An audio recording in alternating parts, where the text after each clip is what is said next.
Chapter 1. The young lady is fair. Achoo. The black-sailed boat swayed gently upon the river's surface. At the sound of the sneeze, Lu Ruyun stirred from her slumber. Aside from feeling a chill, her mind was rather foggy. "My lady, you are finally awake. Are you feeling better?" At that moment, the curtain was lifted and golden sunlight streamed in, revealing a youthful, unblemished face hovering before Lu Ruyun. "My lady?" Lu Ruyun furrowed her brow, finding the term amusing.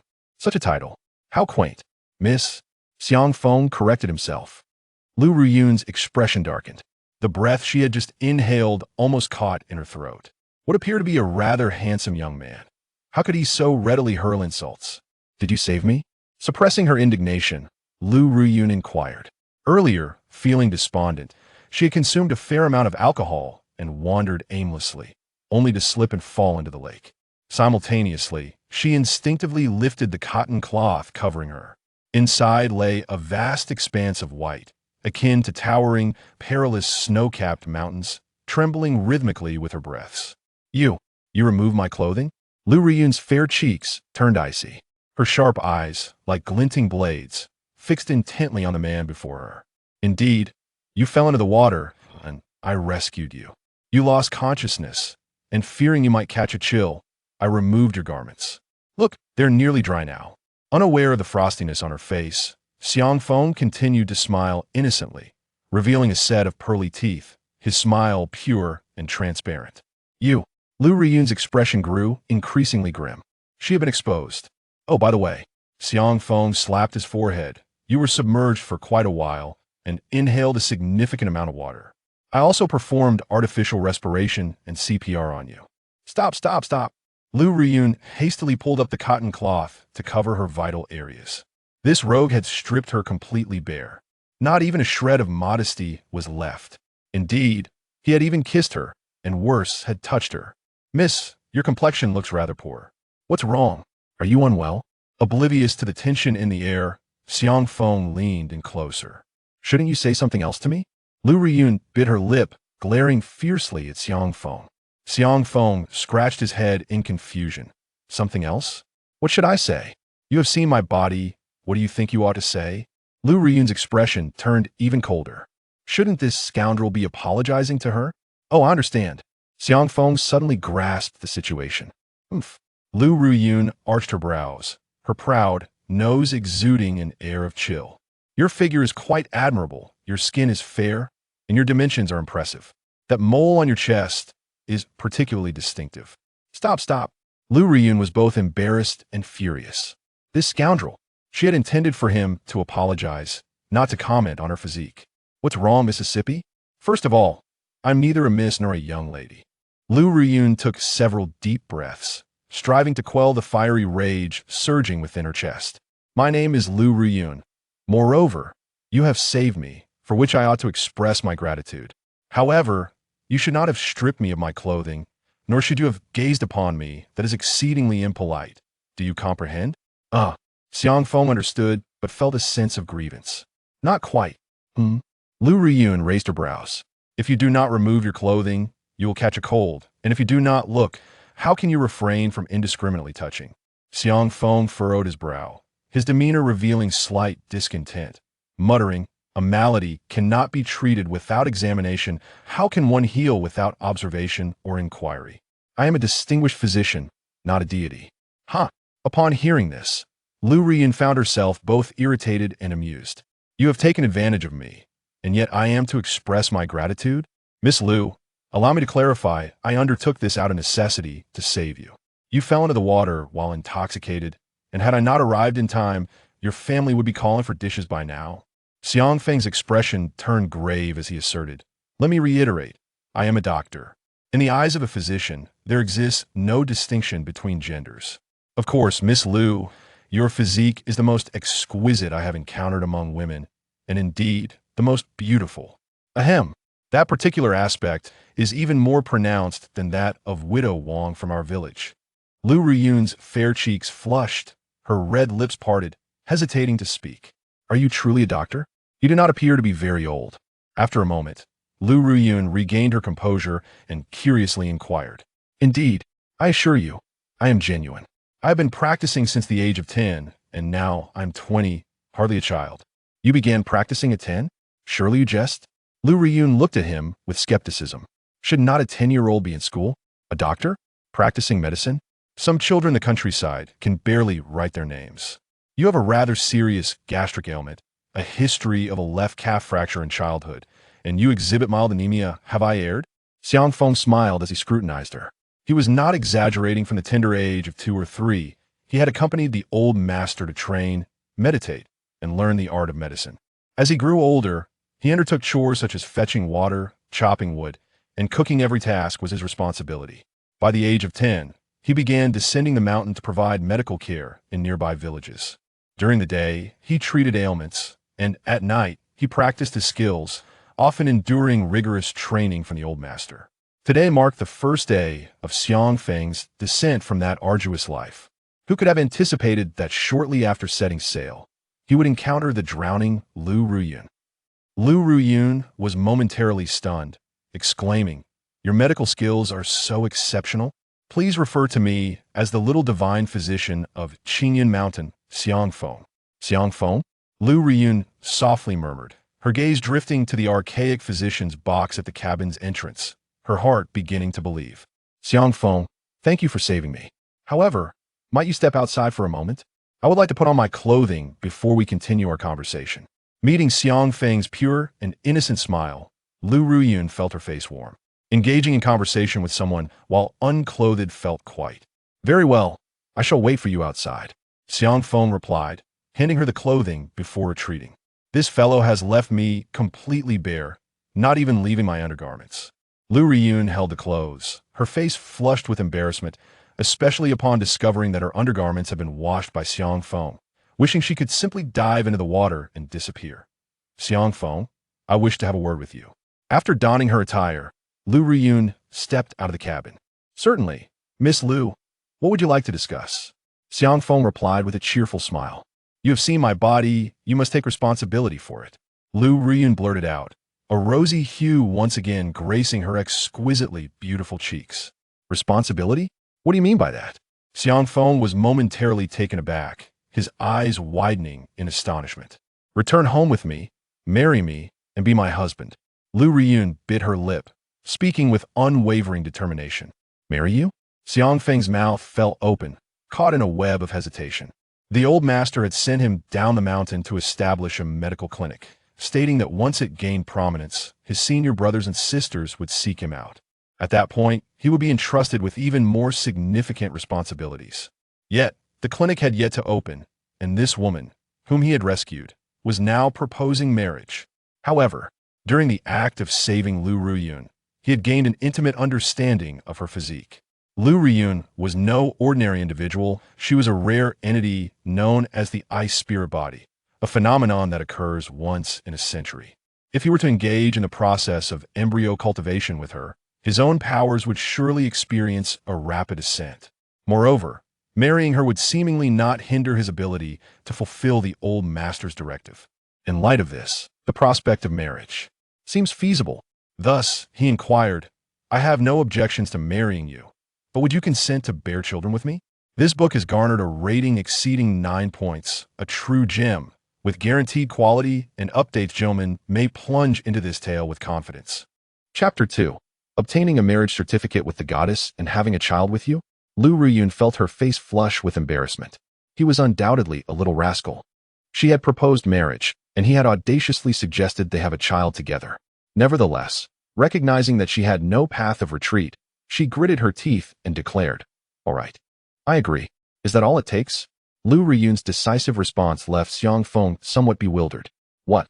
I've already agreed, and you still feel like you're at a disadvantage?" Lu Riyun raised an elegant eyebrow, a cold smile gracing her features, her chin slightly lifted, exuding an air of both pride and allure. Of course, Lu Riyun had every reason to be proud. She was the foremost beauty of Xianhai City, pursued by countless admirers. The Lu family, her backing, was also well known and affluent in Xianhai City. There was no cause for her to feel disadvantaged. Xiang Feng shook his head, murmuring softly, "Miss Lu, with your stunning beauty and captivating presence, marrying you would certainly be a privilege. Yet, why would you choose to marry me? We have only just met." And you are already enchanted by me? At such a young age, your boldness is quite striking. Lu Ruyun couldn't help but chuckle. Although Xiang Feng's appearance might not be breathtaking, his distinctly chiseled features, high nose, and large, expressive eyes were undeniably appealing. His bright, clear gaze and pure, clean smile were captivating. As a successful career woman, having encountered numerous young talents and handsome faces, she would not be easily swayed by mere physical charm. Regardless of the reason, you must understand that since you have touched my body, you are obligated to take responsibility and marry me. Xiang Feng was momentarily taken aback. Is that truly the reason you wish to marry me? Have you even seen me? Lu Ruyun's gaze was piercing. Did you look? Did you touch? Yes, I did. Should you take responsibility? Yes. Xiang Feng blurted out. Then it is settled. Let us row ashore and go directly to the Civil Affairs Bureau to obtain our certificate. Lu Ruyun decisively concluded, not allowing Xiang Feng the chance to counter her. Once married, her family would surely cease to pressure her into marrying that loathsome man. Wouldn't they? Well, if you insist. Xiang Feng sighed, shaking his head in resignation as he steadied the bamboo pole, the boat gently gliding towards the shore. Why do you appear unhappy? Lu Ruyun inquired, seated at the bow of the boat, her long, slender legs accentuated by the light blue jeans, exuding an undeniable allure as her fair feet playfully splashed in the water, radiating sheer contentment. No, I am simply contemplating some matters, Xiang Feng replied, shaking his head. What matters? Do share, Lu Ruyun urged, tilting her head inquisitively. To marry immediately after descending the mountain. You are beautiful, your voice is melodious, your figure is impressive. It feels surreal, almost like a dream. However, when you mentioned returning home with you, did you imply I would be a son-in-law? Surely, I won't be expected to serve your mother by washing her feet, nor will your family bully me, right? A frown of concern creased Xiang Feng's brow. Lu Ruyun burst into laughter, her mirth akin to a lily blooming in a valley, pure and enchanting, her fair cheeks adorned with delicate dimples that were utterly intoxicating. You need not worry about being a son-in-law. Lu Ruyun chuckled. After we obtain the marriage certificate, all you need to do is accompany me home to meet my elders. At most, they may not take a liking to you. I understood then that your interest was not merely in my handsome visage, but rather, you intended to use me as a shield? Xiang Feng furrowed his brow, immediately discerning Lu Ruyun's ulterior motives. What is the matter? Are you unwilling, or perhaps afraid? Lu Ruyun gazed at Xiang Feng with a playful smile in her eyes. She neither confirmed nor denied it. Afraid? Xiang Feng scoffed, disdain etched across his features. I am not merely the small divine physician of Qingyun Mountain. I am also its second strongest practitioner, only slightly surpassed by the old man. Second strongest? The old man. That would be my grandfather, who is indeed a bit stronger than I, but I shall surpass him in due time. You refer to your grandfather as the old man? Lu Ruyun was taken aback. It is a term of endearment, akin to how he often calls me little rascal or little scoundrel. Xiang Feng rubbed his nose. Lu Ruyun appeared somewhat flustered. By the way, we are to be wed soon. How should I address you? Miss Lu feels rather distant, Xiang Feng remarked. Lu Ruyun was momentarily at a loss. She had never been married before and had never contemplated such trivial details. Terms of affection like dear or sweetheart felt entirely out of character for her strong-willed persona. In your village, how do couples address each other? Wife, partner, my other half. The sincere and straightforward phrases carried a distinct local charm, particularly the term wife, which made Lu Ruyun's cheeks flush with embarrassment. Let us go with husband and wife, she said, wiping the sweat from her forehead. All right, wife, hold on tight. I'm about to accelerate, Xiang Feng declared as he strained to propel the boat. And they soon reached the shore. After Lu Ruyun located her car, she swiftly drove Xiang Feng to the Civil Affairs Bureau, filling out paperwork, taking photographs, and swearing in took merely half an hour to complete. Wife, where shall we go next? How about you treat me to a meal to celebrate? Xiang Feng suggested cheerfully upon exiting the bureau. Perhaps I should first take you home to meet my family? Lu Ruyun clearly felt awkward with the term wife. I have no objections, Xiang Feng replied, but shouldn't I bring a gift for the first meeting with the parents? Wouldn't some liquor suffice?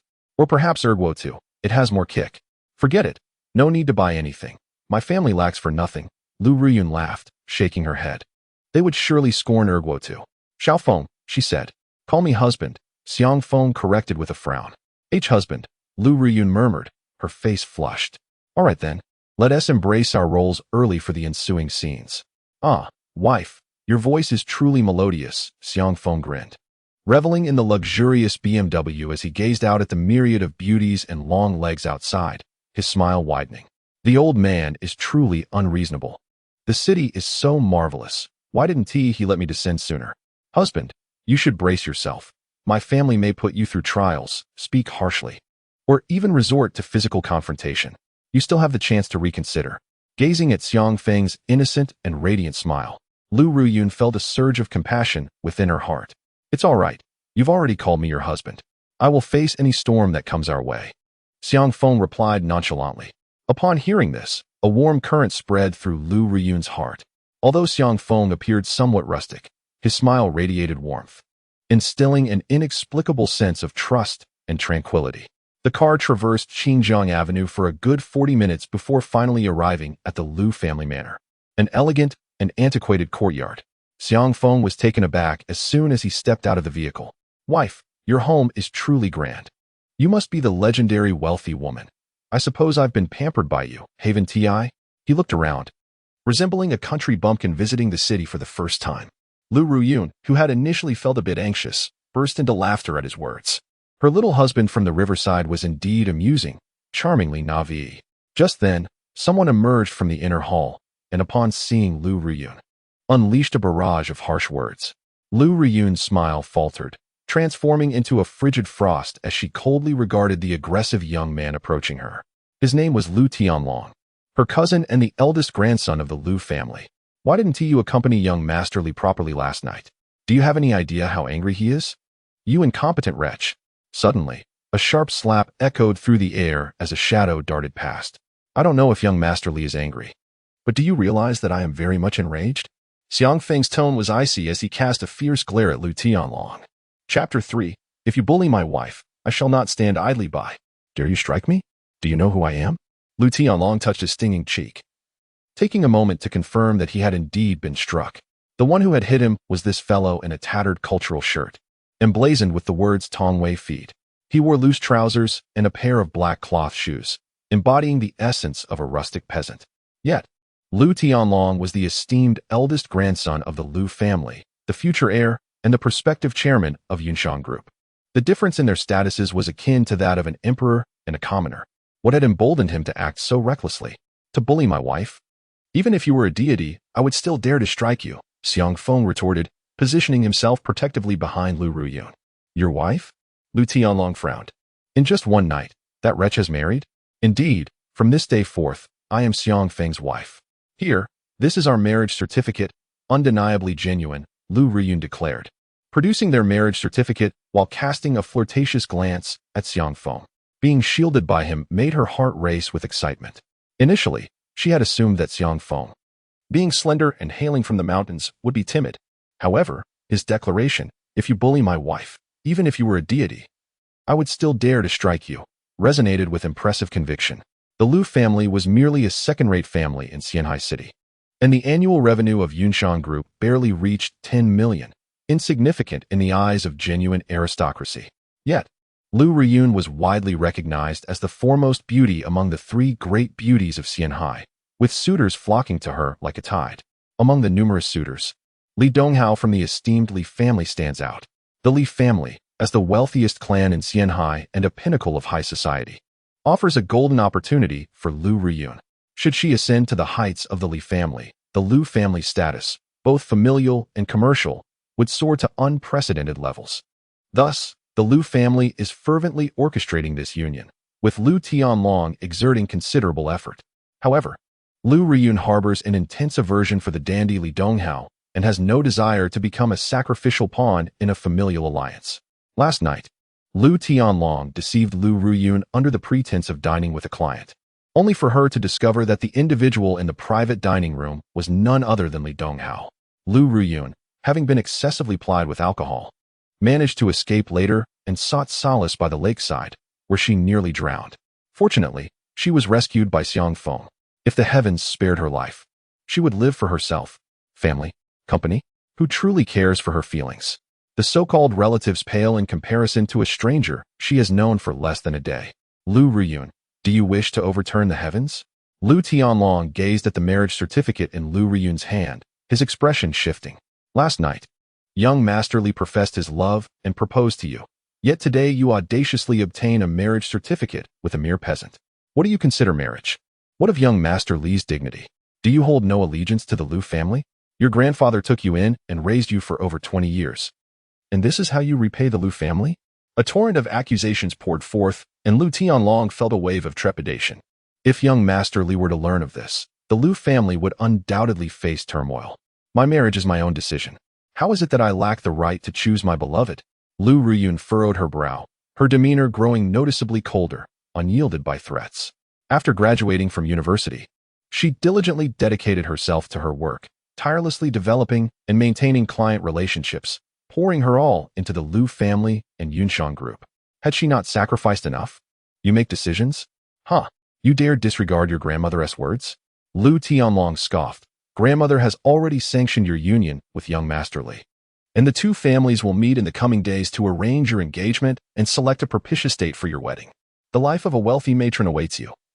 Yet you choose to marry a mere peasant. Truly, you are a disgrace. Bang.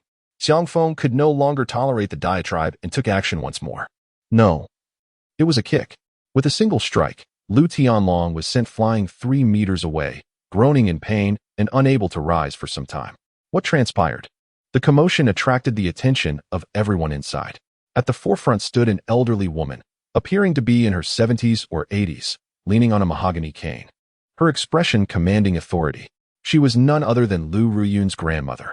Following her husband's passing, she had become the current matriarch of the Lu family. Upon seeing her, Lu Tianlong pointed at Lu Ruyun and Xiang Feng, pleading incessantly, "Grandmother, you must intervene on my behalf. Lu Ruyun has found some rustic fool to serve as a shield." Claiming they are married, I merely reprimanded her a couple of times, and that savage man retaliated violently. Just look at my face and my stomach. Lu Ruyun, have you grown wings? The elderly woman, her hair as white as snow and leaning on a cane, exuded an air of frailty. Yet her clouded eyes held an imposing authority, akin to a sharp blade that grazed across Lu Ruyun's face. In an instant, nearly everyone turned their gaze toward Lu Ruyun. Ruyun, do not hesitate to apologize to your brother Tiansheng. Cannot you see that your grandmother is upset?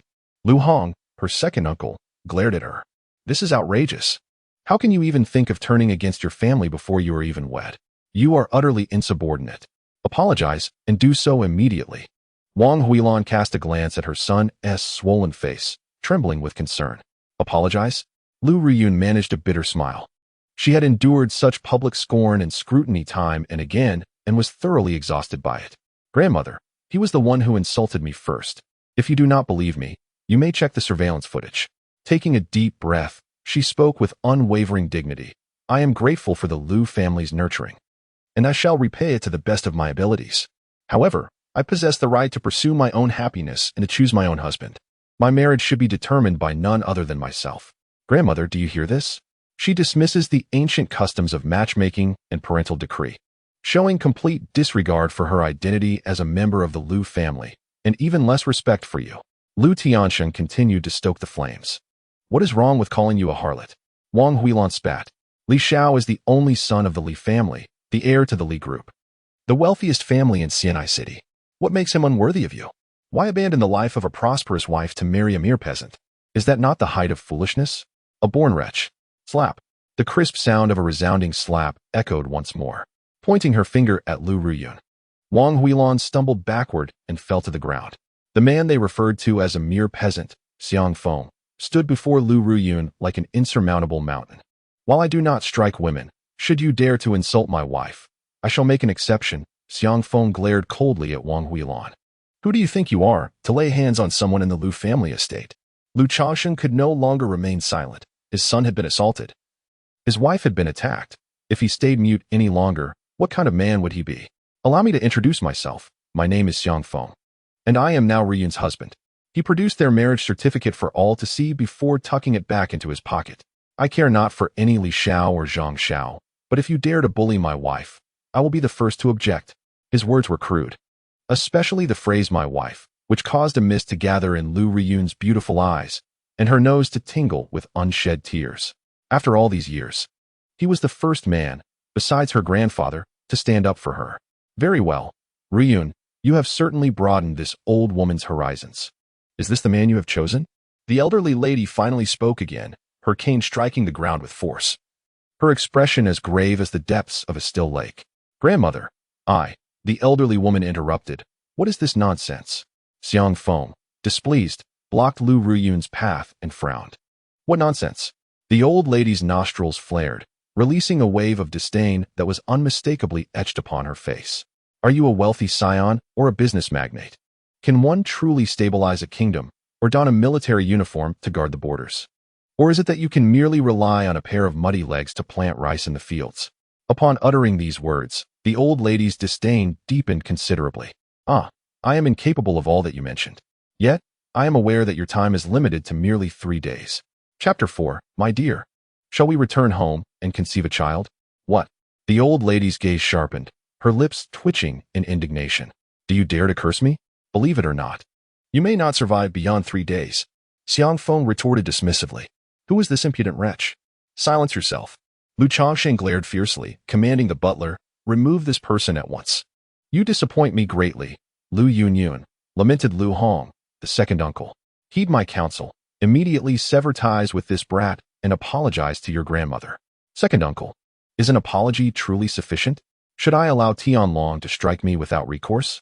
Wang Huilan, touching her flushed face, glared venomously at Xiang Feng, her gaze ultimately landing on Lu Yunyun. Look at the man you have chosen. Do you not find satisfaction in provoking your grandmother towards her demise? Indeed, grandmother has been exceedingly kind to you. Is this how you repay her? Lu Tianlong interjected, adding fuel to the fire. Is it not enough that you seek such a man, further tarnishing the Lu family's reputation? Lu Yunyun bit her lip, glancing at Xiang Feng with a twinge of concern.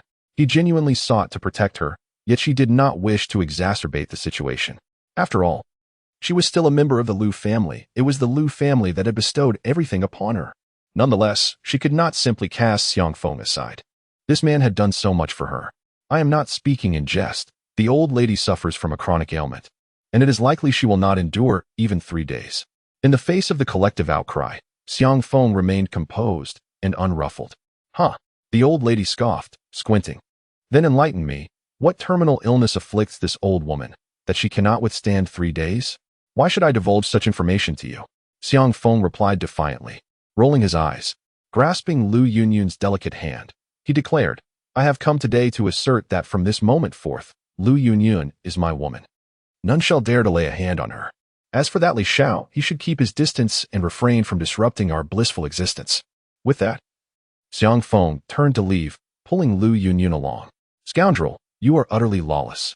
You shall not return. Wretched peasant, you dare to strike Lu Tianlong? I will not let you go unpunished. The Lu family members seethed with indignation. However, Xiang Feng and Lu Yunyun were oblivious to their vitriol, having already departed. I apologize for dragging you into this turmoil.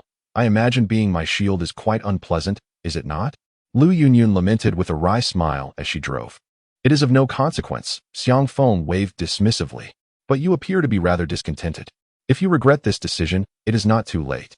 I can initiate divorce proceedings immediately, Lu Yunyun reminded him once more.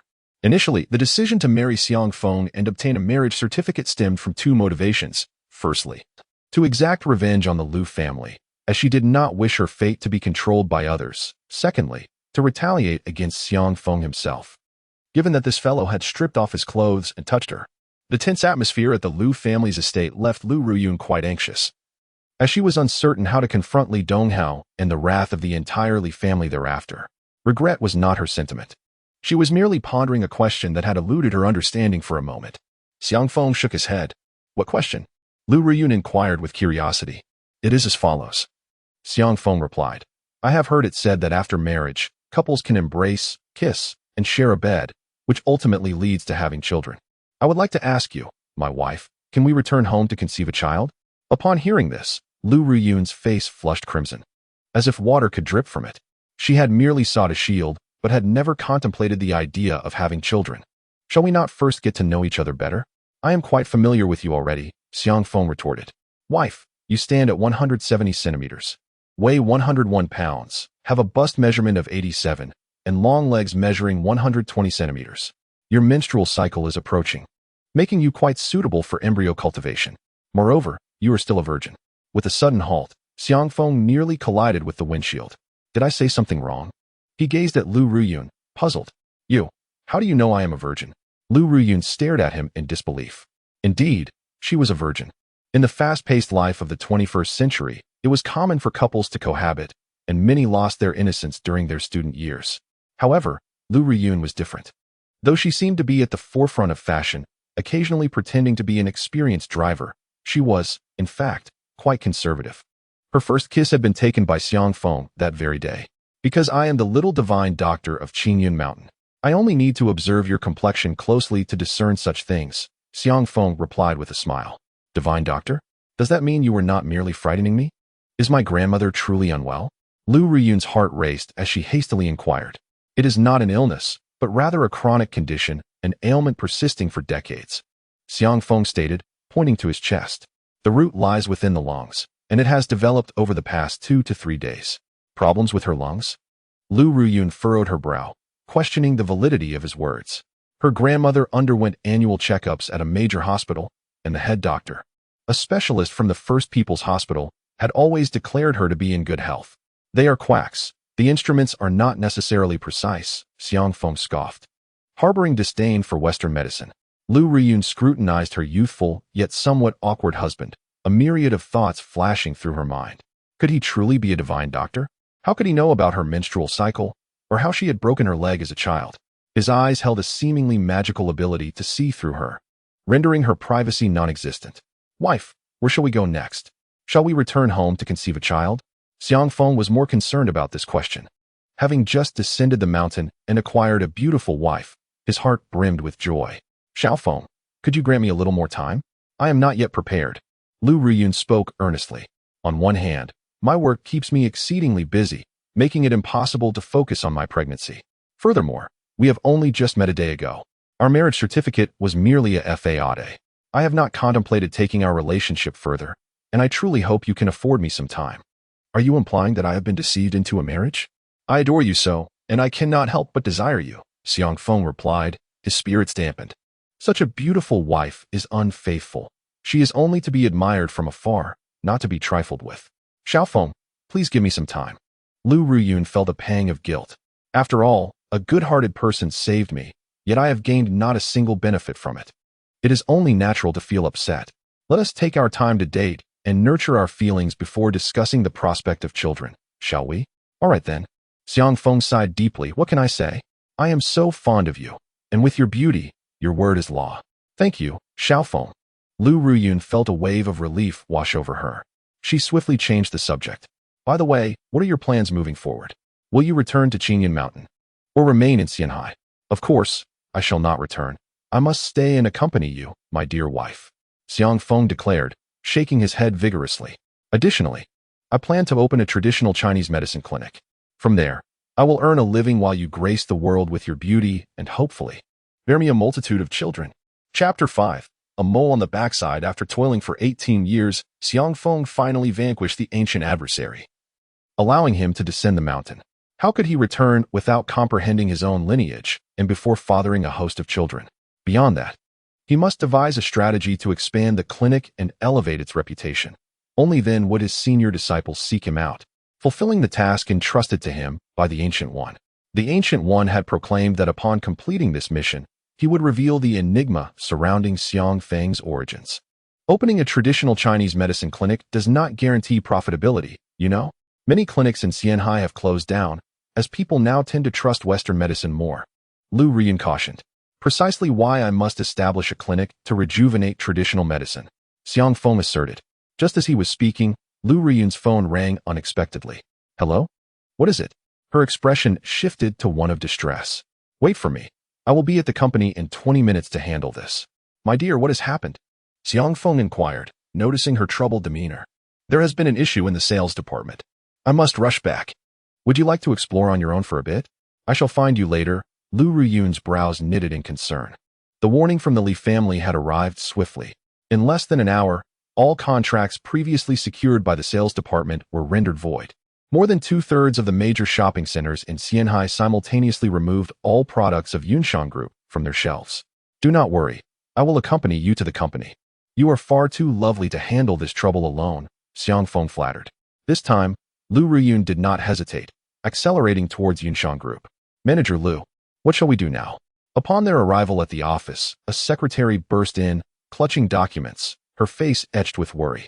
At the forefront of the Gouda shopping mall, our products find themselves cornered in Xianhai City and throughout the entire Jiangnan province. Several top sales representatives have abruptly submitted their resignation letters to the HR department, taking with them a substantial number of clients from Yunxiang Group. Just inform all sales department employees to focus on their work. I shall handle the rest. Lu Ruyun sat at her desk, massaging her furrowed brow. She was acutely aware of the source of this predicament. Turning her head, she noticed Xiang Feng leisurely sipping tea in the lounge, observing his surroundings with a curious expression, seemingly relaxed. Lu Ruyun suddenly felt a pang of regret. Had she acted too impulsively? This was the consequence of offending Li Donghao. In just 1 hour, a monumental crisis had befallen Yunxiang Group. Lu Ruyun, what are you doing? The moment her secretary departed, Lu Tianlong stormed into the office, exuding an aura of fury, slamming his hand on Lu Ruyun's desk. Are you trying to lead the entire company to ruin? Do you want Yunxiang Group to go bankrupt? I will handle it, Lu Ruyun replied coldly. Handle it? How do you intend to manage that? Lu Tianlong scoffed derisively. The company suffered a loss of 2/3 of its orders within a day, and 2/3 of its products were forcibly delisted and returned. Do you understand the magnitude of the company's losses? I warn you, smack. Xiang Feng moved like a specter, abruptly appearing before Lu Tianlong, delivering a resounding slap that echoed through the office. I advise you to lower your voice when addressing my wife, or I shall knock out your front teeth. Though Xiang Feng's voice was soft, the chill in his gaze sent shivers down Lu Tianlong's spine. Oh, who intends to eliminate whom? Just then, the door to Lu Ruyun's office creaked open, followed by a hearty laugh. A young man stepped inside, clad in a well-tailored cream-colored suit, adorned with a gleaming gold watch. Behind him trailed 2 burly bodyguards in black attire. Li Donghao, the heir of the Li Group, the sole scion of the Li family. Moreover, the most prominent young master in Xianhai City. Lu, you have grown even more beautiful since our last meeting. Upon entering, Li Donghao's gaze remained fixed on Lu Ruyun as he approached her directly. His cherubic face, adorned with a grin, betrayed an unrestrained desire. Indeed, Li Donghao had long coveted Lu Ruyun's figure, investing considerable effort in his pursuit, yet he had ultimately failed to win her affection. This left him both disheartened and furious. For any woman he had set his sights on, it was typically a matter of a day before she would obediently lie in his bed. Alas, just half an hour ago, he received the news that Lu Ruyun had married. Unwilling to accept defeat, he devised a plan and personally brought his entourage to Yunxiang Group. The woman Li Donghao desired would not be taken from him. Young Master Li. Lu Ruyun's elegant brows furrowed slightly as she glanced at the recently struck Lu Tianlong, and then at Li Donghao, her mind clear as glass. Halt. Just as Li Donghao moved closer to Lu Ruyun, Xiang Feng's ghostly figure flickered into view, positioning himself between Li Donghao and Lu Ruyun. Oh, why have you brought a mere laborer into your office, Ruyun? Li Donghao raised an eyebrow, completely disregarding Xiang Feng. The individual before him was even less impressive than a laborer. At least laborers possess a physique of muscle. What does he have? He is as thin as a reed, dressed in a loose cultural shirt and wearing a pair of handcrafted cloth shoes. He resembles a beggar. He is my husband. Lu Ruyun took a deep breath, stepping forward to link her arm with Xiang Feng's, boldly declaring their relationship in front of Li Donghao. This was the reason Lu Ruyun had always harbored disdain for Li Donghao, a blatant disregard for others and a clear sense of class superiority. What is wrong with laborers? Do they not deserve to enter an office? Do they not deserve love? Your husband? Li Donghao squinted, a cold glint directed at Xiang Feng, his smile devoid of warmth. What gives him the right? Does he possess more wealth or power than I do? I am not impotent. What benefits would you gain from marrying him? Are you destined to live in solitude? Does he truly deserve you? Xiang Feng cast a disdainful glance at Li Donghao, a smirk curling at the corners of his mouth. You speak nonsense. You are the one who is impotent. Li Donghao's eyes widened in anger, feeling insulted regarding his masculinity, his expression darkening. Am I speaking nonsense? Huh. Xiang Feng fixed his gaze upon Li Donghao, a cold sneer escaping his lips. You indulge excessively, maintain erratic habits, and have no restraint with alcohol or tobacco. You may appear to be in good health, yet you are hollow within. Your body has long been depleted. I advise you to visit a hospital soon. lest you contract an incurable ailment. Shut your mouth. Li Donghao, both astonished and fearful, knew well that his reputation for indulgence was known among his peers. Indeed, he had bedded numerous women and lived a life of revelry. But how did Xiang Feng come to know of his declining vitality? Indeed, Li Donghao was aware, without the need for a hospital, that he exhibited signs of impotence. He had to lift himself to urinate, or he risked wetting his shoes. All right, I shall remain silent.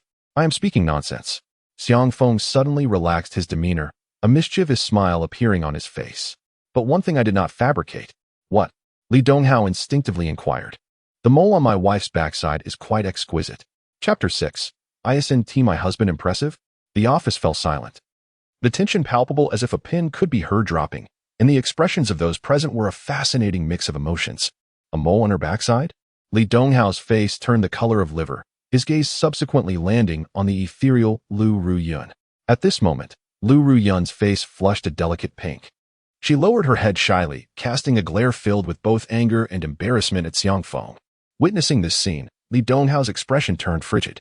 This pair of scandalous individuals dared to flirt in front of him. They had certainly crossed boundaries behind his back. Where was the dignity of the esteemed young master of Xianhai? Indeed, my wife does have a mole on her backside, Xiang Feng asserted with unwavering confidence, his foolish demeanor making it hard to believe he was lying. Lu Ruyun, you shameless woman. You are bringing disgrace to the Lu family. Lu Tianlong, equally taken aback by the closeness of their relationship, interjected. Have you grown a new set of teeth? Have you forgotten my previous words? Xiang Feng's brows furrowed, his gaze cold as he directed it at Lu Tianlong. You. Lu Tianlong's face registered fear, instinctively taking a step back to hide behind Li Donghao. Li Donghao, the esteemed young master of Xianhai, swiftly composed himself, directing his gaze towards Lu Ruyun. Ruyun, do you truly not grant me even the slightest opportunity to pursue you? You are well aware of my affections for you, which have endured for quite some time. He cast a disdainful glance at Xiangfeng. If I am not mistaken, this individual must surely be an actor you have procured. How could someone of your stature, the foremost beauty of Xianhai, ever find favor with a mere laborer? Should you choose to be with me, I can not only resolve the current crisis facing Yunshan Group, but elevate it to unprecedented heights, perhaps even onto the international stage. At that point, you would indeed be the undisputed first female president of Xianhai, and more significantly, the esteemed lady of the Li family.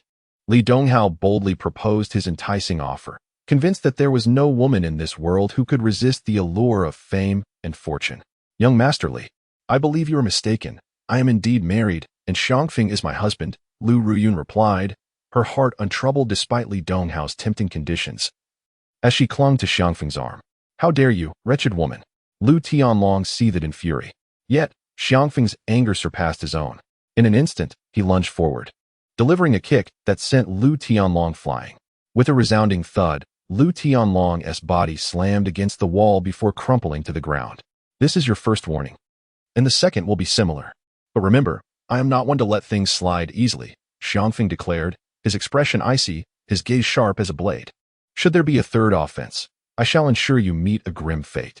Blood trickled from Lu Tianlong's mouth as he gazed up at Xiangfeng, terror mingling with resentment in his eyes. Such audacity. Although Li Donghao was taken aback, he remained unperturbed, having encountered formidable foes before, such as his two bodyguards, Ulung and Abayo. Ulung, a master of Taekwondo, had triumphed in 180 underground fights without a single defeat. Abayo, a ruthless character who had served in a foreign military unit, bore the scars of battle on his hands, exuding an aura of danger despite his seemingly harmless demeanor. Should you wish to contest that, you are welcome to try, Xiangfeng remarked, casting a detached glance at Li Donghao. I, as Ruyun's husband, advise you to cease all harassment towards her, including any attempts at courtship. Are you instructing me on how to conduct myself? Who do you think you are to say such things? Li Donghao's expression darkened further. The woman he coveted was snatched away, and here he was, a prominent young master of Xianhai, being threatened by a mere laborer. I am her man. Is that so? Li Donghao sneered, refraining from further words as he signaled to Ulung and Abayo with a glance. He retreated to the sofa, preparing to enjoy the unfolding drama, leisurely lighting a cigarette and propping his legs up with satisfaction. How do you intend to meet your demise? Ulung sneered, approaching Xiangfeng with a menacing grin. Towering at nearly 6'3" and weighing close to 300 pounds, Along loomed over Xiangfeng as if he were a mere child. I plan to live a long life, enjoying a carefree existence with my wife, until the day I peacefully pass away, or perhaps never die at all, Xiangfeng replied earnestly. Glancing up at Along, little Feng? Lu Ruyun, standing nearby, furrowed her brow, her palms slick with sweat from anxiety. What little Feng? Address me as husband. Xiangfeng feigned anger, intentionally provoking Li Donghao. Brother Feng was about to flaunt his affection in front of you. What could you possibly do? As expected, Li Donghao's face darkened as he commanded. Attack. You little brat. This is the consequence of offending young Master Li. A long-armed punch from Along hurtled toward Xiangfeng's face. Before the fist made contact, the fierce wind generated by it had already swept through the air. Watch out, Lu Ruyun exclaimed in alarm. Yet, Xiangfeng appeared oblivious. His gaze calm as he fixed his eyes on the incoming fist, a cryptic smile playing on his lips. At the very moment of impact, Xiangfeng made his move. The two fists, one large and one small, collided. A sharp crack echoed as bones shattered. Along staggered back, clutching his arm in retreat. My hand. Along shrieked, cold sweat trickling down his forehead, his eyes wide with terror as he stared at Xiangfeng. Your hand is ruined. Xiangfeng remained steadfast, standing tall like a pillar, hands clasped behind his back. How is this possible? Li Donghao's cigarette trembled at the corner of his mouth, his eyes wide with disbelief at the prowess of this country bumpkin. Suddenly, the small-statured A Biao sprang into action, as if conjuring a trick, brandishing a sharp dagger aimed at Xiangfeng's throat. His movements were lightning quick, akin to a venomous snake, unpredictable and lethal. A Biao's speed was such that Lu Ruyun lacked the opportunity to warn him, standing frozen in shock, covering her mouth. Yet, despite A Biao's swiftness, Xiangfeng was even faster. At the very moment the dagger lunged, Xiangfeng stepped forward, tilting his neck just enough to narrowly evade the strike. Then thrusting his arm against A Biao's chest, following up with a powerful punch. A Biao was sent flying, blood spewing from his mouth mid-flight. His strength was lacking, his speed insufficient. Xiangfeng pointed at Along and A Biao, critiquing. In short, you both are utterly pathetic. Pathetic. Along and A Biao nearly choked on the breath they had just drawn, almost suffocating themselves in disbelief. Where did this monstrous bumpkin come from, exhibiting such ferocity? This guy is so strong. Not far away, Li Donghao's pupils narrowed to slits. Your two subordinates are too weak. Would you like to take action yourself? Xiangfeng's gaze shifted to Li Donghao, smilingly inquiring. Kid, you've done well today, but this matter is far from over. Li Donghao, his face darkened like a storm cloud, stormed off, having been metaphorically slapped in the face. Lu Tianlong, in a state of shock and fear, hurriedly followed suit, leaving behind a chaotic office and a bewildered Lu Ruyun. Lu Ruyun stared incredulously at Xiangfeng, her mouth agape, unsure of what to say.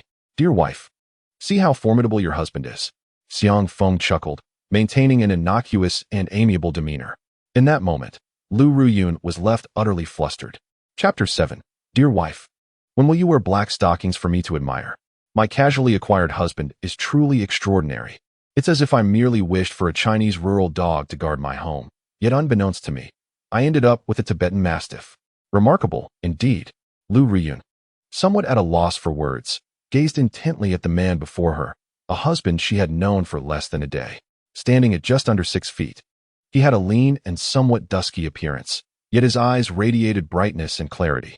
Each time he flashed his innocuous smile, a row of pearly white teeth stood out remarkably. There are many impressive skills yet to be revealed. You will come to know them in due time.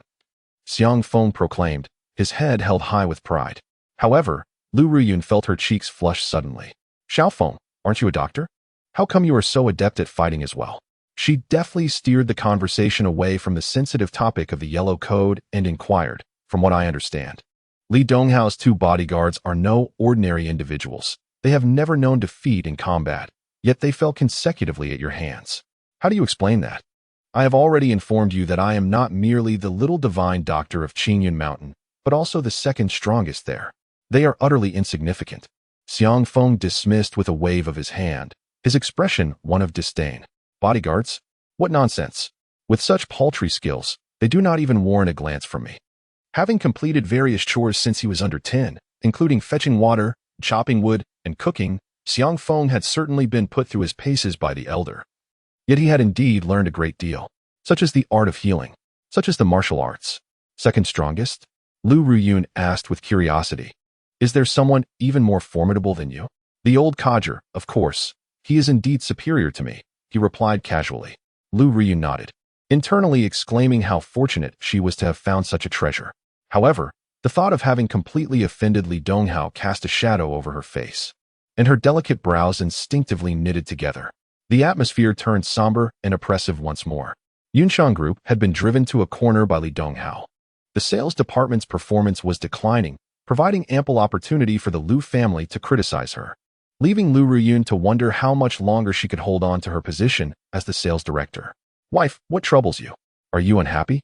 Xiang Feng, perceptive as ever, inquired with concern. Is there something amiss? Would you like me to take your pulse? I am fine. It's just that the myriad issues at the company are too disheartening, Lu Ruyun admitted, revealing the current predicament in detail. I understand, Xiang Feng replied, his intelligence sharp and clear. Li Donghao wields power and influence, employing unscrupulous means to suppress the products of Yunshan Group, while secretly poaching your talented craftsmen. The Lu family is also placing pressure on you, compelling you to wed Li Donghao, lest they strip you of your position as sales director or even expel you from the Lu family. Is that correct? Yes, Lu Ruyun nodded sadly, a bittersweet smile gracing her handsome face, evoking sympathy. But I do not comprehend, Xiang Feng remarked. Why does the matriarch so favor males over females? What era are we in? You surpass Lu Tianlong in so many ways. Why target you? Because I am an orphan. I do not share the bloodline of the Lu family. Lu Ruyun explained. My grandfather took me from the orphanage, nurturing and educating me. While he was alive, no one in the Lu family ever targeted me. However, once he passed away, then why not simply leave? Xiang Feng suggested. You could walk away and I would support you with my Chinese medicine practice. We could be together every day. How wonderful would that be? Things are not that simple, she replied. Lu Ruyun forced a smile and said, even if it weren't for my grandfather, having worked at Yunshan Group for so long, I have developed a deep connection. I cannot just stand by and watch the company collapse, can I? Xiang Feng pondered for a moment and replied, then we have no choice but to eliminate Li Donghao. That would resolve our issues. This remark must never be uttered again. Lu Ruyun closed the door cautiously and said, Li Donghao holds significant power in Xianhai City. We should avoid provoking him unless absolutely necessary. We cannot contend with him, understood? All right. My wife is indeed beautiful. I shall heed your words, Xiang Feng conceded without dispute. Let's go, it's getting late. I'll take you out for a stroll, grab a bite, and buy some clothes. Not wanting to dwell on the company's myriad troubles, Lu Ruyun drove Xiang Feng out for lunch. Meanwhile, Li Donghao was in a Maserati with a Biao and a Long. Along. Please contact Huang Chang and have him deal with that bumpkin for me, Li Donghao said as he drove. Huang Chang. Along was taken aback but quickly nodded. With Huang Chang's intervention, that bumpkin would undoubtedly be found dead in Shi Lake today. Li Donghao remained composed and, having given his orders, paid little further attention. A mere bumpkin, though he had caused Li some embarrassment earlier, was not someone Li took seriously. After lunch, Lu Ruyun led Xiang Feng to wander around the shopping mall. Darling, don't girls in the city wear pants? Xiang Feng observed, enchanted by the city's beauty and the abundance of long, slender legs. Why must it always be me who comes to the city to sell herbs? He thought, bemused. Haha. Lu Ruyun laughed at his words, finding his innocence charming rather than lewd. Those are called stockings. They shape the legs beautifully and make them appear longer while keeping cool. Do you understand? Lu Ruyun explained earnestly. Their figures cannot compare to yours. You would look even more stunning in black stockings. When will you wear them for me? Xiang Feng, disregarding the odd glances from passers-by, looked at Lu Ruyun with eager anticipation. My goodness, this bumpkin has a wife. And she is exceptionally beautiful too. Have modern beauties such peculiar tastes? Indeed, the original flavor is far better and purer. The combination of a striking woman and a rustic man formed a unique sight in the mall. Yet Xiang Feng was unconcerned, continuing to stroll and chat with Lu Ruyun. Initially, Lu Ruyun felt a twinge of resistance, but as she was called wife more frequently, she gradually accepted it in her heart. Suddenly, commotion erupted on the second floor of the mall. Make way, make way. Call for emergency assistance. A crowd quickly gathered. Grandfather, grandfather, please wake up. Don't scare me. Xiaowu. In the midst of the crowd, a little girl of about 8 or 9 shook the elderly man who had suddenly collapsed. The old man was foaming at the mouth, his face flushed, his body twitching involuntarily, eyes rolled back, unable to speak. Is he having a seizure? It doesn't look like it. Could it be a hypertension crisis? The onlookers murmured among themselves, yet no one dared to step forward to assist. What if it were a scam? The mall manager glanced over, his face turning a deep shade of purple. The implications of a fatality occurring within his jurisdiction would be disastrous. Everyone, quiet down. Step aside, step aside. Security, quickly, carry him out. Death was permissible, but it must never occur on his territory. Do not move. As several security personnel approached, Xiang Feng and Lu Riyun arrived just in time. Xiang Feng forcefully shoved the security aside, crouching down to examine the elderly man on the ground. Hey, who are you? Get out of my way. The mall manager's expression darkened further. I am a doctor. Do not hinder my efforts to save this man. Stand aside. Without lifting his gaze, Xiang Feng grasped the old man's wrist with one hand and lifted his eyelid with the other. A doctor? You, a mere peasant, are a doctor? Stop boasting and be gone. If he dies, who will take the blame? The mall manager, having assessed the situation, determined that Xiang Feng was merely causing a scene and signaled for the security to expel him. He is a doctor. I can attest to that. Lu Riyun interposed. Though uncertainty gnawed at her, as she was unsure whether Xiang Feng truly possessed medical skills or was simply boasting. In this moment, a life truly hung in the balance. What good is your testimony? The mall manager scowled, increasingly anxious as he observed the old man's labored breathing. His anxiety intensified when he saw Xiang Feng produce a small knife. The manager was left dumbfounded. Surely he wouldn't perform surgery live on site? Hey, what are you doing? Stop. Don't kill him. Nevertheless, Xiang Feng remained undeterred, immersing himself in his treatment. He proceeded to make incisions on the old man's fingers, dark, viscous blood oozing forth. Subsequently, he retrieved 2 silver needles, each about 20 centimeters long, and plunged them forcefully into the man's forehead. A gasp echoed through the crowd, the atmosphere thick with tension. The mall manager felt his heart leap into his throat at the sight of the needles piercing down. Was he not afraid of penetrating the skull? Yet, Xiang Feng did not pause. His fingers deftly manipulated the needles, occasionally pulling back and then pushing deeper. This continued for an agonizing 10 minutes. Suddenly, the elderly man lay still. Oh no, is he dead?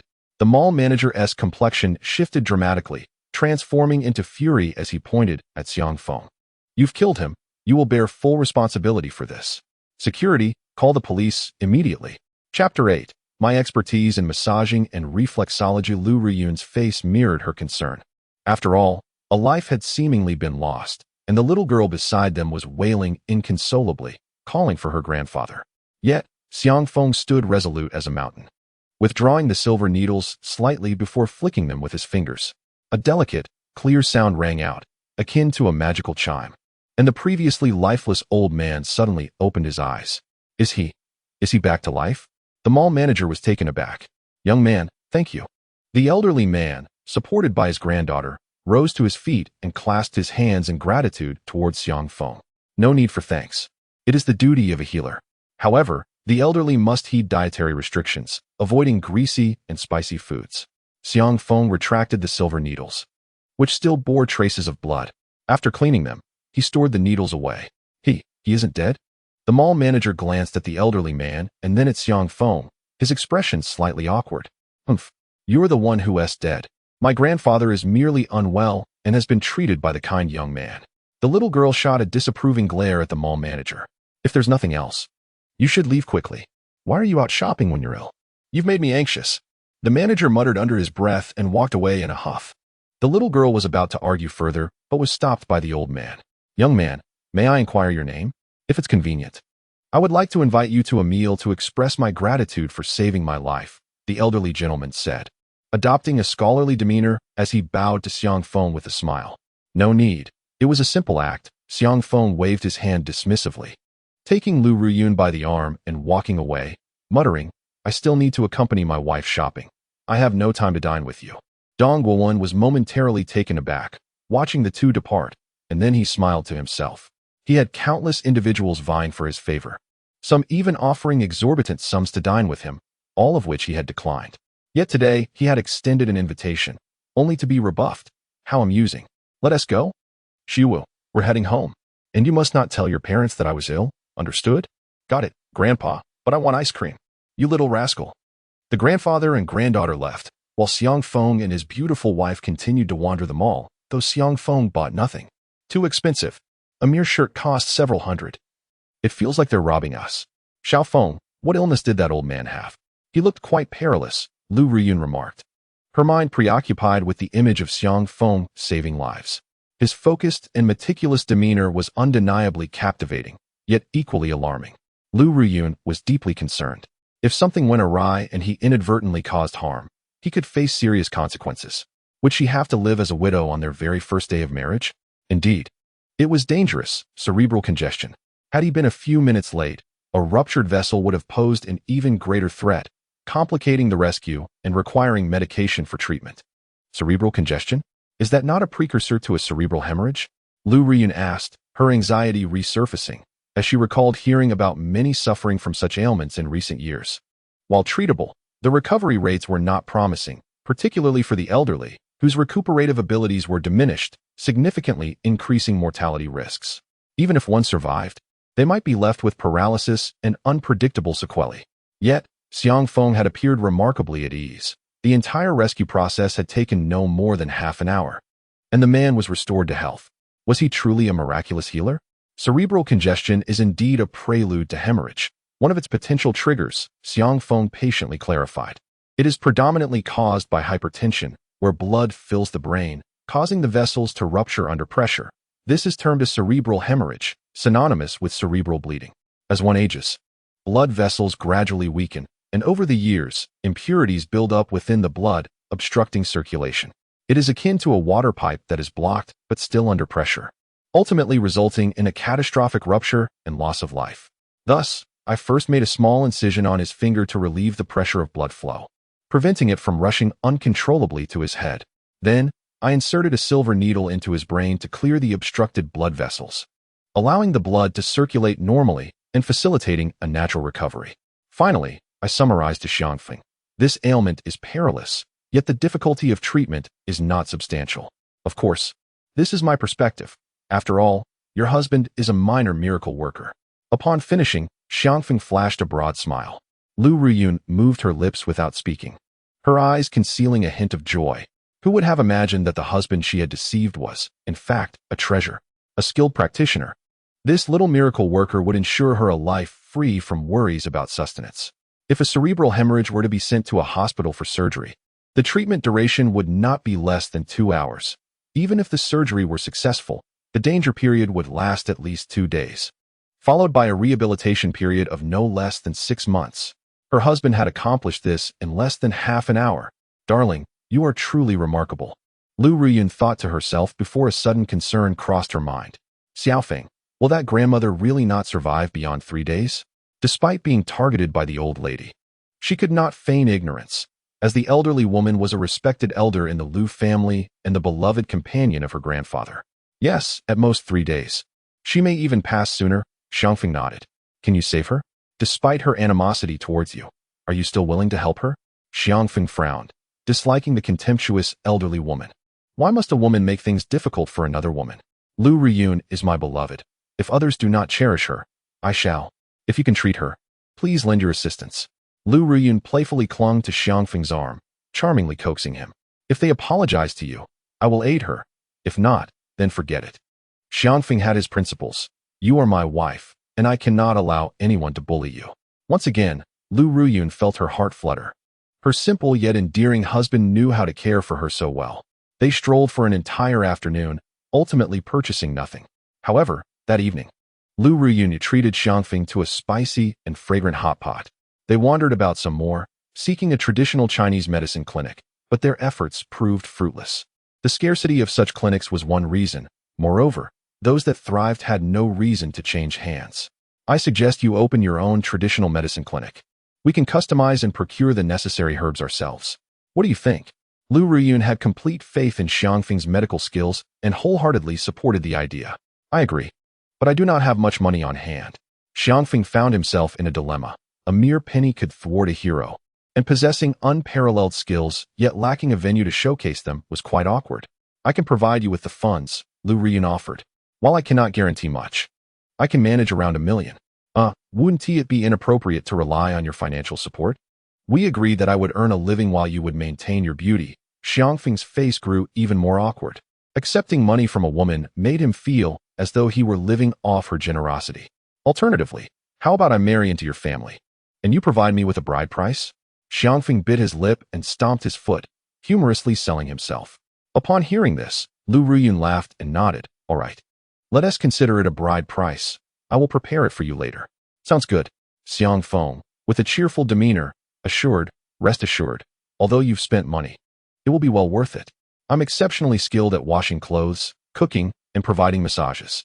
What delightful things are you imagining? Who asked you for a massage? Lu Ruyun's cheeks flushed slightly, her beautiful eyes radiating a mixture of shyness and anger as she shot a glance at Xiangfeng. In the dim night, an indescribable shyness enveloped her, making her all the more enchanting.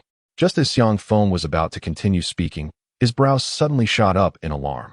A sharp screech pierced the air as the BMW's tires violently scraped against the ground, coming to a solid halt.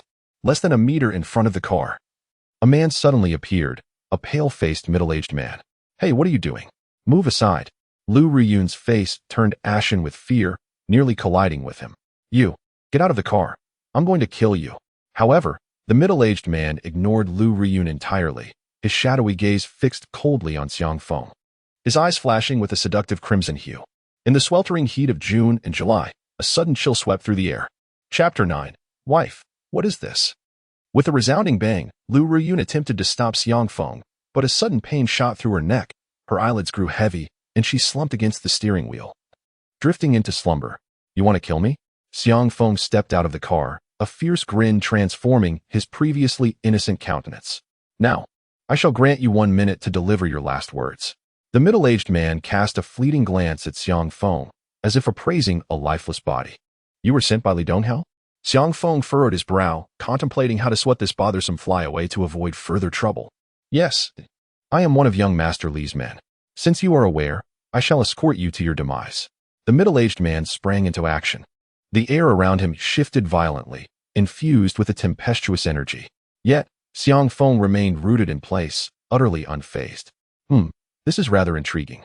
Observing that Xiangfeng stood still, the middle-aged man accelerated, his claws, sharp as an eagle's talons, aimed directly at Xiangfeng's throat. The eagle claw technique could pierce through several millimeters of steel. A single strike would be fatal. A crisp slap resounded. The middle-aged man's south smirk froze in place, shock washing over him as he felt a burning pain on his face from the slap Xiangfeng had delivered. Looking at Xiangfeng, it appeared he had not moved at all, still standing there.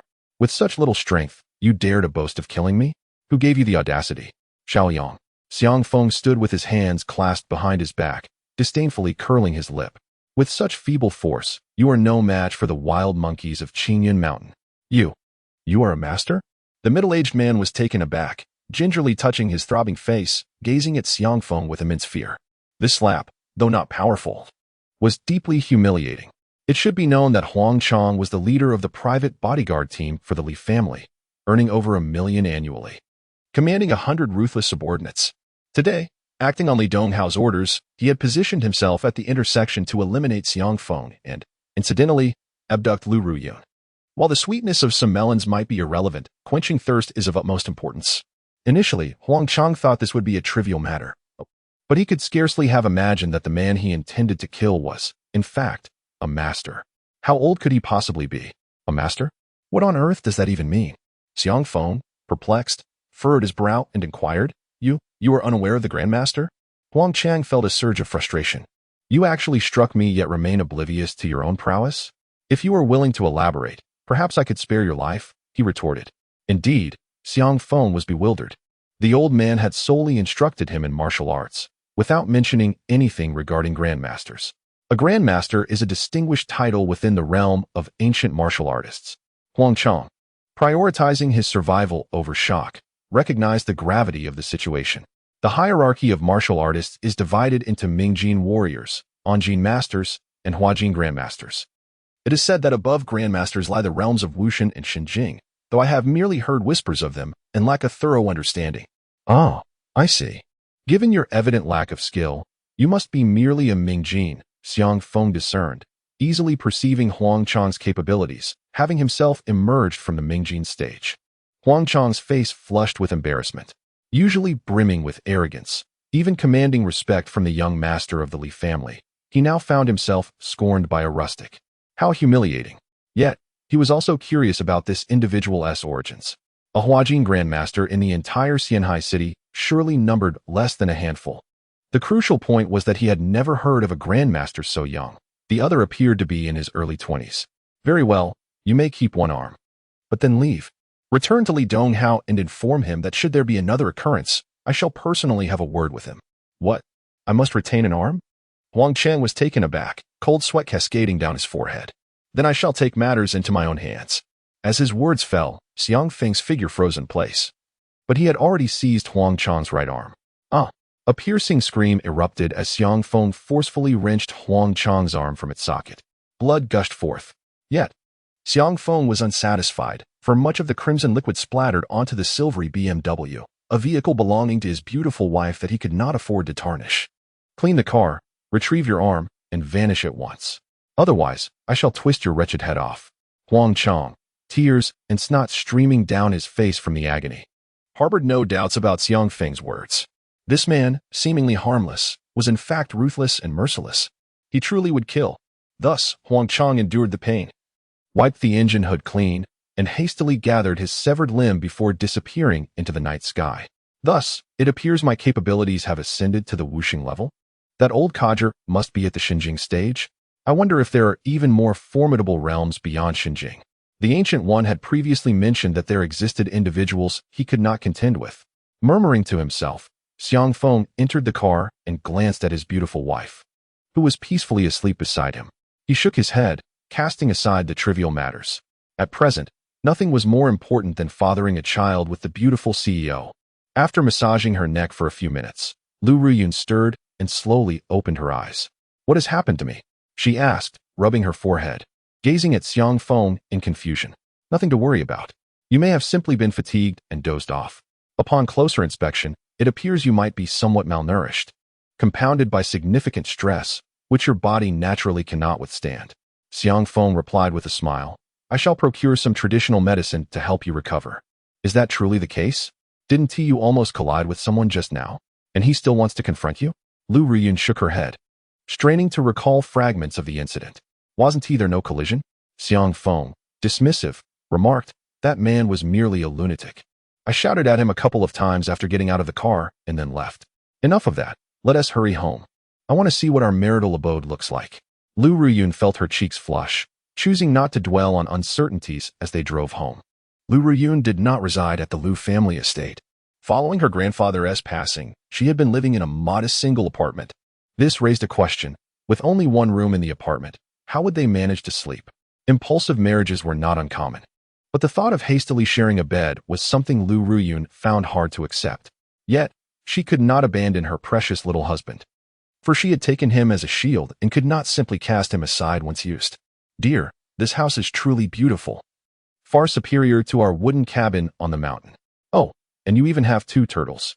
Upon entering, Xiang Feng was as curious as a child in a wonderland. The room, though small, was adorned in warm shades of pink, evoking a cozy and fragrant atmosphere. Make yourself at home. I'll just use the restroom, Lu Ruyun said, taking her phone with her. Initially, she was focused on finding a shield, never truly contemplating what it would be like for the two of them to live together. Now, an awkward situation had arisen. How could one reside in a single small apartment? A solitary man and woman sharing the same space only needed a spark to ignite a flame between them. Oh dear, this was hasty, Lu Ruyun thought as she ordered sleepwear, slippers, and toiletries for Xiang Feng from her phone before exiting the restroom with a chilled beverage for him.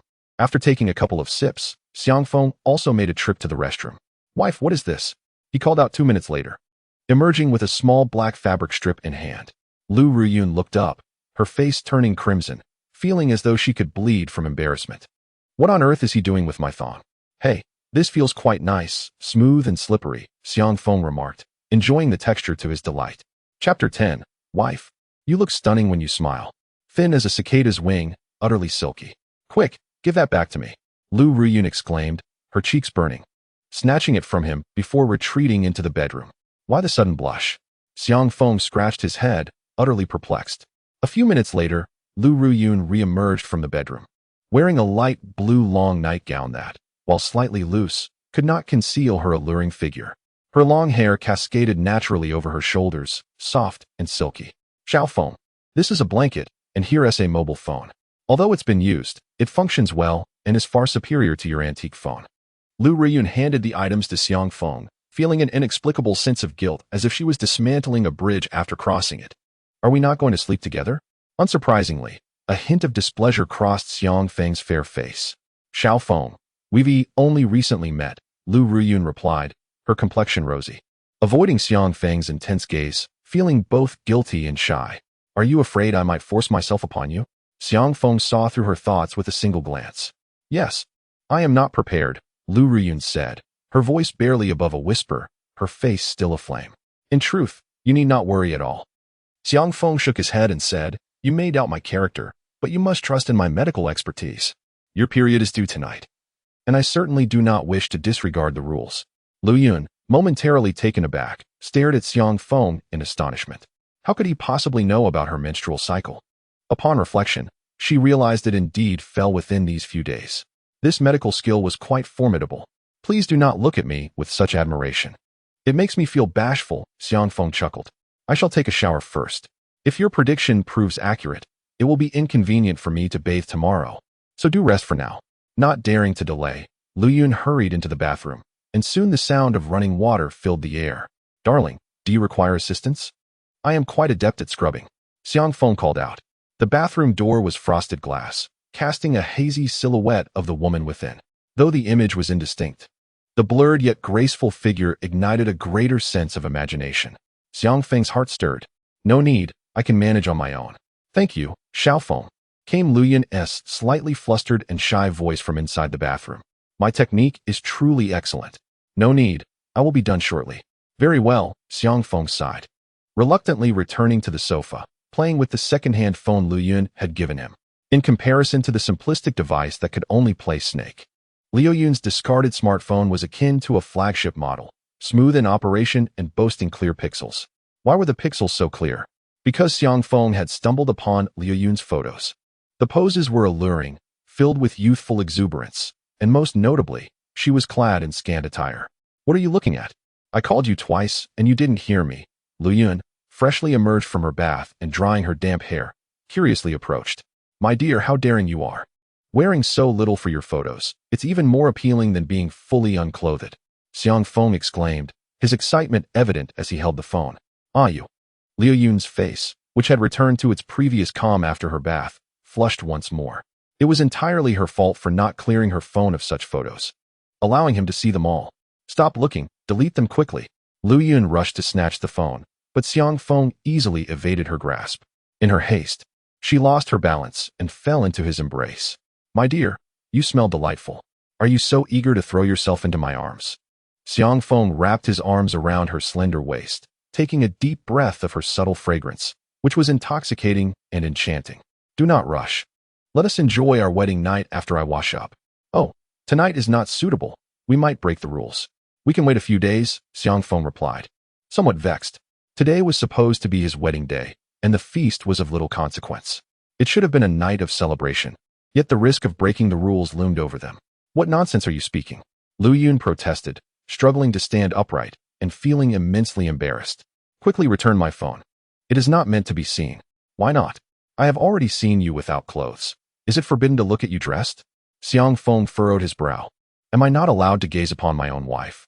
Lu Yun found herself at a loss for words. My dear, would you like me to take your picture? I am quite skilled at photography. Xiang Feng's eyes sparkled with enthusiasm as he gazed at the woman before him. No need. Lu Riyun hastily declined, urging him to rest well, as she felt tired and needed to sleep. With that, she almost fled into the bedroom, locking the door behind her for good measure. Sighing in disappointment, she lamented the promise of marriage and children that had ended with her alone in bed. Xiang Feng shook his head in frustration. His spirits lifted slightly upon considering Lu Riyun's impending menstrual cycle. After freshening up in the bathroom, he sprawled on the couch, continuing to browse through his phone filled with beautiful photographs. Meanwhile, Lu Riyun struggled to find sleep that night, her mind racing through the day's surreal events. The falling out with the Lu family, the complete severance with Li Donghao of the Li group, And the unexpected marriage to her rugged little husband, Xiang Feng. Was she truly destined to bear children with him? A flush crept across her cheeks as she was suddenly gripped by a familiar cramping pain. Realizing the implications, she hurried to find sanitary pads. Knock, knock, knock. Suddenly, there was a sound at the door. Wife, is Aunt Flo visiting? Are you experiencing cramps? Feeling cold in your limbs? Xiang Feng's voice came from the other side, eerily perceptive. Fearing he might burst in to take advantage of her vulnerability, Lu Ruyun found herself inexplicably drawn to open the door. There stood Xiang Feng in a loose-fitting robe, his face adorned with a clean, genuine smile. When he grinned, revealing a row of pearly white teeth, it stirred a sense of envy within her. Wife, drink some brown sugar water. It will help warm you up and alleviate the cramps, he said, cheerfully offering her a cup. Lu Ruyun accepted it, cradling it in her hands as warmth spread from her heart to her limbs. Thank you, Xiao Feng, she murmured, her lips parting slightly, her eyes misty. Apart from her late grandfather, perhaps he was the only one in the world who treated her with such kindness. Despite his obvious desires, she found no offense in his attentions. What else with the thanks? Xiang Feng shook his head vigorously, feigning irritation. You are my wife. If I don't care for you, who will? The sudden assertiveness of this rugged little guy moved Lu Ruyun even more. By the way, wife, sit down and recline on the couch. Let me massage your abdomen. It will ease your discomfort, he encouraged, helping her to settle down. However, Lu Ruyun's cheeks flushed as she hesitantly replied, Xiao Feng, there's no need.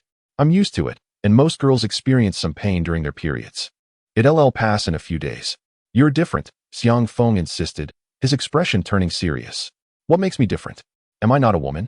You are the most beautiful among women. Even the heavens envy you. Lu Ruyun chuckled, her dimples deepening, intoxicated by the sweetness of the moment. Wife, your smile is enchanting. I feel compelled to kiss you, Xiang Feng said, gazing earnestly at her. Chapter 11. I truly am not being rude, Xiao Feng. How is your medical knowledge so impressive at such a young age? Lu Ruyun asked, skillfully redirecting the conversation as she took a sip of the brown sugar water. It's simply a gift, he replied. Observing the woman with a hint of disbelief, Xiang Feng suggested, My dear, how about we use your ailment as an example? If I am correct, would you grant me a kiss? Gazing at the woman's somewhat full yet irresistibly alluring crimson lips, Xiang Feng felt his heart stir. You decide, he urged. Lu Ruyun, thinking this was a fair exchange since she was indeed his wife, felt reassured. A kiss posed no real consequence. If she truly wished to deny it later, she could easily feign ignorance. Very well, it's a deal. Xiang Feng felt a surge of excitement. The discomfort you experienced during your menstrual cycle stems from blocked meridians. Blocked meridians? Lu Ruyun frowned, skeptical. Shouldn't the flow be quite minimal then? Yet, I find that my flow is substantial on the second and third days.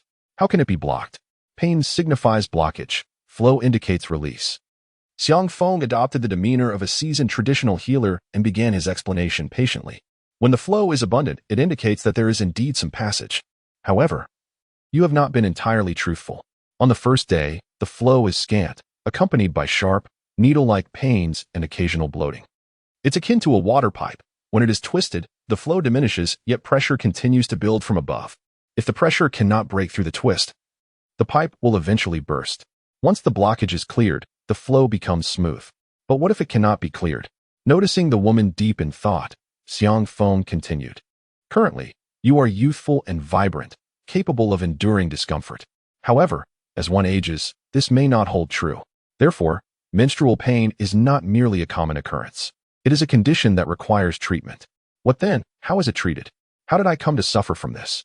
Am I truly different from other women? Lu Ruyun inquired, seeking answers. Indeed, you are unlike other women. You possess a rare and extraordinary constitution.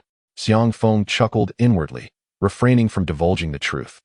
For such mystical notions might not be readily accepted by Lu Ruyun and could be dismissed as mere nonsense. Shifting his gaze, he explained. Your ailment arises from the invasion of dampness and cold into your body. In simpler terms, you have been exposed to cold water too frequently or have lived in damp, chilly environments, which has sown the seeds of your affliction. Precisely, Lu Ruyun nodded vigorously, recalling her past. When I first arrived at the Lu household, I understood my lack of status, so I eagerly took on chores like washing clothes and cooking, even in the harsh winter. Later, while studying abroad, I endured temperatures that rarely exceeded 10 degrees Celsius and at times plummeted to -40. It was during those periods that I felt immense pain and discomfort during my cycles. Exactly. Xiang Feng leaned closer, grinning. My dear, I was spot on. So, may I claim my kiss now? Coughing lightly, Lu Ruyun's cheeks flushed. Hold on. First, tell me how to treat this ailment. Can it be completely cured? Even alleviating some of the pain would suffice. This condition is not difficult to address. However, Xiang Feng glanced at the woman, his brow slightly furrowing. But what? Lu Ruyun pressed, mindful of the gravity of her health. Would you prefer to treat the symptoms or the root cause? Xiang Feng countered with a question. How would one go about treating the symptoms? And what of treating the root cause? What is the distinction? Lu Ruyun was not easily misled. To address the symptoms, I can offer you a simple massage and a warm compress. Beyond that, I cannot guarantee anything. This time, I assure you it will not be painful. Although the next time may be uncertain. As for the root cause, it is even more straightforward to comprehend. It will never hurt again. However, the method of treatment is rather peculiar, and you may not readily accept it. In the gaze of Xiang Feng, there was a flicker of desire, a stirring of emotions.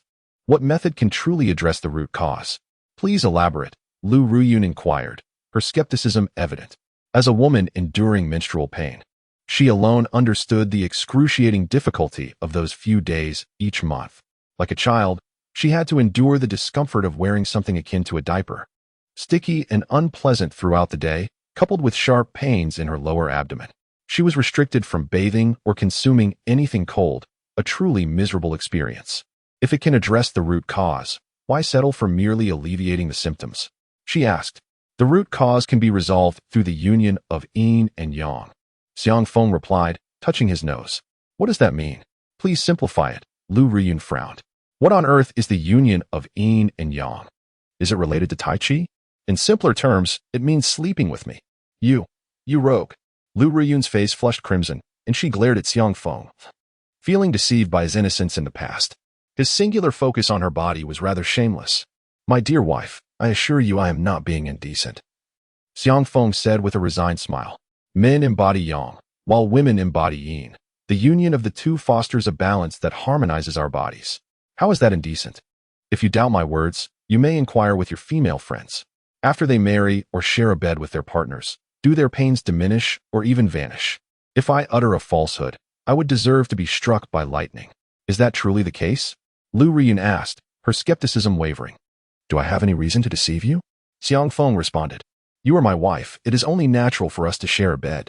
There is no need for jest at your expense, wouldn't you agree? At his words, Lu Ruyun nodded slightly, as if beginning to comprehend. Then how do we alleviate the symptoms? I need to consider the root cause. I am not yet prepared. She spoke softly, her cheeks flushed. If he truly intended to take advantage of her during her vulnerable state, he could have easily claimed her for himself. Nonetheless, she still held a measure of trust in his character. Alleviating the symptoms, however, was quite simple. Come here a bit closer. I will massage you. But bear with me, as I may apply a bit too much pressure, Xiang Feng said, a mischievous smile hidden within. Oh, it's fine. Go ahead. I can endure, Lu Ruyun replied, leaning closer to Xiang Feng. Without further ado, he concentrated his energy, placing his hand on her lower abdomen, beginning the gentle massage. A warm current surged through her, prompting Lu Ruyun to instinctively vocalize her comfort, her pretty face blossoming with a delicate blush. My dear wife, please refrain from making such enticing sounds. I may lose control, Xiang Feng remarked, though he mischievously increased the pressure. The potent energy gradually seeped into her body, as Lu Ruyun clenched her lips tightly, enduring the momentary pain that threatened to break through her defenses.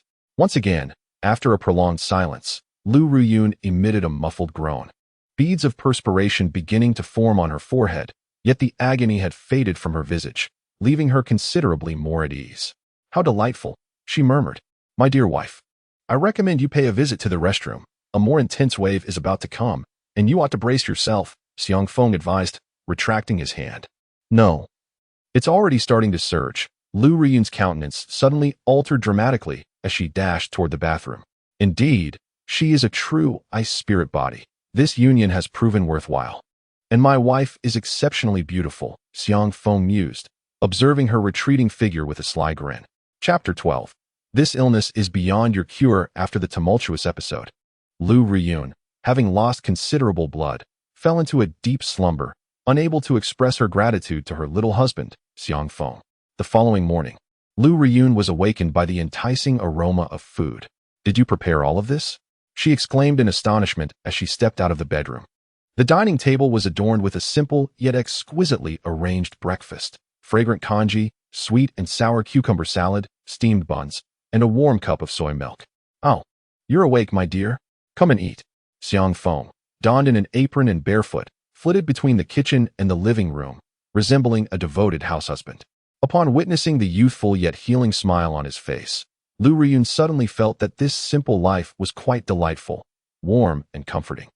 Tearing off a piece of the bun and savoring it, her eyes sparkled with delight. It was sweet and tender, surpassing even the offerings of local restaurants. "Delicious. Isn't it?" Xiang Feng beamed with pride. "Marrying me guarantees a life of comfort. I shall ensure you are nourished and thriving." "How absurd. I am not a pig." Lu Riyun rolled her eyes, though her feigned annoyance only enhanced her allure. "Just a metaphor," Xiang Feng chuckled, thumping his chest. "In any case, marrying me means you shall never have to worry about anything again."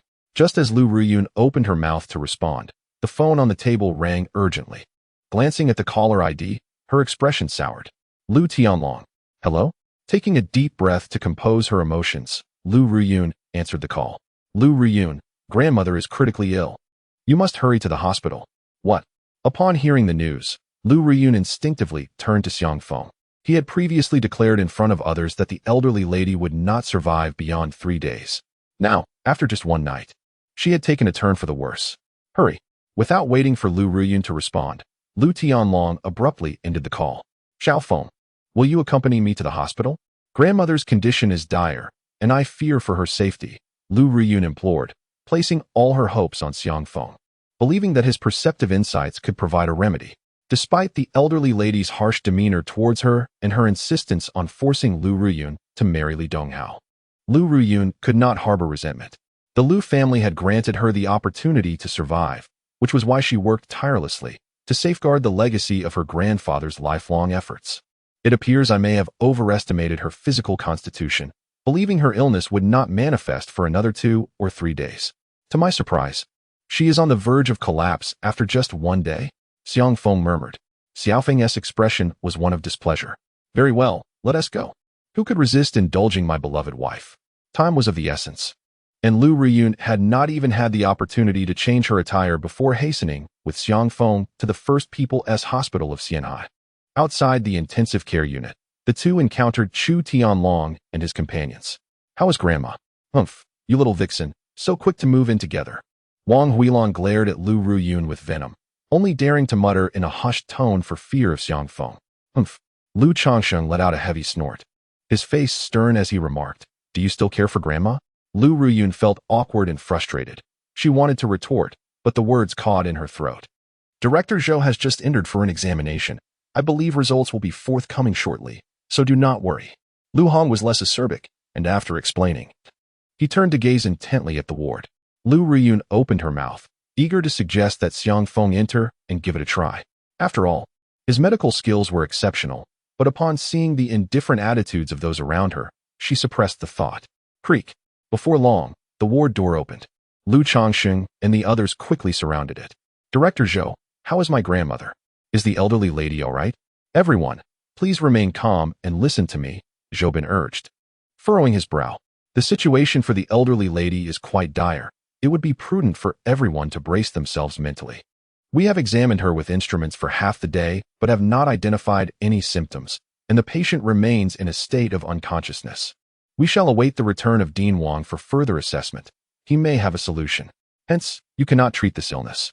Xiang Feng could no longer contain his frustration. He had never held a favorable opinion of Western medicine. Nonsense instruments, incapable of detecting even the symptoms, yet they dare to claim superiority? Absurd. "Who are you?" Zhou face immediately fell at the remark. "You should be silent. This is not your place to speak."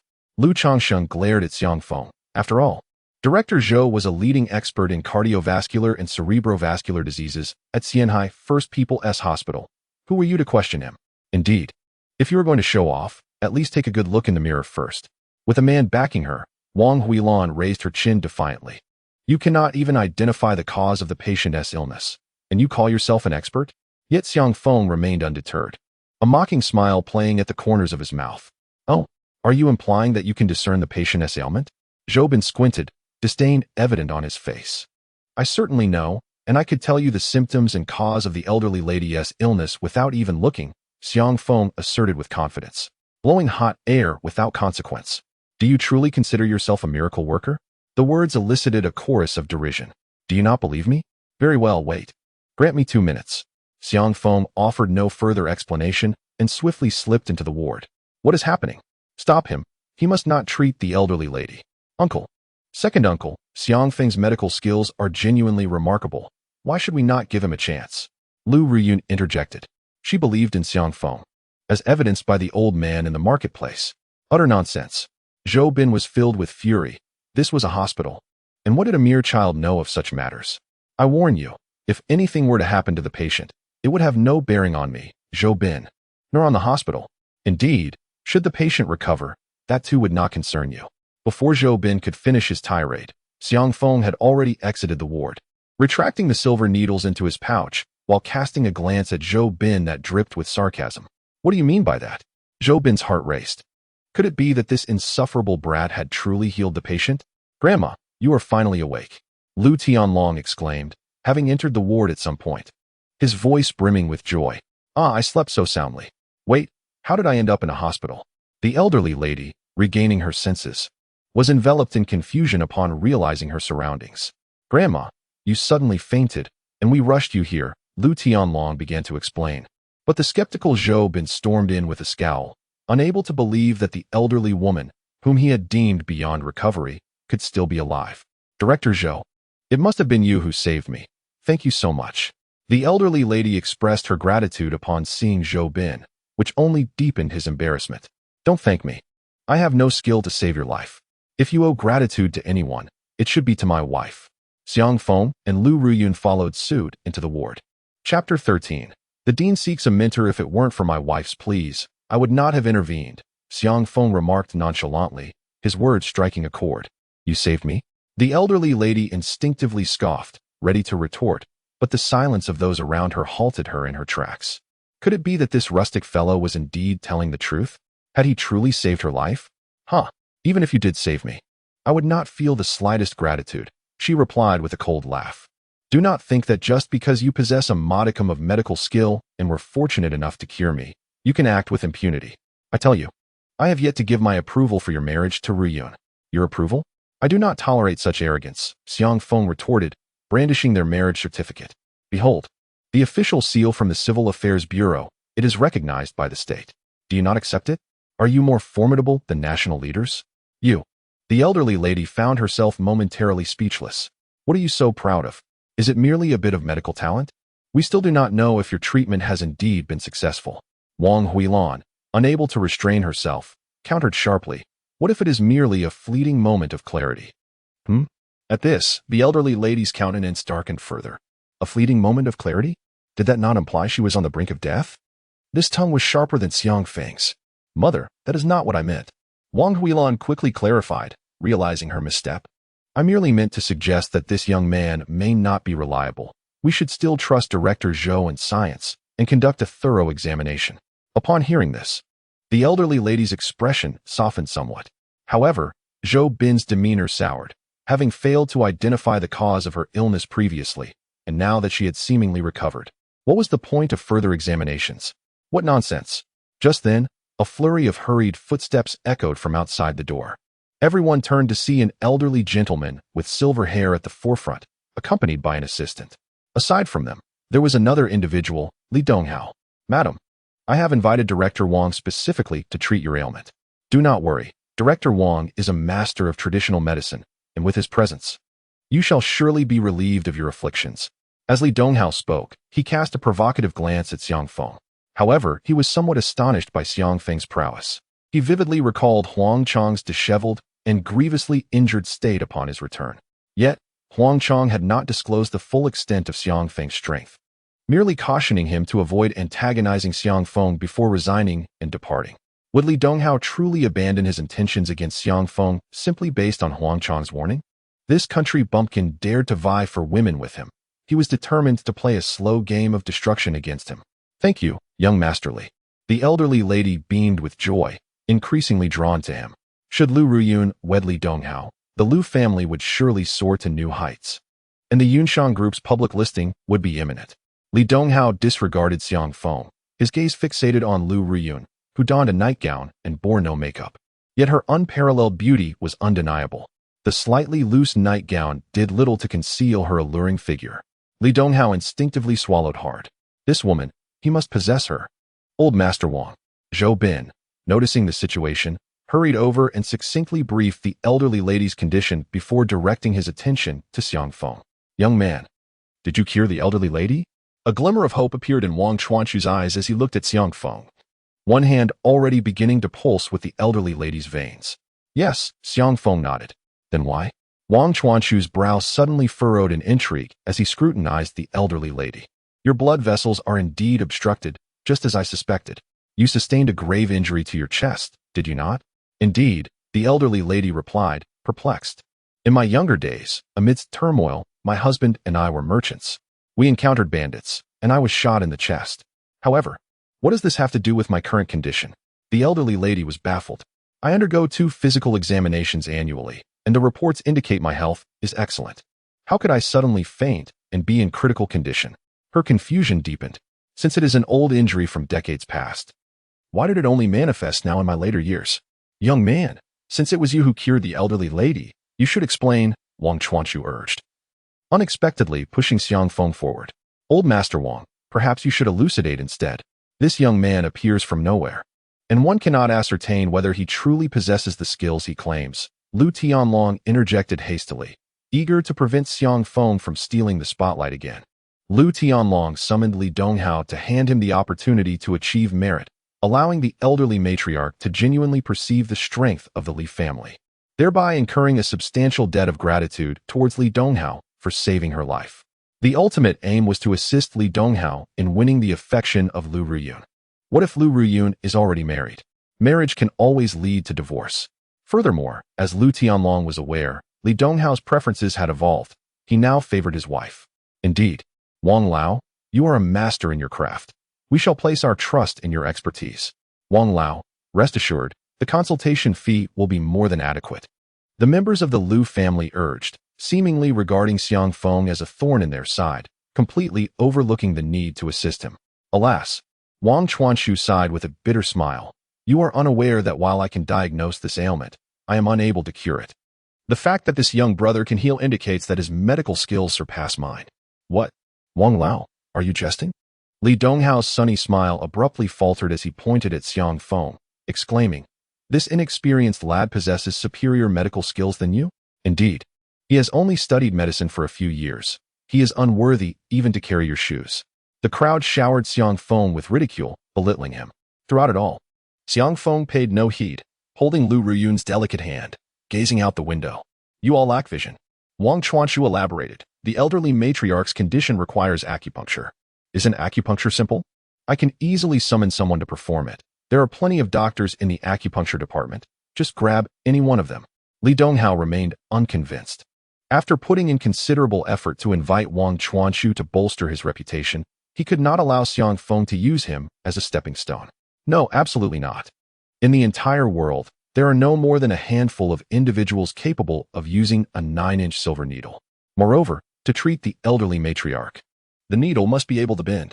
As Wang Chuanchu's words settled, the ward fell into silence. Where could one find a needle that bends?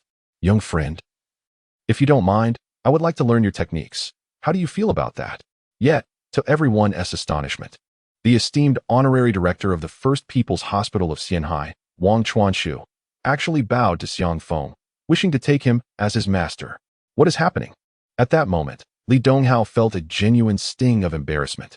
While your discernment is commendable, recognizing my treatment method, regrettably, your aptitude is lacking, and you would not be able to master my techniques. It would be best to reconsider. Unexpectedly, Xiang Feng waved his hand in refusal. Damn, Li Donghao inwardly cursed. The formidable figure he had invited was actually bowing to his rival and was subsequently rejected. His face was utterly humiliated. Chapter 14. Should we share a kiss first? Director Wang, What if this fellow is merely confused? Please do not let your judgment falter. Yes, he is undoubtedly confused. Lu Tianlong had already aligned himself with Li Donghao, echoing, "Nowadays, there are many charlatans. Who can tell if he is merely a blind cat stumbling upon a dead rat?" The elderly matriarch's complexion, already grim, darkened further upon hearing her beloved grandson compare her to a dead rat, inflaming her anger even more. "Mother, Tianlong means no harm. It is merely for your well-being that we must exercise caution," Lu Chongqing interjected, attempting to mediate. "This young man's origins are shrouded in mystery, and he appears quite peculiar. What if he covets the Lu family's fortune? What then?" "Indeed, mother. Did you not notice how that young lady was utterly enchanted and likely has already lost her innocence?" Wang Huilan chimed in, adding fuel to the fire. No matter how formidable Xiang Feng might be, they viewed him with suspicion. "You all lack discernment," Wang Chuanshu exclaimed, his frustration evident as he glared. "With the medical prowess of our young friend, if he were in pursuit of wealth, countless individuals would be clamoring to seek his services. You simply fail to recognize a gem among stones. Regardless, you may handle this as you see fit. Young friend, let us depart." With that, Wang Chuanshu, in a huff, pulled Xiang Feng away, while Xiang Feng took hold of Lu Riyun's hand, leaving the others in the ward staring at one another in bewilderment. "Young friend, would you be interested in working at our hospital? I assure you, I can arrange for you a position at least at the level of department head." Although Xiang Feng had yet to showcase his skills, Wang Chuanshu was convinced of his genuine capabilities. Being an expert himself, he could discern ailments with a mere pulse examination. His understanding is clear as a polished mirror. "No interest," Xiang Feng replied succinctly, grasping Lu Ruyun's hand. "I have no desire to work in a hospital. I wish to be with my wife and fulfill my master's task of establishing a traditional Chinese medicine clinic.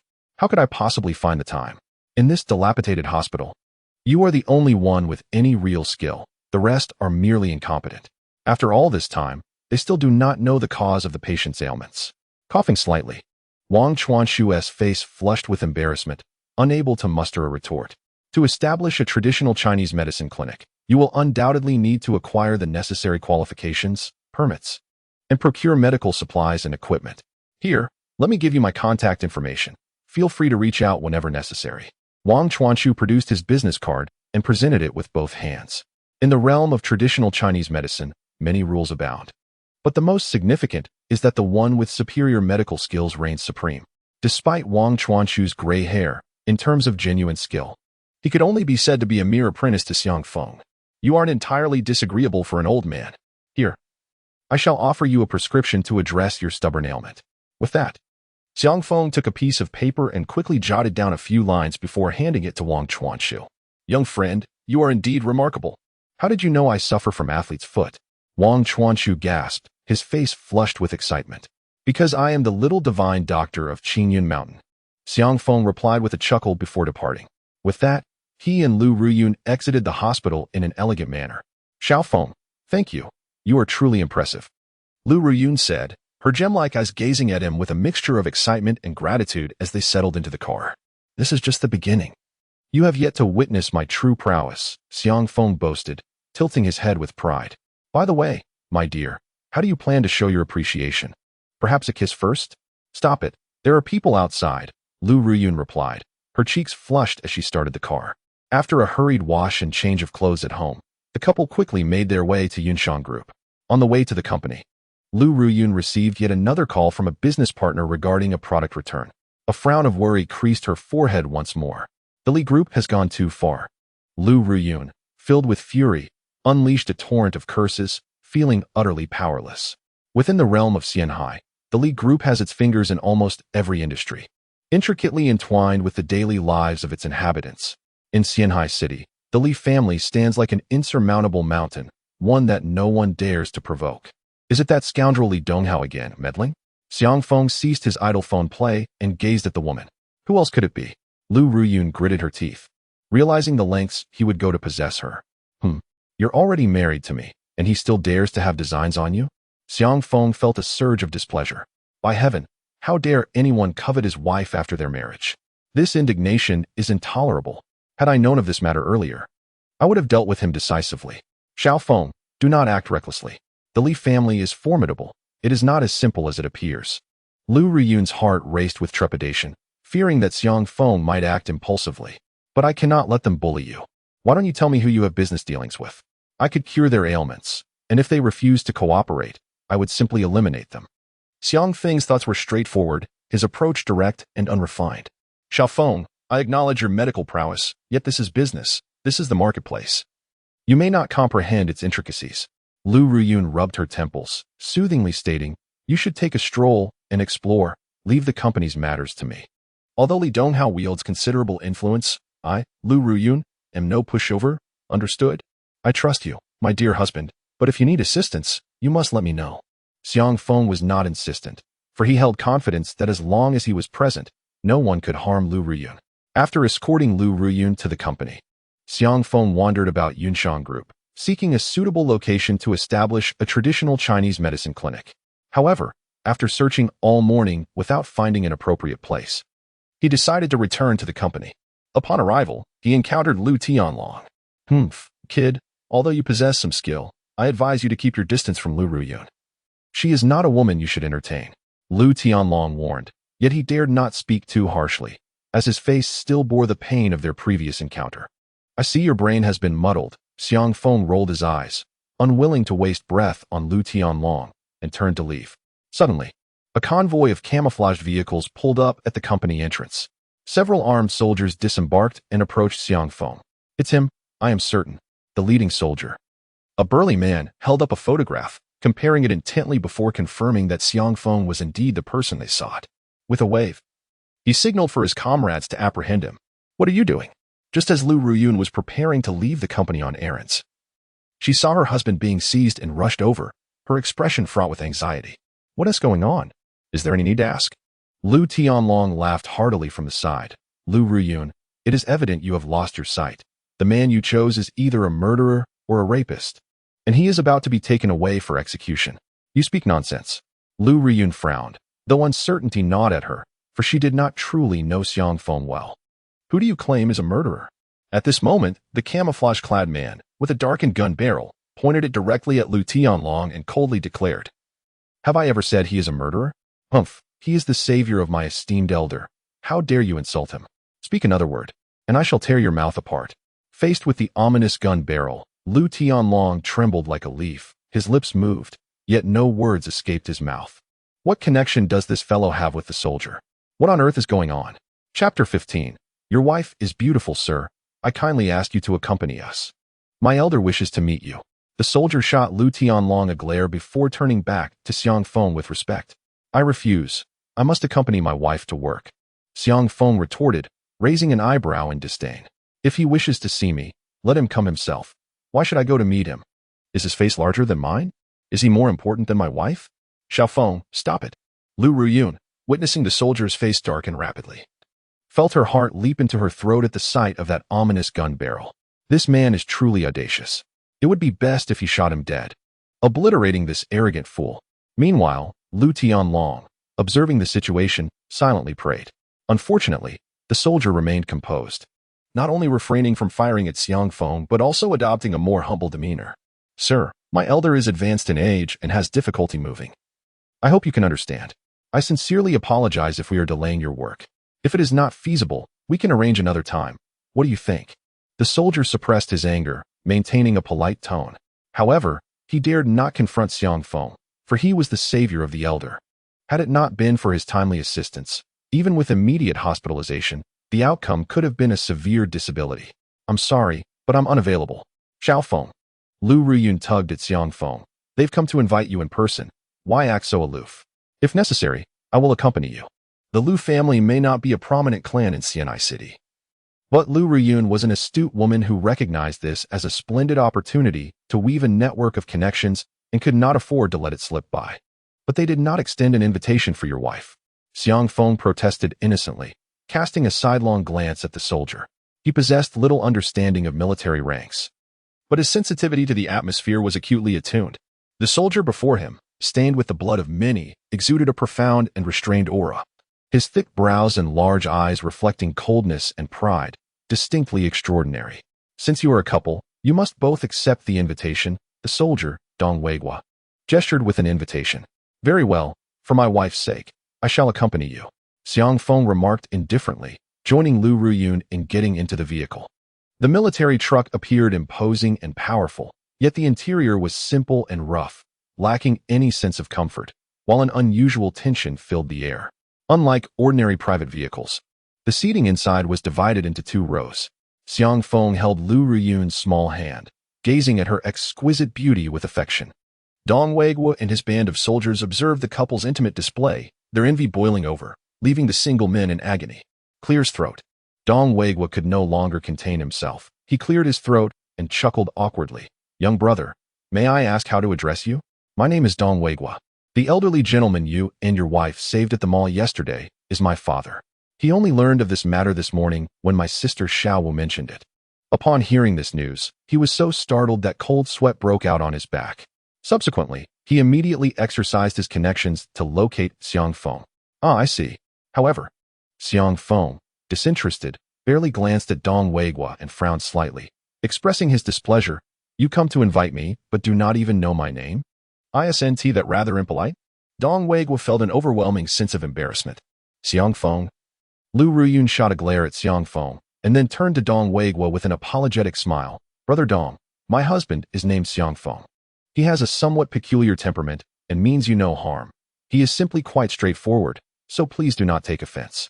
While Xiang Feng was unfamiliar with Dong Weiguo, Lu Ruyun had certainly heard of him. The Dong family in Xianhai City was renowned for their loyalty and valor.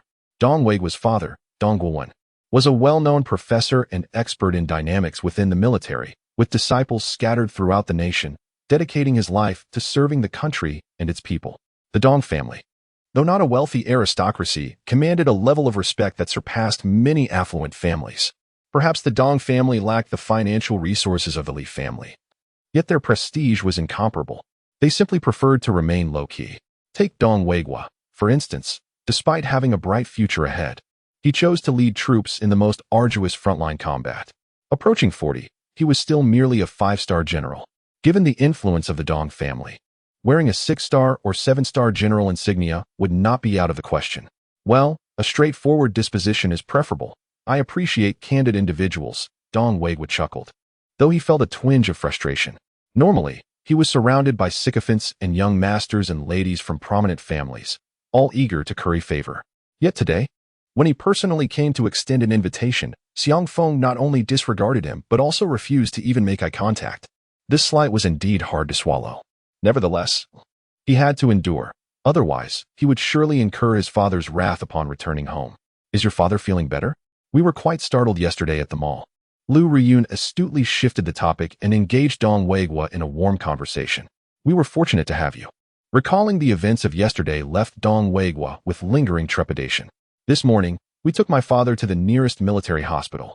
The doctors said that while the treatment method was unusual, the results were quite favorable.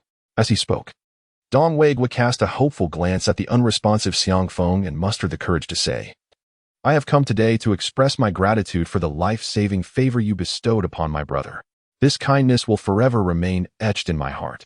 Secondly, I would like to request your assistance in diagnosing and treating my father's health, as it would provide some peace of mind for us, his children, while we are away working. Dong Weiguo's heartfelt words were sincere and compelling, evoking a sense of empathy. However, Xiang Feng remained unresponsive, as though he had not heard a word. Dong Weiguo felt embarrassed once more, while several soldiers nearby looked on, wishing they could strike Xiang Feng with the butt of their rifles, muttering under their breath about his arrogance. Who was Dong Weiguo, after all?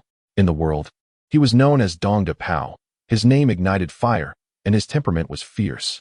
In the military, even the highest-ranking officer, Dong Weiguo, could boldly bang his fist on the table during a heated exchange, and few dared to provoke him. Aware of the escalating tension, Lu Ruyun discreetly pinched Xiang Feng, offering an apologetic smile as she reassured, Rest assured, Brother Dong, Xiang Feng will certainly do his utmost to treat the old gentleman's ailment. I can guarantee it. Dong Weiguo chuckled in response. However, Xiang Feng's antics persisted. Darling, why are you touching my waist? Do you have a secret to share with me? This time, even Lu Ruyun felt the awkwardness, as her unexpectedly formidable little husband displayed a lack of social grace, giving off an almost Na'vi charm. Thankfully, the military vehicle sped swiftly through the bustling city, ascending towards the luxurious Villa No. 1 on Yunding Mountain, alleviating the uncomfortable atmosphere. Upon disembarking, Dong Weigwa felt an invigorating freshness in the air. "My young friend, I am grateful for your timely assistance yesterday. Please, come inside." Dong Guowan, along with his granddaughter Xiaowu and daughter-in-law, had been waiting outside. As Xiang Feng stepped out of the car, they hurried to greet him. "There's no need to thank me. I have the ability to treat your illness, but I am unwilling to do so." Yet, to everyone's astonishment, Xiang Feng uttered something shocking. Just as he seemed to grasp the opportunity presented by the Dong family, he abruptly severed the connection. The atmosphere outside the villa grew tense, especially among Dong Weigwa's soldiers, who stood at the ready, weapons raised, prepared to turn Xiang Feng into a sieve at a moment's command. "Xiao Feng, you darling. Do not concern yourself with this matter. The old man's illness is difficult to treat and offers no benefit to me. Why should I bother?" As he spoke, Xiang Feng cast a pointed glance at Dong Weigwa. "As long as you can save my father, you may dictate your terms." Dong Weigwa inhaled deeply. Yet the fury brewing within him remained unrestrained. He had never encountered such blatant ingratitude. Was the Dong family's reputation truly so worthless? "Ah, that must be your wife. She is quite beautiful. I find her appealing. Would you be willing to part with her?" Xiang Feng's gaze fell upon Tang Wanner, and the atmosphere suddenly turned charged with tension. "You seek death." A soldier's honor demanded respect, and the pent-up rage within Dong Weigwa erupted at last. "Weigwa, do not be disrespectful." Dong Guowen's face darkened, and any fondness he had previously harbored for Xiang Feng dissipated. Although plagued by illness, he could never sacrifice his virtuous and understanding daughter-in-law by offering her to another. Such an act was beyond his moral compass. "Father." Dong Weigwa's heart ached with fury, his gaze returning to Xiang Feng, brimming with resentment. "Xiao Feng, what are you doing?" Lu Riyun's delicate features paled with fear, overshadowed by confusion. Though her acquaintance with Xiang Feng was brief, she trusted her judgment. Xiang Feng was certainly not a man driven by lust. Otherwise, during their encounter on the boat, he would have taken advantage of her vulnerability. Clearly, there was a deeper reason behind his provocative words. Nevertheless, regardless of the rationale, uttering such sentiments would undoubtedly lead to trouble. "I have done nothing wrong. His wife is inherently beautiful. Despite having given birth, her figure remains admirable. Xiang Feng's demeanor is as tranquil as still water." "Enough." Dong Guowen admonished sharply. "Forgive my lack of insight. Please take your leave." With that, Dong Guowen grasped his granddaughter's hand and turned to leave. "Father, your health." At this moment, Dong Weigwa finally comprehended the profound struggle between loyalty and filial piety. One side was his father's well-being, and the other was his beloved woman, both irreplaceable. Yet the terms proposed by this fellow were truly excessive. How dare he covet his wife? The vengeance of a slain father and the hatred of a stolen wife represent a man's greatest agony. "I am not yet deceased." "Take your leave," Dong Guowan retorted, lifting his foot to enter the house. "Alas, what use is such a son? As a man, you are truly disgraceful." Xiang Feng continued to fan the flames. "You are courting death." Unable to endure any longer, Dong Weigwa's anger surged, his eyes ablaze, fists the size of sandbags cracking ominously. "Xiao Feng, please, cease this commotion." Lu Ruyun was on the verge of tears. Just then, Xiang Feng whispered softly and suddenly sprang into action. His form transformed into a fleeting shadow, rushing directly at Dong Weigwa. Bang! A dull thud resounded as Dong Weigwa, nearly 200 pounds, staggered backwards. "Open your mouth." Xiang Feng, like a phantom, darted behind Dong Weigwa, halting his retreat, and struck forcefully at Dong Weigwa's back with one hand. Gulp! Dong Weigwa's mouth opened wide, expelling a mass of thick phlegm the size of an egg, which flew 3 meters away. The dark phlegm, streaked with blood, emitted a repugnant odor. "What are you doing? Release our leader." In the blink of an eye, a dozen soldiers raised their weapons, all glaring furiously at Xiang Feng. How dare he launch a surprise attack on Dong Weigwa? This was a crime far graver than assaulting an officer. "Are you feeling more comfortable now?" Xiang Feng patted Dong Weigwa's shoulder, a smile gracing his face for the first time. "You noticed I was injured long ago?" Dong Weigwa's expression was one of astonishment and shame. "Otherwise, did you truly believe I was enamored with your wife? What are you thinking? Is your wife even 1/10 as beautiful as mine?" After saying this, Xiang Feng released Dong Weigwa and strode towards Lu Riyun. Lu Riyun, equally bewildered, gazed at Xiang Feng, utterly unaware of the unfolding events. "Weigwa, are you injured?" Upon hearing of her husband's injury, Tang Wanner hurried forward, concern etched across her face. "I, injured?" Why did you not inform your family? Quickly, tell me where it hurts. Tang Wanner shot her husband a glare, filled with both anger and tenderness. Wife, I am fine. He insisted, still putting on a brave front. Xiang Feng sighed. If you do not speak the truth today, I shall speak it for you, otherwise. The intensity of their gazes will devour me. Would that not be unjust? Although sister-in-law is indeed beautiful, I assure you, my intentions are pure. By the way, sister-in-law, just dismiss what I said earlier as mere folly. I apologize for my words. Weigua, what on earth is happening? Will you not speak the truth? Dong Guowen's countenance darkened. Equally perplexed. Last year, during a training session, I was struck by a 200-pound dummy. Although a subsequent hospital examination revealed no injuries, I have since felt a persistent discomfort throughout my body, occasionally accompanied by an urge to burp. In desperation, Dong Weigua finally confessed the truth. As you all know, in my profession, one cannot harbor any hidden ailments. Thus, I refrained from reporting it and dared not inform anyone, as I cherish my time in the military. To my surprise, Brother Xiangfeng saw right through me. At that moment, Dong Weigua looked at Xiangfeng with profound gratitude, completely overshadowing any previous feelings of jealousy. Young friend, you have humbled me, he said, his face flushed with embarrassment.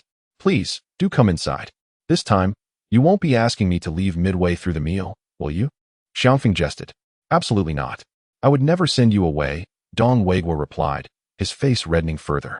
Thus, Xiangfeng and Lu Ruyun entered the Dong family courtyard together. Although it lacked the opulence of the Lu family estate, its ancient and dignified atmosphere surpassed that of the latter. Naturally, the Yunding Mountain Villa was not a residence one could occupy merely due to wealth. Xiaofeng, were you just treating him? Lu Ruyun inquired softly. Indeed, Xiangfeng nodded. Then abruptly said, Darling, I believe I heard you mention that I am insane. No, you misheard. I said I want to have children with you, Lu Ruyun retorted, her face flushing with embarrassment. Well, that wish must be fulfilled. We shall prioritize it once we return, Xiangfeng replied with utmost seriousness. As the hosts and guests took their seats, a sumptuous array of dishes was soon laid out on the table, appealing to both the eye and palate. Young friend, this cup of wine is a toast to you.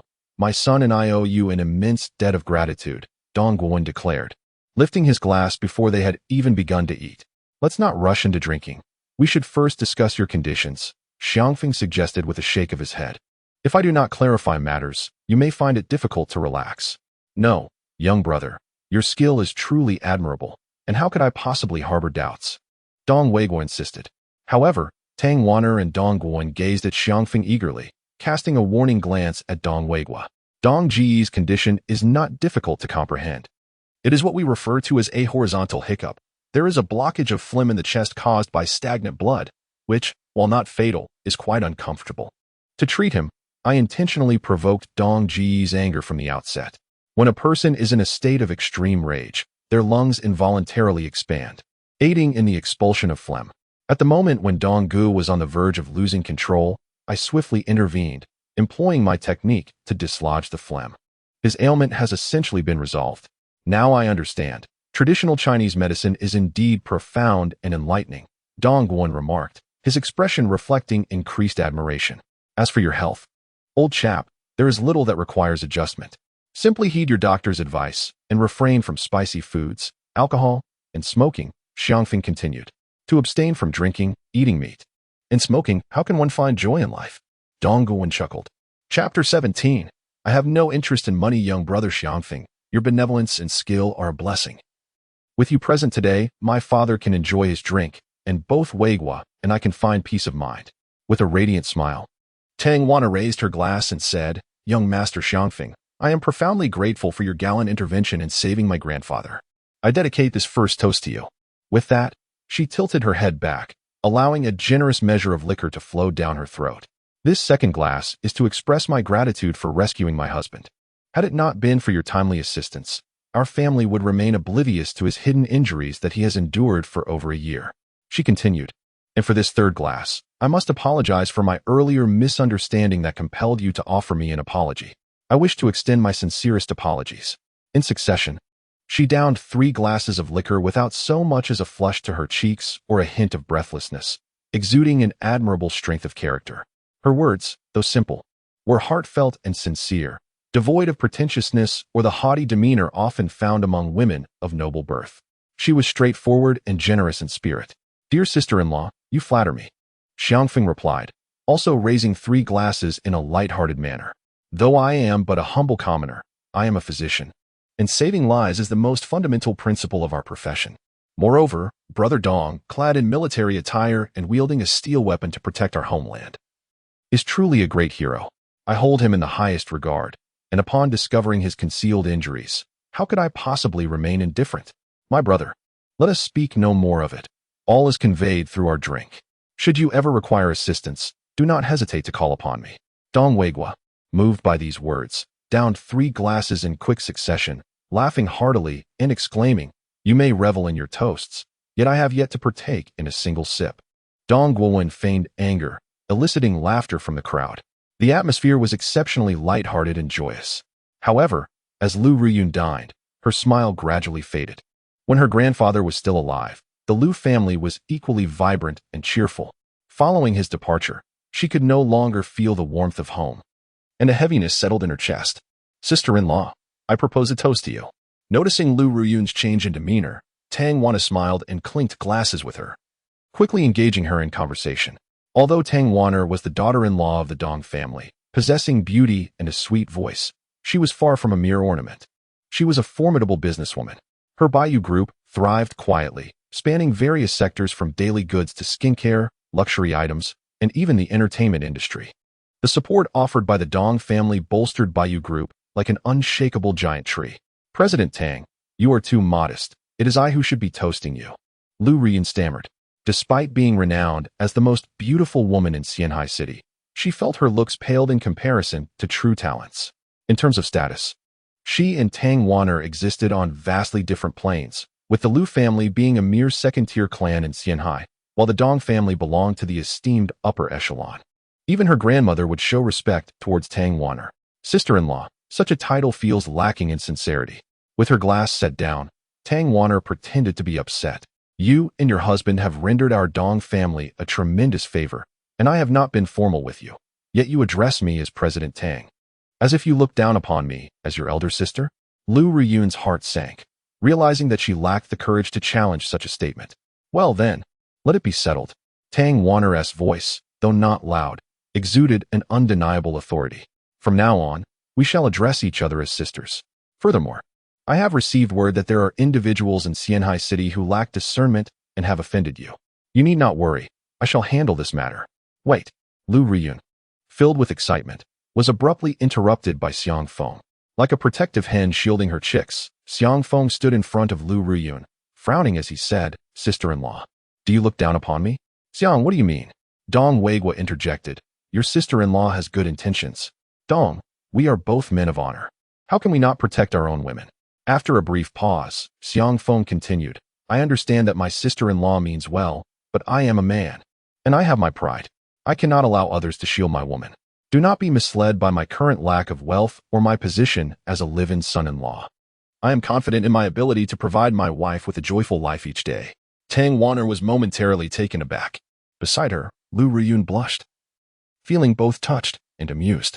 This fellow, despite having no money and being so poor he could chew on his own cheeks, spoke boldly without shame. Yet everyone knew that Xiang Feng was no braggart. Her little husband possessed real skills. Healing the elderly lady was merely luck. Curing Dong Guowen was also a stroke of fortune. Could it be mere chance that he discerned Dong Weigua's underlying ailment? It is worth noting that even Wang Chuanqiu, the honorary president of the First People's Hospital and a foremost figure in traditional Chinese medicine in Xianhai, held him in high regard and even wished to take him as a disciple. Who is Wang Chuanqiu? He is a prestigious figure. Can he not see Xiang Feng's capabilities? Moreover, his prowess remains an enigma. Dong Weigua, a formidable 5-star general commanding thousands, could not even graze the hem of Xiang Feng's clothing during their encounter. "I apologize. I truly did not mean to underestimate you, little brother Feng. Please do not take offense," Tang Wana said repeatedly, raising her glass towards Xiang Feng once more.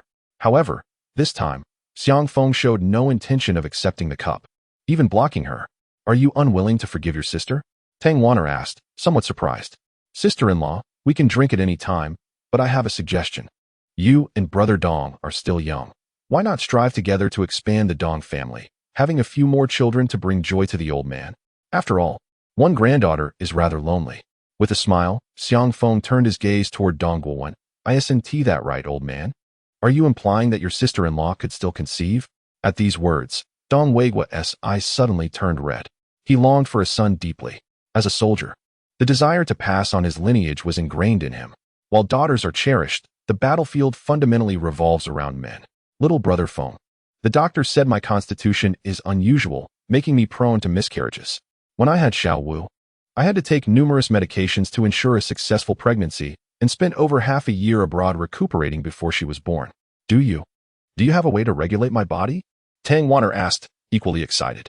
Of course, or would I dare to call myself the little divine doctor of Qingyan Mountain? With a raised brow, Xiang Feng exuded an air of immense pride. I kindly request my dear younger brother, Xiao Feng, to lend a helping hand. I would be eternally grateful. No worries. I shall prepare a remedy for half a month, and after that, we can embark on our plan to conceive. Xiang Feng brimmed with confidence. For him, healing was as effortless as eating or drinking. The true challenge lay in the uncertainty of when his beautiful wife would bear him children. Chapter 18. A kiss for my wife having descended from Cloud Peak Mountain. It was already past 3 in the afternoon. Xiao Feng, why do you refuse Wanner's assistance? Are you not aware that this is the perfect opportunity to forge connections? Upon exiting the Dong family villa, Lu Ruyun felt a twinge of dissatisfaction. Lu Ruyun was not one to cling to the powerful. However, establishing a foothold in society necessitated a network of connections. She could not comprehend why Xiang Feng, who had a direct line to the heavens, would choose to forego such an opportunity. In the end, he only accepted a property in Cloud Peak Mountain, a gift that Tang Wanner had insisted upon giving him. Although it was not one of the prime villas, its market value was assuredly in the tens of millions. The crucial point was that the villas at Cloud Peak Mountain were not something one could simply purchase with wealth. Why should I accept help from others? Are there issues I cannot resolve myself? Xiang Feng inquired with a puzzled expression. Why should I build connections? Shouldn't they be the ones vying to please me? Lu Ruyun was momentarily taken aback by his words. She had not anticipated that her younger husband, though young, would possess such audacity. Wife, consider this. I am a doctor. Indeed, the most renowned and formidable divine physician in the world. Tell me, is money more important, or is life? Lu Ruyun opened her mouth to retort, only to find herself at a loss for words. By the way, dear wife, did you not mention wanting to bear me a child? Do you prefer a son or a daughter? Xiang Feng's thoughts leaped as he spoke of children, his eyes sparkling with excitement. He exhibited a hint of youthful lechery, his gaze direct and fervent. What intrigued Lu Ruyun was that she felt no aversion, only a sense of shyness. Her cheeks blooming a rosy hue reminiscent of the setting sun. Wife, I'm asking you a question. When shall we have children? Xiang Feng pressed on. Before Lu Ruyun could respond, her phone began to ring. Upon answering, her expression immediately darkened. Hello, Auntie. All right, I understand. I will return to the company immediately. Whatever was being said on the other end seemed to trouble her. Wife, what is it? Is your aunt causing you trouble? Seeing her reaction, Xiang Feng's face darkened. You need not fear. I have said it before. You are my wife, and no one shall bully you. His tone, though somewhat youthful, carried an unmistakable air of authority. Please, do not. Lu Ruyun quickly interjected. Xiao Feng, you do not understand. My aunt married early, and besides my grandfather, she has been the kindest relative to me.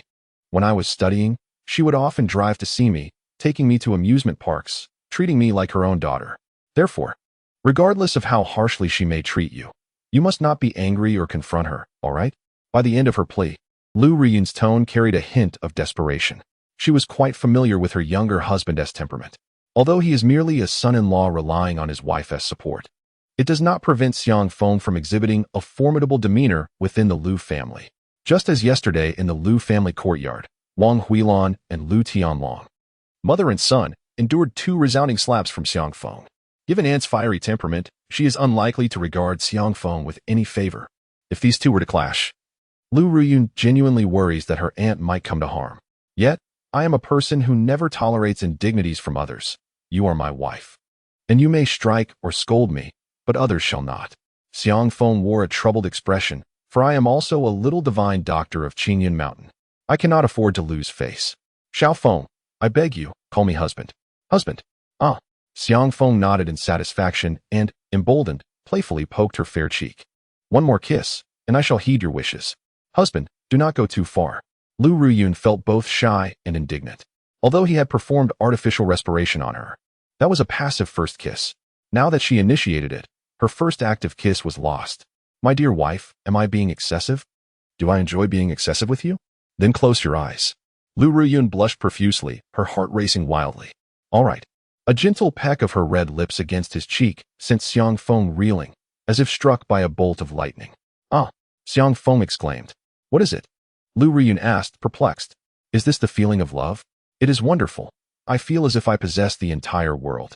My dear wife, your kiss is magnificent. All right. Enough of this nonsense. Are you feeling sweet or sour? Lu Ruyun remarked, her teeth nearly grinding together, yet her heart brimmed with joy. No, it is very sweet and pure. By the way, your lips are incredibly soft. You'll be the death of me. Lu Ruyun's face reddened to the point of near bleeding. Time was of the essence, and the two hurried towards Yunshan Group. Around 3:30 in the afternoon, Xiang Feng and Lu Ruyun arrived at the entrance of Yunshan Group. However, Lu Ruyun's expression was clouded with worry, for she spotted her aunt, Lu Huijun, waiting with a stern countenance. A woman in her 40s, she had maintained her appearance remarkably well, resembling a woman in her 30s, charming yet vibrant. Lu Huijun's mood was decidedly foul, particularly upon seeing Xiang Feng disembark from the vehicle, a grown man embracing her delicate niece's slender waist under the broad daylight.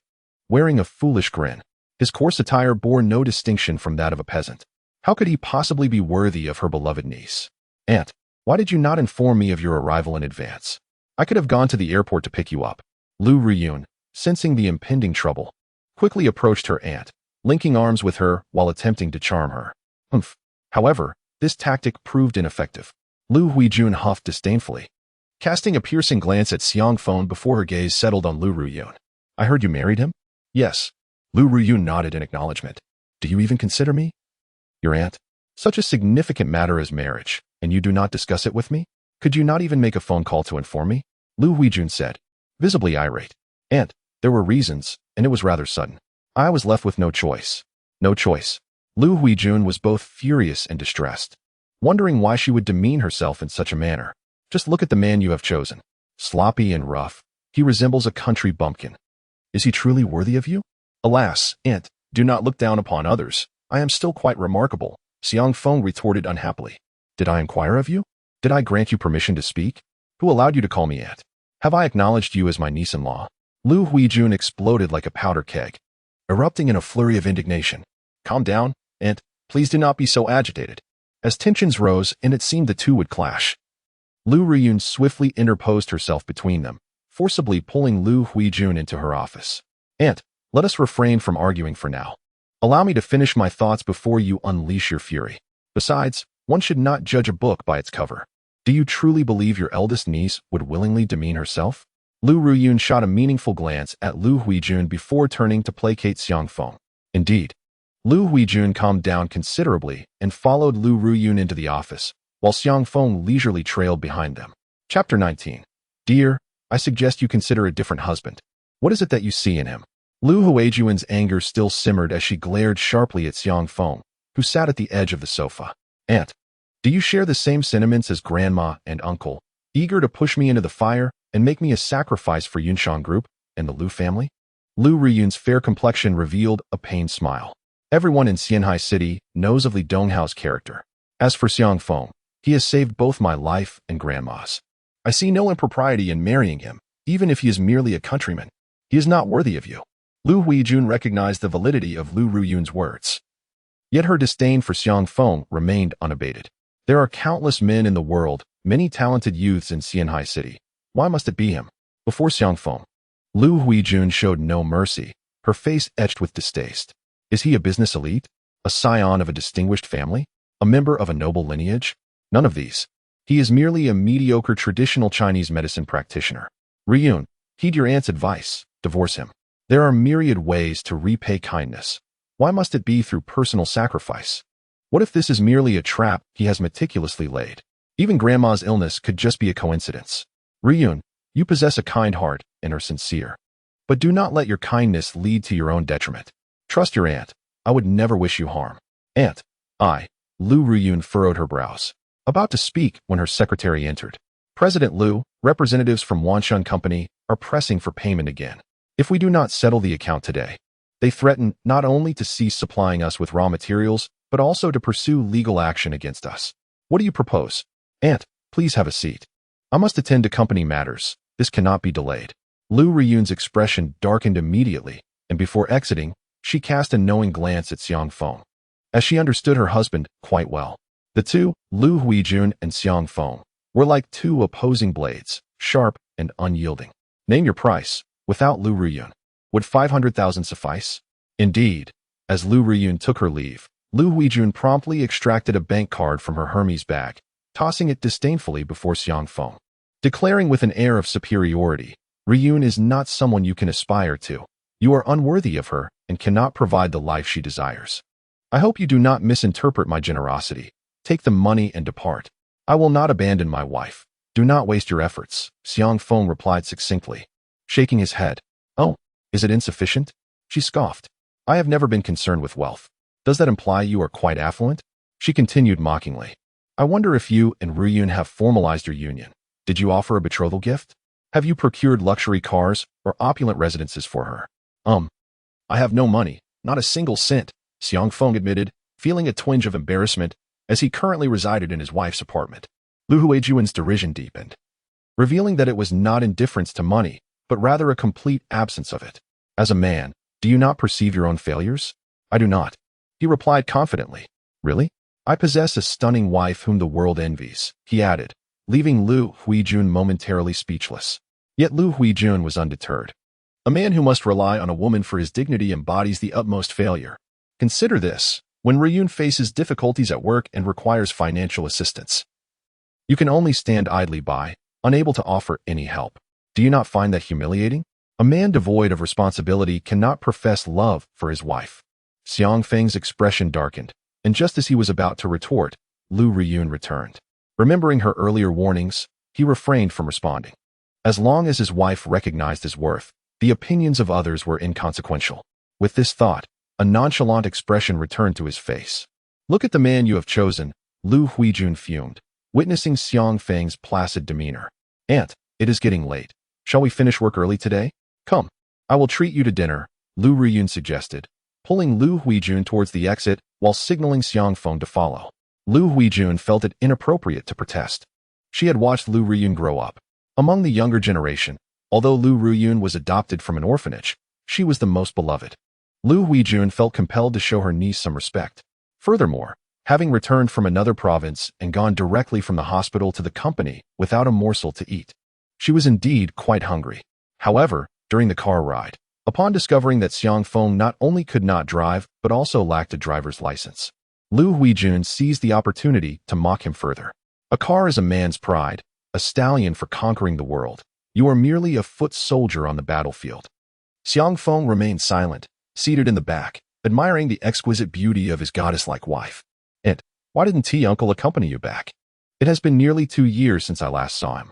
By the way, are you two still not considering having children? Liu Riyun adeptly shifted the conversation. Your uncle is very busy with work and often travels.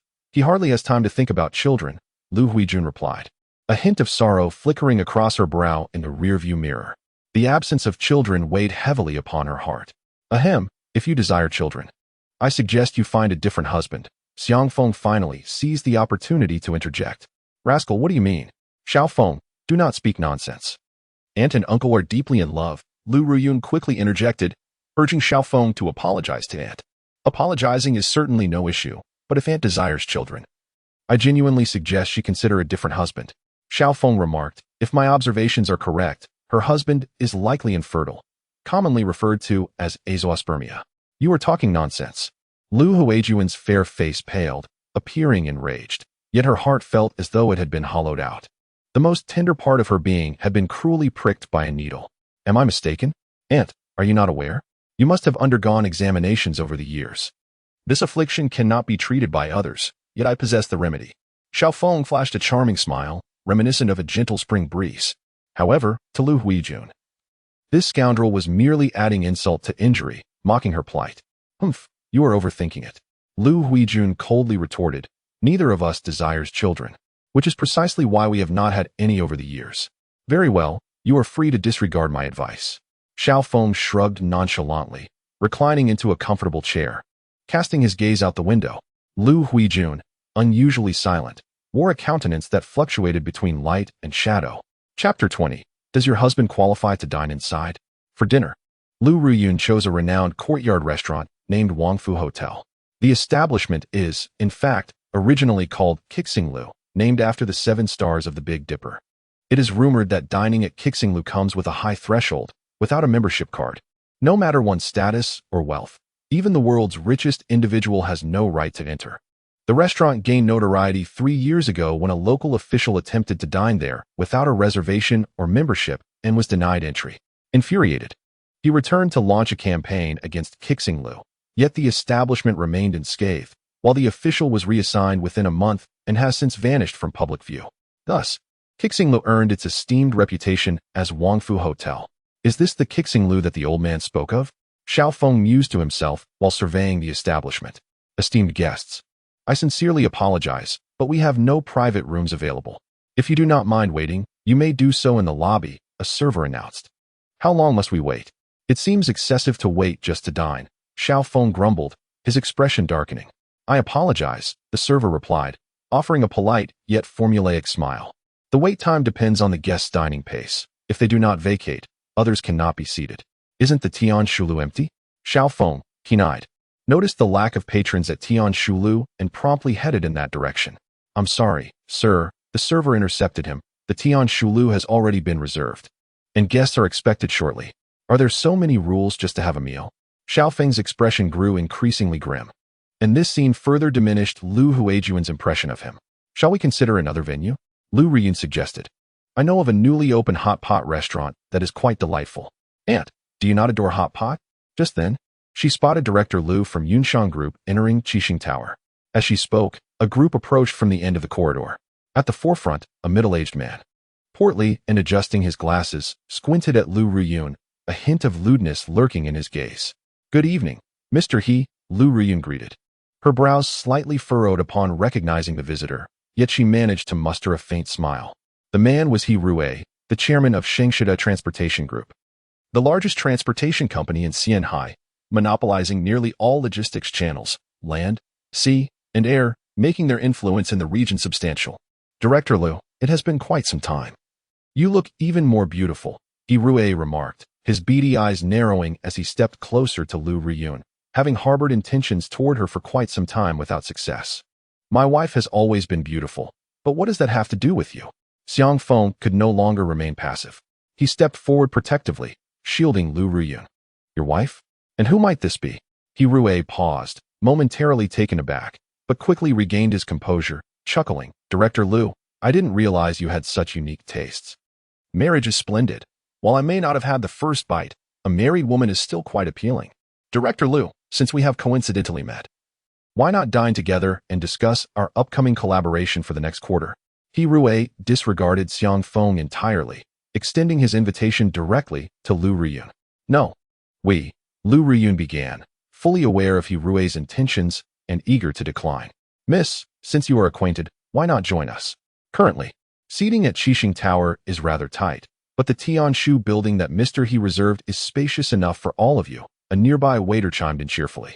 Oh, so you haven't secured a reservation? He Rui's smile widened, a hint of mockery directed at Xiang Feng. Thinking to himself how naive the young man was for not even booking a private room, he couldn't fathom why Lu Riyun would choose such a poor fellow. Not to worry, the more the merrier, He Rui continued. Director Lu, you wouldn't refuse, would you? Absolutely not. Before Lu Riyun could respond, Xiang Feng interjected. My wife dislikes crowds, particularly dining with men other than myself. It's just how she loves me. He shrugged, feigning an air of helplessness. Uffed. This time, even the waiter couldn't suppress a laugh. What do you mean by that? Xiang Feng retorted, visibly irked. Apologies, sir. We are professionals and typically do not laugh unless compelled. The waiter replied politely, yet he harbored a deep-seated disdain for Xiang Feng. Xiang Feng's anger flared. Huh, brother, you truly possess an extraordinary talent for boasting. He Rui no longer showed any respect to Xiang Feng, unable even to secure a reservation at the Qixing building. He scoffed at the notion of not wanting to dine with other men, remarking that if one's wife is left without a meal, how can one still call themselves a man? This sentiment also resonated with Lu Huijun. A man may be impoverished, yet he must not feign wealth. Now, even Lu Ruyun was dragged into this embarrassment. Wasn't there a private room available? We demand that room. Enraged, Xiang Feng pointed to the tallest pavilion and declared, I want that room. Take us there. Brother, does your pride compel you to boast? Do you even know what that building is? Upon hearing this, Hirue's smile grew even brighter. What building isn't meant for dining? Isn't that a private room at Qixing Building? Doesn't it fall under their management? Xiang Feng frowned and shot a glare at the waiter, insisting, Take us there. Rest assured, you won't lose a single penny. I'm sorry, sir, but you are not permitted to dine there. The waiter remained unmoved, his polite smile transforming into a mocking grin. Why not? Because you do not possess the qualifications to enter Wangulu. The waiter spoke bluntly, his demeanor haughty. No qualifications. Is this how Qixing Building treats its patrons? Lu Riyun could no longer contain her anger. Director Lu, it seems you are not well acquainted with Wangulu, Hirue explained. Wangulu embodies the meaning of 7 stars surrounding the moon. It is the premier private room of Qixing Building. Since its inception, Wangulu has hosted guests only twice. Do you think your husband qualifies to dine there? With that, Hirue cast a knowing glance at Xiang Feng. Thinking to himself that this bumpkin had struck some fluke luck by winning Lu Ruyun's affections, how blind fate can be. At these words, Lu Ruyun turned as pale as a ghost. Today, it seemed, her dignity was irrevocably lost. But what if I and my wife do qualify to dine at Wangulu? Xiang Feng replied coldly, unwilling to let his wife suffer indignity. If you manage to bring Director Lu to Wangulu for a meal today, I, Hirue, will kneel before you and call you big brother. Hirue pointed to the ground. However, if you cannot enter Wangulu, you must kneel and declare, I am a toad. I do not deserve Lu Riyun. Do you dare? Enough, Xiao Feng, stop this nonsense. It's getting late. I'm feeling a bit unwell. Let us head home. Lu Riyun said, her expression shifting slightly. Though she recognized her little husband's capabilities, how could he possibly ascend to Wangulu? It is important to note that Lu Ruyun's ability to dine at Qixing Building was largely due to her grandfather's influence during his lifetime. And she was merely an ordinary member there. Wangulu was a legendary establishment. Since its opening, it had hosted guests only twice, not due to a lack of business, but because qualified patrons were exceedingly rare. Consider, a restaurant bold enough to turn away high-ranking officials would hardly fear a lack of clientele. Xiang Feng was merely a barefoot doctor from Qingyun Mountain, lacking even a medical license. What qualifications did he possess to enter Wangulu? Lu Riyun acknowledged that while Xiang Feng's medical skills were exceptional, the affluent and powerful often valued their lives highly. Those in positions of power are seldom foolish. They are typically quite adept at maintaining their health and would not deliberately fall ill, waiting for a remedy from Xiang Feng. In order to spare Xiang Feng any embarrassment, Lu Ruyun feigned discomfort and announced her intention to depart. Ruyun, there is no rush to return home. I am rather curious to see how he continues to blow his trumpet. Lu Huijun could no longer contain herself. Throughout the journey, she had refrained from speaking, pondering whether she had underestimated Xiang Feng's capabilities. The truth, however, proved her mistaken. He may possess some skill, yet he remains merely a lowly figure, a mediocre individual with a slight understanding of medicine. Lu Huijun was determined to shatter Xiang Feng's confidence in front of others, compelling him to confront reality and recognize that he not only lacked the qualifications to ascend to the moon viewing pavilion, but also to win the affections of her precious niece. Indeed, Director Lu, please do not hurry away. Surely you do not wish to absolve your husband? I am genuinely eager to witness the caliber of guests who can grace the moon viewing pavilion. Hirue's expression was rife with mockery as he fixed an amused gaze upon Xiang Feng. Did you just assert that I lack the qualifications to enter the moon viewing pavilion? Xiang Feng dismissed Hirue with indifference, turning his attention to the waiter. Yes, you are unqualified to enter the moon viewing pavilion. Therefore, I must ask you to refrain from causing a disturbance, or I shall have to request the security to escort you out. The waiter, clearly losing patience, no longer offered even the most basic semblance of polite smiles to Xiang Feng. Very well, Xiang Feng nodded slowly, smiling rather than fuming. I initially intended to interact with you as an ordinary person, but now I shall abandon this pretense. It is time for me to reveal my true self. Enough of this embarrassing charade. Let us leave promptly, Lu Ruyun finally exclaimed, unable to hold back. This man even resorted to quoting lines from yesterday's film. Was that truly amusing? It was acceptable for a couple to joke privately, but did he not feel a sense of shame in such a public setting? This was the first time Lu Ruyun perceived Xiang Feng as unreliable. A man may be financially challenged, but he must possess integrity. My dear, trust me. I can genuinely take you up there, Xiang Feng proclaimed, producing a membership card. However, the card he presented was green. How am I to believe you? Lu Ruyun questioned, only to be momentarily struck dumb as she noticed the waiter's expression shift dramatically, eyes widening in astonishment as they fixated on the green card in Xiang Feng's hand. The green bamboo card. The waiter gasped. He had indeed encountered the legendary green bamboo card. The membership cards of the 7-Star Pavilion are officially classified into 3 tiers: silver, gold, and diamond. Yet, only the staff of the 7-Star Pavilion are privy to the existence of a tier above these 3, the green bamboo card. With no more than 10 of these cards issued, their holders possess the privilege to access any area of the 7-Star Pavilion and command its full resources. For instance, one could summon the pavilion's chefs to their home for a private meal. To possess the green bamboo card is tantamount to being a half-owner of the 7-Star Pavilion. Naturally, its holder is entitled to ascend to the Moon Viewing Pavilion. Now, do I possess the qualifications to enter the Moon Viewing Pavilion? Xiang Feng reveled in the waiter's astonished expression, reflecting on the wisdom of the elderly. This card was indeed invaluable, or else he would have faced immense embarrassment this evening. It is imperative to ensure that one's wife does not endure any grievances. The waiter nodded fervently, even bending slightly at the waist, beads of cold sweat forming on his forehead. Just moments ago, he had mocked Xiang Feng, who was a distinguished guest bearing the prestigious Qingzhou card. His employment at Qixing Tower was certainly at risk. Xiang Feng turned his gaze towards the portly He Rui, stating, "You may now commence your kneeling and worship. But refrain from calling me brother. I do not have a sibling as corpulent as you. Impossible, absolutely impossible. He Rui could never stoop to such a level. Did you misjudge the situation? What Qingzhou card? Who is to say it is not a forgery? How could a penniless wretch like him possess a Qingzhou card? I refuse to believe it." Kneeling? Not a chance. Lu Huijun moved her lips, her mind also questioning the authenticity of Xiang Feng's Qingzhou card, but ultimately dismissed the thought. She was well aware of the history surrounding Qixing Tower. It possessed remarkable clout. Previously, someone had forged a mere silver membership card, only to find themselves embroiled in legal troubles and ultimately impoverished.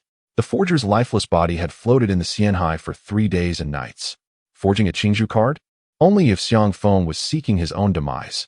Furthermore, the dining venue had been chosen at the last moment, making it impossible for Xiang Feng to fabricate any deceit in advance. Mr. He, do I not know better than you about its authenticity? The waiter shook his head, his voice tinged with a hint of trepidation. If Xiang Feng sought retribution later, he would not escape unscathed. He Rui fell silent, his plump face turning a deep shade of purple. The loudness of his previous taunts was now met with utter embarrassment. Kneeling before a destitute individual was beyond his capabilities. Kneel? Whether it's for drinks or dishes, hurry up. Once you're done kneeling, I still have to take my wife to Wanghua Tower for dinner. At this moment, it was Xiang Feng's turn to revel in the situation. Xiao Feng, stop it. Lu Ruyun had to intervene to diffuse the tension. Although she was astounded by Xiang Feng's dramatic turnaround, which brought her immense surprise and impact, she maintained a clear head. For the time being, she could not afford to offend He Rui. In the business world, it was prudent to avoid making enemies, especially considering the current plight of Yunshang Group. Wanli family was already proving to be a handful. Another adversary like Shengshida would be unbearable. Mister, he was merely joking. You shouldn't take it so seriously. He Rui hastily laughed. All right then, dear wife, I shall heed your words. You are beautiful, and whatever you say is right. Xiang Feng grasped Lu Ruyun's delicate hand, proudly proclaiming, after all, I am a good man of the 21st century, devoted to my wife. Lu Ruyun's cheeks flushed crimson, her heart swelling with sweetness akin to savoring honey. Chapter 22. Cooking for my wife, my dear wife, let us depart. With that, Xiang Feng took Lu Ruyun's hand and made their way to Wanghua Tower. Behind them, He Rui seethed with resentment, never having imagined that he would be bested by a mere impoverished individual. Where did this Qingzhou card come from? How could he possibly possess it? The Qingzhou card, rumored to have been repeatedly denied to the wealthiest family in Xianhai, the Li family. Could this young rascal be more formidable than them? Humph. What does it matter if he has a Qingzhou card? Do not fall into my hands. Otherwise, I shall deal with you accordingly. He Rui cursed inwardly, leaving in displeasure. Unable to stomach the meal for the night, the Wangwei Tower is not as remarkable as it is made out to be.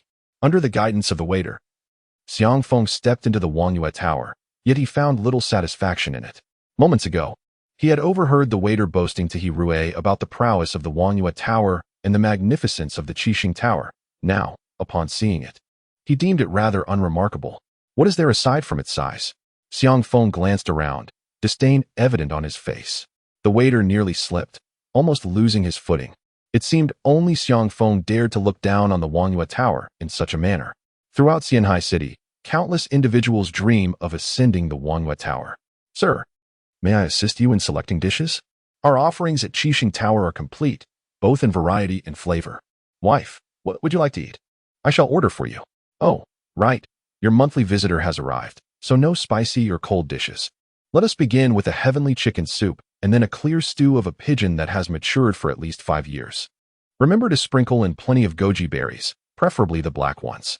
Xiang Feng's attention was solely on Lu Ruyun, as he ordered a dozen dishes, predominantly focused on nourishment, all light and subtle in flavor, nearly driving his aunt Lu Huijun to the brink of exasperation. Just moments ago, when Lu Ruyun suggested hot pot, Lu Huijun's interest was piqued. Who could resist the allure of spicy and fragrant hot pot? However, Lu Huijun had no time for anger at this moment. Her delicate brows knitted together, her bright eyes occasionally fixated on Xiang Feng, unable to fathom how he had managed to procure a Qingzhou card. Lu Huijun was further astounded by Xiang Feng's medical prowess. Indeed, he had not been fabricating tales. Her husband was genuinely incapable. After nearly 20 years of marriage, they had traversed hospitals from north to south. Their pile of medical reports stacked high, and the countless medications consumed were beyond recounting, yet the results remained disheartening. No matter how hard the couple endeavored, they could not achieve their desired outcome. To preserve her husband's dignity, Lu Huijun had to publicly declare that they were a dink couple, disinterested in children. But was that truly her stance? In truth, her lack of children made her cherish and care for Lu Ruyun even more, treating her as if she were her own daughter. This was precisely why Lu Huijun had hastened from another province to Xianhai City upon learning of Lu Ruyun's marriage. If he could discern her husband's ailment at a glance, surely he possessed the means to heal it. A flicker of hope ignited within Lu Huijun's heart. Yet it was difficult for her to approach someone she had often ridiculed. Raising her gaze again, she found her expression growing even more somber.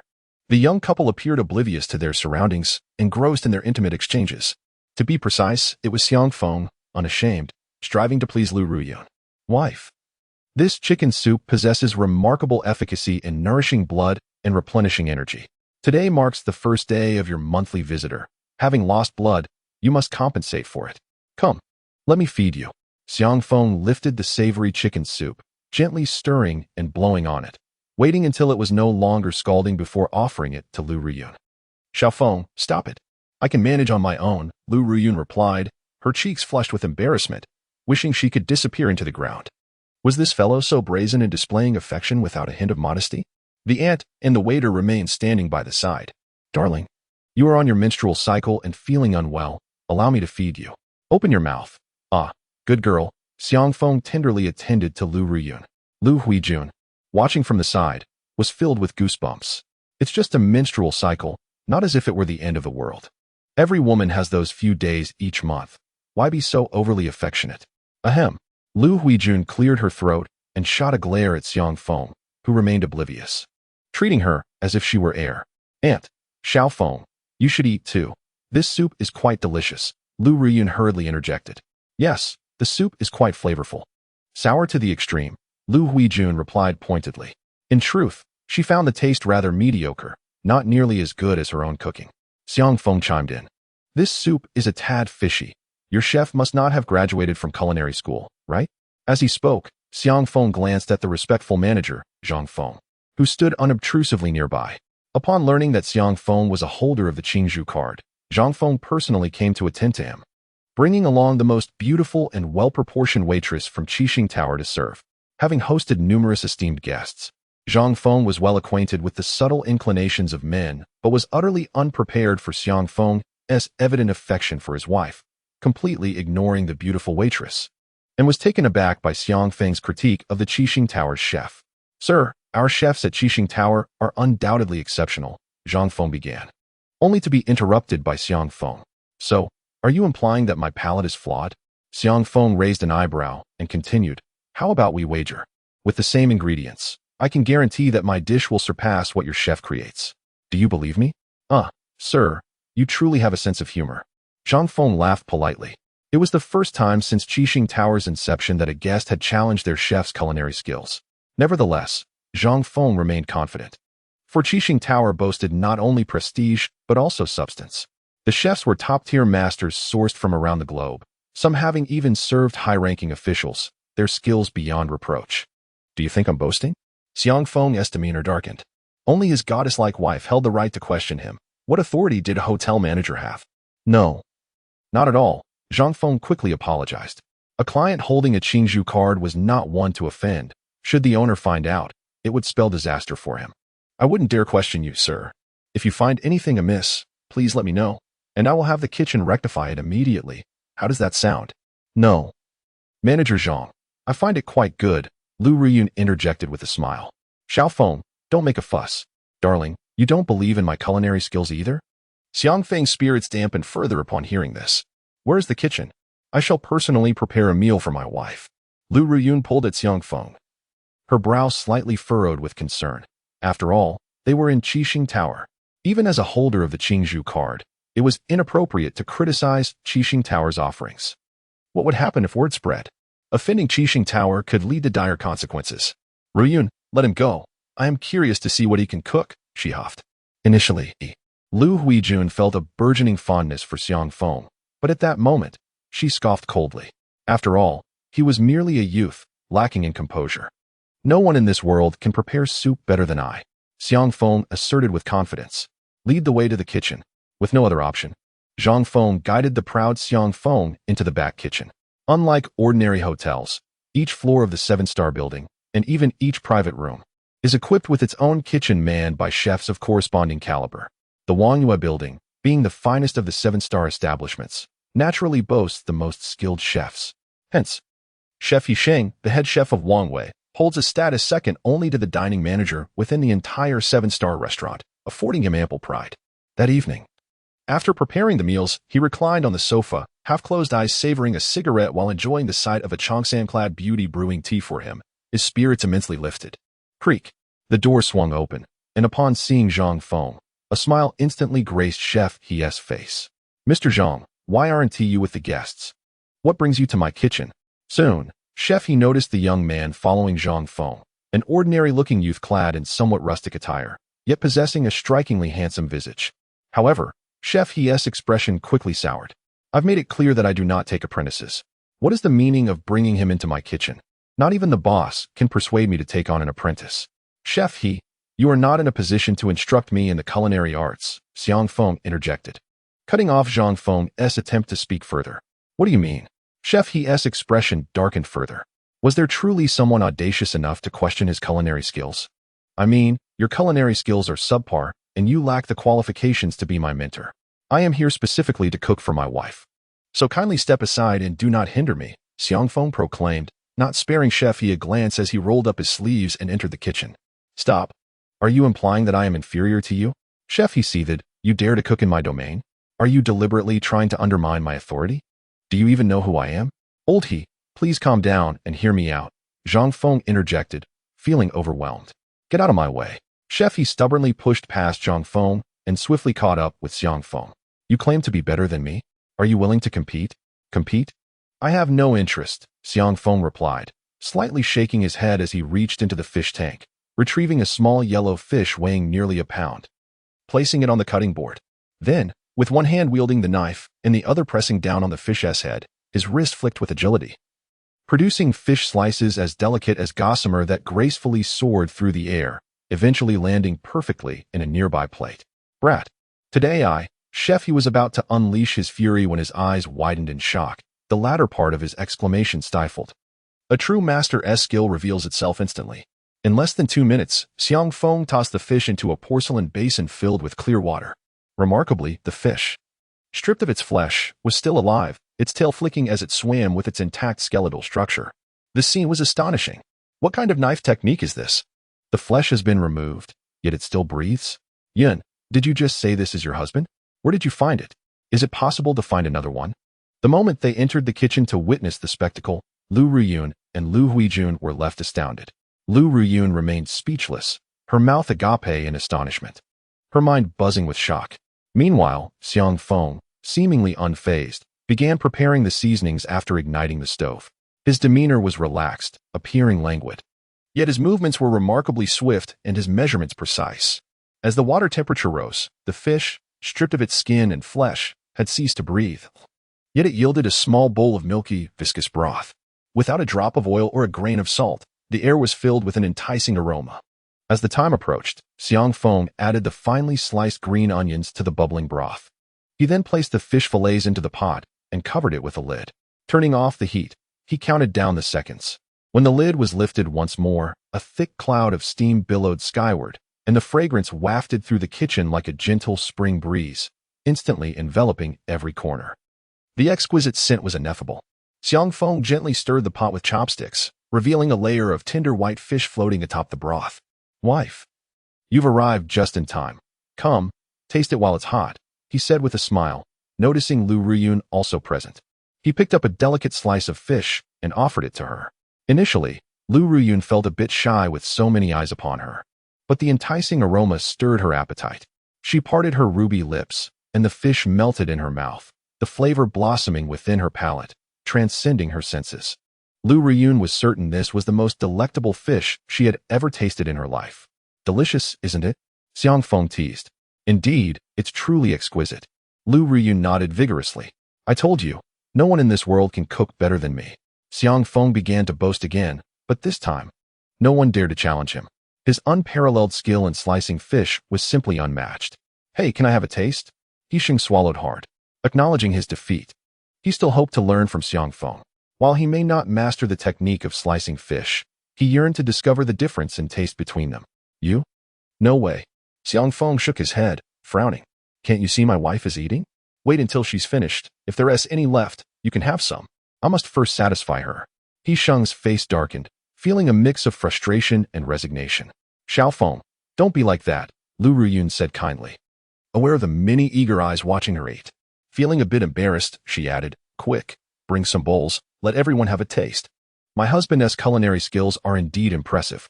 All right, my wife is the most beautiful woman in the world. Whatever she says is right." Xiang Feng replied with a grin. The crowd was left speechless, having never witnessed such devotion to a spouse, yet they could not voice their opinions, for they were genuinely impressed. Even Lu Huijun refrained from expressing her irritation. Over the years, she and her husband had maintained a decent relationship, but in comparison to Xiang Feng, the affection shown by her spouse seemed rather ordinary. Regardless, thanks to Lu Ruyun's generous spirit, everyone in the kitchen, including the waitstaff, received a small bowl of the yellow croaker soup, and all were grateful to Lu Ruyun, admiring Xiang Feng even more. Thud.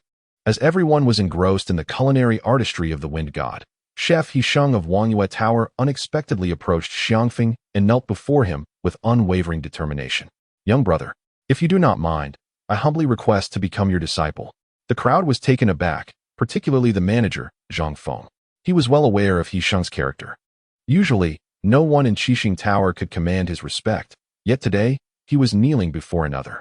While Xiangfeng's fish soup was indeed exquisite, such a grand gesture seemed unwarranted. Moreover, to seek apprenticeship? "No, I refuse," Xiangfeng replied with a firm shake of his head. "Your talent is lacking, your age is advanced, and most importantly, I have no time for disciples. I must attend to my wife." Chapter 24. Must I personally go to the lavatory? "Wife, have you eaten well? Once you finish, we shall return home for a good night's sleep," he said after declining Hisheng's request, turning to Lu Ruyun. "You are insufferable." Lu Ruyun's cheeks flushed crimson as she shot Xiangfeng an indignant glare. If you're full, isn't it time we head home to rest?" Xiangfeng responded with an expression of innocence. The onlookers erupted in laughter, their amusement tinged with light-heartedness and envy. Where could one find such a devoted husband? Even Lu Huijun, who had always disapproved of Xiangfeng, felt a twinge of envy for her niece at that moment. Would there ever be another opportunity to find such an admirable husband at the foot of Qingyan Mountain? "Young brother, please wait. I beseech you to accept me as your disciple. I yearn to learn the art of cooking from you." Hisheng, unwilling to concede, chased after Xiangfeng and with a thud, knelt once more, blocking his path. I must say, you truly lack self-awareness. Have I not made it clear? Your talent is insufficient, your age is advanced. And most importantly, I have no time to teach. Do you comprehend? I must be with my wife. Xiangfeng frowned in disdain. Begone. With that, he forcefully pushed Yixing aside and possessively wrapped his arm around Lu Ruyun's slender waist as they exited the kitchen. However, when it came time to settle the bill, Xiangfeng found himself in an awkward predicament. Despite being a holder of the Qingzhou card and a distinguished member of Qixing Tower, one undeniable fact remained. He was utterly broke. Sir, you jest. How could I dare accept your money? Please, take care and do visit us again, Zhang Feng remarked, his mind racing, no longer underestimating Xiangfeng. Such extraordinary individuals regarded wealth as inconsequential. To dine without even bringing money. Is he truly a man? Lu Huijun finally seized the opportunity to mock him. Manager, how much is it? I shall pay, Lu Ruyun declared, pulling out her wallet to settle the bill. Ruyun, a man's love for you is demonstrated through actions, not mere words, Lu Huijun chided, pinning Lu Ruyun's hand down while casting a glance at Xiangfeng. Sweet nothings may warm the heart, but they cannot fill the stomach. While money may not be omnipotent, a man must understand that it provides a woman with a sense of security. It is unacceptable to go out to eat and not even be able to afford the meal. Aunt, we are married. It matters not who pays. Why must you? Lu Ruyun frowned, her brow furrowed with concern. Xiangfeng had just descended the mountain. Where could he possibly have acquired money? Even the toiletries at home were purchased by her. No, dear, my aunt makes a valid point, Xiangfeng remarked earnestly, nodding in acknowledgement. He then turned to Zhang Feng and requested a piece of paper, swiftly drafting an IOU and handing it over. Keep this. I shall return tomorrow to settle the debt. Before Zhang Feng could process this surprising turn of events, Xiang Feng had already taken Lu Ruyun out of Qixing building. At this moment, the city of Xianhai was aglow with vibrant lights and flickering neon, creating a stunning spectacle. Aunt, will you be returning to the Lu family courtyard, or would you prefer to rest at a hotel? Allow me to escort you. Lu Ruyun inquired as they settled into the car, aware that the hour was getting late. I intend to stay with you tonight, Lu Huijun interjected. But Xiang Feng quickly protested. I cannot agree to that. How can I sleep at night if you share a room with my wife? We are a married couple. Xiao Feng, Lu Ruyun said, blushing with a mix of embarrassment and irritation. Her little husband was indeed endearing, yet overly clingy. Moreover, even though we have obtained our marriage certificate, we have not yet crossed certain boundaries. There is no need for such ambiguity, and is not a stranger. You can sleep on the floor, or perhaps it would be acceptable for you to go to a hotel. Seeing Xiang Feng's displeasure, Lu Huijun felt a sense of satisfaction. After all, wasn't he just a bit too smug at Qixing building? My primary purpose for visiting Xianhai was to see Ruyun. Is it not customary to treat guests with respect? Is it reasonable to send them to a hotel?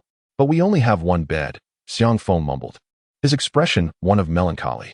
Xiao Feng, my aunt has a point. Perhaps you should sleep on the sofa tonight. After all, she is our guest, Lu Ruyun suggested. Feeling torn and needing to negotiate with Xiang Feng. Aunt does not visit often. She will only stay for a couple of days. Could you please endure this inconvenience? Is it not permissible for me to choose to stay longer? Lu Huijun inwardly lamented, realizing that her niece had barely been married for 2 days and already seemed to disregard her. Xiang Feng initially intended to retort, but upon catching Lu Ruyun's warning glance, he refrained. Thus, the trio returned to the apartment. As the male host, Xiang Feng busied himself with pouring tea and slicing fruit, attending to their needs. In a thoughtful gesture, he prepared a cup of thick brown sugar water for Lu Ruyun. Dear, drink this brown sugar water first. I will boil some hot water shortly to give you a massage. Otherwise, your stomach might start to ache again, he said before bustling off again. A shy smile graced Lu Ruyun's ethereal face, radiating satisfaction. With a husband like this, what more could one desire? Despite her long-standing disapproval of Xiang Feng, Lu Huijun now felt a twinge of envy. A man who shows such consideration for a woman, even if he hails from humble beginnings without any connections, what does it matter? Does he truly possess medical skills? After a brief silence, Lu Huijun broke the quietude. She was not lacking in perceptiveness and certainly did not wish to witness the couple's affectionate exchanges while feeling like a mere bystander. The reason she had unashamedly followed them home was due to Xiang Feng's medical expertise. She yearned for a child of her own.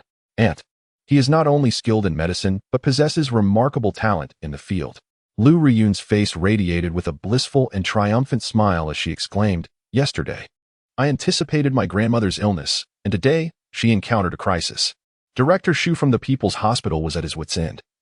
But it was I who intervened just in time to save her life."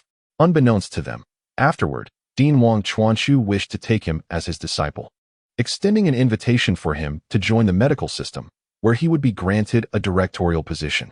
"Do you think he possesses medical skills?" Lu Riyun retorted. "Is he truly that remarkable?"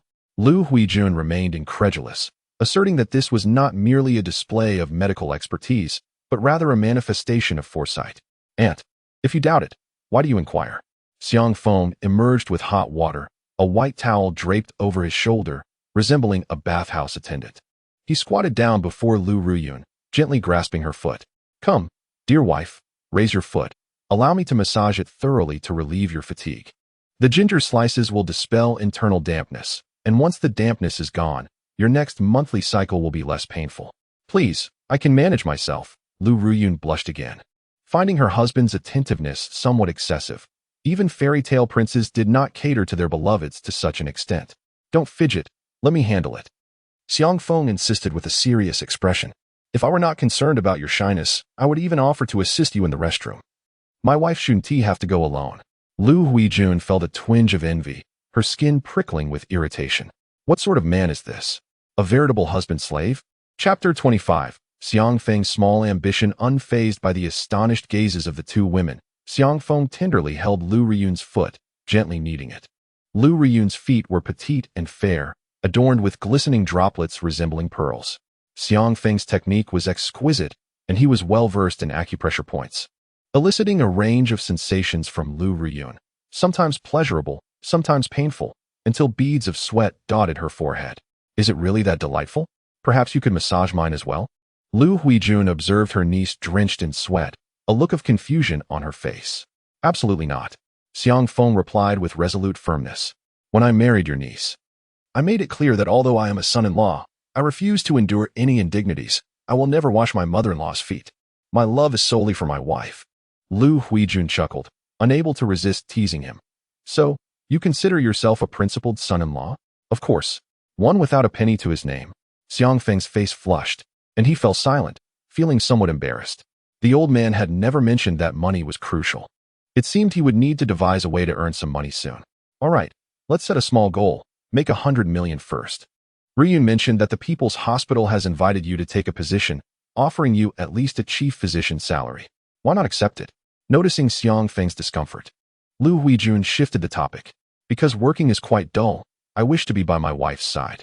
Xiang Feng remained steadfastly devoted to Lu Riyun, determined to nurture her into a plump and radiant woman, for she was the most beautiful woman in the world and deserved to be the happiest. "Enough, stop." Lu Huijun could hardly withstand the fervent confession from Xiang Feng. Glancing at her niece's flushed cheeks, she felt as though she had been force-fed a stomach full of dog food. "You may wish to treat your beloved well, yet mere companionship and care are insufficient. While women may not be materialistic, a lack of material comforts is decidedly detrimental." Lu Huijun continued. "Take this single apartment, for instance. It was purchased by Ruyun during her university years through diligent work and with some of her pocket money. Is it truly affectionate to have your woman residing in a one-bedroom flat? And what about that car? If memory serves me right, it is nearly 8 years old, a relic. Which heiress drives anything less than a Porsche or Ferrari? Yet you expect Ruyun to be satisfied with a dilapidated BMW? A Series 3, no less. Is that love? Furthermore, what of clothing, bags, shoes, and cosmetics, along with perfumes and other luxuries, which easily cost tens of thousands, if not millions, with no financial means? How can you possibly care for your wife?" "Aunt, please stop," Lu Ruyun interjected, biting her red lip, her expression somewhat grim. She was a woman, too, with her own sense of vanity, though she did not demand it overtly. Moreover, speaking of such things now would tarnish Xiang Feng's pride. "Why not speak up?" Lu Huijun asked. "Are you afraid of hurting his self-esteem?" "No," Riyun retorted. "I wish to make him feel ashamed. I acknowledge that he treats you well and is caring, but mere care is insufficient. It is akin to tonight's kitchen at Qixing Tower, without funds. Where would one procure fish? What use is culinary skill without ingredients? Money may be trivial, yet a lack of it invariably leads to failure. Do you understand?" "I know what I must do." Initially, Xiang Feng's expression soured, but he quickly regained his composure. It is commendable to recognize the disparity between you and Ru Yun. Ultimately, you are not well suited for each other. Lu Huijun smiled as she retrieved a bank card from her bag and handed it to Xiang Feng. This contains 500,000. You may leave now. Why should I go? Is it insufficient? Lu Huijun replied grandly, 1 million. You are overreaching. Xiang Feng shook his head. I intend to establish my clinic next to the company, allowing me to earn a living while seeing my wife every day and caring for her. 2 birds with 1 stone. As for your money, I could accept it. As he spoke, Xiang Feng tucked the bank card away, cheekily asking, what is the password? Lu Huijun was taken aback. You insolent boy, why should you expect my funds when you 1T part from my beautiful niece? And you dare ask for the password? Outrageous. Quickly return the bank card to Aunt. Lu Ruyun urged, alarmed. She was well aware that the Lu family had not abandoned their efforts to pair her with Li Donghao. She would never consider divorce. Should Xiang Feng take that money, he would surely not return it. Surprisingly, Xiang Feng shook his head in refusal, marking the first time he disobeyed Lu Ruyun. Huh, you are truly audacious. Lu Huijun sneered. Do you not wish to conceive, to have a child? You can help me? The softest part of Lu Huijun's heart had been touched. Her expression shifting, her body leaning slightly forward, eyes filled with yearning. Certainly, I can ensure you conceive your child in the shortest possible time, Xiang Feng confidently asserted. When it comes to martial arts, he is not yet a match for the old master. However, in the realm of medicine, he boldly asserts that if he is second, no one dares to claim the first position. There is no ailment he cannot cure, nor any patient he cannot save. Only those he chooses not to treat. What can be done? Lu Huijun gasped, momentarily disregarding her composure. It's simple. Divorce and find a husband who is physically robust, she suggested. Lu Huijun's expression darkened. Her teeth clenched as if ready to devour someone. Xiang Feng, stop spouting nonsense. My aunt and uncle share a strong bond, and their lack of children is their greatest sorrow. If you have a solution, then please reveal it. Lu Ruyun tugged at Xiang Feng's coat, unsure of his capabilities, but inexplicably trusting him. My dear, I assure you I am not jesting. Treating illnesses requires time and medication, which may delay your aunt's chances of having a child. My suggestion is to find a new husband. It would expedite the process. Xiang Feng maintained a serious demeanor. This matter is not open for discussion. I will not divorce my husband, Lu Huijun declared firmly. Then why do you persistently urge me to divorce my wife? Xiang Feng countered. At last, Lu Huijun comprehended that this man, seemingly submissive to her taunts and provocations, was merely biding his time to turn the tables against her. He was deliberately pricking at her vulnerabilities, causing her discomfort. This little rascal holds a grudge, she thought. Xiang Feng, Lu Ruyun admonished, signaling him to temper his antics. Very well, for the sake of my wife, I shall refrain from arguing with you, Aunt.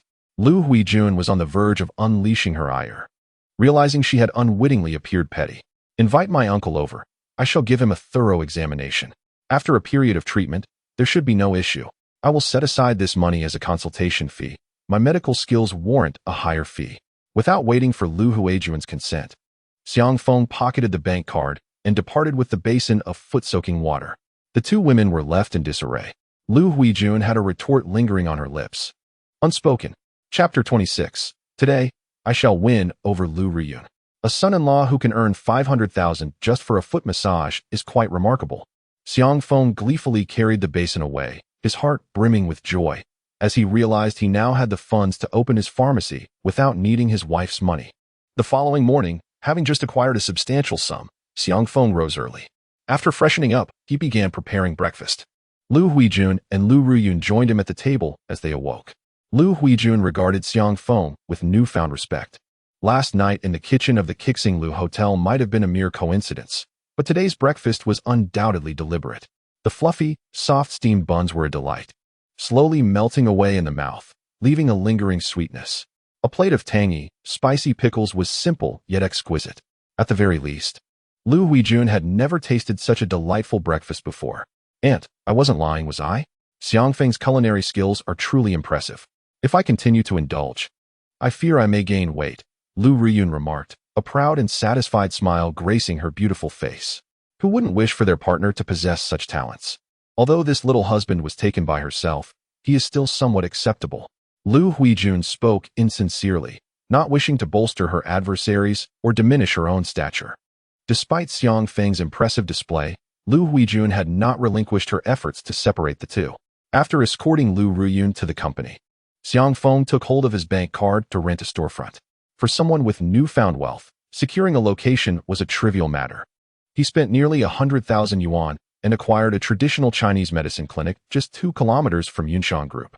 Subsequently, he enlisted Wang Chuanshu to assist him in handling the relevant procedures and procuring various medicinal materials and medical supplies. In truth, he did not purchase in excess, as the clinic already possessed some antiquated stock. Ultimately, it was the plaque for the clinic that he acquired, paying 5,000 yuan, and it was delivered to him that very afternoon. Hui Xing Tang, a fitting name. Gazing at the hung plaque, Xiang Feng nodded in satisfaction. The name of the clinic was bestowed by the old man. With Hui Xing Tang now established, it was time for him to devise strategies to enhance its renown. The old man had once told him that once the clinic gained prominence, his senior brothers and sisters would come seeking him. At that point, he would naturally learn of the ensuing tasks. Only by accomplishing this mission could he uncover the truth of his origins. As the afternoon drew near, Lu Ruyun called. In fact, Yunxiang Group was merely a street away from Xiang Feng's clinic, close enough that a sound from one could easily reach the other. This was precisely Xiang Feng's intention. He wished to be readily available whenever his goddess-like wife needed him, ensuring she could always behold his handsome visage. "Hello, my dear wife. Have you missed me after just a few hours apart?" Xiang Feng said, unabashed. "Stop joking, it's almost time to get off work. And there's something I wish to discuss with you," Lu Ruyun replied, a hint of shyness mixed with unease in her voice. "There's no need for discussion. Whatever my wife says is a decree, and I shall comply." His crude words genuinely touched Lu Ruyun's heart. Although the young man might be a bit rustic, he certainly knew how to charm. Tonight, the Lu family is hosting a family banquet to celebrate Grandma's recovery and discharge from the hospital. "I suspect they will target you and put you in an uncomfortable position," Lu Ruyun said, her brow furrowing with concern and distress. The Lu family had rendered her immense kindness, yet now she felt only fear and aversion towards them. Alas, her kind-hearted nature prevented her from truly severing ties with the Lu family, owing to her grandfather's past generosity and her aunt's care for her. "Do not worry. They cannot intimidate me. However, should they dare to bully you, I shall deal with them decisively," Xiang Feng replied dismissively. He did not regard the Lu family with any respect. "Aside from my wife Lu Ruyun, I hold no one else in high esteem. Xiao Feng, I understand you are looking out for me, but I hope that if you accompany me, you can strive to avoid conflict with them. After all, they are my family." Lu Ruyun said, feeling conflicted. "My grandfather, in spirit, would not wish to see the Lu family torn apart. I am indifferent, provided they do not mistreat you. Otherwise, I would not grant even the slightest favor to the Jade Emperor." Xiang Feng insisted on his principles. Lu Ruyun, feeling helpless, tidied up her belongings and drove to pick up Xiang Feng from work. "Did your aunt not come with you?" Upon entering the car, Xiang Feng immediately felt elated, as there were no third parties to disrupt their intimate moments. Lu Ruyun explained that her aunt had returned to the Lu family courtyard at noon, mentioning Lu Huijun. Lu Ruyun added, "Xiang Feng, please do not spread the word about your uncle's inability to conceive. They are proud individuals, and only you and I are privy to this matter within the entire Lu family. I couldn't care less about the affairs of others. Whether he can conceive or not is of no concern to me, as long as it does not affect our life together. I am in good health and can certainly bear children. 10 or 20 would pose no problem," Xiang Feng declared, thumping his chest with conviction, causing Lu Ruyun's cheeks to flush with embarrassment. "You truly believe you can heal your uncle's ailment?" she inquired. "Is there any illness in this world that I cannot treat?" Xiang Feng retorted. Lu Ruyun pouted, falling silent. "My little husband is wonderful in every way, but he must temper his penchant for boasting." At 7:30 that evening, Lu Ruyun and Xiang Feng arrived punctually at the Sihai restaurant.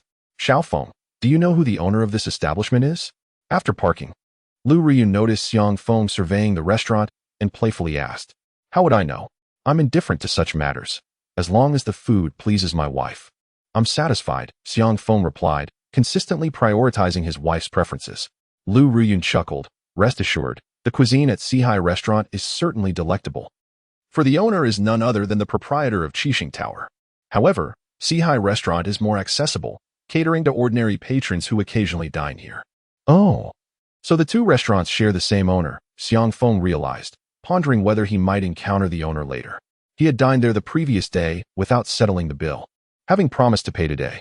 He had been short on funds yesterday, but now he was well equipped with ample cash. Lu Ruyun led Xiangfeng swiftly to the third floor of the restaurant, which had been entirely reserved for the Lu family that evening. At that moment, the Lu family had gathered in high spirits, laughter and joy filling the air. However, as Lu Ruyun and Xiangfeng entered the reception hall hand in hand, smiles vanished from the faces of the guests. Particularly, Li Donghao, seated among them, wore a thunderous expression. Indeed, Li Donghao had also arrived. In the eyes of the Lu family, he was considered the true son-in-law, while Xiangfeng was merely an unsophisticated outsider. Despite Xiangfeng's modest talents, the Lu family had never abandoned their aspirations of aligning themselves with the prestigious Li family. The Li family was the wealthiest in Xianhai. The Li group, while not quite rivaling the wealth of nations, boasted assets in the hundreds of billions. Such a prominent family could hardly be compared to a mere Xiangfeng. Lu Ruyun. This is a family banquet. What is the meaning of bringing an outsider? Lu Tianlong rose and confronted her. Outsider? Who is the outsider? Lu Ruyun, clear-minded, chose to feign ignorance. Xiangfeng is my husband. How does he qualify as an outsider? Husband? Such an affectionate term. Have you no sense of propriety? Who permitted your marriage? Did the matriarch give her approval? Since receiving a resounding slap from Xiangfeng, Wang Huilan's animosity towards the couple has intensified, and she has become more astute. In her pursuit of vengeance, she has decided to involve the elderly lady, for how could Xiangfeng dare to strike her? Aunt Wang, please do not speak ill of Ruyun. I believe she has been misled by certain individuals. Li Donghao interjected with a smile, his gaze fixed intently on Lu Ruyun. Swallowing hard, his eyes brimmed with confidence, for he was certain he would win Lu Ruyun's heart today. Chapter 27. Am I wrong to desire her? Li Xiao. Do not defend Lu Ruyun. She is nothing but a disrespectful wretch. The elderly lady, increasingly intolerant of Lu Ruyun and even more so of Xiangfeng, spoke with disdain. At that moment, Xiangfeng blatantly disregarded the scornful glares of others, nonchalantly serving Lu Ruyun, completely dismissing everyone around him. This infuriated the elderly lady further. She slammed her hand on the table, demanding, "Do you understand the rules? Have the adults even begun to eat?" Grandmother, Xiaofeng. Lu Ruyun furrowed her brow. Caught in a dilemma. Silence. I did not ask for your input, the elderly lady snapped, her glare silencing Lu Ruyun. Are you Empress Cixi? Or does the family possess a throne to inherit? Where do all these rules come from? Xiangfeng could no longer endure it. He slammed his chopsticks on the table, his youthful visage emanating an intimidating chill. How audacious. Does my Lu family's banquet allow for an outsider to interrupt? Finally, seizing the opportunity, Lu Chongqing, who had been displeased with Xiangfeng, could no longer contain himself. This impudent brat, who emerged from who knows where, had struck his wife and son. This grievance had festered within him. Outsider? Xiangfeng scoffed. If my memory serves me right, I saved your mother's life. The debt of gratitude is immeasurable. Is it too much to expect basic courtesy from you, or do you resent my intervention? Fearing it disrupts your plans for dividing the family fortune? Nonsense. Utterly absurd. The moment those words left his lips, Lu Chongqing and the others visibly shifted, unable to bear the weight of such an accusation. Whether it was nonsense or not, they knew the truth and needn't redden their faces in argument. In stark contrast to Lu Chongqing's fury, Xiangfeng appeared remarkably at ease and unperturbed. The expressions of those present grew increasingly grim. They were only aware of Xiangfeng's martial prowess and medical expertise, but they were oblivious to the sharpness of his tongue. With mere casual remarks, he wielded verbal daggers, each phrase a lethal strike. Consequently, the Lu family members, led by Lu Chongqing, fell silent, occasionally glancing at the elderly lady seated at the head of the table. Such a silver tongue, the elderly lady squinted at Xiangfeng. Even if you saved me once, so what? That was merely your duty as a healer. I might grant you a token fee. However, I have never approved of your union with Ruyun. Is that so? Xiangfeng was momentarily taken aback. He was utterly unprepared for the audacity of the elderly lady, who shamelessly disregarded the dignity of her savior, believing it was her right to demand assistance from Xiangfeng. What a ludicrous notion. Where is her sense of propriety? Indeed, Grandma was correct. Lu Tianlong promptly stepped forward to echo this sentiment. Before he entered the ward, Director Zhou had already conferred with numerous doctors and implemented various treatment plans. What if it was merely your presence that coincided with Grandma's awakening? How could one be sure that you weren't claiming undue credit? The more Lu Tianlong spoke, the more he convinced himself of his rationale, his courage swelling in tandem. Humph. I now harbor serious doubts about your integrity. You seem to be a fraud, coveting the Lu family's wealth. It would be an understatement to say you're unwelcome. The fact that we Haven T reported you is a mercy. A fraud? Huh. Xiang Feng chuckled, finally grasping the essence of shamelessness that knows no bounds. The irony was that these shameless individuals were, in fact, relatives of his goddess-like wife. Tianlong was right. You are indeed a fraud, colluding with Lu Ruyun to swindle our family's fortune. Wang Huilan stoked the flames of animosity, her gaze filled with venom directed at Xiang Feng. Xiang Feng had long since taken note of her grudge from a slap he had dealt her. Very well. I am a fraud, but I must advise you to schedule a health check at the hospital. Having a lump of silicone lodged in your chest for decades must be quite uncomfortable. Wouldn't you agree? Uncharacteristically, Xiang Feng remained calm, merely narrowing his eyes and smirking at Wang Huilan. What nonsense are you spouting? Who has had breast augmentation? Darling, you must believe me. I have not undergone any enhancements. Wang Huilan stammered, her eyes flickering with panic as she instinctively averted her husband Lu Changxing's gaze, her voice loud, yet lacking conviction. How does he know about my surgery? Do you not realize the absurdity of your claims? Xiang Feng could hardly be bothered with the crowd, rising to leave. Wife, let us return home. I shall cook for you myself. My culinary skills far surpass that of this wretched establishment. Lu Ruyun felt conflicted. She understood Xiang Feng had been wronged, yet she found it difficult to openly defy the Lu family's expectations, having grown up under their influence. Xiang Feng, Ruyun is currently focused solely on her work, striving to resolve the company's troubles. Yet you, rather than assisting her, persistently cling to her, distracting her from her duties. Is this your notion of affection for Ruyun? At that moment, Li Donghao slowly stood up, casting a condescending glance at Xiang Feng, asserting, I believe you are merely lusting after her body, lacking any genuine affection. As soon as he finished speaking, Lu Tianlong let out a derisive laugh.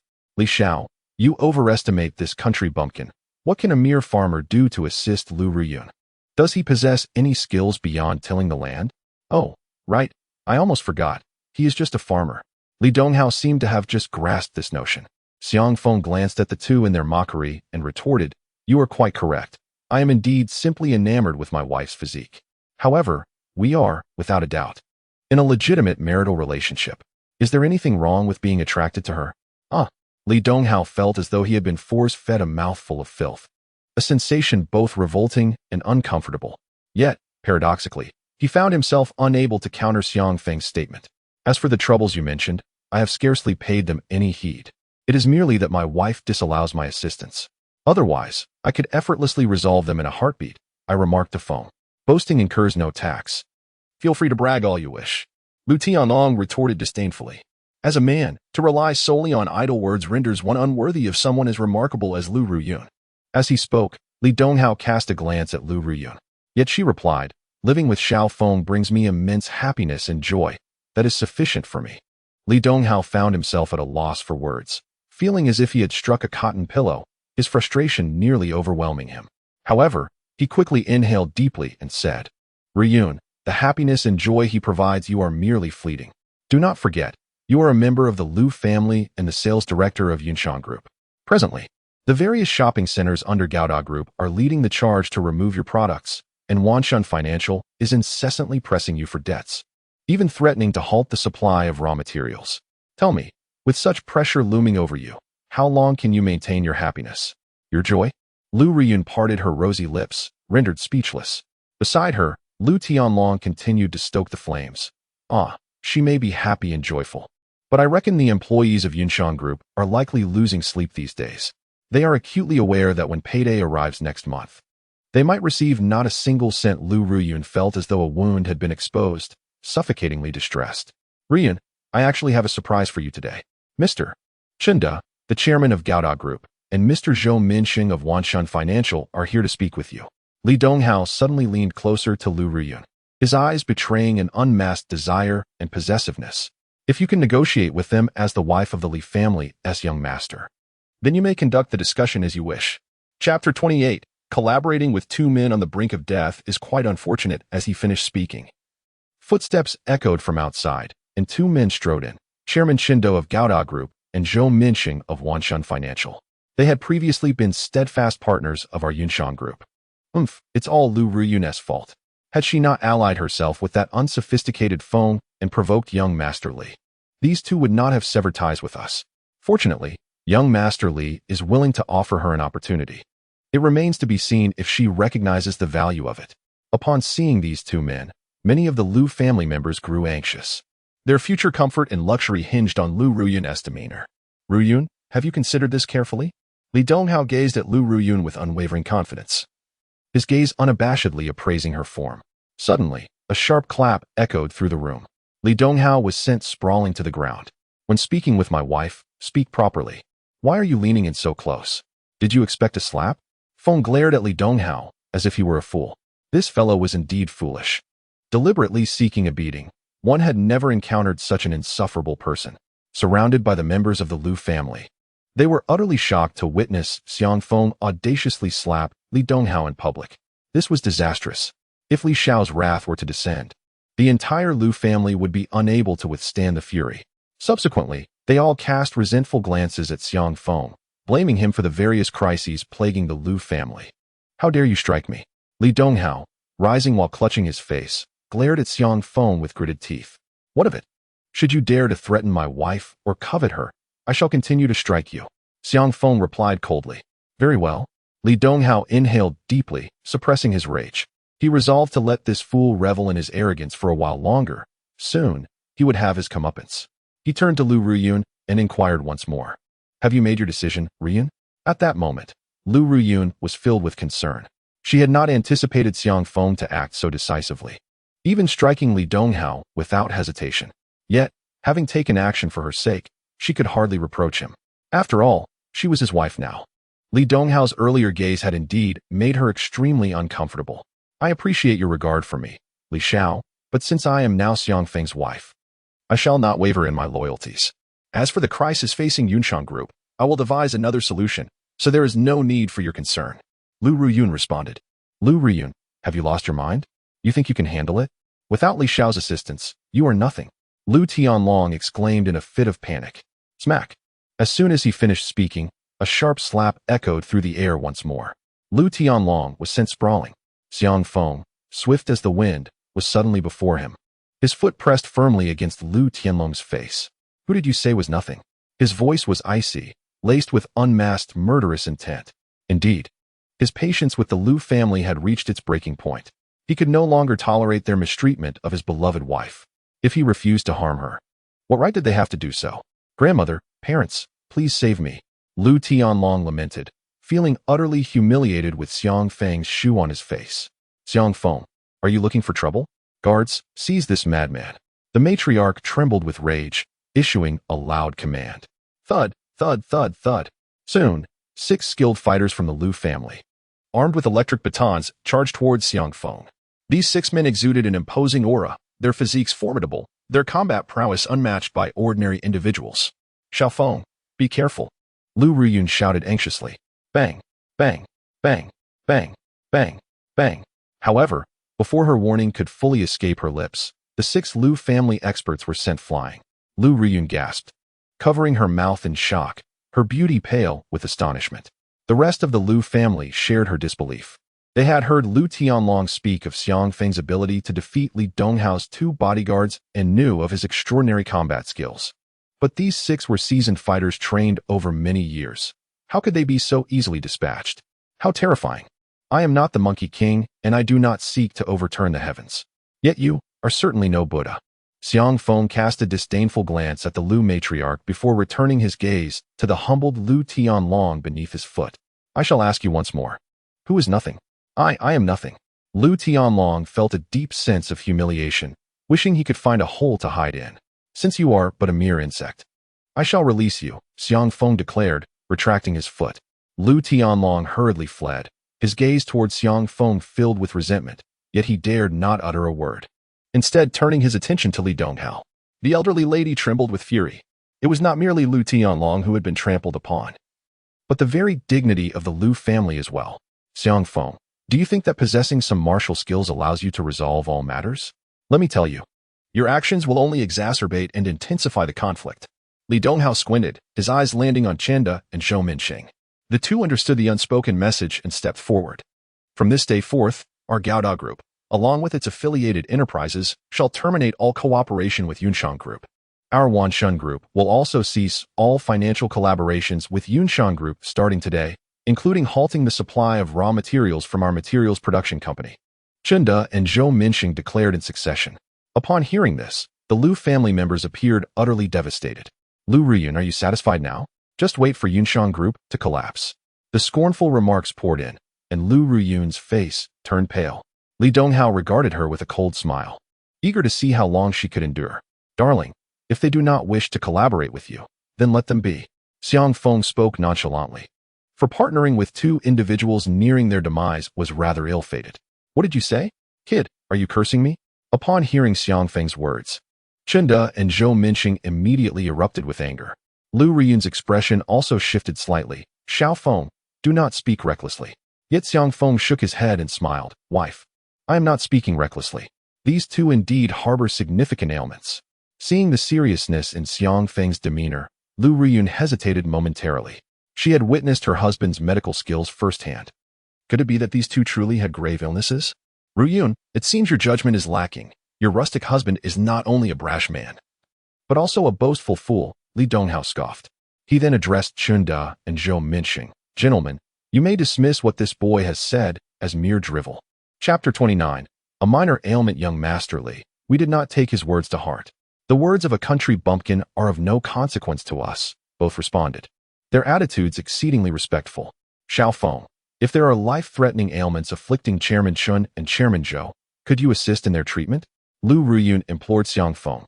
Acknowledging that although they were no longer cooperating with Yunshan Group, the rise of Yunshan had indeed been aided by these two esteemed gentlemen. Xiang Feng replied with displeasure, Wife, they are currently aiding the kidney-deficient fellow in oppressing you. At these words, Li Donghao's mouth twitched, a strong urge to curse rising within him. Yet the searing pain on his face kept him silent. Let you be arrogant for a while longer. Li Donghao narrowed his eyes, suppressing his anger. Meanwhile, Lu Ruyun wrapped her arms around Xiang Feng's, playfully pleading, Darling, please help them, just as a favor for me, okay? These two indeed brought her considerable trouble. Yet it was also thanks to them that her grandfather had led the Lu family to glory in the past. All right. Who asked me to be so indulgent towards my wife? I shall lend them a hand. Feeling the softness against his arm, Xiang Feng felt quite satisfied, and then rose to approach Chunda. You are Mr. Chun, I presume? I am aware that you are not seriously afflicted, but I wish to inquire, have you been in close proximity to a wild cat these past few days? Wild cat. Chunda, who had initially sported a cold smile, was momentarily taken aback by Xiang Feng's inquiry, instinctively responding, How do you know that? Just 2 days prior, he had encountered a wild cat in the community while leaving in the morning. The creature appeared quite unwell, lacking any vitality. Being a seasoned cat lover, he had approached to soothe it and even offered some cat food. Yet, how could this country bumpkin possibly know? How do I know?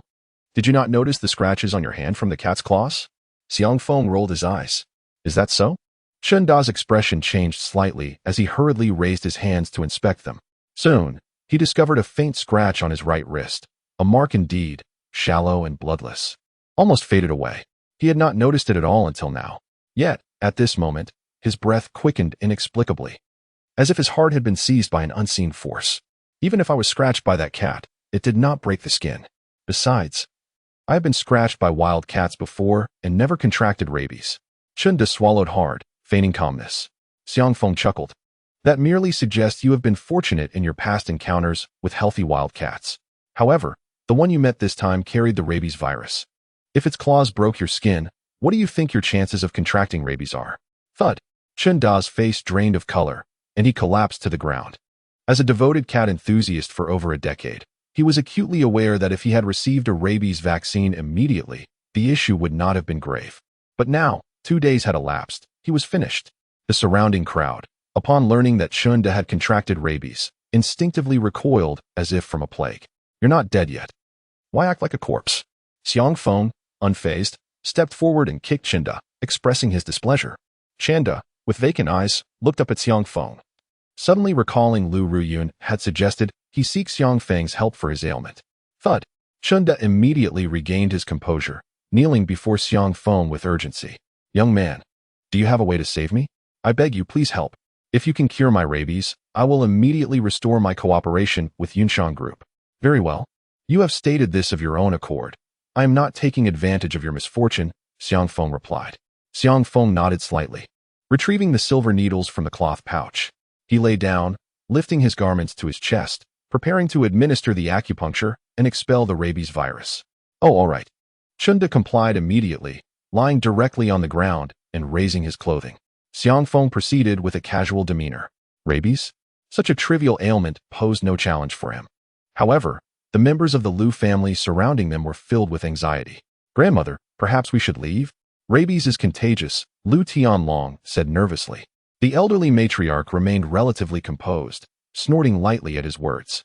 As long as we keep our distance, there should be no significant risk. Humph. Today I shall witness whether that country bumpkin truly possesses remarkable medical skills. She was genuinely curious if Xiang Feng's abilities were indeed as formidable as rumored. Had he truly cured her ailment?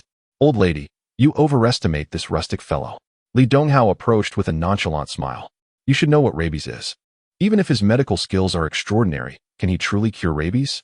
Indeed, rabies is an incurable disease. How could a few silver needles suffice? Lu Tianlong chimed in.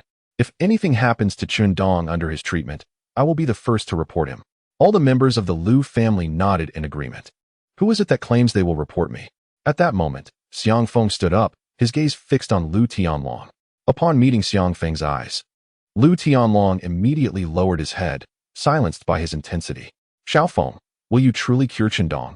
Lu Ruyun rushed over, her concern evident. Of course. It's merely a minor issue. It won't take long, Xiang Feng replied, twirling the silver needle before Lu Ruyun. She glanced at the needle, noticing a clump of black, foul-smelling viscous substance clinging to it. Xiao Feng, what is this? This is the toxin, drawn onto the needle, Xiang Feng explained. With a flick of his wrist, he channeled his internal energy, dispersing the viscous matter into nothingness before returning the needle to the pouch. You've cured my ailment? Shindo approached, skeptical. Xiang Feng addressed him directly. You now need to locate the wild cat that attacked you.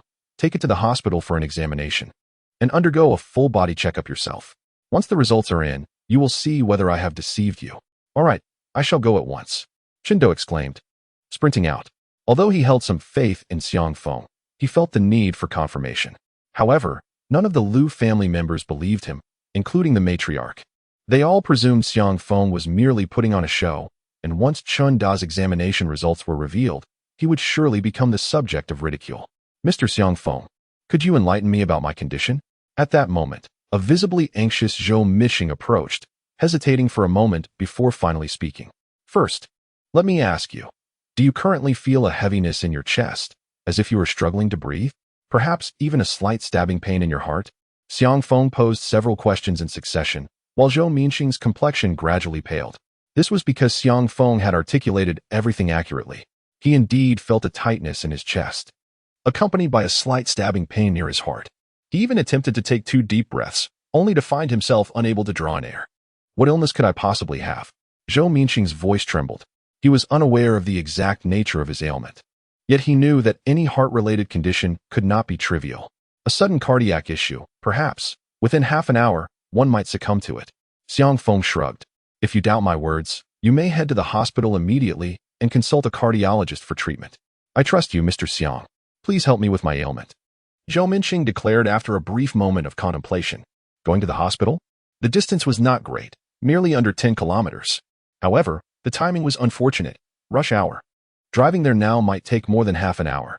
Upon arrival, he would still need to locate a doctor and undergo various examinations.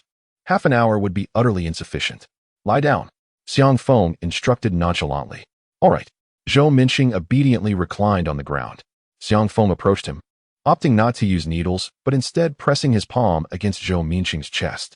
Zhou Minqing sensed a warm current surging within him. Before long, the slight pain in his heart inexplicably vanished. The entire process lasted approximately 3 minutes, after which Xiang Feng withdrew his hand and stood with his arms behind his back.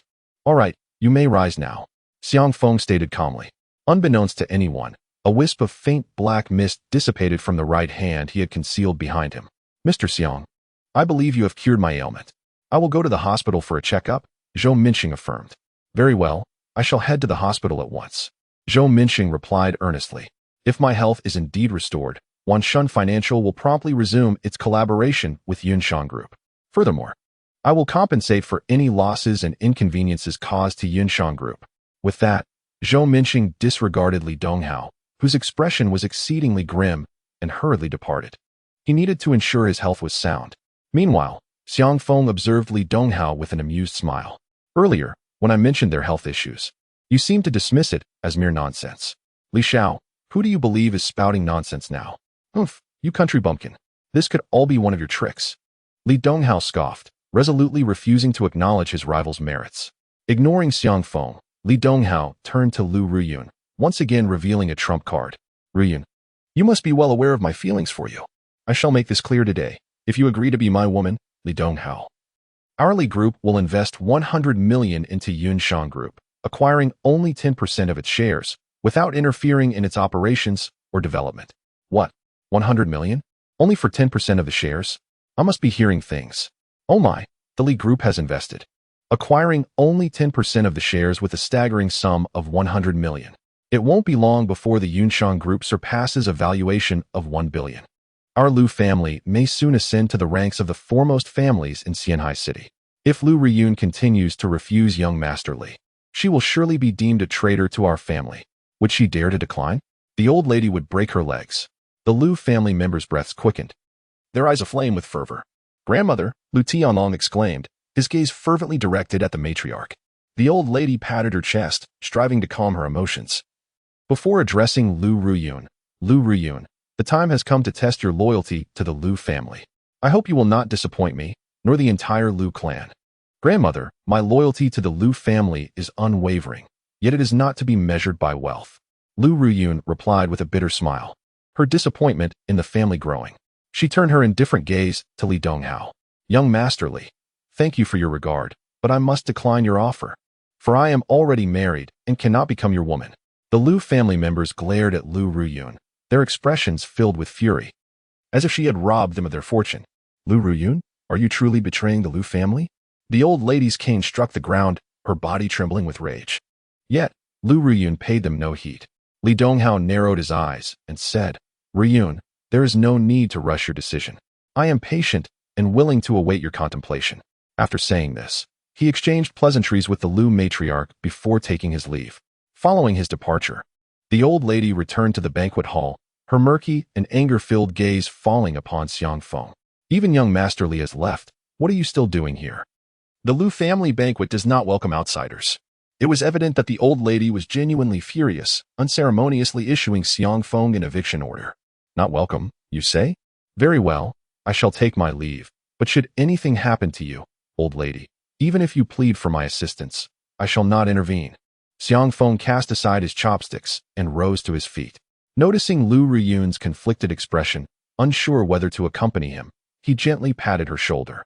My dear, I shall wait for you at the hotel entrance. Come find me later.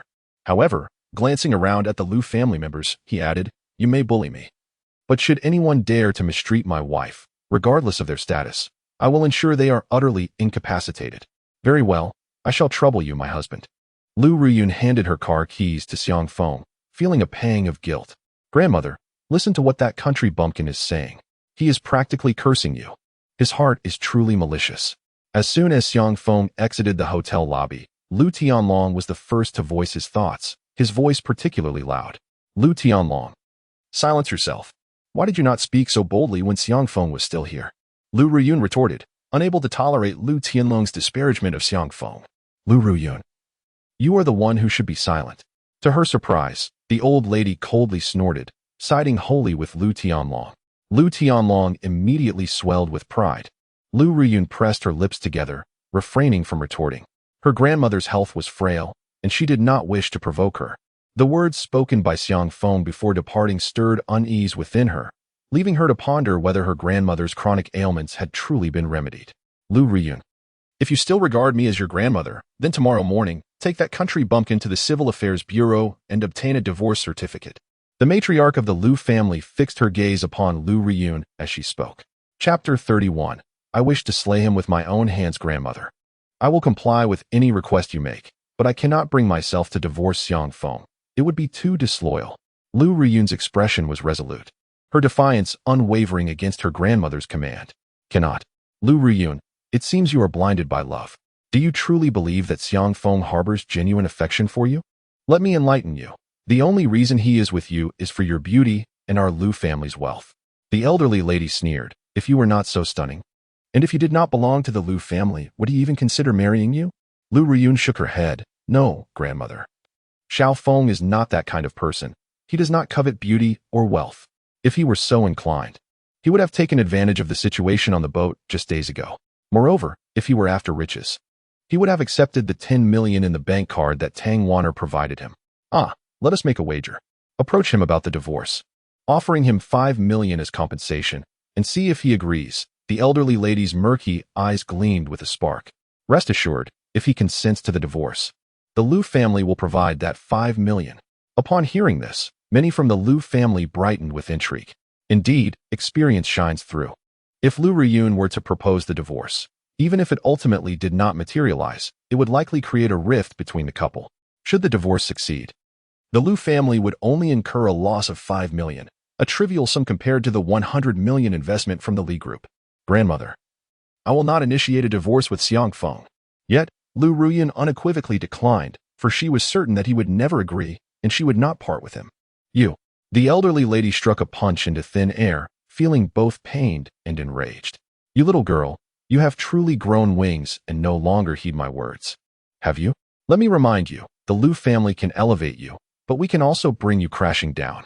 A sense of foreboding washed over Lu Ruyun. Grandmother, what do you mean? What do I mean?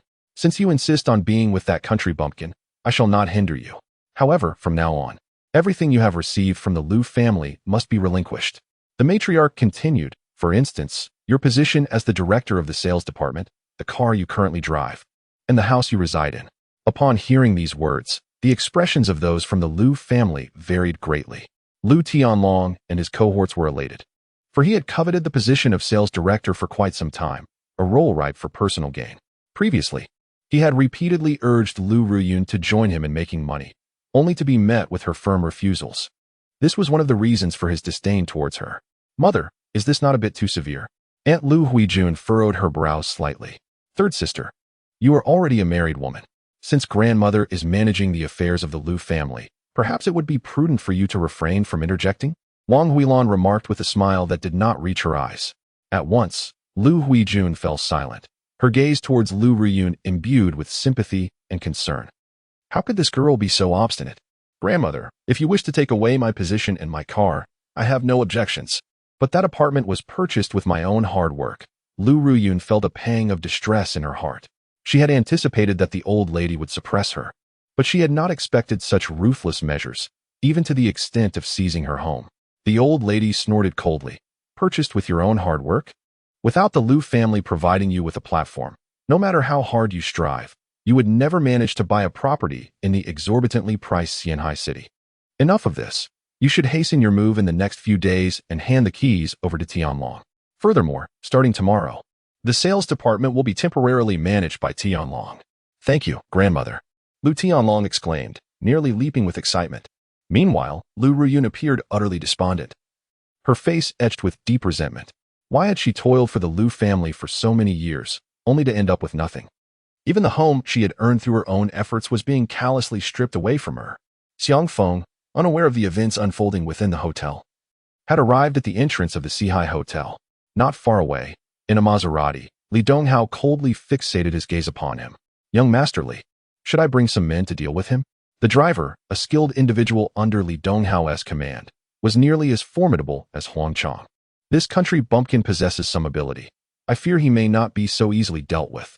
However, for matters of this nature, there are professionals who can handle them. Li Donghao casually held a cigar, nonchalantly pulling out his phone to make a call. Hello, young Master Li. Are you looking to drink with me again? A youthful voice quickly emerged from the other end of the line.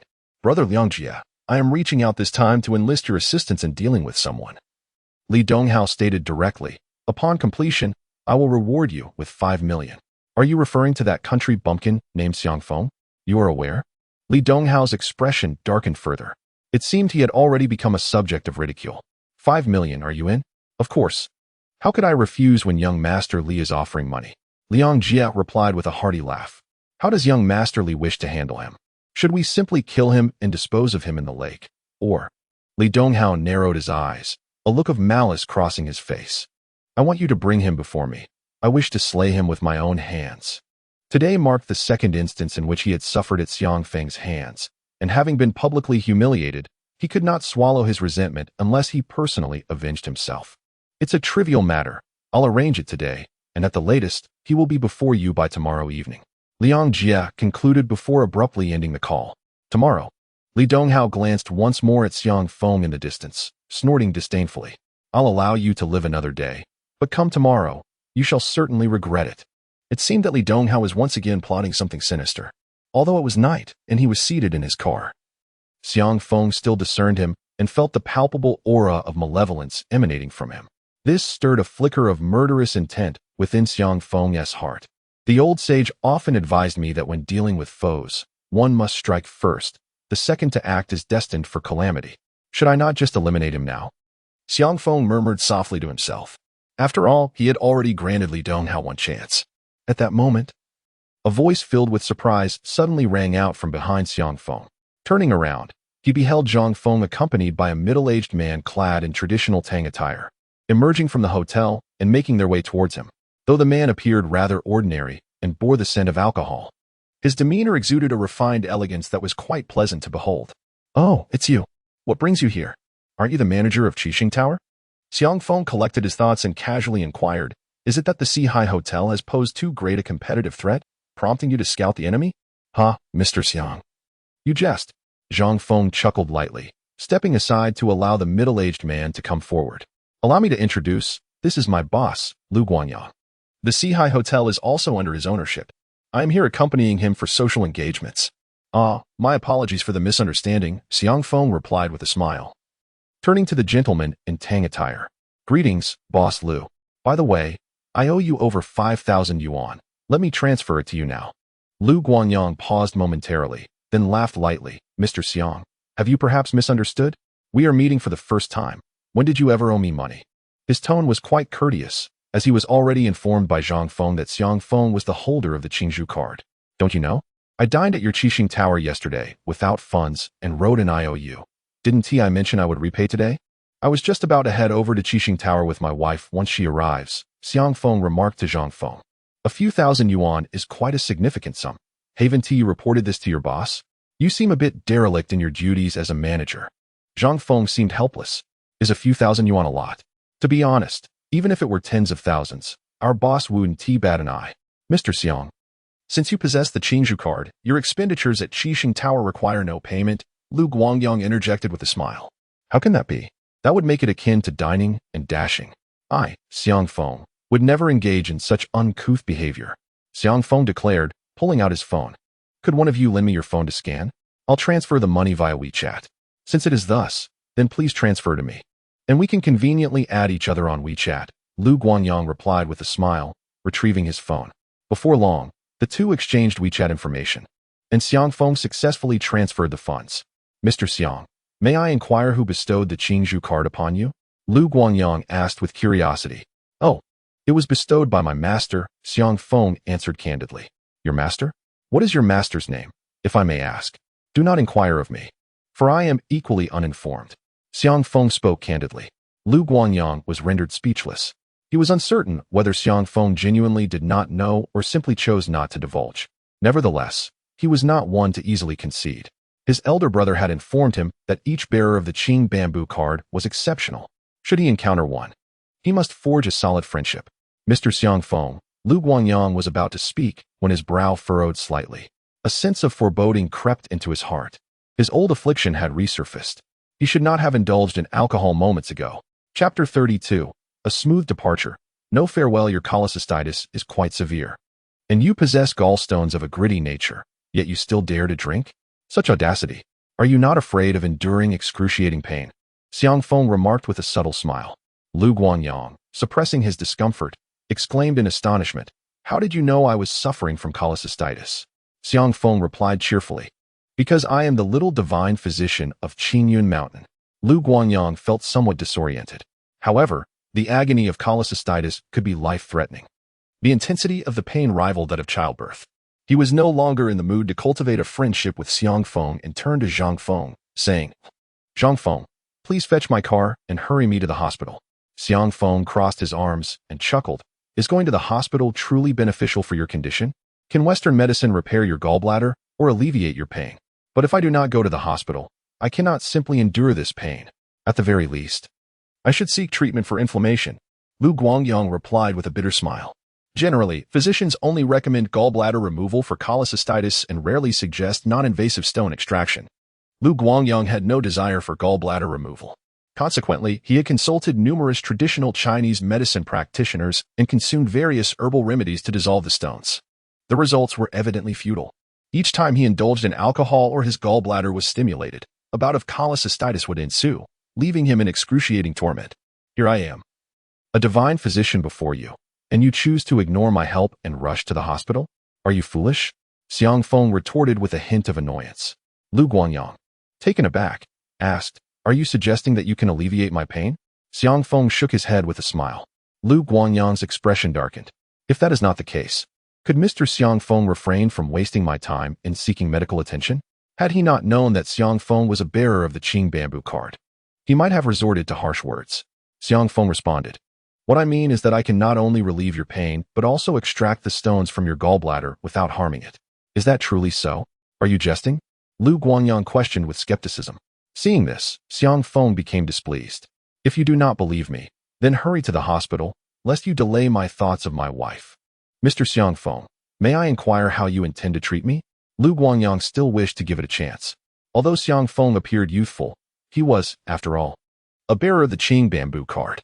Lu Guangyang's brother had informed him that those who possessed the Qing bamboo card were anything but ordinary. "I shall begin with acupuncture," Xiang Feng stated. "Acupuncture?" Lu Guangyang frowned slightly. He had previously experienced acupuncture, administered by a renowned traditional Chinese medicine practitioner, yet the results were utterly ineffective. "Indeed," Xiang Feng, unwilling to engage in further discussion, simply nodded. "Very well, then I shall trouble you, Mr. Xiang, to give it a try." Having resolved to proceed, Lu Guangyang promptly inquired, "Where shall we conduct the acupuncture? Should I arrange a room now?" "No need. That would be a waste of time. Merely lift your shirt. It will only take a few minutes." As he spoke, Xiang Feng had already produced a cloth bag containing the silver needles. "Right here?" Lu Guangyang glanced around at the bustling surroundings, feeling somewhat awkward. "Mr. Xiang, shall we move to the car instead? You're a grown man. Why worry about others' opinions?" Xiang Feng rolled his eyes, retrieved the car keys given to him by Lu Ruyun, pressed the unlock button, and said, "Let us go to my wife's car then." Lu Guangyang looked at the small, old BMW 3 Series and suggested, "How about we use my car? It has more spacious interior, making it more convenient for you to administer the needles." "That works," Xiang Feng replied nonchalantly. Soon, he followed Lu Guangyang into a Porsche Cayenne, both taking a seat in the back. Zhang Feng stood outside, keeping watch. This car indeed offers considerably more space and has quite an imposing presence. It must not be inexpensive, right? Once inside, Xiang Feng surveyed the Cayenne's interior, contemplating that once he earned enough, he would buy a similar vehicle for his goddess of a wife. "It's decent. This is the latest top-tier model of the Cayenne, which I just acquired a few days ago. It cost nearly 2 million upon purchase, and today is its first outing." Lu Guangyang removed his shirt and chuckled. "Brother Xiang, it seems you quite fancy this car. Here's the deal. If you can alleviate my pain today, I'll gift you this car as your consultation fee." "Wonderful. Given that my consultation fees are rather steep, I gladly accept this vehicle as compensation." Xiang Feng's eyes brightened, and then he instructed, "You lie down now. I shall administer the needles." "Very well." Lu Guangyang complied and reclined. Holding the silver needles, Xiang Feng infused them with his vital energy. Then, with deft movements, he placed a total of 6 needles into 6 acupoints on Lu Guangyang's upper abdomen. Buzz! As the final needle was inserted, a wave of intense warmth surged within Lu Guangyang's chest. The 6 needles seemed to resonate, vibrating gently and emitting a faint hum. In no time, Lu Guangyang felt the pain in his gallbladder dissipate, replaced by an exquisite sensation of relief that compelled him to emit a soft moan. While Brother Feng's technique may evoke comfort, Must you release such indecorous sounds? The meal I just consumed is on the verge of returning, Xiang Feng remarked, somewhat exasperated. Ahem, I apologize. I simply couldn't contain myself due to the overwhelming comfort. I assure you I can hold it in now. Lu Guanyang was thoroughly embarrassed. His face flushed with shame. Smack. Rise. Without acknowledging Lu Guanyang's discomfort, Xiang Feng delivered a firm slap to Lu Guanyang's abdomen a minute later, issuing a low command. 6 silver needles flew forth simultaneously, transforming into 6 beams of silver light that landed in his palm. Do you still feel pain? Asked Xiang Feng, as he tucked the needles into a cloth bag. Remarkably, it doesn't hurt anymore. How astonishing. Lu Guanyang sat up, utterly astounded. When he suffered from cholecystitis, he had sought out an old Chinese physician for acupuncture to alleviate his discomfort, but the results had been negligible. Yet now, he felt no pain at all. Furthermore, the process of Xiang Feng administering the needles and his deft hand in retracting them was not only visually pleasing but also indicative of profound skill. Tomorrow, visit me at Huimei Hall on Dongmei Street. It is a clinic I opened today. I shall prescribe you some medicine, and in a few days, the stones in your gallbladder will be eliminated, Xiang Feng declared. Huimei Hall. Very well, I shall remember that. Tomorrow, I will seek out Brother Xiang Feng. Lu Guanyang's address to Xiang Feng had grown considerably more affectionate. Indeed, as his elder brother had said, none who wielded the green bamboo card were ordinary. This Xiang Feng, though youthful in appearance, possessed remarkable medical prowess, far exceeding that of many seasoned practitioners. Hand it over. Xiang Feng extended his hand as Lu Guanyang donned his clothes. What? Lu Guanyang was momentarily taken aback. The car keys, of course. Xiang Feng rolled his eyes. Surely, you don't intend to renege on our agreement? No. It's just that I feel a mere car as a consultation fee seems a bit insufficient, Lu Guanyang explained while producing the keys. Well, it's not an incurable ailment. We're merely discussing the removal of your gallbladder. A vehicle worth 2 million as a consultation fee seems quite appropriate. If you believe I have asked too little, perhaps you could refer a few patients my way. Xiang Feng seized the car keys from Lu Guanyang's grasp. Make sure to handle the transfer paperwork for the car. Well then, if there is nothing else, I bid you farewell. Chapter 33. The rented Porsche after watching Lu Guanyang and Xiang Feng depart. Xiang Feng contemplated for a moment before opting not to sit in the Kian, but rather in the BMW. There was no particular reason. He simply found the car his wife had driven more appealing. After waiting in the car for less than half an hour, the Lu family members gradually exited the hotel. Lu Ruyun emerged shortly thereafter. Xiang Feng eagerly alighted from the vehicle and rushed toward Lu Ruyun. Dear, shall we head home? By the way, you look rather unwell. Is it because you haven't eaten enough? The food at that dreadful restaurant was indeed terrible, barely fit for consumption. Once we return, I shall prepare something delicious for you. The expressions of the Lu family members instantly darkened. What does that mean? Are you implying we are not human? Xiang Feng, halt. Lu Tianlong bellowed. Xiang Feng glanced at him. You dare to speak to me like that? Do you believe I wouldn't burn you wrapped in paper? The chilling aura emanating from Xiang Feng caused Lu Tianlong's bravado to falter. I merely wish to inform you that Lu Ruyun's car has been confiscated by our grandmother. Please hand over the car keys. Lu Tianlong's tone softened considerably, adopting a more conciliatory note. What? Xiang Feng was displeased. Dear, is what he said true?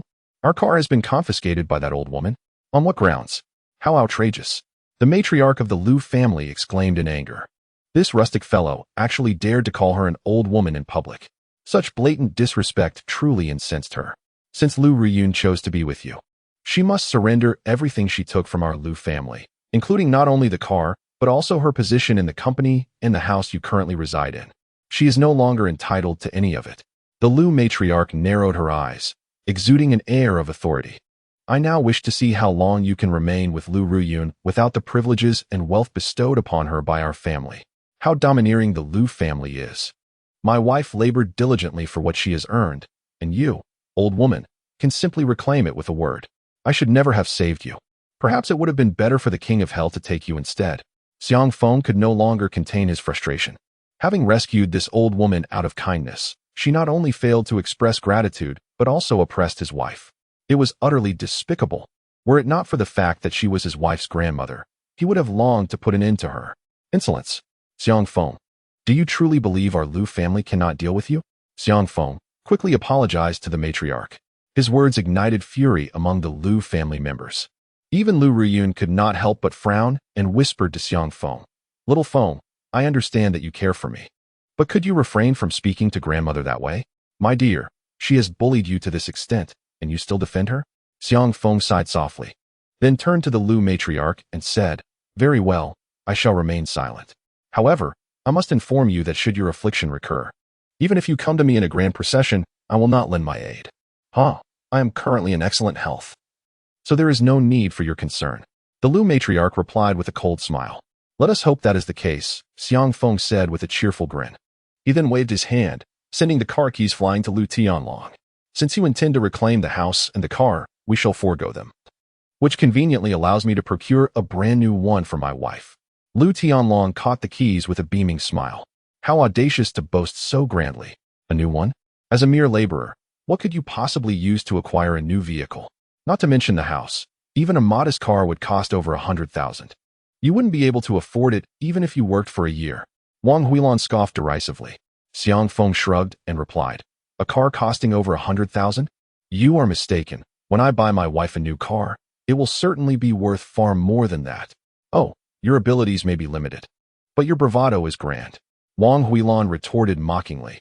"Pray tell, what kind of car do you intend to get for Lu Ruyun?" Xiang Feng replied casually, "Do I need to inform you of what car I will buy my wife?" Wang Huilan laughed heartily. "If I am not mistaken, you plan to get her an electric vehicle, right?" "An electric vehicle?" Xiang Feng pondered for a moment and conceded, "Perhaps so. Lu Guangyang's car is a hybrid. Calling it an electric vehicle wouldn't be inaccurate. Indeed, it is an electric vehicle." Wang Huilan erupted into laughter once more, exclaiming, "Lu Ruyun, are you truly planning to ride an electric bike to work? You would undoubtedly be the subject of great embarrassment." The surrounding members of the Lu family wore expressions of derision. "All right, Xiaofeng, we have finished our meal. Let's head home." Lu Ruyun, unwilling to be the object of public mockery, grasped Xiang Feng's hand and attempted to depart. At that moment, a Porsche Macan approached, and the window rolled down to reveal Lu Tianlong, who had just gone to fetch the car. Lu Tianlong leaned out and said, "My dear sister, would you like me to drive you home?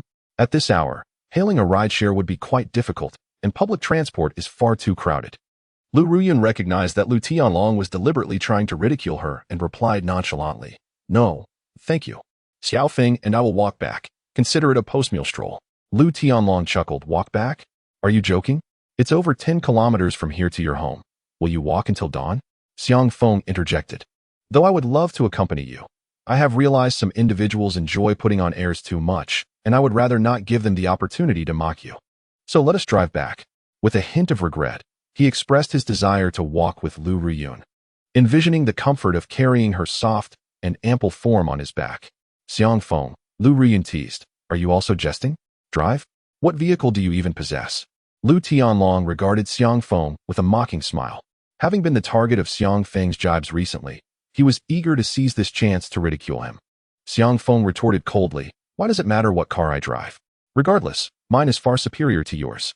With a vehicle such as yours, how dare you offer to drive my wife?"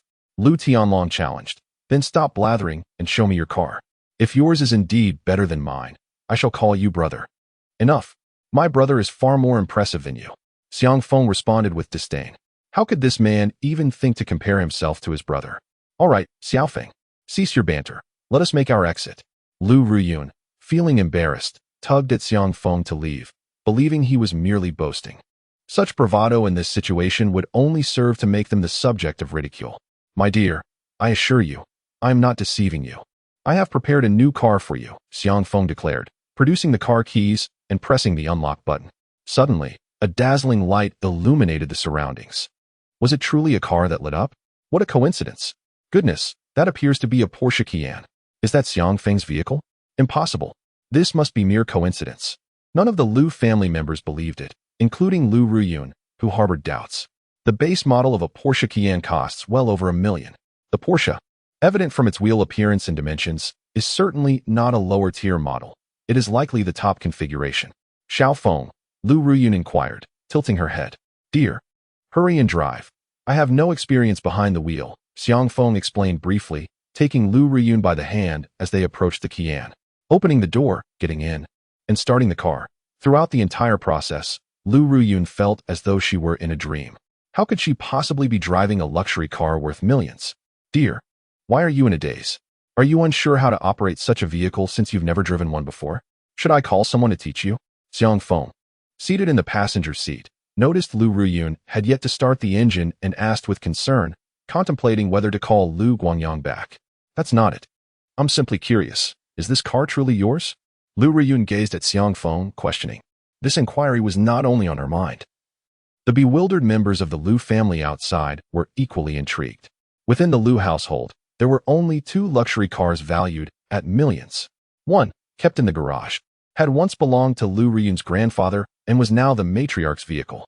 The other was registered under Lu Chongxing, Lu Ruyun's uncle. How had Xiang Feng acquired such a luxurious automobile? You need not concern yourself with that. Simply know that you are the owner of this vehicle now. Xiang Feng replied with a smile. Come on, let us depart. I do not relish being observed like a spectacle. Oh no, I misspoke. I do not enjoy being scrutinized by a throng of onlookers. His words reached the ears of the Lu family members, inciting their ire. Fearing another quarrel, Lu Ruyun promptly pressed the accelerator and drove away. That country bumpkin is insufferable.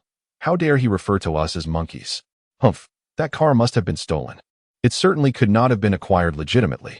If I am not mistaken, he likely rented it. Only someone of his ilk would rent a luxury car to flaunt before us. The Lu family, fixated on the taillights of the Porsche Cayenne, reached a unanimous conclusion. The car was indeed a rental. Grandmother, do not waste your time. That car undoubtedly belongs to that country bumpkin. Lu Tianlong had just descended from his Mekong. Upon seeing the Porsche Cayenne, he found his own Mekong less appealing. Indeed, it seems he is merely a younger brother in the hierarchy of luxury vehicles. If I am correct, Xiang Feng never left the hotel but was eavesdropping on our conversation. Upon learning that grandmother had taken Lu Ruyun's wretched vehicle, he promptly rented a Porsche Cayenne to show off. Wang Huilan chimed in. Lu Lao sighed softly and remarked, alas, this country bumpkin employs many tricks. It is evident he harbors ill intentions. Regardless, I will never allow him to become my Lu family's son-in-law. Chapter 34. Do you need an explanation? Xiao Feng, please tell me, where did you rent this Porsche? We should return it at once to recoup some of the rental fee. In the car, Lu Ruyun began to grasp that this vehicle was likely rented by Xiang Feng. It seems that Xiang Feng overheard their conversation in the hotel, prompting him to rent a car at once to preserve her dignity. Though moved internally, she wished to spare him unnecessary expenses. Yet, Xiang Feng inquired with confusion, Wife, is it still possible to rent a car? You don't even know that? Is this vehicle not rented with your own funds? Lu Ruyun responded, puzzled. Xiang Feng replied, of course not. This car was gifted to me by someone. No. That's not quite accurate. It was earned through my efforts. Earned? Lu Ruyun questioned, perplexed. What do you mean? Xiang Feng elaborated. After leaving the hotel, I encountered Zhang Feng, the manager of Qixing Tower, along with his boss, Lu Guangyang. To my surprise, Lu was suffering from acute cholecystitis, and I treated him. So he gifted me this car as a consultation fee. You actually treated Lu Dong? Lu Ruyun exclaimed in astonishment. Lu Guangyang was a prominent figure in the culinary industry of Xianhai City, reputed not only for his success in gastronomy, but also for his ventures in various other sectors, establishing himself as a notable magnate. Indeed, his cholecystitis was quite severe, but you know well my husband's medical skills, don't you? He cured him effortlessly. Xiang Feng grinned, leaning closer with his charming, handsome face. Dear, today I've secured such a significant victory for you. Might you consider rewarding me? Don't be silly. I'm driving, Lu Ruyun replied. Her cheeks flushed, yet her heart brimmed with joy.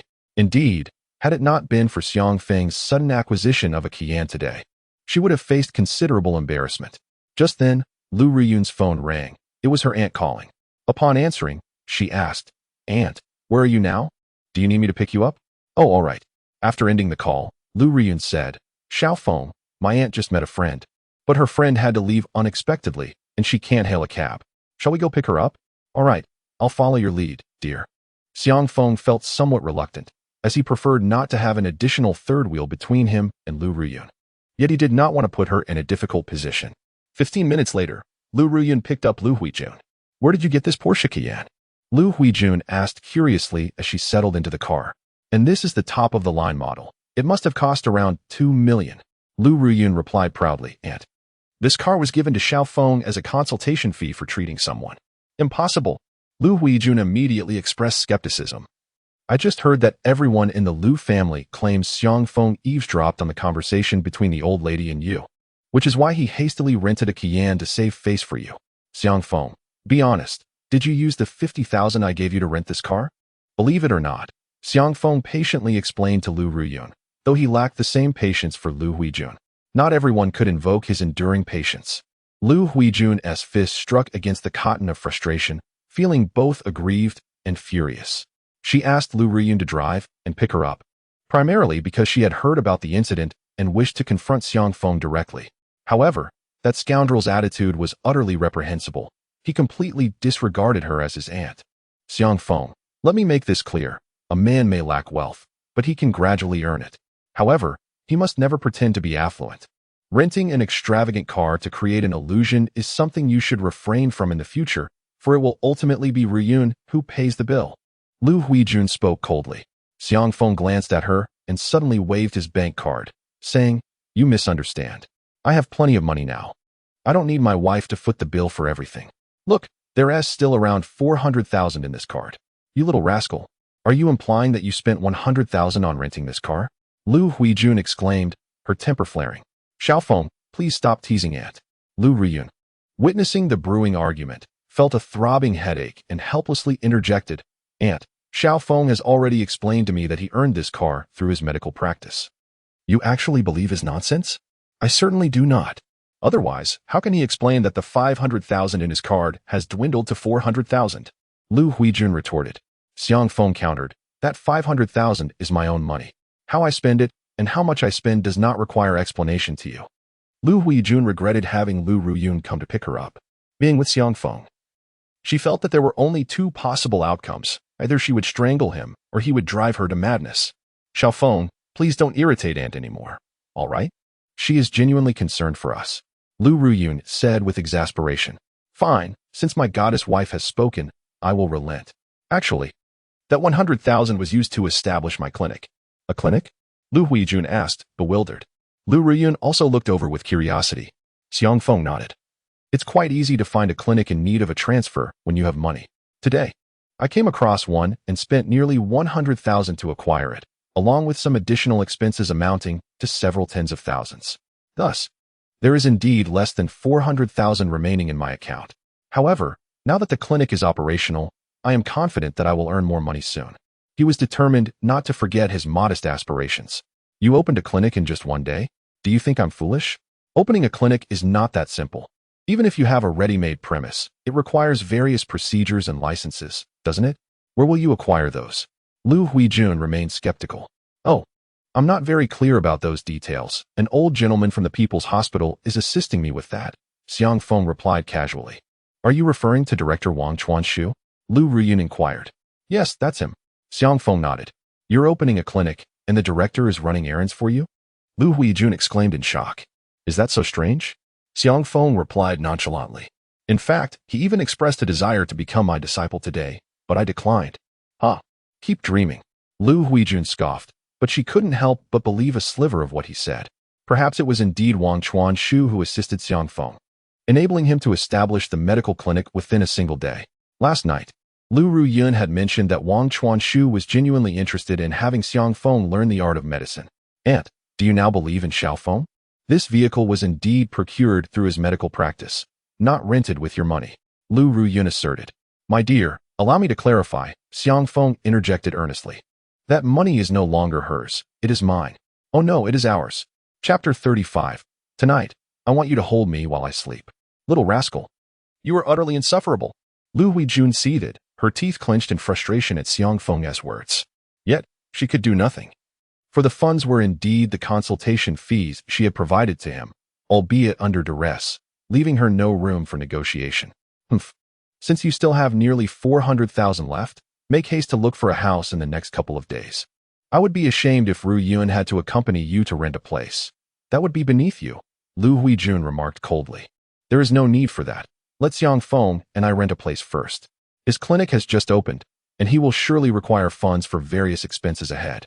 Let us conserve the money for him," Lu Ruyun said thoughtfully. 400,000 is hardly ample. In the precious land of Xianhai City, they could scarcely afford the down payment for a residence, only manageable for an apartment. Yet after the down payment, they would still face the burdens of renovation, purchasing furniture and appliances, and repaying the mortgage. Such immense pressure. Xiangfeng, if you truly allow Ru Yun to live in a rented space with you, then you are no man. Lu Huijun fixed a cold gaze upon him, deliberately seeking to undermine his dignity, as this young man was exasperatingly infuriating. Do I need to prove my manhood to you? My wife knows I am a man, and that suffices. Xiangfeng retorted without reservation. Lu Huijun scoffed. Is that so? Then go purchase a house for Ru Yun to reside in. Furthermore, if you possess any capability, refrain from utilizing the money I provided. With such meager funds, how substantial a house could you possibly procure? How dare you even suggest it? Xiangfeng scoffed, his expression one of disdain. Do not concern yourself. I possess a residence for my wife, and it happens to be a grand villa. Lu Huijun shot back. Continue your boasting. A grand villa? With your rustic background, you likely have no inkling of what a villa even looks like. Moreover, do you understand the cost of a villa? For instance, in our Xianhai city, a villa in Yunding Mountain starts at several million, and a decent one surpasses $1 billion. You could never earn enough in 10 lifetimes to afford it. Yunding Mountain villas are that expensive? Xiangfeng exclaimed, astonished, then donned a contemplative expression. Did you think otherwise? Therefore, it would be wise for you to remain grounded. Use my funds for an apartment down payment, and strive with Ru Yun for 2 years to upgrade to a larger residence. Do not subject Ru Yun to hardship under your care. Lu Huijun expressed her disdain. She indeed looked down upon Xiangfeng. However, her niece seemed utterly enchanted, refusing to heed her counsel, insisting on staying with him. Thus, she could only hope that Xiangfeng would strive diligently, and that they might soon enjoy a better life. I possess a villa in Yunding Mountain. Why would I need to purchase an apartment? I am not foolish. Xiangfeng suddenly declared. What did you just say? You own a villa in Yunding Mountain? Lu Huijun, unable to endure Xiangfeng's boastful demeanor any longer, quipped loudly. If you truly possess a villa in Yunding Mountain, I shall call you father. But alas, I do not have a daughter as grand as you. Xiangfeng hastily shook his head, a look of horror crossing his face. Furthermore, I am certain that any daughter my wife and I have will be 100 times more beautiful than yours. You insolent brat, what did you just say? Lu Huijun was nearly apoplectic with rage. I said that any daughter born to my wife and me will undoubtedly eclipse yours in beauty by 100-fold. However, you need not concern yourself with that. Perhaps you should focus on how you and your husband plan to carry on your lineage instead. Xiangfeng was unyielding, countering Lu Huijun's jibes with equal fervor. Did you dare to belittle Brother Feng? Aside from my goddess of a wife, no one has the right to look down upon me. Stop the car, I demand to alight. Lu Huijun was in a full-blown rage, remaining in the vehicle any longer. She feared she might resort to violence, for her verbal sparring was no match for Xiangfeng's wit. Aunt, do not stoop to Xiangfeng's level. His nature is simply that way. Lu Huijun sighed, casting a reproachful glance at Xiangfeng. Please pull over. I will take a taxi. Tonight, I shall rent a hotel room, humph? Lu Huijun's tone was resolute as she pouted. I feel utterly uncomfortable in this rented luxury car. Recognizing Lu Huijun's escalating fury, Lu Huijun refrained from further explanations and complied, pulling over to the side of the road and apologizing to Lu Huijun. Ultimately, Lu Huijun disembarked and walked away. Lu Huijun, with a weary expression, restarted the vehicle. Xiaofeng, Aunt did not speak incorrectly. We should indeed be more grounded in our pursuits, gradually working towards our own happiness. I do not mind the current hardships or poverty, but I do wish to see a glimmer of hope. Is that too much to ask? I do not crave opulence. I simply hope you will strive alongside me, all right? Dear, your words resonate deeply. I shall certainly endeavor to achieve the modest goals I have set, Xiangfeng replied earnestly. Since you understand, that is good. Once this car is successfully transferred, we shall sell it and purchase a smaller home to reside in. Any remaining funds can be used to acquire a more economical vehicle for our needs. Darling, we need not sell the car. I was not deceiving you. I truly possess a villa in Yunding Mountain. Xiangfeng pulled a key card from his pocket, waving it before Lu Huijun. Have you forgotten? After treating Brother Tang and his family yesterday afternoon, Sister Wanner insisted on gifting me a villa instead of paying me. Really? Is that so? I may have had a bit too much to drink yesterday afternoon, and my memory is somewhat hazy on the matter. Lu Huijun replied, a hint of embarrassment in her voice. With Xiangfeng's reminder, she recalled that the Dong family had indeed intended to offer financial assistance, but he had declined it, showing no interest in the money at that time. Subsequently, Tang Wanner had insisted on presenting him with a villa, framing it as a celebratory gift for their marriage. My dear, if you still doubt my words, you may call Sister Wanner right now to verify. The expression on Xiangfeng's face appeared somewhat sorrowful. All right. I realize I misunderstood you. I've remembered this matter now. My apologies, Xiaofeng, for my misjudgment, Lu Ruyun said with a wry smile. It turns out that a man's charm can be quite potent when he is feeling down. Dear, I am feeling a bit unwell at the moment, and it may linger for a while. I need your comfort, Xiangfeng said earnestly. How would you like me to comfort you? Lu Ruyun questioned, acknowledging her earlier misinterpretation of men, making it difficult for her to refuse. Tonight, I need you to hold me while I sleep. Otherwise, I won't be able to rest at all, Xiangfeng replied, his tone still heavy, though a glimmer of mischief flickered in his eyes. Lu Ruyun opened her mouth, hesitant to refuse, yet equally reluctant to agree. Are you afraid I might misbehave? Xiangfeng inquired. I am not. Lu Ruyun averted her gaze. No, you are. Xiangfeng insisted. In truth, your suspicion is justified. After all, you are stunningly beautiful and possess a wonderful figure. If I were to hold you throughout the night, it would be hard for me to resist. But during this period, even if I find it difficult, I must exercise restraint. Therefore, my dear, you need not worry. I would never act upon such impulses without your consent. Having reached this point, to refuse further would indeed be excessive. Lu Ruyun, with a resigned sigh and a clenched jaw, conceded. All right then, let us hold each other as we sleep tonight. Yes. It is evident that you love me dearly, Xiangfeng exclaimed, nearly bouncing with excitement. He suddenly felt that this world was truly magnificent. Chapter 36.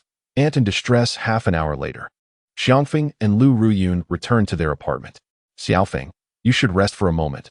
I will take a shower, Lu Ruyun said as she dropped her bag and proceeded to wash up.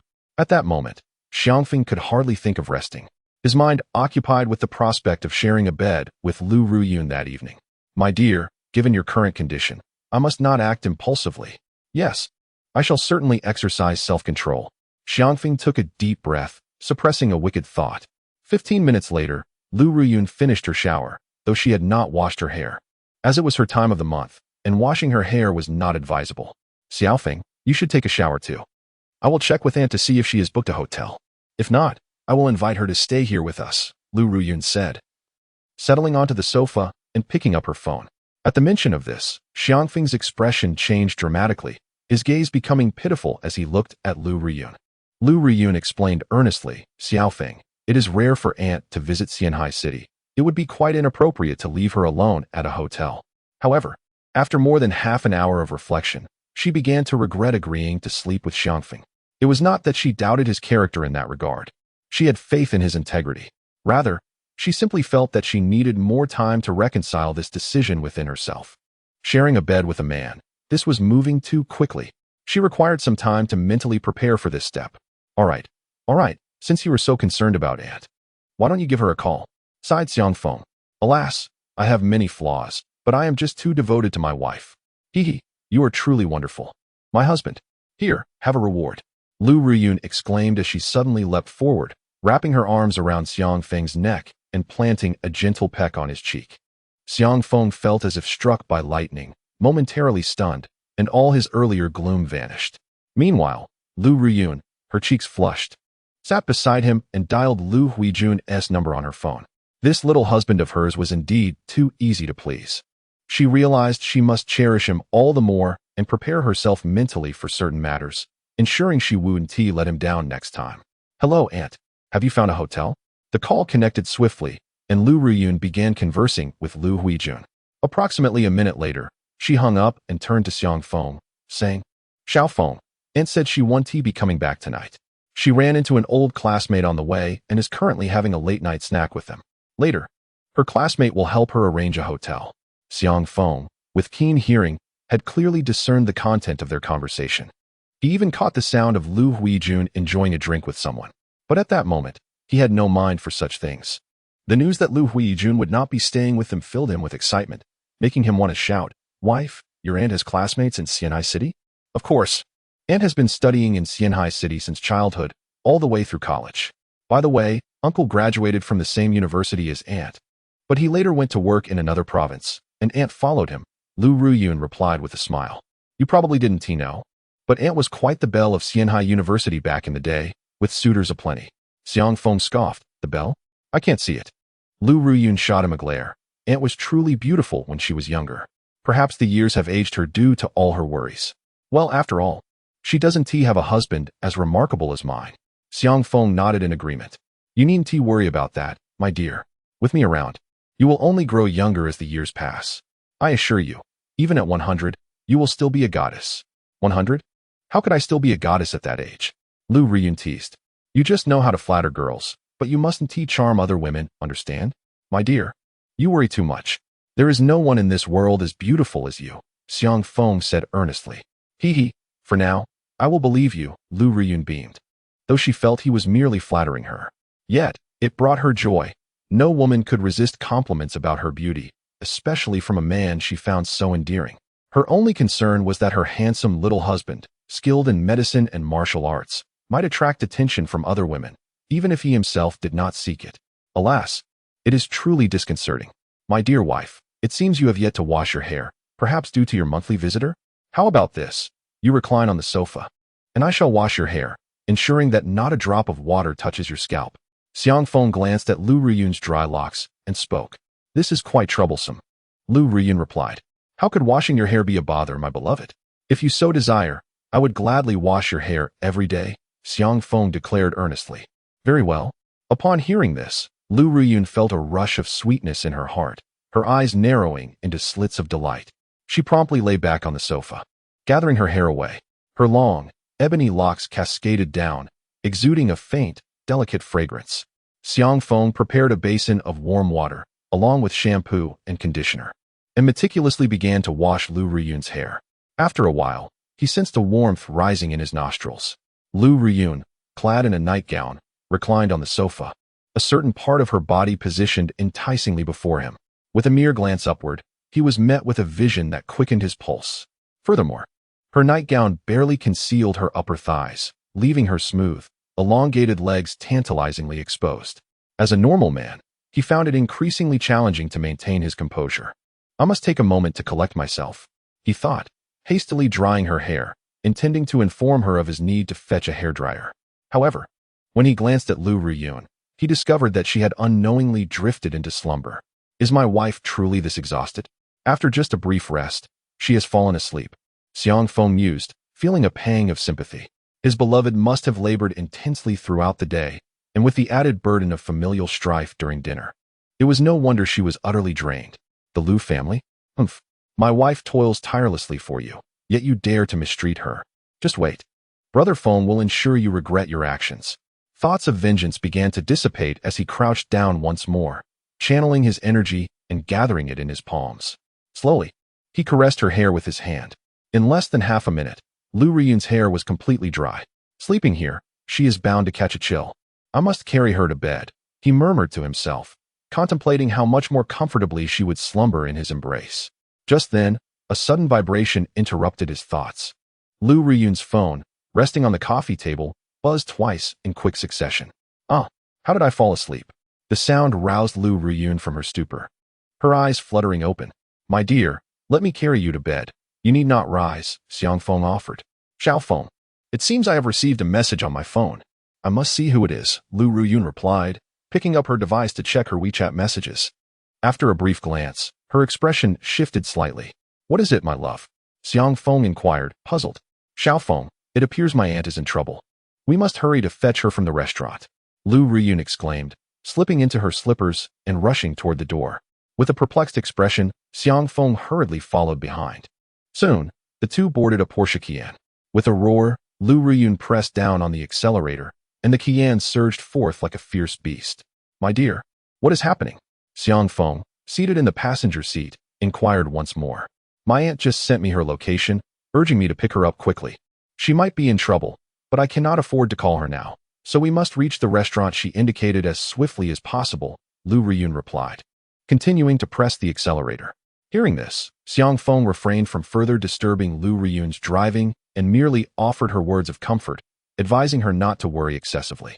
What should have been a 30-minute journey, Lu Ruyun accomplished in less than 20 minutes. The Shrimp King Night Feast is a well-known late-night eatery in Xianhai City. reputed to be bustling even at 3 or 4 in the morning. With urgency in her heart, Lu Ruyun parked the car directly on the roadside. Unconcerned about the possibility of being towed, and together with Xiang Feng, they hurriedly exited the vehicle. Quickly, over there, Lu Ruyun exclaimed, tugging at Xiang Feng and pointing toward a nearby restaurant as they dashed forward. Look, my dear, isn't that my aunt? Xiang Feng suddenly halted, pointing into the distance. Lu Ruyun followed his gaze and spotted a middle-aged man supporting the heavily intoxicated Lu Huijun, preparing to assist her into a Mercedes SUV. Behind the man trailed 2 subordinates. Without a moment's hesitation, Lu Ruyun rushed forward, shouting, "Who are you? Let go of my aunt immediately." Chapter 37. Dare to tease my wife? Do you know how to write the word death? The middle-aged man, appearing to be around 40, possessed an elegant demeanor, albeit somewhat tarnished by a thick chain around his neck. At that moment, Lu Huijun leaned against him, reeking of alcohol, clearly inebriated. Witnessing her aunt in the embrace of a stranger filled Lu Ruyun with both urgency and anxiety. And who might you be? On what grounds do you claim she is your aunt? Zhang Jiang glanced back at Lu Ruyun, a flicker of astonishment crossing his features. She is Lu Huijun, and I am Lu Ruyun. We are both members of the Lu family from Xianhai City. If you doubt my words, I can summon my family members here for a confrontation, Lu Ruyun asserted. Upon hearing this, the middle-aged man, Zhang Jiang, frowned. Damn it. Is this cooked duck about to fly away? He had coveted Lu Huijun for many years, and such an opportunity was exceedingly rare. However, with Lu Ruyun's assertive demeanor and the Lu family's modest reputation in Xianhai City, he could not afford to act rashly. Thoughts racing through his mind, Zhang Jiang quickly adopted a smile, saying, "Ah, so you are Lu Ruyun? I heard Huijun mention you during dinner earlier. By the way, allow me to introduce myself. I am Zhang Jiang, a classmate of Huijun from university. It seems she was a bit unwell during our meal, hence she drank more than usual. I was just about to take her to my hotel. Please don't misunderstand. This is something Huijun mentioned before drinking. She stated that she intends to stay at a hotel today." Upon hearing this, Lu Ruyun found herself momentarily at a loss for words. Zhang Jiang had indeed spoken the truth. Her aunt, upset after an argument with Xiang Feng, decided to take refuge in a hotel. However, Lu Ruyun could not forget that her aunt had just messaged her, requesting to be picked up. "I appreciate your care for my aunt, but I would prefer to bring her to my home. As her niece, I cannot allow her to stay out alone while inebriated. It genuinely worries me. And I hope you can comprehend my concerns," Lu Ruyun stated in a conciliatory tone. Despite Zhang Jiang's seemingly refined demeanor, Lu Ruyun harbored a sense of unease. Believing he lacked integrity, his treatment of her aunt and the way he had gazed at her felt laden with ulterior motives. Is this really appropriate? What if Huijun awakens tomorrow and is angry with me? Zhang Jiang shook his head, a smile gracing his face as he replied, "Dear niece Lu, I suggest you return home. Huijun is safe at my hotel. Nothing will happen to her. Surely, you believe in my character?" Lu Ruyun found herself momentarily speechless. Continuing to press her point might offend Zhang Jiang, yet his demeanor only fueled her determination to keep her aunt from his clutches. However, he appeared formidable, and she dared not provoke him unnecessarily. In a state of urgency, she cast a pleading glance at Xiang Feng beside her. "Darling, let me handle this." Xiang Feng gently reassured her, patting her shoulder. He then turned to Zhang Jiang. "Do you truly expect me to trust your character? Do you even possess any?" Lu Ruyun's expression shifted, surprised by Xiang Feng's directness. His words were blunt and could easily offend. The man named Zhang Jiang, flanked by subordinates, looked anything but approachable, especially with her aunt still in his clutches. "How dare you insult our brother Zhang?" One of Zhang Jiang's men shouted, glaring at Xiang Feng with hostility. Where did this peasant come from? Zhang Jiang merely glanced at Xiang Feng, unfazed, and continued to smile at Lu Ruyun. "Dear niece, he isn't your friend, is he?" Lu Ruyun replied. "His name is Xiang Feng. He is my husband." "Your husband? TSK, Lu Ruyun. Your taste is quite unique if you've chosen a peasant for a spouse." Zhang Jiang, having consumed considerable alcohol, scrutinized Lu Ruyun with a predatory gaze. Licking his lips as he added, "You'd be better off choosing someone like me." Suddenly, with a flash, Zhang Jiang felt a sharp sting on his cheek, followed by the sensation of falling to the ground. Xiang Feng had appeared before him, catching the descending Lu Huijun in his arms and coldly declaring, "You? What gives you the right to flirt with my wife? Do you even know how to spell death? How dare you strike me? You're asking for trouble." Zhang Jiang seethed. covering his face as he glared at Xiang Feng. Xiaoyang, Shaolin, deal with him. Yes. His two subordinates immediately rushed toward Xiangfeng. Bang, bang. However, before they could even approach him, they were sent flying, crashing heavily to the ground, unable to rise. Two of you are insufficient. Shall I give you a moment to summon more? Xiangfeng said nonchalantly. All right, kid, I didn't expect you to have some skills. Just wait. I'll call for reinforcements now, and you might regret it later, Zhang Jiang replied, somewhat astonished by Xiangfeng's prowess, yet not intimidated. He took out his phone and made a call. He owned 5 restaurants on this street, and a single call could easily summon 20 or 30 people. Xiaofeng, maybe we should just let this go? After all, Aunt is already here. Let us hurry and leave with her, Lu Ruyun said anxiously, fearing that Xiangfeng might come to harm. Wife, you help Aunt. I must teach this scoundrel a good lesson today. Xiangfeng entrusted Lu Huijun to Lu Ruyun, smiling as he spoke. Rest assured, in this world, when it comes to brute force, aside from the old man, no one can make me suffer. Well, just be careful, Lu Ruyun said helplessly, seeing that Xiangfeng was not heeding her advice. Zhang, what is going on? Good grief, it looks like someone has assaulted you. Which scoundrel dares to offend our Zhang? We must take him down. In less than 5 minutes, over 20 individuals wielding clubs surrounded them. It was this country bumpkin who took advantage of my momentary inattention to launch a sneak attack. Quickly, teach him a harsh lesson, but just don't kill him. Zhang Jiang coldly directed, pointing at Xiangfeng. Zhang is still too lenient. Brothers, let us avenge Zhang. Whoever dares to strike Zhang must lose both hands today. 20 or 30 men charged towards Xiangfeng, their momentum fearsome. Onlookers on the street, initially drawn by the commotion, hastily retreated, fearing for their safety. Lu Ruyun, standing not far behind Xiangfeng, wore a face full of tension and worry. After all, the enemy's numbers were overwhelming. Even if Xiangfeng was formidable, facing so many at once could easily lead to trouble. Do a bunch of ragtag fools dare to lay hands on me? Xiangfeng, however, remained unperturbed, a hint of disdain curling at the corners of his mouth. To save time, he took the initiative and charged forward. Bang! The first man in line was kicked squarely in the chest by Xiangfeng. The crisp sound of cracking bones echoed like firecrackers. Bang! Bang! Bang! Xiangfeng tore through the throng like a tiger among sheep. Shadows fell one after another, collapsing to the ground. Furthermore, none of those who fell could rise immediately. In less than a minute, over 30 individuals lay sprawled on the ground. How is this possible? Zhang Jiang rubbed his eyes in disbelief, the effects of alcohol dissipating. Now, do you still wish to toy with my wife? Xiangfeng stepped forward, appearing before Zhang Jiang, and asked calmly. Chapter 38. Are even the light bulbs this audacious? Gulp. Zhang Jiang swallowed hard, a look of trepidation crossing his face as he regarded Xiang Feng, managing a nervous laugh. Young brother, it was all a misunderstanding, truly. No, there was no misunderstanding. You, not only have you cast your eyes upon my wife's aunt, but you also covet my wife herself. This matter must be resolved, and I must provide my wife with a satisfactory explanation, otherwise I would fail as a husband. Xiang Feng smiled lightly. So, you can choose to call for help. 30 may not suffice. Why not summon 300? I have all the time in the world to wait for you. Zhang Jiang's face instantly fell into a bitter grimace. 300? While he could muster 30 in a short span, where on earth could he find 300? Xiaofeng, why not let this go? After all, you've already taught him a lesson, and neither my aunt nor I have suffered much. Let's just head home. My aunt is quite intoxicated. Behind them, Lu Ruyun couldn't help but intervene, hoping to prevent Xiang Feng from escalating the situation. Zhang Jiang nodded repeatedly. Yes, young brother, shall we leave it at that? I can offer my apologies. What do you think? Ignoring Zhang Jiang, Xiang Feng turned to Lu Ruyun. Wife, you might not be aware, but it's not merely that aunt is drunk. She has been drugged. What? Drugged? Lu Ruyun's expression shifted dramatically. Zhang Jiang was equally taken aback, wondering how this man knew. Xiang Feng continued. Fortunately, it was just a common sleeping drug, nothing severe. For now, let her sleep. I will address it when we return home.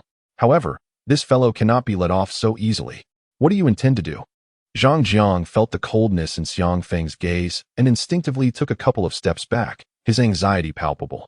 Fear not, I shall not kill you, Xiang Feng said earnestly. Zhang Jiang's lips twitched. He nearly lost his composure. What kind of ruthless person was this, speaking of murder so casually? Remember, the pursuit of women should never involve force. You might take a page from my book and use your charm to win them over. Alas, you will never have the chance to conquer another woman in this lifetime. Xiang Feng shook his head. What do you mean? Zhang Jiang felt an ominous premonition. I merely think it would be best if you never acted as a man again. Otherwise, you are bound to cause harm to other women. With that, Xiang Feng delivered a swift kick, striking Zhang Jiang squarely between the legs. Bang! Crack! The sound was akin to an egg shattering. Zhang Jiang was sent flying. Wife, let us go. I will carry Aunt. Xiang Feng turned and approached Lu Ruyun, lifting Lu Huijun onto his back. Xiao Feng, do you think he will be all right? Lu Ruyun glanced back at Zhang Jiang, curled up on the ground like a shrimp, worry etched on her face. He will be fine. He won't die. Your husband knows how to exercise restraint, Xiang Feng replied with a grin as he secured Lu Huijun on his back, then added jokingly, Wife, when Aunt wakes up, perhaps you should suggest she shed a few pounds. With her weight, can Uncle truly handle it? What are you saying? When Aunt wakes up, you mustn't speak like that. Otherwise, she will surely argue with you again, Lu Ruyun hurriedly cautioned. More than half an hour later, the three individuals returned to the apartment. Xiang Feng gently placed Lu Huijun on the sofa and, using a silver needle, extracted the narcotic from her system. What happened to me? Lu Huijun awakened, surveying her surroundings. Aunt, how are you feeling? Lu Ruyun inquired with concern. Ruyun? Lu Huijun gradually regained her composure, exhaling deeply. I'm relieved you came for me. Otherwise, I would have encountered trouble today. I had a nagging suspicion that my old classmate was deliberately trying to intoxicate me. Lu Ruyun replied with a smile. Aunt, it's largely thanks to Xiao Feng that you were rescued from your old classmate. He saved me? Lu Huijun furrowed her brow. Ruyun, please explain what happened. Aunt, the truth is, you weren't drunk. Rather, that person had spiked your drink with a sedative. Lu Ruyun promptly recounted the events in detail. Upon hearing this, Lu Huijun's face turned pale. Scoundrel. Beast. Zhang Jiang is nothing but a scoundrel. I can't believe I trusted him and drank with him. After all these years, he still lusts after me. Lu Huijun trembled with rage. Aunt, please calm down. Xiao Feng has already taught him a lesson. Lu Ruyun gently patted Lu Huijun's back. Lu Huijun exhaled heavily, her mood settling somewhat. She then cast a complicated glance at Xiang Feng. Had it not been for his timely intervention, her fate would have been dire. However, expressing her gratitude to him was something she found difficult to articulate. You wish to thank me? There is really no need. If you genuinely wish to show your appreciation, Xiang Feng said, scratching his nose with a smile. There's a chain hotel about 300 meters east of our apartment building. Simply not being a burden here would suffice as my greatest gratitude. Xiao Feng, stop joking with Aunt. After such a significant incident, I cannot possibly agree to let her stay at a hotel, Lu Ruyun said, feeling overwhelmed as she noticed Lu Huijun's rising anger. Aunt, don't take what Xiang Feng said to heart. He is merely teasing you to provoke a reaction. Humph. I know he is just trying to irritate me. That little scoundrel is not much better than Zhang Jiang, Lu Huijun huffed. Do not compare me to Zhang Jiang. We are not cut from the same cloth. I would never employ despicable tactics against women. Xiang Feng quickly defended himself. Indeed, you are not like him. For he is a true scoundrel, while you are merely a hypocrite. Don't think I'm oblivious. You weren't just teasing me. You genuinely wanted me to leave, resenting my presence as an unwelcome guest between you and Ruyun. Well, I relish being the third wheel. Tonight, you can continue to sleep on the sofa. After declaring this, Lu Huijun turned and headed toward the bathroom. Goodness. Nowadays, people are so brazen about being a third wheel. Xiang Feng felt somewhat outmaneuvered, his heart heavy with frustration. Xiao Feng, you're not upset with Aunt, are you? Lu Ruyun blinked and gazed at Xiang Feng. It was not that she was truly angry.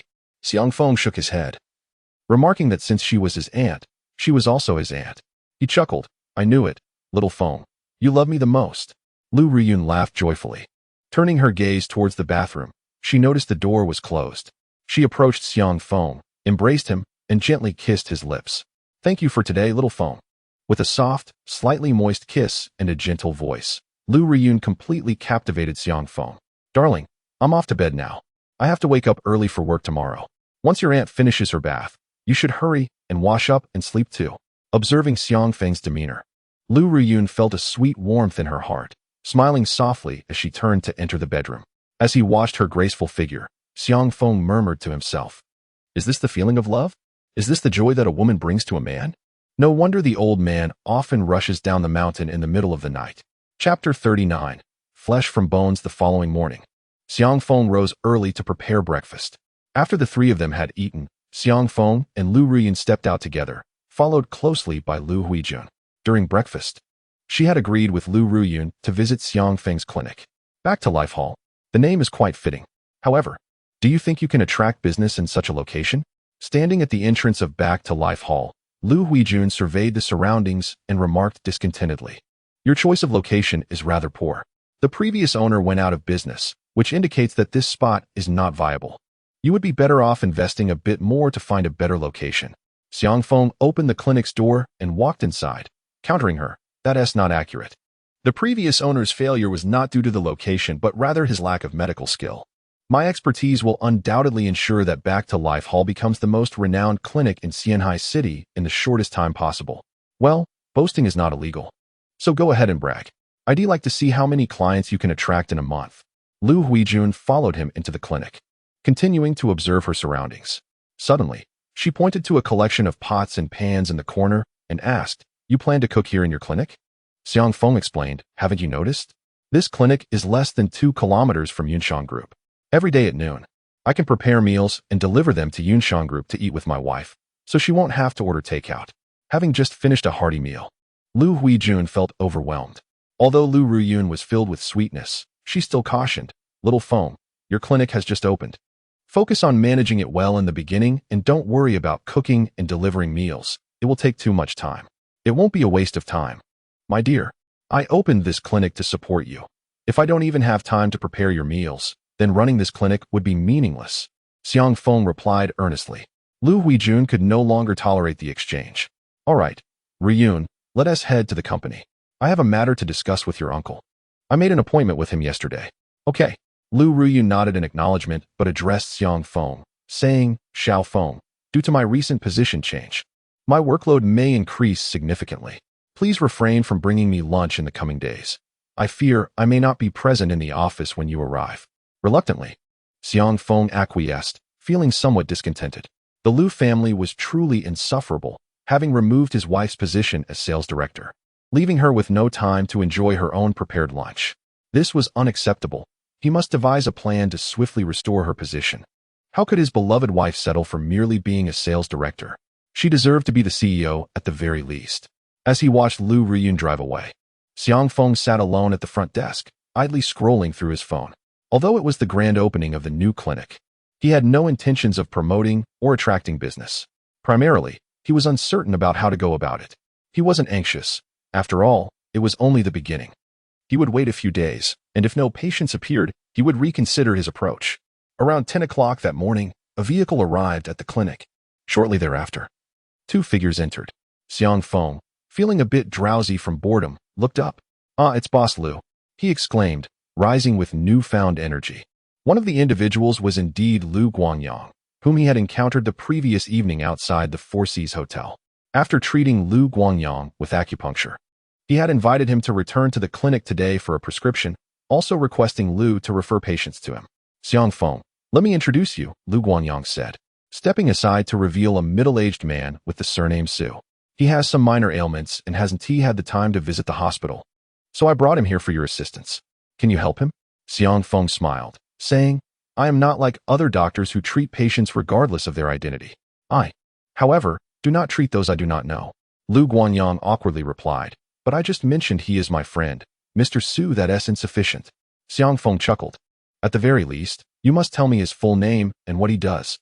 Hesitation flickered across Lu Guangyang's face as he looked at Mr. Su. "Do you inquire about the background of all your patients in such detail?" Mr. Su inquired, observing Xiang Feng with interest. Xiang Feng shook his head. "Not necessarily. With some individuals, I can discern their identity at a glance, so there is no need for inquiry. However, you are clearly not an ordinary person, and your condition is rather unique. Therefore, I must ascertain your identity before deciding whether to treat you."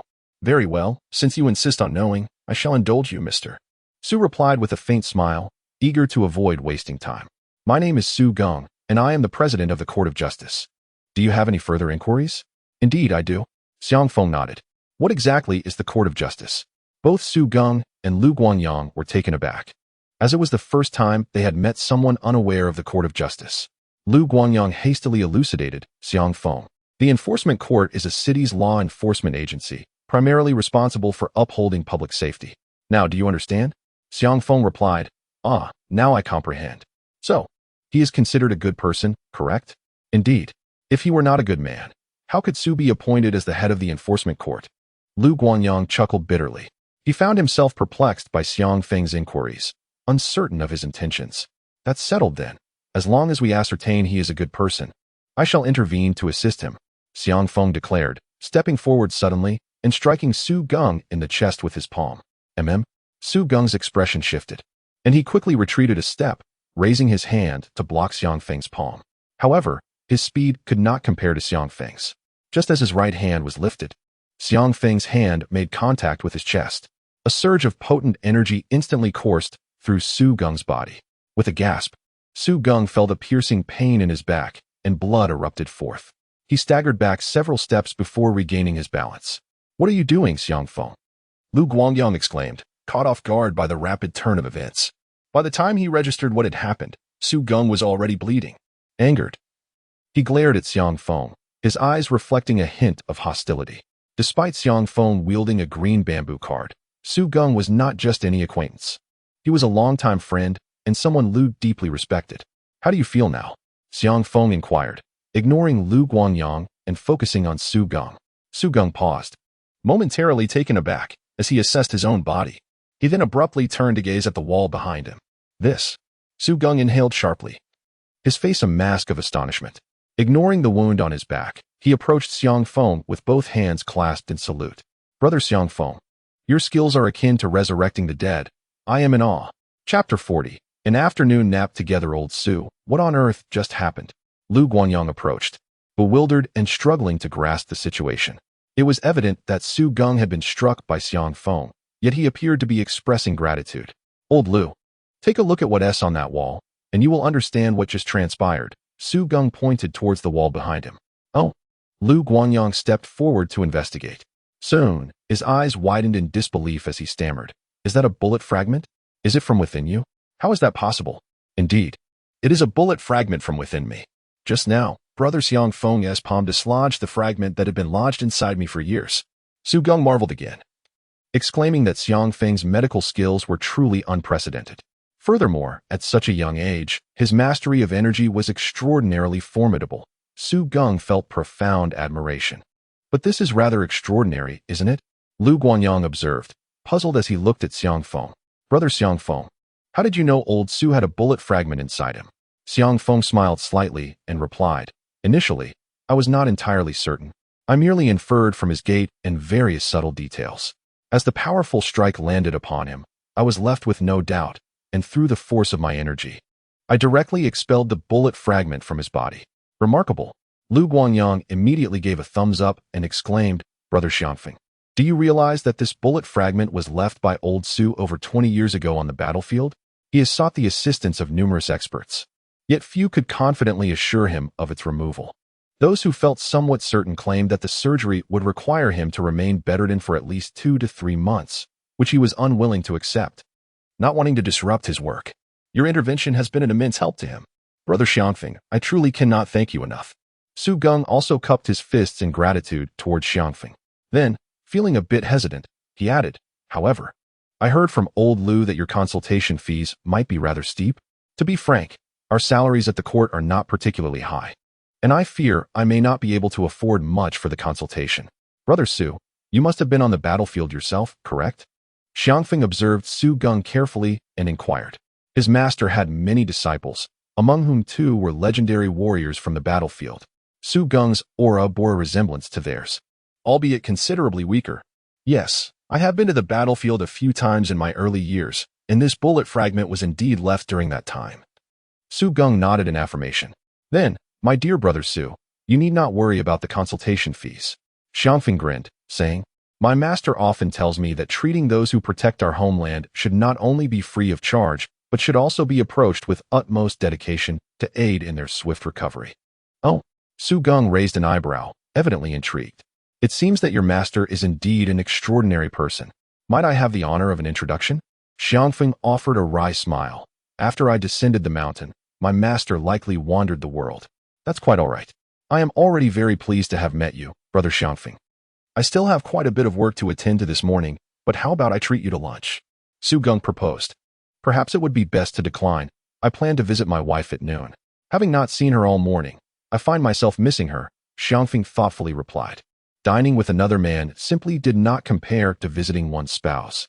Su Geng paused, momentarily taken aback and feeling somewhat speechless.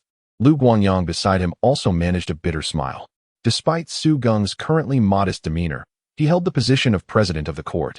A figure of considerable authority within Xianhai City, truly one of those who stand atop the power pyramid.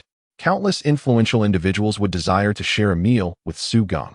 Yet here he was, extending an invitation to Xiangfeng, only to be outright declined. The reason for such a refusal was rather peculiar. Since Brother Xiangfeng is busy today, we shall reschedule for another time. Su Geng did not dwell on it further and exchanged contact information with Xiangfeng. After Xiangfeng prepared medicine for Lu Guangyang, the two took their leave. Yunxiang Group.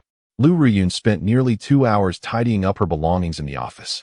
Indeed, she had been ousted from her own office by Lu Tianlong, relegated to work alongside ordinary employees outside, even amidst the chaos of packing her belongings. Her former secretary had not come to assist her. It was solely she who undertook the task. Rumors circulated within Yunxiang Group that Lu Ruyun had merely been ousted from her office, stripped of her position as sales director, and it was only a matter of time before she would be entirely expelled from Yunxiang Group. Under such circumstances, naturally, no one dared to offer their help. Lu Ruyun. The general manager requests your presence in his office. A former secretary approached her while she was engrossed in her work. Very well, Lu Ruyun replied, rising to her feet and making her way to what had once been her office. Now, it had transformed into Lu Tianlong's workspace. Lu Tianlong had supplanted her as the sales director. As she beheld Lu Tianlong lounging in the chair, feet propped on the desk, a faint furrow appeared on her brow. Though she quickly suppressed it. Is there something you wish to discuss? Lu Ruyun inquired coolly. Did you not think to knock before entering? Moreover, as a subordinate, do you not know how to address your superior? Lu Tianlong regarded her with a sly expression. Lu Ruyun inhaled deeply, stepped back out of the office, gently knocked twice on the door, and then re-entered. General Manager Lu, may I inquire about the matter you wish to discuss? Now that is more like it. Lu Tianlong responded, satisfaction evident in his demeanor. Have your rustic husband confront me. If I can't deal with him, how could I possibly deal with you? Here is a contract between Yunxiang Group and Shengyin Department Store. It merely requires your signature to take effect. Lu Tianlong retrieved a document from his drawer and tossed it onto the table. You will take this contract to Shengyin Department Store, seek out their owner, Lu Jun, and have him sign it. Why must it be me? Surely you could assign someone else to this task? Lu Ruyun furrowed her brow. She had numerous responsibilities awaiting her, and this seemed merely a trivial errand. Thus she was loath to squander her time. Why not you? Do you still consider yourself the director? At present, you are nothing but a mere employee. It appears you have forgotten to heed your superior's commands. If that is the case, you may leave today. Lu Tianlong scoffed. His intention was to expel Lu Ruyun, for only then could he fully seize control of the sales department. Despite the outward distance many employees maintained from Lu Ruyun, it was likely that in their hearts, they still aligned with her, given her lengthy tenure in the department. Very well, I shall go. Lu Ruyun took a deep breath, grabbed the contract from the table, and departed. Watching Lu Ruyun's retreating figure, Lu Tianlong rose and approached the window, lighting a cigarette. As the smoke nearly extinguished, he caught sight of a Porsche Cayenne driving away. Extinguishing the cigarette, Lu Tianlong retrieved his phone and dialed. Li Xiao, Lu Ruyun has departed with the contract. Shengyin Department Store was approximately 20 kilometers from Yunxiang Group, but fortunately, traffic was light, and Lu Ruyun arrived in under half an hour. Haha, excellent work. Here's what we shall do. I will send you my location.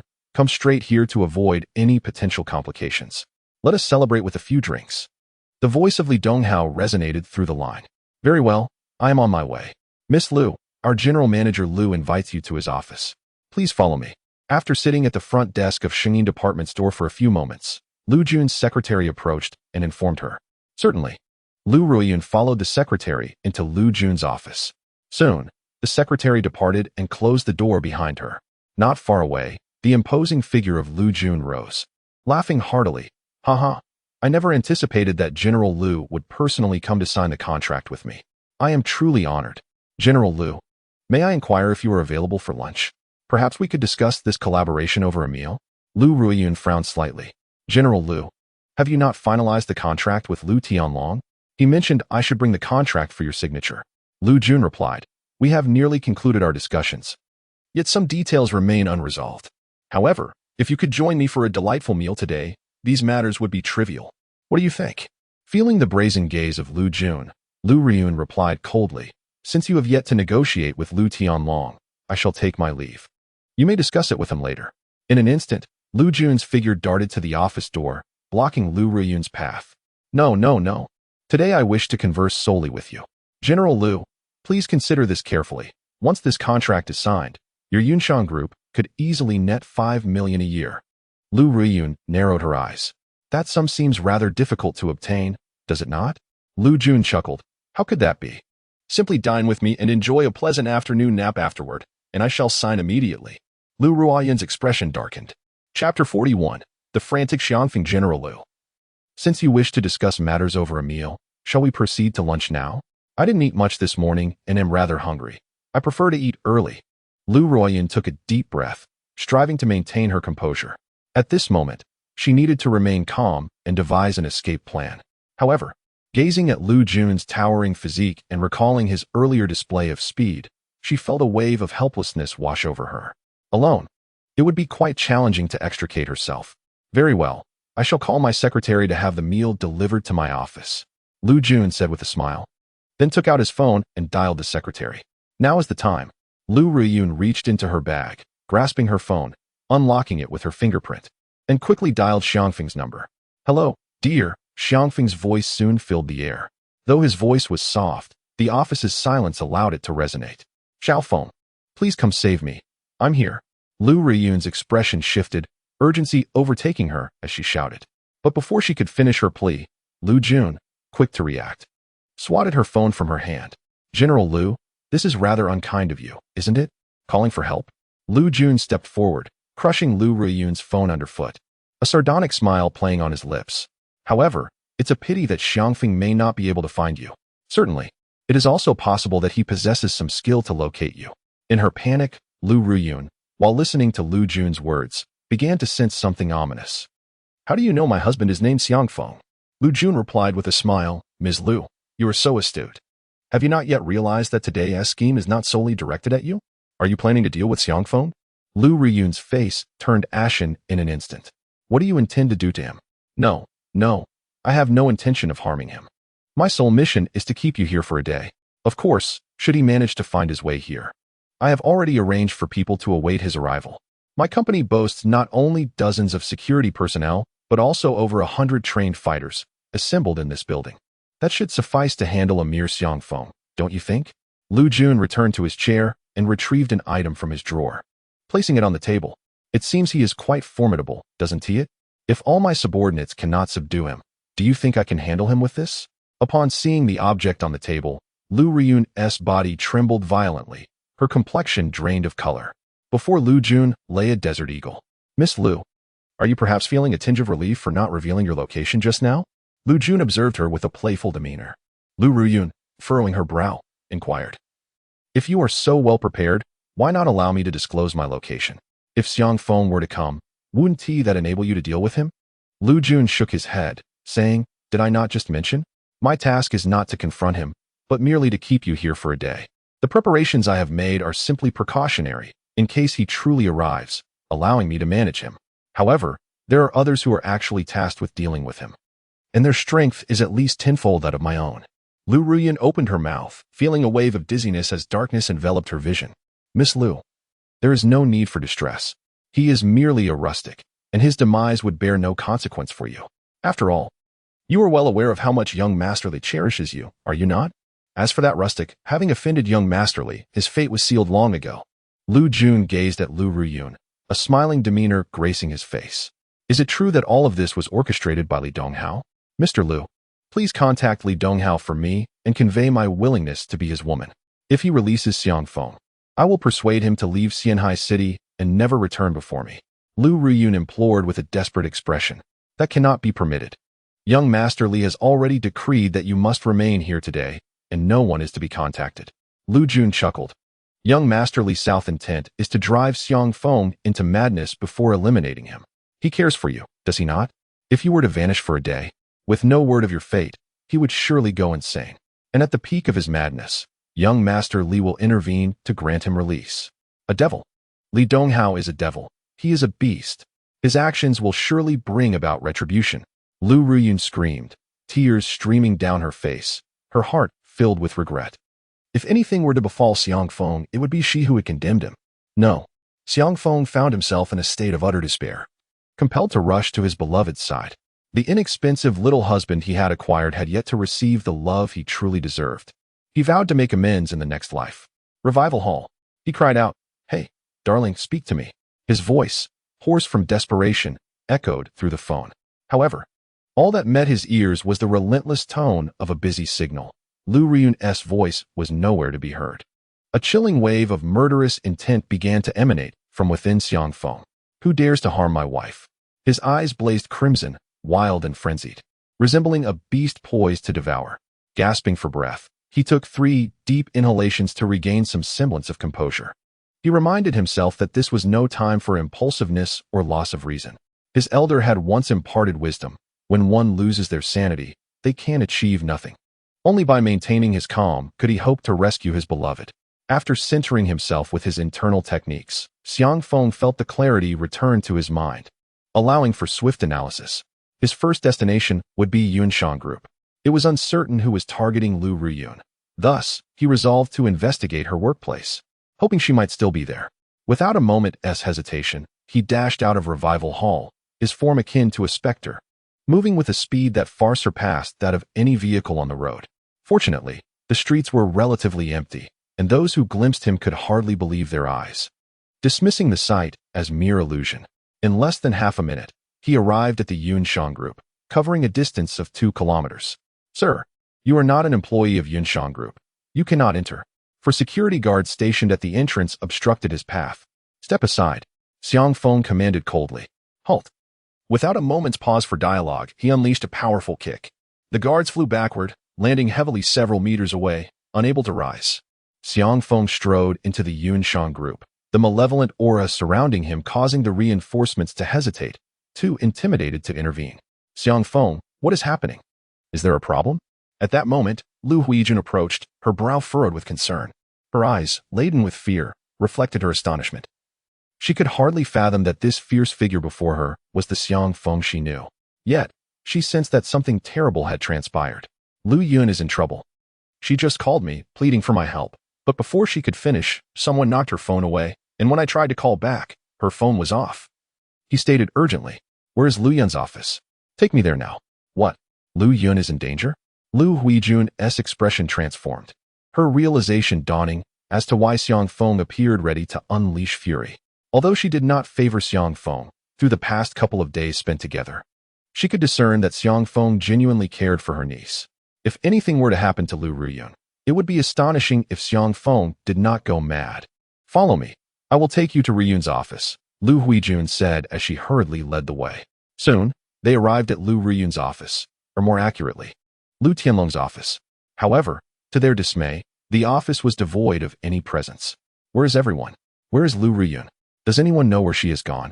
Lu Huijun inquired, glancing toward the nearby sales department employees. Yet, not a single person dared to respond. The average staff members were utterly intimidated by the aura surrounding Xiang Feng and refrained from speaking. "What are you doing, Xiang Feng?" A furious voice echoed. It was Lu Changsheng, accompanied by several security personnel, who approached Xiang Feng with an accusatory tone. "Xiang Feng, have you lost your mind, causing a scene at the company?" "Ah, Chairman Lu has arrived. Surely everything will be all right now," murmured the employees, feeling a sense of relief. "Who is that? He looks terrifying. Regardless, Chairman Lu will surely handle him." As Lu Changsheng and his entourage drew near, the staff exhaled in relief. Suddenly, Xiang Feng stepped forward, appearing directly in front of Lu Changsheng. Before the security guards could intervene, Xiang Feng seized Lu Changsheng by the throat. "Riyun just called me for help, but her phone died immediately after. She was here at your Yunshan Group when the incident occurred, yet she is now missing. You must find her for me, or else." Xiang Feng's eyes narrowed, glowing with a fierce crimson hue. I will kill you. If anything happens to her, I will ensure the entire Lu family pays for it. Stop. Xiang Feng, you must release my brother. Lu Huijun cried out in terror. The surrounding employees were equally filled with dread. The security guards hastily drew their batons, encircling Xiang Feng. Xiang Feng, please calm down.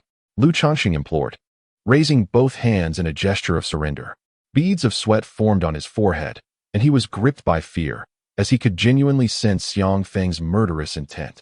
The pressure of Xiang Feng's grip was such that he felt his throat would be crushed with the slightest increase in force.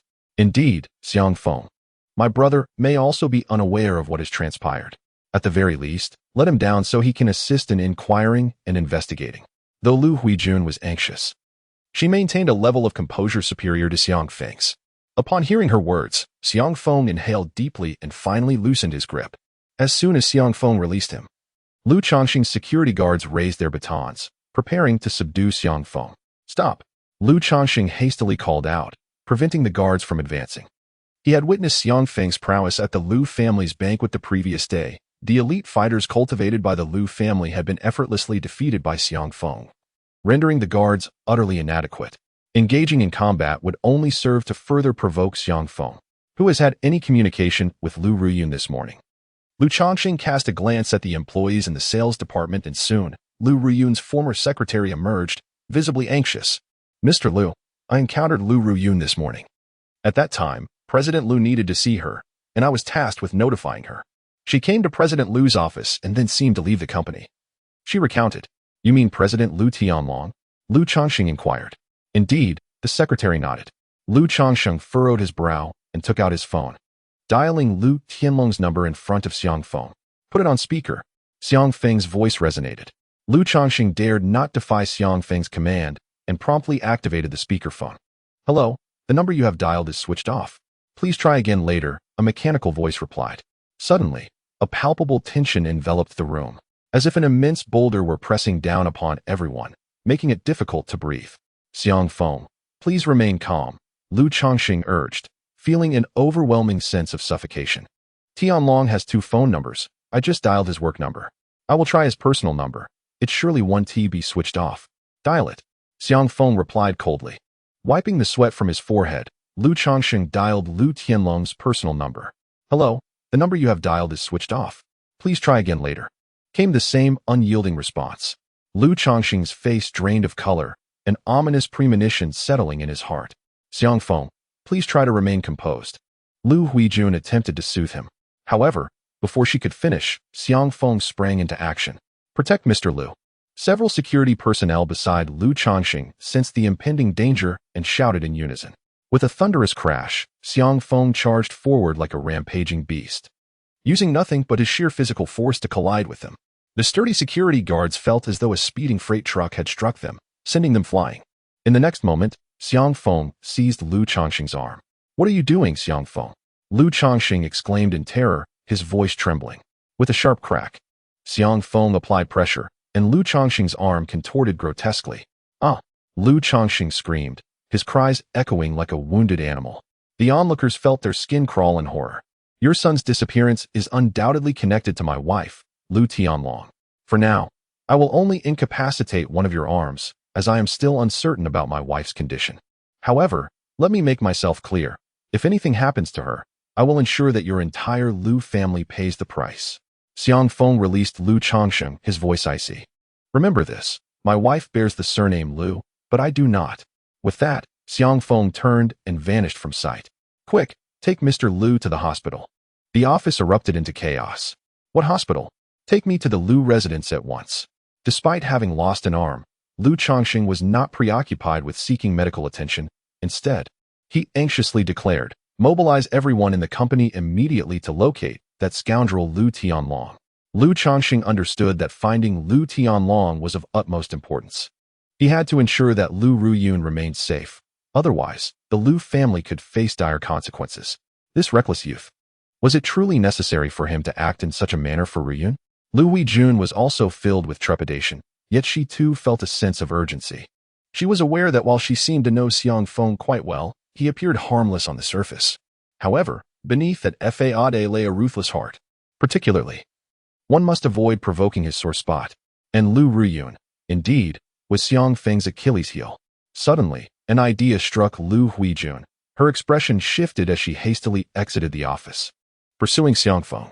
Before long, panting heavily, Lu Huijun caught up with Xiang Feng outside the entrance of Yunchang Group. "Xiang Feng, wait a moment," she called out, reaching him. "If I am not mistaken, Ruyun should have left today in the car you gave her. Perhaps you could try contacting the original owner to see if they can trace the vehicle's location. This might lead us to Ruyun. Is that possible?" "Great. I will reach out to him right now."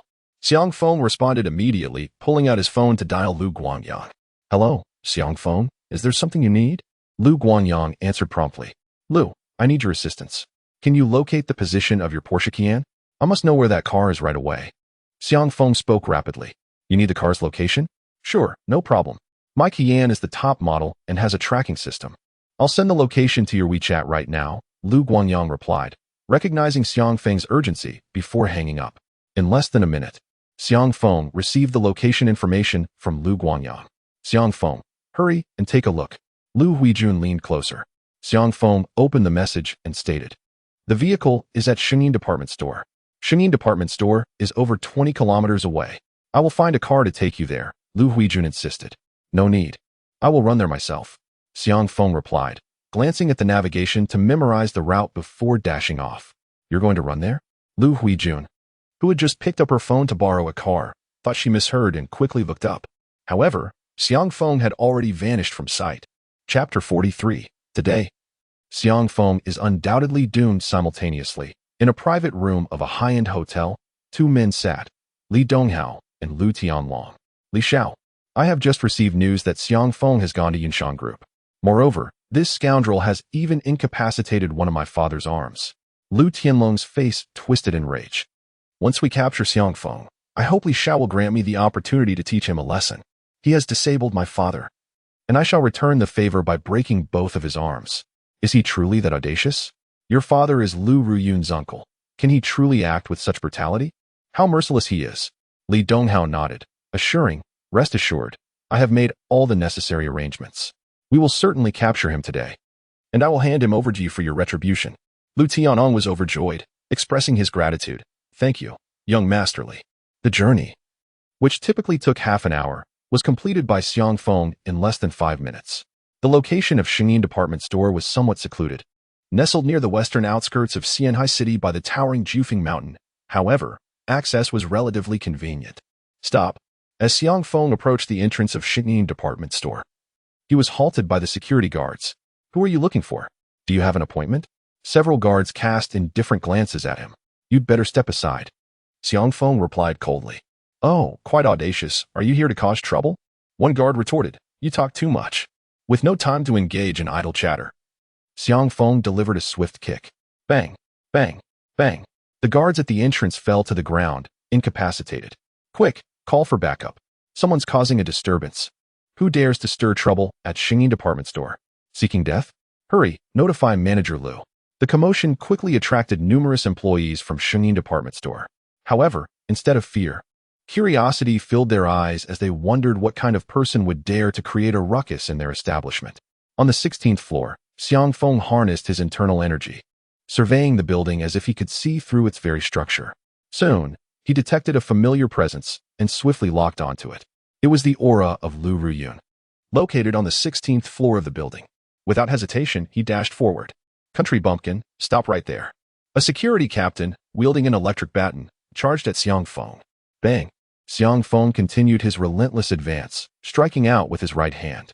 The 200-plus-pound captain was sent flying over 10 meters, his right cheek grotesquely contorted.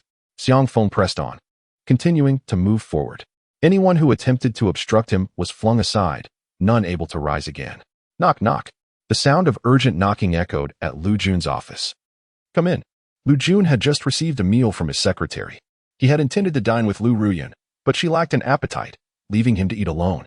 The door swung open, and a middle-aged man, strikingly similar to Lu Jun, hurriedly entered. "Brother, Xiang Feng has come. He has already injured many of our security guards. Although I immediately had the elevator shut down, he has taken the stairs and is now on the 6th floor, moving at an incredible speed. The guards cannot stop him." Lu Cheng reported quickly, his tone surprisingly casual. Shall I take the others to deal with him now? Oh, he has arrived so quickly? Lu Jun furrowed his brow, contemplating before responding. Very well, you take your men to confront him. Try to capture him alive. Young Master Li instructed me to leave him alive if he ever found us. Leave him alive, is it? A trivial matter. Lu Qing stretched languidly, revealing his sinewy and well-defined muscles.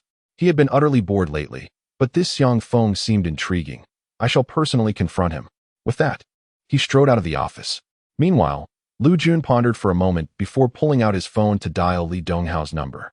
He felt it prudent to report the situation. Hello? Li Donghao answered swiftly. Li Xiao, I have something to report. That Xiang Feng has come to our company and has already injured several of our brothers. My brother Lu Cheng has taken a team to deal with him. Lu Jun said. However, it seems that Xiang Feng possesses considerable skill. I fear that if my brother strikes with full force, he might inadvertently kill him. You want to hold this against me, will you? At that moment, Lu Ruyun, upon learning that Xiang Feng had arrived, could no longer remain seated. She shouted into Lu Jun's phone.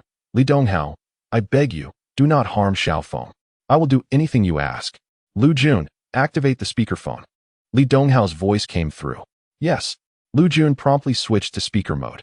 Ruyun, your attitude truly saddens me. I never imagined that Xiang Feng held such a significant place in your heart. The more you plead, the more I am resolved not to spare him. Li Donghao's tone was laced with unmistakable malice. I can assure you, today Xiang Feng will undoubtedly meet his end. Furthermore, you, Lu Ruyun, must find your way to my bed tonight. Do you comprehend? Upon hearing this, Lu Ruyun's face drained of color. She realized that Li Donghao would not relent against Xiang Feng. It was her fault that he was in danger.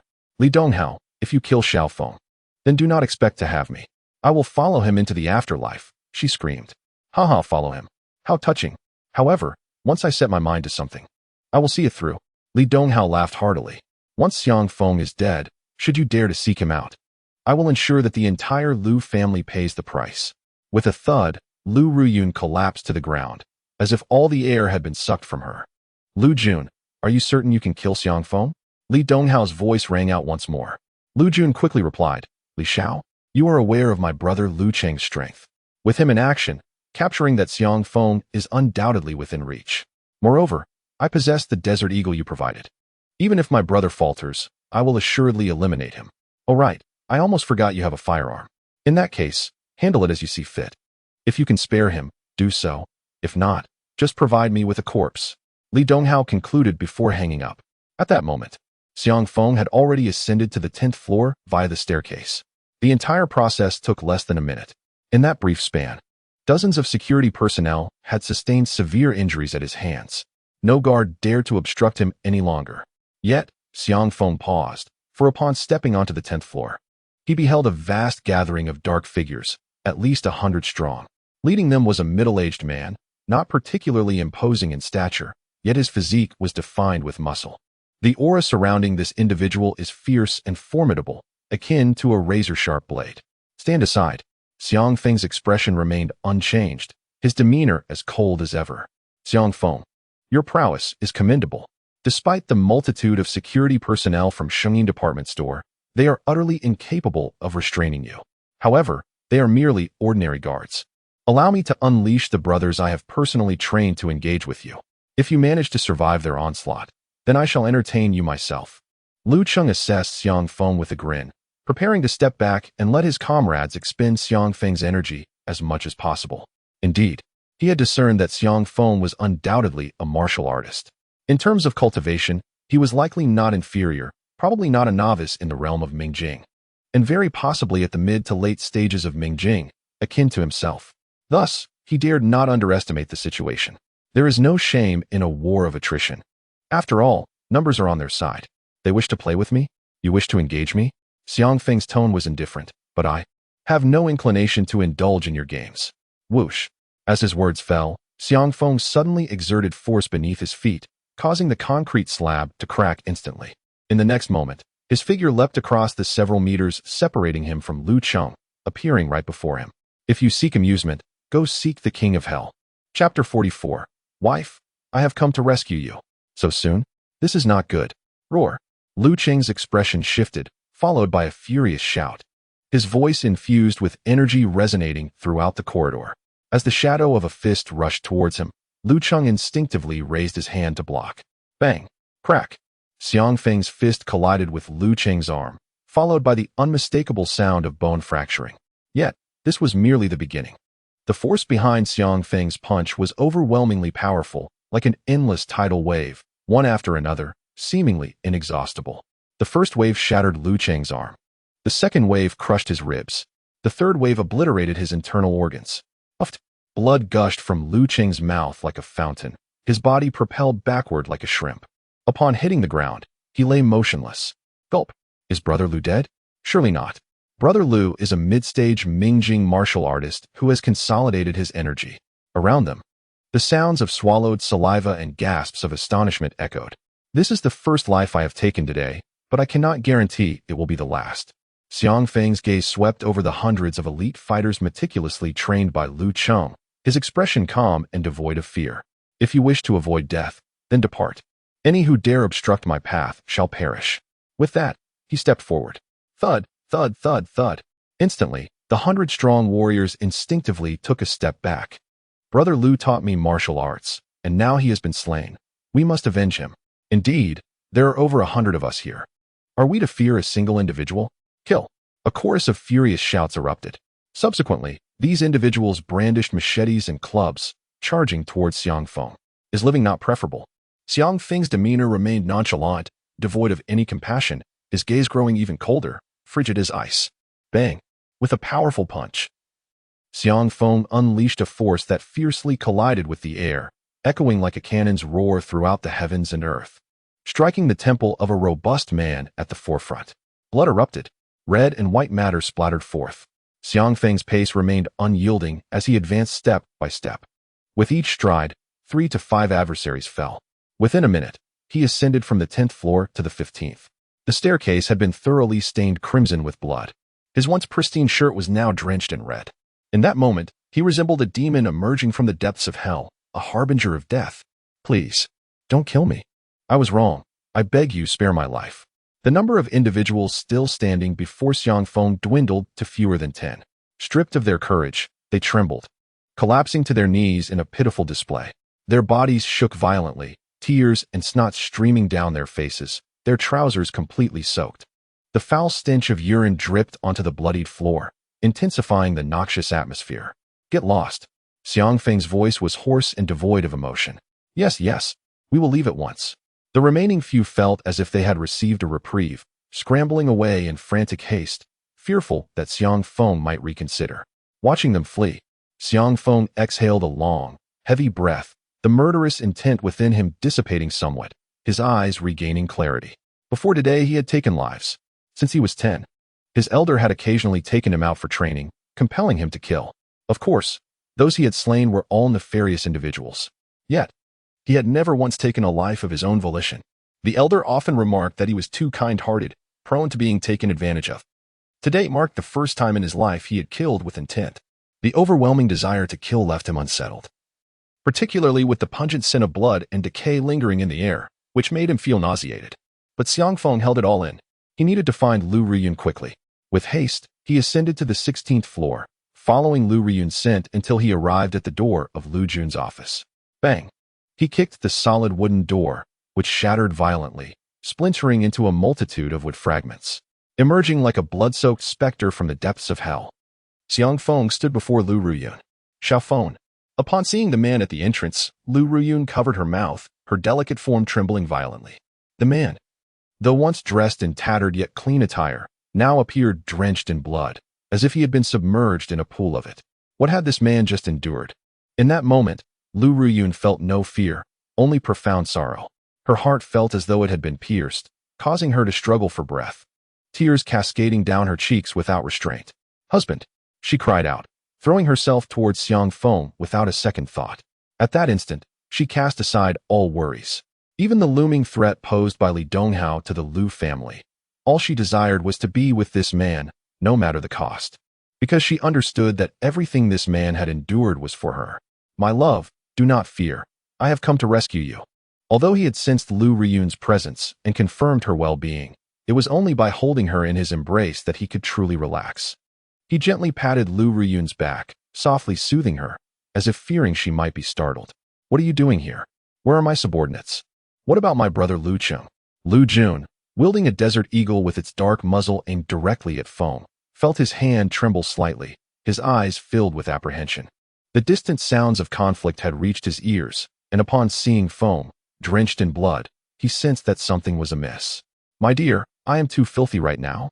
Perhaps it would be best if you did not embrace me. I must first attend to some matters, Feng said to Lu Ruyun. No, I want to hold you. I am not afraid, nor do I mind your dirt. Lu Ruyun vehemently shook her head, refusing to let go. Husband, regardless of the dangers that lie ahead, I shall face them with you. Feng let out a wry smile and said, but there may be death soon. Are you not frightened? Lu Ruyun had already surmised that he might have taken lives, and perhaps more than one. Before them stood Lu Jun, armed and ready. There may indeed be more deaths. Yet she clenched her teeth and quickly declared, I am not afraid. As long as I am with you and you remain safe, I fear nothing. By the way, darling, you weren't hurt, were you? She wished to check his condition, but with him covered in blood, it was impossible to discern. Rest assured, my dear, I am unharmed. Feng shook his head. Then, his gaze turned to Lu Jun, standing not far away. Your brother? I did encounter someone who bore a resemblance to you. But he is now on the path to the underworld, Feng remarked coolly, disregarding the desert eagle in Lu Jun's grip. If I send you on your way now, perhaps you will catch up to him. In your next life, you may still be brothers. Chapter 45. If the Li family seeks revenge, let them annihilate the Li family. Do you think I, Lu Jun, am easily intimidated? Lu Jun felt a chill at Feng's words, but remained undaunted. Tightening his grip on the desert eagle, he coldly retorted. Feng, I advise you to lie down now. I may spare your life. Otherwise, I will pull the trigger, and you shall undoubtedly perish. Husband, he has a gun. You must be extremely cautious. Lu Ruyun exclaimed, filled with anxiety. To her, no matter how formidable Feng might be, he was ultimately still flesh and blood. If Lu Jun were to fire, Feng would surely be in grave danger. Do not worry, my love. His bullets cannot reach me, Feng said with a grin. After saying this, he stepped forward, positioning Lu Ruyun behind him, and gazed at Lu Jun with a cheerful demeanor. So you wish to shoot? I am standing right before you. You may fire whenever you wish. I am eager to observe whether your firearm is swifter than my mobile phone. In his hand, he held the antiquated phone bestowed upon him by Lu Ruyun. Are you truly intent on courting your own demise? Lu Jun's gaze narrowed, feigning composure. Indeed. A flicker of anxiety gnawed at his heart, leaving him devoid of confidence. Yet, he could not fathom how Xiang Feng, formidable as he was, could evade a bullet. Yes, I am courting my own demise. Let us see if you possess the skill to end my life. Xiang Feng nodded and said, fire away. Lu Jun inhaled deeply, a resolution forming within him. He was determined to see if Xiang Feng could truly evade a bullet. Whoosh. At that moment, darkness enveloped his vision. Then, with a heavy thud, Xiang Feng's phone struck his wrist. The handgun slipped from his grasp, plummeting to the ground. Whoosh. Simultaneously, Xiang Feng appeared before him. After urging you twice to fire, you still hesitate. Do you believe I possess the patience to await your shot? The cold voice resonated in Lu Jun's ears. Subsequently, Xiang Feng raised his hand, delivering a precise strike to his throat. Crack. Lu Jun's throat instantly caved in. Clutching his neck, he gasped in silence, his eyes brimming with fury, resentment, and regret. Gradually, his vision blurred, and his body collapsed rigidly. Darling, did you kill him? Lu Ruyun's voice trembled. My dear, such a person is a menace left alive. Moreover, he possessed a firearm. While I am unafraid, I worry that a stray bullet might harm you. Xiang Feng explained, concerned that the act of taking a life might leave a psychological scar on her. After all, Lu Ruyun was merely an ordinary person, and witnessing a murder would naturally instill fear in her heart. Darling, it's not that I disapprove of your actions. However, we live in a society governed by law. Today you have taken a life. What if you were pursued by the authorities? Upon this realization, Lu Ruyun grew anxious once more. Quickly, she gritted her teeth and proposed. Darling, shall we escape? Let us flee from Xianhai City and soar far away, shall we? Soaring far away? Xiang Feng felt a stir of emotion. He was deeply touched. He could see that this wife he had known for merely 3 days had begun to harbor feelings for him. Willing to abandon her family and loved ones to ensure his safety was no small matter. Yet, Xiang Feng felt no trepidation. He understood that Lu Ruyun still had a mission to fulfill, upholding the entirety of Yunshan Group as entrusted by her grandfather. Likewise, he had his own mission to complete. Hence, they could not leave Xianhai City just yet. My dear, you need not worry about me. Although I have taken many lives today, it falls under the realm of self-defense. The authorities will not act against me, Xiang Feng said with a relaxed demeanor. There was one thing he did not mention. In the kingdom of Yanhuang, a master must not be dishonored. Those who offend the dignity of a master are to be slain. This tenet is enshrined in the laws of Yanhuang. And he, Xiang Feng, was a being transcending the realm of masters. Lu Jun and his associates have captured his wife and assaulted him. Even if he were to eliminate these individuals, no one would dare to hold him accountable. Is it truly without consequence? Lu Riyun still harbored some concerns. Rest assured, there will certainly be no repercussions. Xiang Feng gently patted Lu Riyun's shoulder. Dear, shall we return home now? I need to wash up and change my clothes. Moreover, in your current state, you undoubtedly require some rest. All right, let's head home. Lu Riyun was indeed eager to leave this place. The Xingyin department store had transformed into a veritable hell on earth. Just as they prepared to depart, the sudden vibration of a phone disrupted the air. It was Lu Jun's phone, resting on his desk. Xiang Feng glanced at the screen, noting the name displayed, and raised an eyebrow. He stepped forward, picked up the phone, and pressed the answer button. Lu Jun, how is the situation? Is Xiang Feng alive or dead? The voice of Li Donghao resonated from the phone. Brother Shinchu, are you so eager for Brother Feng to die? If he were to perish, would you seize my wife? Let me tell you, you are bound to be disappointed. Brother Feng is very much alive. Xiang Feng replied with a grin. As for the lackeys you've sent my way, they are woefully inadequate. Next time, could you perhaps enlist someone a bit more formidable? Xiang Feng, your life is indeed tenacious, still breathing. But perhaps that is for the best, otherwise. You wouldn't have the opportunity to savor the last course I prepared for you. Li Donghao's surprise turned to a cold smirk upon hearing Xiang Feng's voice. Is that so? I await this dish with anticipation. I hope it does not disappoint. Oh, and do clean your neck thoroughly. I shall be visiting you soon. With that, Xiang Feng took Lu Riyun by the hand and departed. Walking alongside him, Lu Riyun expressed her concerns. Husband, Li Donghao is the sole heir of the Li family. You wouldn't be considering eliminating him, would you? Xiang Feng nodded. This is not the first time he has plotted against me. The fact that he dared to target you first is intolerable. His intentions were clear. Li Donghao was marked for death. However, Lu Riyun's tone grew grave.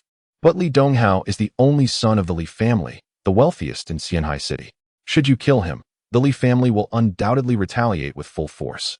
The Li family, one of the 5 great families in Xianhai City, holds significant connections with the others. Anyone they set their sights on would be hard-pressed to defend themselves. Xiang Feng pondered for a moment before responding. If Li Donghao had refrained from laying a hand on you today, I would have been amenable to negotiations. However, given that he has provoked my ire by targeting you, there is no escape for him. As for the Li family, should they seek vengeance for him, I shall have no choice but to annihilate them as well. Chapter 46. Do you wish to bear my child? Lu Riyun gazed at her husband's pale face, marred by bloodstains, her expression a complex tapestry of emotions. What troubles you, my dear?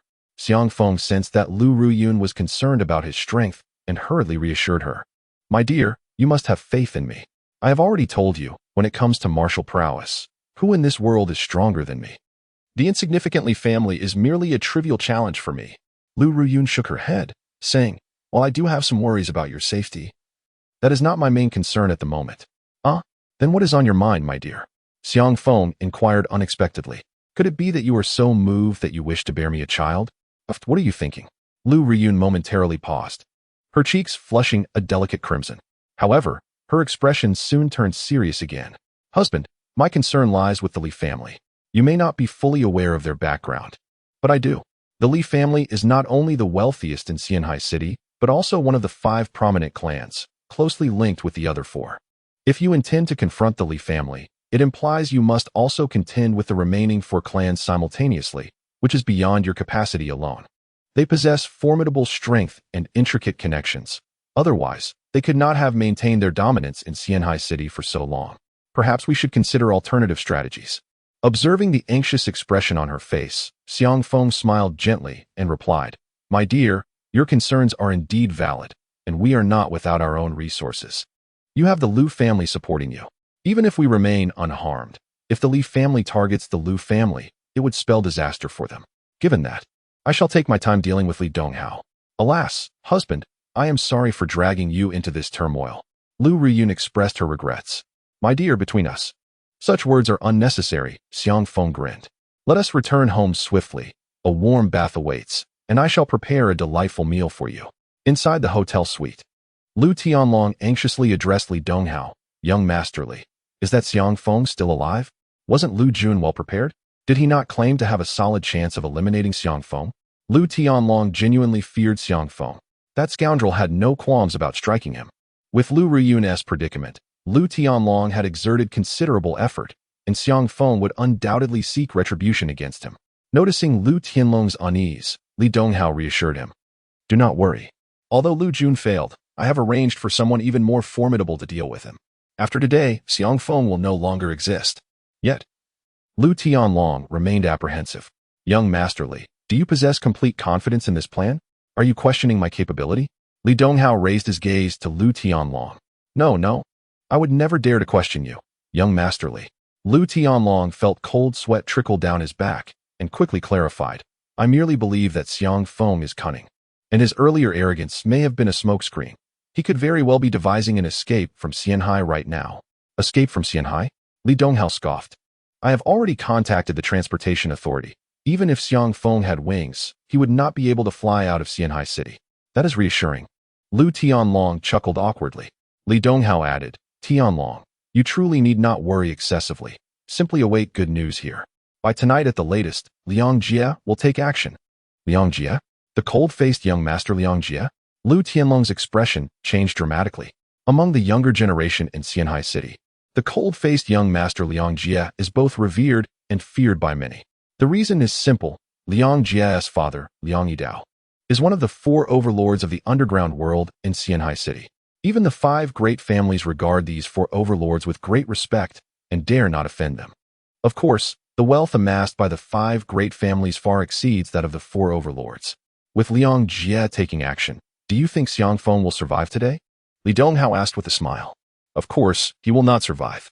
Lu Tianlong had heard some tales of Liang Jie. It is said that Liang Jie possesses extraordinary innate martial arts talent. 5 years ago, while battling alongside his elder brother, he condensed his energy and entered the ranks of warriors, single-handedly slaying 100 foes. Not only is he powerful, but his methods are also ruthless. Over the 5 years, Liang Jie has only grown stronger. Among the younger generation in Xianhai City, few dare to offend him, even the young heirs of wealthy families. With Liang Jie's involvement, Xiang Feng is undoubtedly doomed today. At this moment, Lu Tianlong felt a profound sense of relief. Tianlong, once Xiang Feng is eliminated, I will take control of the Lu family after securing Lu Ruyun. Li Donghao lifted a wine glass from the table and gently swirled it, stating, Your grandmother is aging, and your father's capabilities are average. Among the entire Lu family, you are the only one who catches my eye. At that time, I will assist you in taking charge of the Lu family by investing in the Yunshang Group. It shouldn't be a problem, right? Upon hearing this, Lu Tianlong's eyes sparkled with excitement. He quickly cupped the glass with both hands and bowed, exclaiming, Thank you, young Master Li. Haha, soon we shall be family. There's no need for such formality. Li Donghao laughed heartily, feeling elated. Once he secures the Lu family, he would have fulfilled his father's directive. However, he was somewhat curious as to why his father, whose fortune exceeds 100 billion, would show such interest in the Lu family, which barely boasts assets of over 100 million. Father, how are you? At the Lu family estate, a young girl in her early 20s, dressed in designer clothing and stylishly adorned, rushed in, anxiously calling out. Her name is Lu Feiyun, the daughter of Lu Changsheng, studying at Xianhai University and rarely returning home. She had just received a phone call from her mother, Wang Huilan, informing her that her father had sustained a broken arm, prompting her to request leave from her teacher and hurry back home. Feiyun, why have you returned? I will be heading to the hospital for surgery shortly. There's no need for you to worry. Hurry back to school. In the hall, Lu Changxing endured excruciating pain, and he was even more anxious than Lu Feiyun. After speaking, he turned to the butler and inquired, Have we located anyone? Where has that rascal Lu Tianlong gone? Could he truly have vanished without a trace? He vividly recalled Xiang Feng's previous ruthlessness, especially the cruel words he had left behind, which he could not afford to disregard. If anything were to happen to Lu Ruyun, the Lu family would undoubtedly face considerable trouble. Therefore, he must urgently find Lu Tianlong. Changsheng, do not concern yourself with Tianlong for now. Let someone take you to the hospital immediately. The matriarch of the Lu family displayed a face of worry, but more prominently, there was anger. That wretched Xiang Feng is exceedingly malicious. After all, you are Lu Riyun's uncle, yet he would employ such vicious means against you. Moreover, there exists no direct evidence to substantiate the connection between Lu Riyun's disappearance and Tianlong. Xiang Feng, is he the one who brutally assaulted my father? Lu Feiyun inquired coldly. Indeed. Feiyun, just look at that little beast. His viciousness has left your father's arm in such a state. He is hardly human. Wang Huilan interjected, grasping Lu Feiyun's arm. Feiyun, did you not mention that your boyfriend's father works at the judicial court? Could you not persuade him to apprehend that scoundrel Xiang Feng? Rest assured, mother, for what he has done to my father, I will ensure he rots in prison. Lu Feiyun declared, promptly dialing a number. Zhou Jin, my father has been maliciously injured. One of his arms is broken. You must have your father take action immediately. I'll say this once. If he isn't sentenced to at least 10 years, I will end our relationship without hesitation. Chapter 47. If you desire my body, just say so. Feiyun, are you certain that your boyfriend Zhou Jin's father can subdue that scoundrel Xiang Feng? Wang Huilan asked, still uneasy as Lu Feiyun ended the call. Lu Feiyun proudly lifted her chin. Mother, Zhou Jin's father is the captain of the judicial court, second only to the president and the 2 vice presidents. Capturing a mere country bumpkin like Xiang Feng is merely a matter of command. Wang Huilan cautioned, Xiang Feng possesses formidable skills. Are you truly confident? Lu Feiyun chuckled, clutching her abdomen. Mother, are you jesting? No matter how skilled he is, would he dare lay a hand on someone from the judicial court? Indeed, those from the judicial court are armed. Should he dare to act, it would be tantamount to courting death. Humph. It would be best if the judicial court dealt with him decisively. Wang Huilan said fiercely. Feiyun has indeed chosen a commendable boyfriend, unlike that wretched Lu Riyun, who forsook the heir of the Li family to marry a ruthless country bumpkin eyeing our Lu family's fortune. The matriarch of the Lu family expressed her indignation. First, her daughter-in-law and grandson were humiliated. Now a skilled protector nurtured by the Lu family has been severely injured, and her eldest son has been rendered incapacitated. How could she possibly endure such indignities? By the way, has there been any news about that wretched Lu Riyun? Upon hearing Lu Riyun's name, Wang Huilan grew increasingly furious. I now seriously suspect this is a deliberate act on her part, orchestrated to provoke Xiang Feng into attacking Changsheng, retaliating against grandmother's punishment yesterday. Sister-in-law, although Xiang Feng acted impulsively, to claim this was Riyun's ploy for revenge is somewhat excessive, is it not? Lu Huijun could no longer remain silent, frowning as she spoke. Wang Huilan sneered. Third sister, while Changsheng is my husband, he is also your elder brother, is he not? Just look at what that beast Xiang Feng has done to him. Instead of supporting your brother, you choose to defend an outsider? Oh, it truly reflects how a married woman becomes as water poured out. Riyun is still a Lu. How has she become an outsider? Lu Huijun's expression darkened as she attempted to explain. Enough. The matriarch admonished sharply. Huijun, you are close to Riyun. Has she been in contact with you? Lu Huijun hesitated for a moment and said, just now, Lu Riyun sent me a message via Xiangfeng's phone, stating that she is safe and is currently on her way home with Xiangfeng. She didn't call me directly because she is driving. What? If she is already safe, why didn't she call home sooner to inform us? Does she not realize the severity of the situation? Even her uncle has lost an arm because of this. Upon hearing this, the old lady was thoroughly enraged. Feiyun, you must immediately inform your boyfriend to have the court apprehend Xiangfeng at Lu Riyun's home. Additionally, the old lady turned her gaze towards her second son. Lu Hong, you should contact a lawyer. No matter the cost, I want Xiangfeng to spend a lifetime in prison. Mom, Lu Hong frowned slightly, feeling that the old lady was being rather harsh. Second son, you aren't actually considering interceding for Xiangfeng and Lu Riyun, are you? Wang Huilan squinted her eyes and sneered. No, I'm going to find a lawyer right now. Lu Hong replied with a bitter smile as he walked outside. Huijun. The old lady suddenly turned back, looking at Lu Huijun, who was pulling out her phone. Hand over your phone to me, and then go sit in my courtyard. You cannot go anywhere today. Lu Huijun's face turned pale. She understood that the old lady was resolute this time, intent on taking action against Xiangfeng. With the Lu family's influence, dealing with someone like Xiangfeng who had no background in Xianhai City, would be all too effortless. Xiaofeng, you should go take a shower. I will bring you your clothes. As soon as she entered the house, Lu Riyun urged, the blood on you is almost congealed. If you don't wash it off quickly, it will be difficult to remove later. Wife, why don't you call me husband anymore? Xiangfeng was more concerned about this, looking quite aggrieved. Previously, when she called him husband repeatedly, it brought him immense joy. He even fantasized that their relationship would deepen over the next few days. And once Lu Riyun's menstrual cycle ended, they would begin the process of nurturing embryos. Oh dear, if I keep calling you husband, it might make you shy. But I will still call you that occasionally, all right? A faint blush crept over Lu Riyun's cheeks. Earlier, she had been overwhelmed with emotion as Xiangfeng, like a divine savior, had come to her rescue in a moment of danger, leading her to call him husband repeatedly. Now that her emotions had stabilized, she found it somewhat embarrassing to continue calling him that. All right, then you go fetch my clothes. I will take a shower. Seeing that the woman was indeed shy, Xiangfeng did not press the matter further. However, a mischievous glint flashed in his eyes. Once in the bathroom, Xiangfeng stripped down completely and began to wash himself. Xiaofeng, could you leave the bathroom door slightly ajar? I'll pass your clothes and towel inside. After a short while, Lu Riyun's somewhat bashful voice came from outside the door. Wife, I'm washing my hair, so it's inconvenient to open the door. You can just pull it open yourself. Xiangfeng casually replied. Huh, I should pull it open myself? Well, all right then. Outside the bathroom, Lu Riyun hesitated for a moment. Then with one hand holding the clothes, she reached for the door.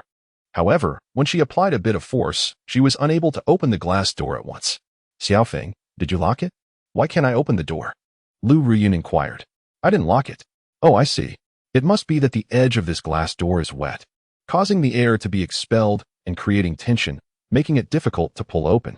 If you exert a bit more force, you should be able to open it.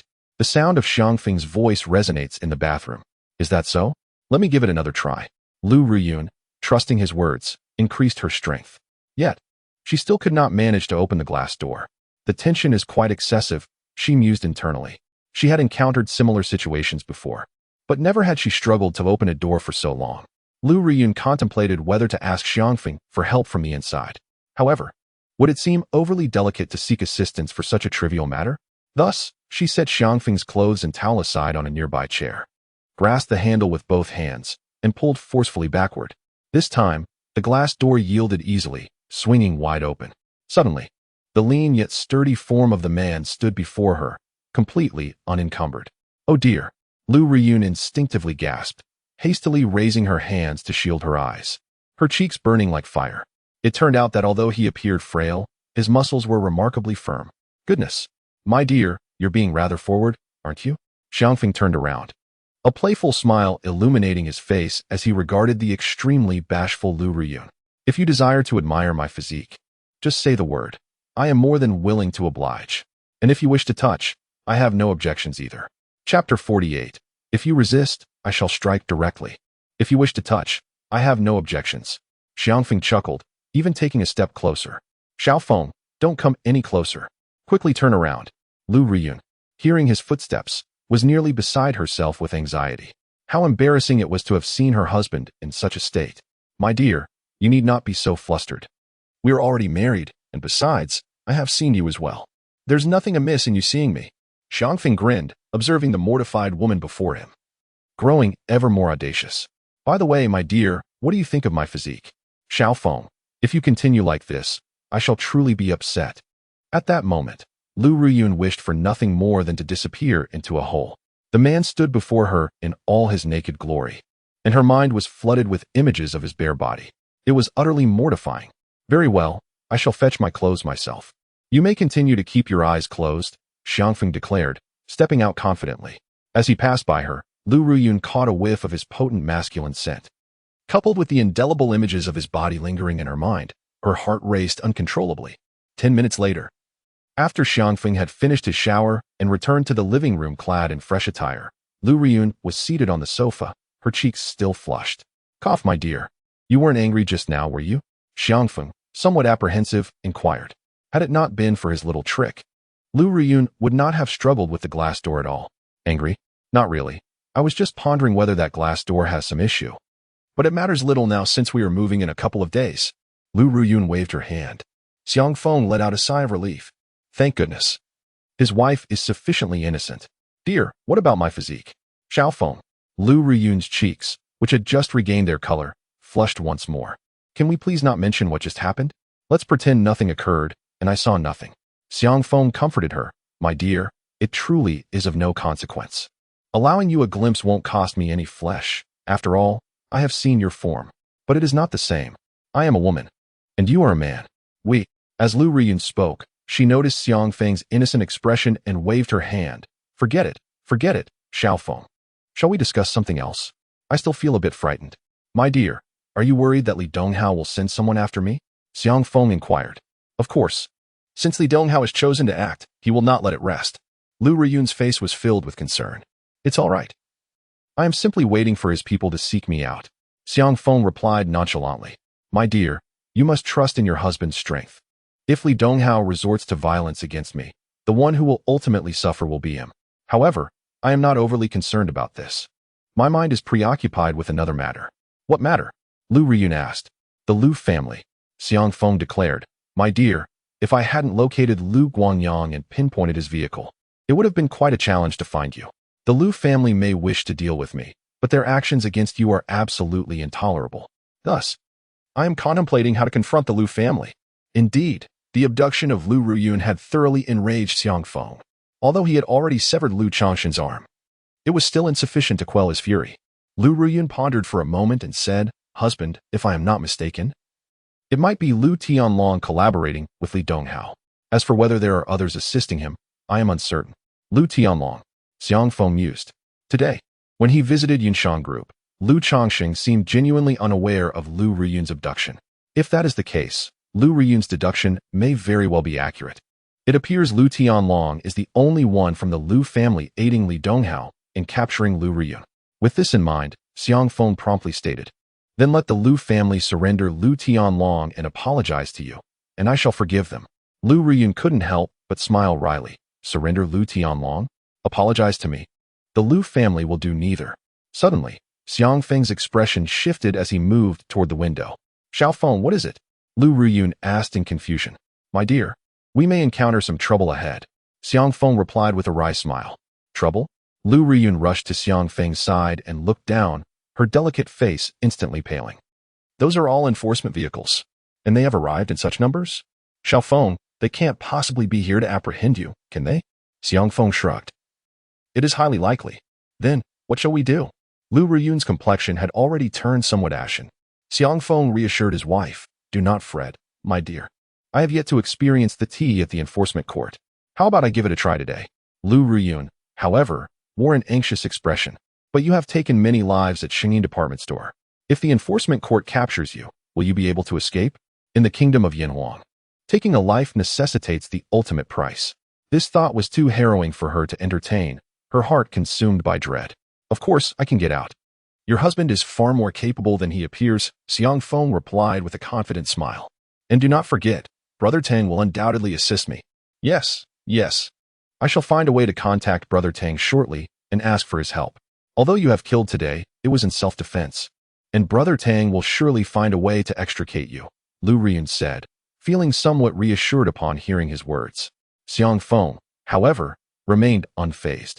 As a martial sage who surpassed even the masters, he was untroubled by such matters. His true curiosity lay in discovering who had sent the enforcement court after him.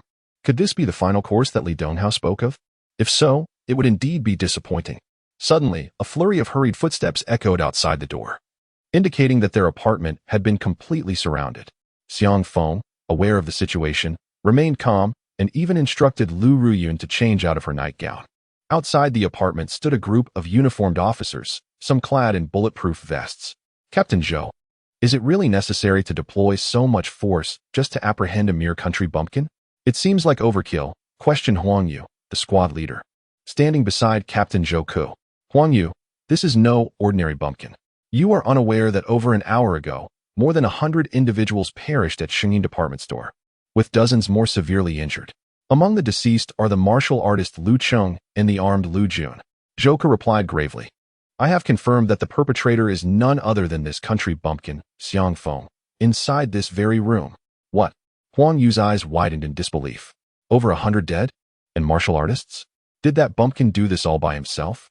Brothers, rush in and apprehend him. If he resists, shoot to kill, Zhouke commanded, his hands slicing through the air to signal his orders. Understood. The enforcement court members swiftly moved forward. One particularly burly man raised his foot, ready to kick the door down. Creak.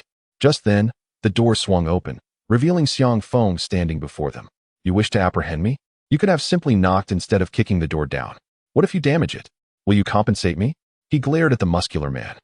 The officers were momentarily taken aback, having never encountered a criminal so brazen in their presence. Hands on your head. Get down, they shouted. However, it wasn't long before the dark muzzles of guns were aimed directly at Xiang Feng. Bah, I would never adopt such an unsightly posture, he retorted. Xiang Feng disregarded the weapons aimed at him and calmly stated, Moreover, even if you intend to apprehend me, you must wait a moment. For my wife is still changing her attire. While I may be taken into custody, I insist on having her by my side. This matter had already crossed Xiang Feng's mind. He initially considered having Dong Wei would dispatch someone to protect Lu Ruyun, but still felt uneasy. Thus, he resolved to keep Lu Ruyun close, deeming it the most prudent course of action. Seeing Xiang Feng's audacity, the armed members of the judicial court exchanged glances with their captain, Zhouke. Zhouke's expression darkened. How dare a criminal be so brazen? It was as if he held them in utter contempt. Xiang Feng, is it? I advise you to be sensible and refrain from any tricks, or our bullets will show no mercy. Zhouke stepped forward, his voice icy. I now give you 3 seconds to place your hands on your head and lie down on the ground, or do not blame me for my lack of courtesy. Courtesy? Very well. I am eager to witness just how you intend to be discourteous, Xiang Feng retorted, irritation creeping into his voice. The judicial court? He held them in little regard. At worst, he would reveal his identity as a martial saint, a powerful being. His elder had once told him, a master must not be insulted. However, the elder had not informed him that he, Xiang Feng, was a martial saint who transcended the realm of masters, far superior to them. He had only recently discovered the extent of his prowess. Yet, revealing such a formidable identity would likely prevent him from remaining as inconspicuous as he once was. Little Feng, do not act impulsively. At that moment, Lu Ruyun, hastily dressed in casual attire, rushed out. Esteemed members of the judicial court, my husband has a rather impulsive nature. I apologize if he has offended you. You are Lu Ruyun, I presume? Zhouke glanced at her and waved his hand, commanding, cuff them both. In an instant, 2 members of the judicial court approached Lu Ruyun, one brandishing specially designed handcuffs. Arrest my wife? Xiang Feng's eyes narrowed as he fixed his gaze on Zhouke. Are you certain you are not jesting? I jest with a murderer? Zhouke brandished a handgun, aiming it squarely at Xiang Feng's forehead. Now, immediately. Place your hands on your head and lie down, or else. Before he could finish, Xiang Feng vanished from sight. The next moment, Zhouke felt a blur before his eyes. Before he could comprehend the situation, the gun in his hand had vanished, now firmly grasped by Xiang Feng, who aimed it at Zhouke's forehead. Put down the gun, Zhouke shouted, incensed. How dare you act against the judicial court and threaten our captain? Are you seeking death? The unmistakable sounds of guns being loaded echoed in the air. At that moment, at least 20 to 30 firearms aimed at the vital points of Xiang Feng's body. At Zhouke's command, they would not hesitate to pull the trigger. Little Feng, put down the gun, Lu Ruyun urged, her anxiety palpable. Wife, do not concern yourself. I will handle this matter. Xiang Feng resolutely ignored Lu Ruyun's plea. The issues of force must inevitably be resolved through the application of strength. Why do they dare to point guns at you? It is because they believe that by wielding firearms, they can contend with you. Xiang Feng now seeks to make these individuals comprehend that even if they possess firearms, they cannot prevail against him. Xiang Feng, lower your weapon. Otherwise, your fate will only worsen, Zhouke stated coldly. His complexion alternated between shades of green and white. Yet he felt no fear, only a sense of humiliation. The gun he had just aimed at Xiang Feng was now turned back upon himself. Naturally, he was further astonished. He, a mid-level Mingjin warrior, had effortlessly lost his weapon to Xiang Feng. Xiang Feng's strength evidently surpassed that of a late-stage Mingjin warrior, possibly even reaching the mastery of the Dark Force. It is no wonder he could single-handedly eliminate over 100 adversaries at Shengyin department store. You may urge me to lower my weapon, and I could even place myself in handcuffs. However, you must ensure that your subordinates relinquish their firearms. Additionally, you must guarantee that my wife remains by my side. Without any handcuffs placed upon her, Xiang Feng tightened his grip on the gun. Otherwise, I shall not concern myself with whether you are from the enforcement court. He held great respect for those who had faced the battlefield. As for the enforcement court, the old man never claimed that all within were virtuous. It was impossible to expect them to disarm. Regarding your wife, Lu Ruyun, she is likely your accomplice and is under significant suspicion. Thus, we must place her in handcuffs. Zhou Ke scoffed, unperturbed. And do you think I would fear your gun pointed at me? I am eager to see if you dare to pull the trigger. Bang. The gun fired. A bullet shot forth, accompanied by a faint yet glaring spark at the muzzle. The bullet grazed Zhou Ke's scalp before embedding itself into the wall behind him. Silence enveloped the surroundings. The cold smile on Zhou Ke's face instantly froze, and his body trembled violently. This country bumpkin truly dared to pull the trigger. Had the barrel been angled down even a fraction, his head would have been blown apart. You scoundrel! Lower your weapon. If you do not comply, we shall return fire. Huang Yu and the others, upon regaining their senses, shouted in anger. Yet, internally, they were in a state of panic. The weapon in Xiang Feng's hand was aimed at their captain. The crucial point was that this country bumpkin had genuinely dared to fire. They had narrowly escaped the death of their captain.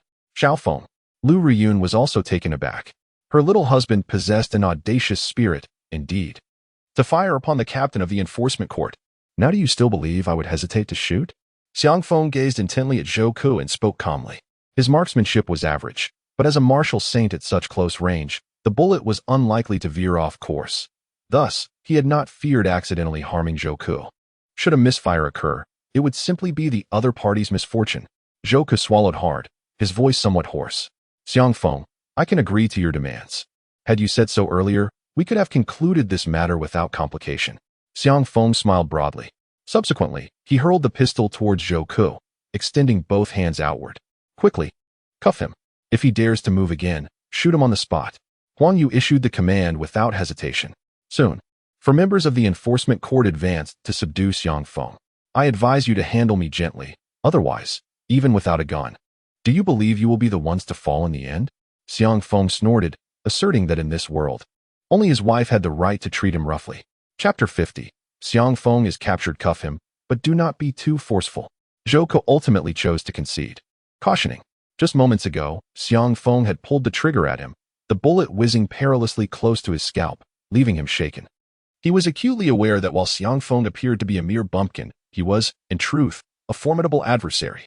Since Xiang Feng had opted to surrender, allowing them to place the handcuffs on him, there was no need to provoke further trouble. Before long, Xiang Feng was secured with specially designed handcuffs, crafted specifically for martial artists. Even a practitioner of dark energy would find it impossible to break free. As for Lu Ruyun, although she was not handcuffed, two members of the enforcement court trailed closely behind her. Moments later, Xiang Feng and Lu Ruyun were escorted downstairs by the enforcement personnel. The area below was already crowded with onlookers, but due to a newly enacted policy by the Yanhuang Kingdom prohibiting photography during enforcement actions, not a single person dared to pull out their phone. Lu Ruyun, you wretched girl, are you regretting it now? How dare you let your rustic husband break my father's arm? Let me tell you, our Lu family has spent a fortune hiring the best lawyer in Xianai City. He is just waiting to rot in prison. At that moment, a figure rushed past the security line, confronting Lu Ruyun with a face full of resentment. It was Lu Feiyun. Had it not been for her boyfriend Zhou Jin holding her back, she might have lunged at Lu Ruyun. She harbored a deep-seated animosity towards Xiang Feng, but her hatred for Lu Ruyun was even greater, believing that her father Lu Chongqing's incapacitation was entirely instigated by Lu Ruyun. Throughout her life, she had always felt overshadowed by Lu Ruyun, sensing that her grandfather treated Lu Ruyun with far more favor than he did her. This only intensified her resentment towards Lu Ruyun. She was the true heiress of the Lu family. Lu Ruyun was merely a child picked up from an orphanage by her grandfather. Why was Lu Ruyun superior to her in every aspect? Why did she manage to take charge of the sales department right after graduation? Why was she so favored by their grandfather? Slap. Just as Lu Feiyun finished speaking, Xiang Feng, having appeared before her unannounced, delivered a heavy slap across her face. The crisp sound of the slap reverberated through the air. Lu Feiyun's body spun on the spot, a vivid red handprint blooming on her cheek. The assailant was none other than Xiang Feng. Though he had been restrained by two enforcement members, he had effortlessly broken free. Even with handcuffs on, he was undeterred in retaliating. How dare you insult my wife? Who do you think you are? Are you even 1/10 as beautiful as her, or 1/10 as well endowed? With such an unattractive appearance, do you even have the audacity to venture out during the day, lest you frighten the children? Hurry back to your Lu family. Any woman harboring animosity towards him would find Xiang Feng utterly intolerable. Even his aunt Lu Huijun was not spared, let alone the foul-mouthed Lu Feiyun. In an instant, the members of the enforcement court raised their weapons, aiming at Xiang Feng. Xiang Feng, behave yourself. Zhou Ke spoke coldly, feeling a deep sense of humiliation. With so many onlookers present, allowing a criminal to escape and resort to violence would be a tremendous disgrace for the enforcement court. You country bumpkin, you criminal lunatic. Captured, yet still daring to strike me? Zhou Jin, your girlfriend has been assaulted, and you remain indifferent? It was Lu Feiyun's first experience of being struck, and she was seething with rage as she yanked her boyfriend, Zhou Jin, closer. Zhou Jin, having trained in martial arts since childhood and being a member of the Martial Arts Society at Xianhai University, was quite skilled. Now, witnessing his girlfriend being harmed, he was filled with fury. You country bumpkin, reduced to a prisoner, yet still so arrogant? I see you are asking for a beating. As he spoke, he charged towards Xiang Feng. The members of the enforcement court did not intervene, as their captain Zhou Ke often brought Zhou Jin to the court, and they were quite familiar with each other. Zhou Jin, step back. Zhou Ke's expression changed slightly as he hurriedly shouted, but it was too late. Zhou Jin had already reached Xiang Feng, delivering a high-spinning kick aimed at his face. Bang! Xiang Feng stepped back, and Zhou Jin's kick missed. Before he could regain his balance, a sharp pain struck his abdomen, and his body was sent flying. You dare strike me? Zhou Jin, with Lu Feiyun's support, rose, glaring fiercely at Xiang Feng. Xiang Feng had no time to entertain these youngsters and turned to Zhou Ke, warning, if you do not intervene, I shall not hold back next time. Zhou Jin, take your girlfriend and step aside. Do you not see I am handling a case? Zhou Ke's face shifted, and he bellowed, then waved his hand, ordering the arrest and return to the enforcement court. Only then did a few members of the enforcement court dare to approach, pushing Xiang Feng and Lu Ruoyan towards the police car. Lu Ruoyan, just wait and see. Our Lu family will never let that country bumpkin Xiang Feng off the hook. If he does not spend a lifetime in prison, I shall not be called Lu Feiyun. Lu Feiyun shouted with venom. Lu Ruoyan paused slightly, a hint of desolation flashing in her eyes. Just moments ago, she had advised Xiang Feng to refrain from confronting the Lu family and to spare their people. Yet, in the blink of an eye, the Lu family had summoned the enforcement court to capture Xiang Feng, even wishing for him to serve a life sentence. Had she been too kind in advising Xiang Feng against the Lu family? In that moment, Lu Ruoyan felt a profound disappointment in her family. Feiyun, do not be angry just yet. Return to the Lu family and await my news. I will accompany them to the enforcement court. Zhou Jin reassured Lu Feiyun. He struck us today. I will certainly make him pay. Lu Feiyun nodded in satisfaction. I knew Brother Jin would treat me the best. I will await your good news. And remember to send me a video. Rest assured, I will capture an epic footage for you. After Zhou Jin finished speaking, he boarded a police car. 15 minutes later, Xiang Feng and Lu Ruyun were brought to the enforcement court. The entire enforcement court sprawled over 4,000 to 5,000 square meters, featuring not only an office building, but also a dedicated detention facility. Captain Zhou, where shall we confine Xiang Feng and Lu Ruyun? As they entered the enforcement court, the squad leader, Huang Yu, inquired. Zhou Ke replied, since Xiang Feng is a martial artist, he must be placed in the Dragon Lock Room. As for Lu Ruyun, she can be detained adjacent to Xiang Feng. The Dragon Lock Room? Huang Yu exclaimed. Confining a prisoner in the Dragon Lock Room requires the director's signature, does it not? But isn't the director out on an important mission today? Zhou Ke stated. Indeed, a signature from the director is necessary. However, signatures from the 2 vice directors will suffice. Please escort them for detention. I shall procure the necessary documents for the vice director's signatures. Understood. Huang Yu promptly instructed his men to escort Xiang Feng and Lu Ruyun to the detention facility. Upon entering the elevator, it did not ascend but instead descended straight down. It halted 50 meters underground. As the elevator doors opened, blinding lights illuminated the area, revealing several cells crafted from special metal. Although these were cells, the environment was rather pleasant, complete with sofas, tables, and even a television mounted on the wall. After placing Xiang Feng and Lu Ruyun in 2 adjacent cells, Huang Yu organized the guards and swiftly exited the detention building. Brother Huang. Just outside, a figure approached, none other than Zhou Jin, who was carrying a briefcase. Zhou Jin, what brings you here? Huang Yu, sensing the contents of the briefcase, approached with a smile. Brother Huang, this briefcase contains lunch that I brought for you. Enjoy it in your office later. Zhou Jin glanced around, ensuring no one was watching, and discreetly handed the briefcase to Huang Yu after evading the surveillance. Huang Yu, beaming with delight, accepted it and asked, Now, what favor do you seek from me? Zhou Jin immediately responded, Brother Huang, Xiangfeng slapped my girlfriend and kicked me, which you witnessed. I must retaliate. Chapter 51. The intent to kill Xiangfeng. Are you planning to teach Xiangfeng a lesson? Huang Yu had an inkling of Zhou Jin's intentions, but still furrowed his brow. This is the Dragon Lock Room. Brother Huang, I've investigated that country bumpkin. He has no background and poses no threat. Besides, I want to escalate the situation. I merely wish to teach him a lesson and vent my frustration, Zhou Jin insisted. Please, lend me your assistance. Very well, I can grant you 5 minutes. After that, you must exit. Huang Yu considered and eventually acquiesced. After all, Zhou Jin was the son of his superior. Thank you, Brother Huang. 5 minutes will suffice. Zhou Jin took an electric baton from Huang Yu and dashed into the building.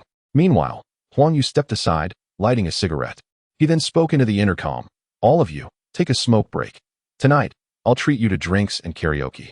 At that moment, outside the enforcement court, a police car sped into the premises, coming to a halt as 2 figures leaped from the vehicle. The 2 individuals before him were none other than Su Geng, the president of the enforcement court, and Dong Weiguo, hailing from the Xianhai military department. President, did you not depart for a mission? What brings you back? As he had just stepped out of the vehicle, 3 figures approached him. The speaker was Zhou Ku, accompanied by 2 others, Vice Presidents Wang Huanming and Li Jinya of the enforcement court. The trio wore expressions of curiosity, particularly astonished to see Dong Weiguo from the military department in attendance. Zhou Ku, I have just received word that you apprehended an individual named Xiangfeng. Is that correct? Su Geng inquired with urgency. Indeed, President. Zhou Ku nodded, reporting, Xiangfeng is a notorious criminal, having severed the arm of Lu Changsheng, the chairman of Yunshang Group, and claimed the lives of over 100 people at Shengyin department store, demonstrating a ruthless disposition. When we captured him, he even seized my firearm and fired at me. Had it not been for my good fortune, I might have fallen victim to his assault. Are you certain it was merely your good fortune? With my brother Xiangfeng's prowess, if he had wished to kill you, even the king of hell would not have been able to save you. Dong Weiguo interjected with a cold scoff. I have already instructed my men in the military department to investigate this case, and from what I gather, my brother Xiangfeng's actions at Shengyin department store were fully justified, as he was responding to Lu Jun's abduction of his wife, Lu Riyun. It was an act of legitimate self-defense. Zhou Ku's expression shifted slightly. Dong Weiguo, from the Dong family, referred to Xiangfeng as his brother. My brother Xiangfeng is innocent. Dong Weiguo continued. Thus, should your enforcement court not consider releasing him? President, Zhou Ku glanced at Su Geng. Su Geng pondered briefly before responding. Lu Jun's abduction of Xiangfeng's wife, coupled with surveillance footage from Shengyin department store, indicates that they attacked Xiangfeng with extreme brutality, with dozens, if not hundreds, surrounding him, and Lu Jun brandishing a firearm, which severely jeopardized Xiangfeng's safety. Therefore, his actions in eliminating them can indeed be classified as self-defense. Zhou Ku could not help but smile wryly. In truth, the 2 vice presidents had already mentioned to him that Xiangfeng's actions against Lu Jun and his men would most likely be deemed self-defense. President, even if Xiangfeng's actions against Lu Jun were deemed self-defense, the fact remains that he maliciously injured Lu Changsheng, the chairman of Yunshang Group, by severing his arm. Does that not constitute grievous bodily harm? Zhou Ku suddenly recalled this matter and spoke up. It is precisely because the Lu family reported him and intends to press charges that we were compelled to apprehend him. If we were to release him now, how could we justify this to the Lu family? Upon hearing this, Su Geng furrowed his brow. He indeed wished to assist Xiangfeng, not only because Xiangfeng had removed a bullet from his body, but also due to Xiangfeng's connection with Dong Weiguo. He had not forgotten that during their mission today, when Dong Weiguo learned of Xiangfeng's capture, he nearly stormed the enforcement court with 100 soldiers and a tank. It had taken considerable effort to dissuade him. The Lu family, you say? Huh, a mere Lu family. My brother Xiangfeng can certainly handle them. How about this? I shall meet with him first and inquire whether he requires my assistance. That should suffice, no? Dong Weiguo declared. Zhou Ku glanced again at Su Geng, who nodded and inquired, where are the others? Let us there. Zhouke promptly took the lead and ran ahead. In the dragon locking room, Xiang Feng and Lu Ruyun found themselves in two adjacent cells. Although they were referred to as cells, the environment and sanitation within were surprisingly pleasant. Xiang Feng was rather content with this arrangement, as it allowed him to spend some quiet time with Lu Ruyun. At present, they were the only two occupants of the entire dragon locking room. Xiaofeng, have you informed Brother Dong about our capture? Lu Ruyun asked with a hint of concern. Yes, I sent him a message. If he sees it, he should arrive shortly, Xiang Feng replied. However, I actually hope he comes a bit later. Preferably in a couple of days, because I feel that our current situation is quite good. No one will disturb us here. Lu Ruyun rolled her eyes. This is essentially a prison. How can this be considered good? Moreover, I'm quite worried that the judicial court might wrongfully accuse you of murder, which would be a significant problem. Not at all, my dear. Do not fret. Your husband will certainly be fine, Xiang Feng said with a relaxed demeanor. After saying this, he lifted his gaze towards the outside. Will you truly be fine? Huh, country bumpkin, how can you be so confident in yourself? Let me tell you, you've landed yourself in quite a predicament today. A figure approached, brandishing a mobile phone in one hand to record video, while the other hand wielded a stun gun. Zhou, what are you planning to do? Lu Ruyun's expression shifted drastically upon realizing that Zhou was the boyfriend of Lu Feiyun. He first incapacitated my future father-in-law, and then slapped Feiyun, even kicking me in the process. What do you think I intend to do? Zhou sneered as he stood before Xiang Feng's cell. Rube, if you kneel and call me grandfather 3 times, I might let you off the hook. Otherwise, this stun gun will make your experience quite unbearable. Zhou, don't be reckless. I warn you, if you act foolishly, I will call the police. Lu Ruyun shouted anxiously. Lu Ruyun, you are indeed foolish. No wonder you chose a bumpkin over someone like Li Xiao from a wealthy family. Zhou mocked. Call the police? Have you even considered how I got in here? Lu Ruyun's face turned pale at that moment. Don't worry, my dear. This clown cannot harm me, Xiang Feng reassured her, knowing her concerns. Harm you? Bumpkin, you have never witnessed the power of a stun gun, have you? Allow me to demonstrate. Zhou proclaimed as he lifted the stun gun, which resembled a pistol, and pulled the trigger towards the iron door of the cell. He had seen his father, Zhouke, use it on prisoners and thus knew how to operate it. Instantly, a visibly striking blue electric current surged from the stun gun, striking the iron door, and in a flash, it penetrated the floor, reaching Xiang Feng's feet and rapidly coursing upward. Electricity crackled across Xiang Feng's body like a spider's web, causing him to tremble violently. Ha ha ha, bumpkin, do you now comprehend the power of a stun gun? Zhou observed the scene, bursting into an exuberant laugh, while directing his phone's camera towards Xiang Feng. Beside him, Lu Ruyun shouted anxiously. How delightful. Suddenly, Xiang Feng stretched languidly and remarked, Thank you for bringing this electric gun to massage me. Why not give me a couple more shots? You, how can you be unscathed? Zhou was taken aback, his smile freezing on his face. Even a practitioner of Ming-level martial arts would quickly succumb to such an electric gun. How could Xiang Feng be unharmed? Could it be that he is a master of the hidden level? Impossible. He must possess remarkable physical resilience to withstand the current, Zhou pondered. Meanwhile, Lu Ruyun exhaled a long sigh of relief. Little brat, your grandpa Xiang Feng has no time to play with you. Quickly leave and do not disrupt the private space between my wife and me. Xiang Feng waved his hand dismissively, shooing him away like a fly. I have stated that today, you must kneel before me and call me grandpa 3 times. Zhou replied coldly. As the words fell, he suddenly aimed the electric gun at the iron door of Lu Ruyun's cell. If you can withstand this electric gun, do you think she can? Xiang Feng's expression instantly turned frigid, a palpable murderous intent flashing in his eyes. Chapter 52. A bet with my wife, country bumpkin. Kneel before me and call me grandpa 3 times, and I shall cease to hold it against you. Otherwise, your wife Lu Ruyun will face dire consequences. Zhou sneered, exuding confidence as if he had Xiang Feng in his grasp. Although Xiang Feng was strong, he was currently confined in a cell, shackled, and Zhou felt no fear. Alas, Brother Feng is too accommodating, Xiang Feng remarked, his demeanor icy, letting out a soft sigh. So, will you kneel or not? Zhou patience was waning. Kneel? Xiang Feng chuckled. In the next moment, he stepped forward, lunging towards the television, snatched the remote control, and hurled it with force. Bang! Before Zhou could react, he felt a sharp pain in the hand that held the electric gun. Ah! Zhou screamed in agony. He looked down to find his entire right hand shattered.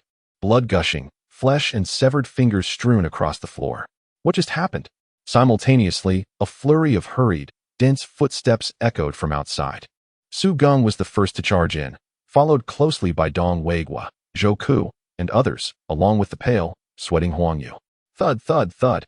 Several law enforcement officers accompanying Su Geng immediately rushed to Xiang Feng's cell, raising their weapons, poised to fire at him. At Su Geng's command, they would immediately open fire. Everyone, lower your weapons, Su Geng shouted. The officers promptly complied. Zhou Jin, what happened? Zhou Ku quickly moved to examine Zhou Jin's injuries, his expression grave. Dad. Zhou Jin winced in pain, his face pale, glancing at Su Geng, unsure how to articulate his predicament. Lu Yan, explain this situation. Su Geng turned to a middle-aged man, inquiring. This man was the head of the long lock room, and also a squad leader. Director Su. Lu Yan finds it somewhat difficult to explain. If I am not mistaken, there are individuals attempting to conspire against me, even resorting to the use of an electric gun. Dong Weiguo approached with a cold smile, picking up the weapon from the ground. Su, if you do not provide me with a satisfactory explanation today, I will have no choice but to escalate this matter to the city supervisor. The city supervisor is the paramount authority atop the power hierarchy in Xianhai City, without exception. Speak, Su Geng commanded. Director Su, shortly after Xiang Feng was confined to the locked dragon room, Zhou Jin arrived and handed Huang Yu a package, which led to Xiang Feng's entry. Upon his arrival, he attacked Xiang Feng with the electric gun and even attempted to use it against Xiang Feng's wife.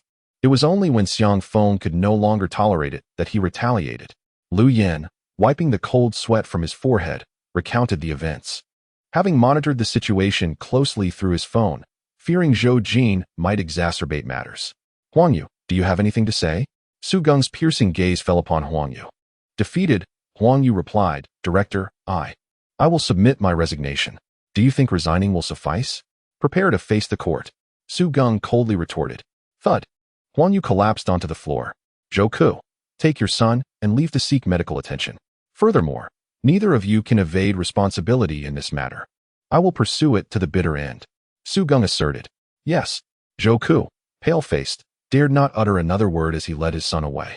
Lu Yan and the others exhibited a similarly despondent demeanor, their faces etched with regret.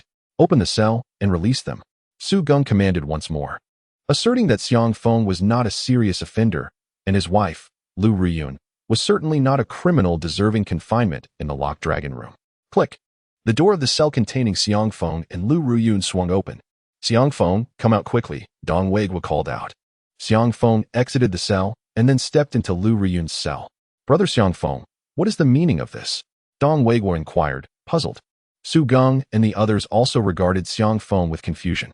Xiang Feng addressed Su Geng, Director Su, if I am not mistaken. You did not come here merely to release me, did you? Su Geng nodded with resignation. Indeed, Brother Xiang Feng. While the incident at Shengyin department store may be deemed justifiable self-defense, your dismemberment of Lu Changxing's arm presents a significant challenge to absolving you of responsibility, especially since the Lu family is watching closely. I have heard they are even seeking legal counsel. Thus, I cannot simply let you go. I understand, Xiang Feng replied. In that case, I shall remain here. The environment is quite pleasant and tranquil. I rather enjoy this place. By the way, is it permissible for my wife and I to share the same cell? Su Geng chuckled wryly. If Brother Xiang Feng wishes to stay here, that is acceptable. Then may I ask, can you all leave? Xiang Feng issued a dismissal, as if this were his domain. With so many of you here, how can I converse with my wife? Su Geng and Dong Weiguo could not help but smile wryly. Their status in Xianhai City was undeniably that of influential figures, with countless individuals eager to cultivate their acquaintance. Yet, Xiang Feng had the audacity to label them as mere distractions. How disheartening. Old Su, let us venture outside. Dong Weiguo, having interacted frequently with Xiang Feng, understands that Xiang Feng's heart belongs solely to his wife. It is not merely a matter of him and Su Geng. Even his own father holds little significance to Xiang Feng. Thus, he discreetly strides toward the exit, with Su Geng hastily following suit. Upon reaching the exterior of the detention building, Dong Weiguo coldly remarked, Old Su, I can forgive you for the events that just transpired this once. However, should it occur again, I will certainly escalate the matter to the municipal supervisor, and you shall not blame me for lacking compassion. After all, Brother Xiang is the savior of my father. What? Su Gung's heart surged with astonishment, and he nodded emphatically, assuring, rest assured. I will personally keep a close watch here. However, do you believe you can handle that fellow Qiulong on your own? Dong Weiguo replied nonchalantly. He has already been injured by our combined efforts, and my men have surrounded Mang Mountain, rendering him unable to escape. All that remains is for me to capture him effortlessly. Very well, do take care, Su Gung cautioned. Little Feng, why don't you allow Brother Dong to assist you? If he intervenes on your behalf, you will surely be released swiftly.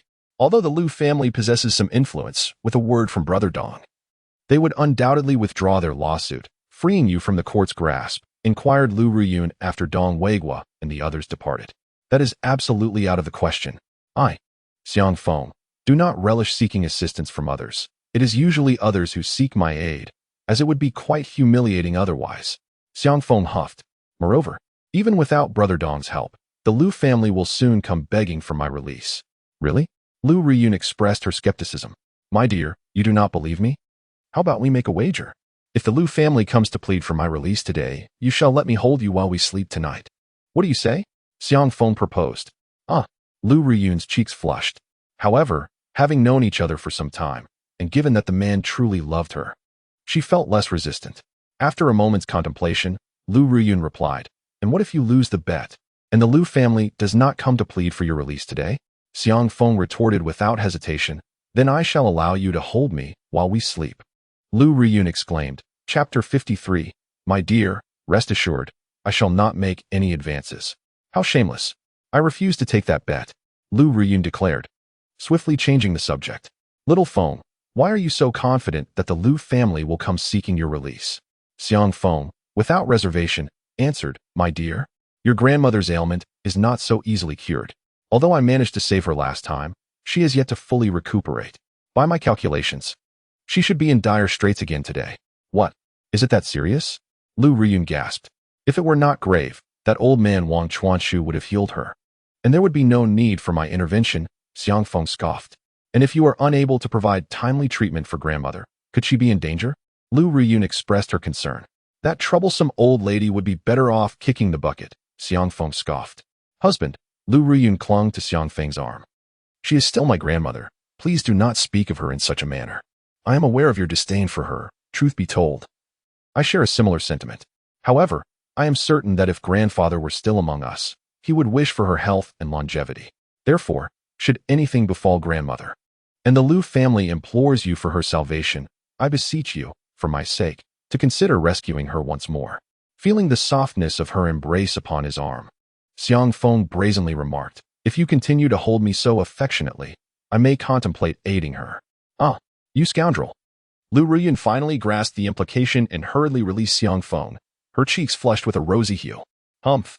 If you refuse to save grandmother, I shall ignore you henceforth. All right, I shall save her. Is that not sufficient? Xiang Feng relented, revealing his compromise, his countenance marred by frustration. Observing this, Lu Ruyun recognized her little husband's discontent. After a brief moment of hesitation, she stepped forward to embrace his arm once more. Darling, I shall allow you to hold me while I sleep tonight, but you must refrain from any mischief. Xiang Feng, instantly invigorated, nodded vigorously like a chick pecking at grain. Fear not, my dear, I would never lay a hand upon you. In a lavishly appointed tea room, Li Donghao reassured, Tianlong, do not fret so, I have already inquired. And your father's injuries are not grave. He shall make a full recovery within a month or two. Moreover, this period of your father's frailty coincides perfectly with your ascendance in the Lu family. Upon hearing this, Lu Tianlong's worries began to dissipate, though he feigned indifference. Humph. That Xiang Feng is truly ruthless. However, he has now been apprehended by the enforcement court. I doubt Liang Jie and his associates will be able to intervene. Indeed, Xiang Feng's actions at Xingyin department store resulted in numerous casualties, and he grievously injured your father. His arrest is to be expected, Li Donghao concurred. It is a matter of self-defense, yet I wonder if the Lu family will pursue charges against him. Should he fail to extricate himself from the enforcement court, I may have overestimated his capabilities. Lu Tianlong scoffed. Li Shao, you may be mistaken. He is merely a country bumpkin with a modicum of martial prowess. If the Lu family does not withdraw their complaint, he may very well languish in prison for a lifetime. Li Donghao sighed lightly. If he remains incarcerated after today, I shall lend him a hand tomorrow. Since I intend to end his life, he should not expect to evade his fate behind bars. At the Liu family estate, the matriarch presided over the gathering of relatives. Have they apprehended him? Excellent. Truly splendid. The elderly lady's face radiated joy, her countenance alight with glee. That country bumpkin, Xiang Feng, shall surely rot in prison. Rest assured, mother, we have secured a top-tier lawyer from Xianhai City. He shall never see the light of day again. Wang Huilan declared with a haughty sniff. It is a pity he cannot be sentenced to death directly. That bumpkin deserves to be executed on the spot. Nearby, Lu Feiyun, her face swathed in a bandage soaked in ice water, seethed with resentment. And as for that wretched Lu Ruyun, it would be best if she were executed alongside him. Since they are so infatuated with one another, let them perish as star-crossed lovers. Indeed, Lu Ruyun's audacity is truly infuriating. However, she has, after all, dined with the Lu family for over 20 years. The elderly matriarch expressed her thoughts. Let it be, once we have dealt with that wretched Feng. As long as Lu Ruyun agrees to marry young Master Li, we shall not hold her accountable. Wang Huilan nodded repeatedly, affirming, indeed, she must marry young Master Li. He has promised that if Lu Ruyun becomes his bride, he will immediately invest 100 million into our Yunshan group.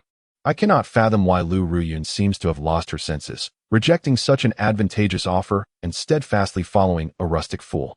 The elderly lady snorted derisively. But upon seeing Lu Feiyun, she felt a sense of comfort. At least Feiyun had found a commendable boyfriend.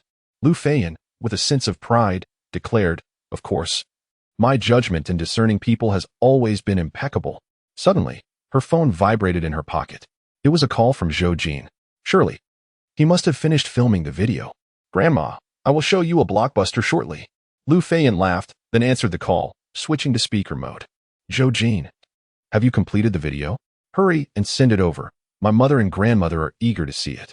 Just as she finished speaking, Zhou Jin's voice erupted with venomous rage. I can't believe your mother, Lu Feiyun, you jinx. I must have been cursed for 8 generations to have ended up with a wretched girl like you. With that, he abruptly hung up.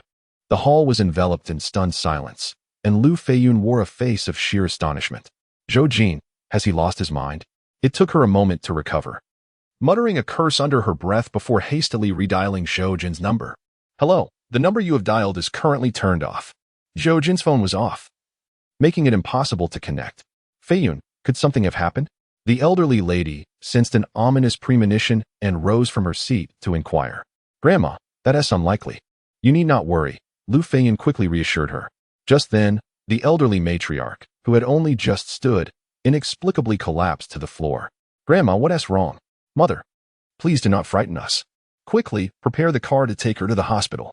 The crowd in the hall erupted into chaos, but fortunately, Elder Lu Hong remained relatively composed. Half an hour later, they had transported the elderly matriarch to the hospital, enlisting the help of Zhou Bin. And they were fortunate to find Director Wang Chuanchu present at the hospital, who was summoned as well. What are you Lu family members thinking? You have a renowned physician among you, yet you insist on bringing her to our hospital? Isn't that wasting everyone's time? Upon entering the ward, Wang Chuanchu surveyed the ailing matriarch on the bed and stated bluntly, I have no time to waste with you, aside from young Master Feng. No one in Xianhai City can treat the Lu matriarch. Chapter 54. This lord does not recognize goodness. What shall we do? Young Master Feng is currently detained at the enforcement court. How can we seek him out to save the matriarch? Are we to withdraw our lawsuit? Yet, Director Wang has also asserted that only young Master Feng can save her. What course of action should we take now? Once Wang Chuanchu departed, the Lu family members outside the ward were thrown into disarray, uncertain of how to proceed. In the hospital, Uncle Lu Changxing now lay on a hospital bed, and they felt it would be inappropriate to disturb him. If we do not withdraw the lawsuit, Xiang Feng will certainly not take action. Lu Hong pondered for a moment and then spoke up. Sister-in-law, shall we withdraw the lawsuit? The longer we delay, the less likely it is that mother will be able to hold on. Wang Huilan's expression darkened, and although she wished to oppose, she realized that if she did, the responsibility for any misfortune that befell the elderly matriarch would fall squarely on her shoulders. If you wish to invite Xiang Feng, you may do so on your own.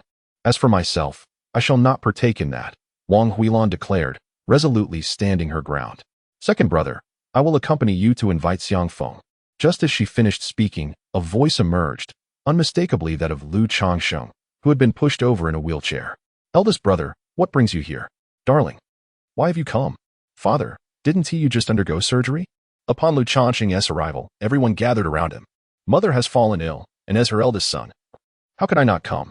Lu Changsheng turned to Lu Hong and stated, Second brother, we must go to the enforcement court immediately. Also, notify the lawyer to join us.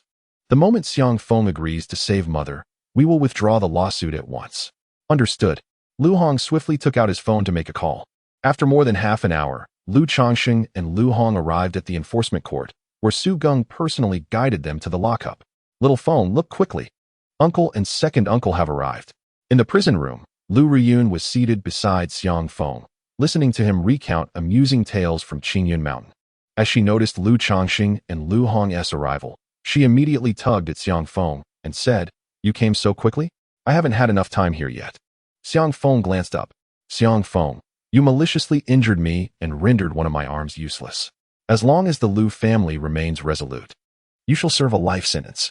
However, considering you are Ruyun's husband, I am willing to offer you an opportunity to be released today. Lu Changsheng declared as he was pushed to the front of the cell in his wheelchair. Oh, thank you, but I have no desire to leave just yet, for I am quite content here with my wife. Xiang Feng replied disdainfully. If there is nothing further, I shall not see you out. You may take your leave. Lu Changsheng was taken aback. He had anticipated that Xiang Feng would eagerly express his gratitude, yet he was met with a dismissal instead. Lu Changsheng's expression darkened gradually. Little Feng, please don't be this way. Meanwhile, Lu Ruyun, who had been concerned about the elderly matriarch's health, gently tugged at Xiang Feng's sleeve, and then turned to Lu Changsheng and Lu Hong, inquiring, Uncle, second uncle, has something happened to grandmother?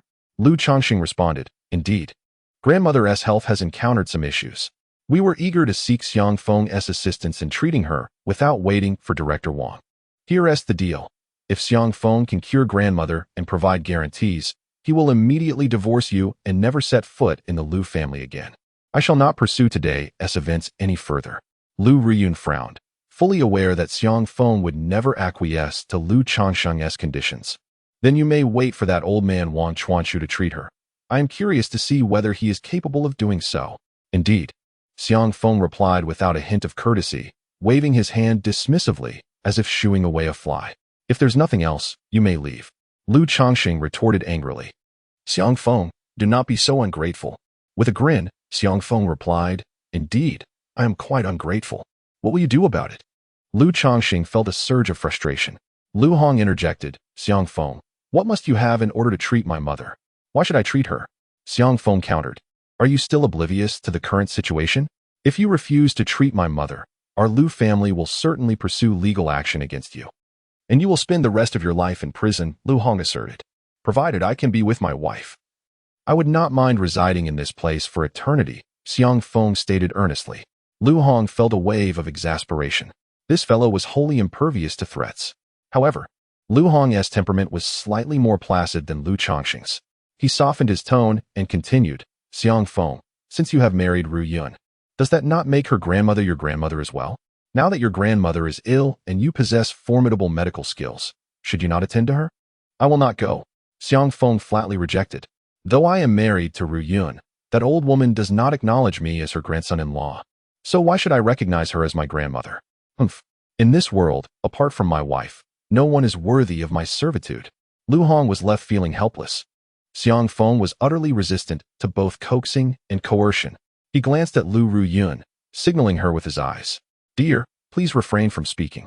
Yet, Xiang Feng interrupted Lu Ruyun directly, declaring, I have previously stated that if the Lu family reported me to the authorities and had me arrested, I would ensure they would have to plead for my release. As it stands, their demeanor is clearly not one of supplication, thus I will not be leaving. Lu Ruyun felt a headache coming on.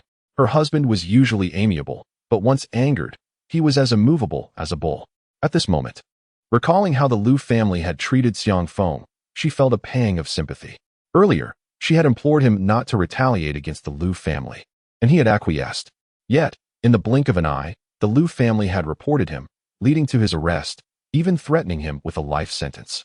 Contemplating these matters, Lu Ruyun fell silent, praying silently that her grandmother would remain safe. Xiang Feng, state your conditions.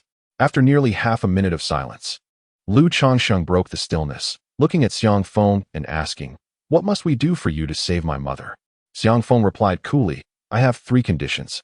If you agree to all 3, I will intervene to save her. Should you refuse even one, I will not act." 3.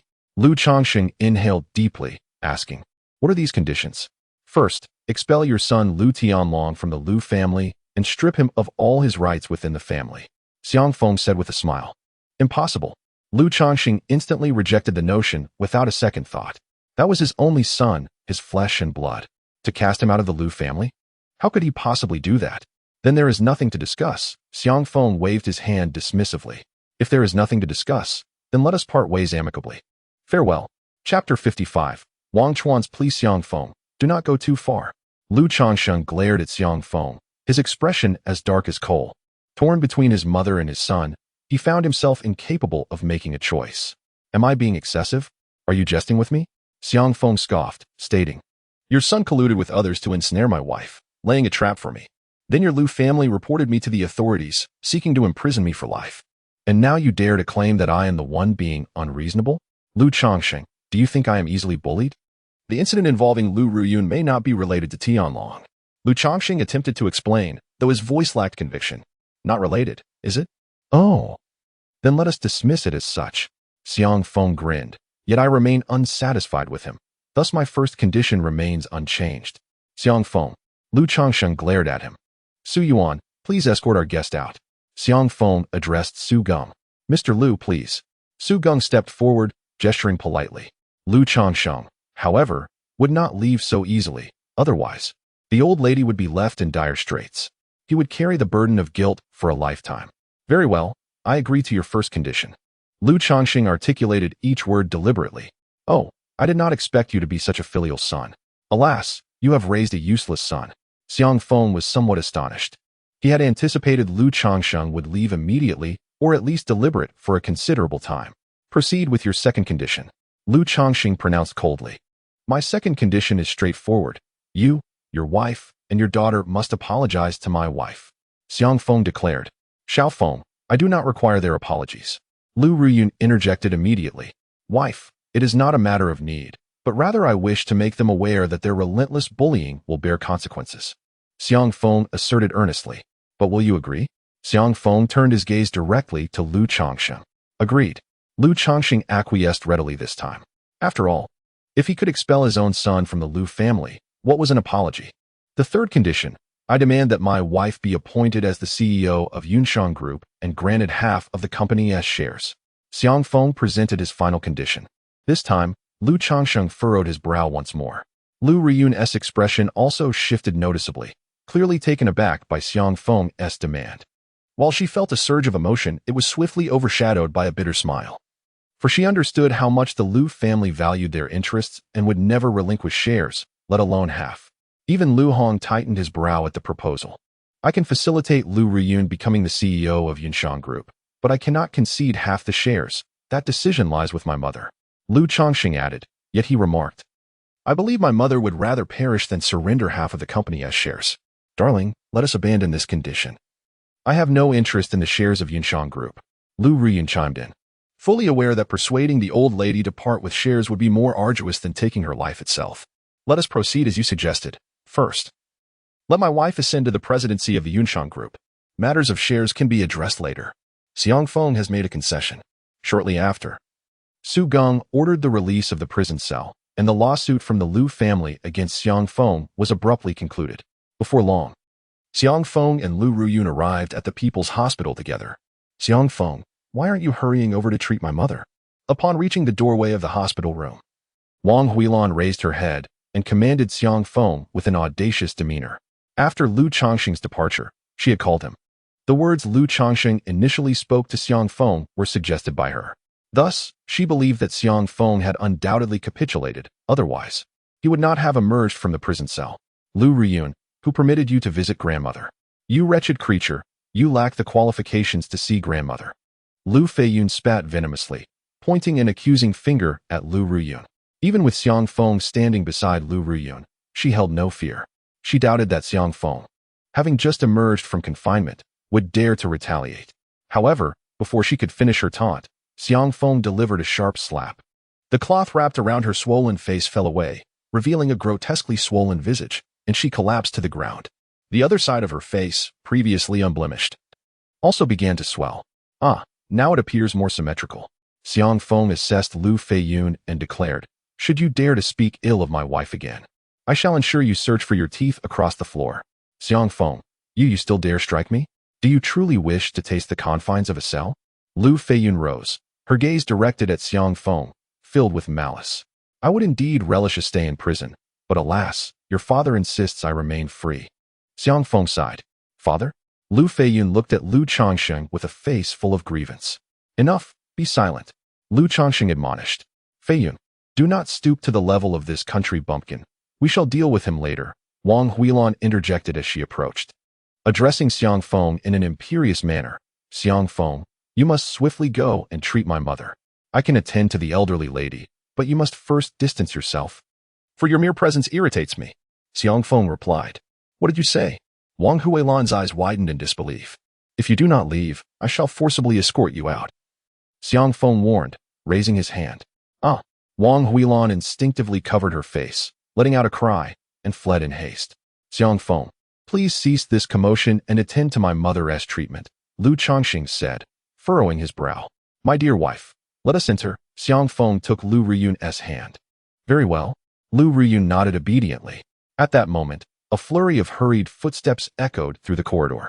Soon after, Wang Chuanchu, accompanied by Zhou Bin and others, rushed in with great urgency. Mr. Xiang Feng, are you here to administer acupuncture to the Lu matriarch?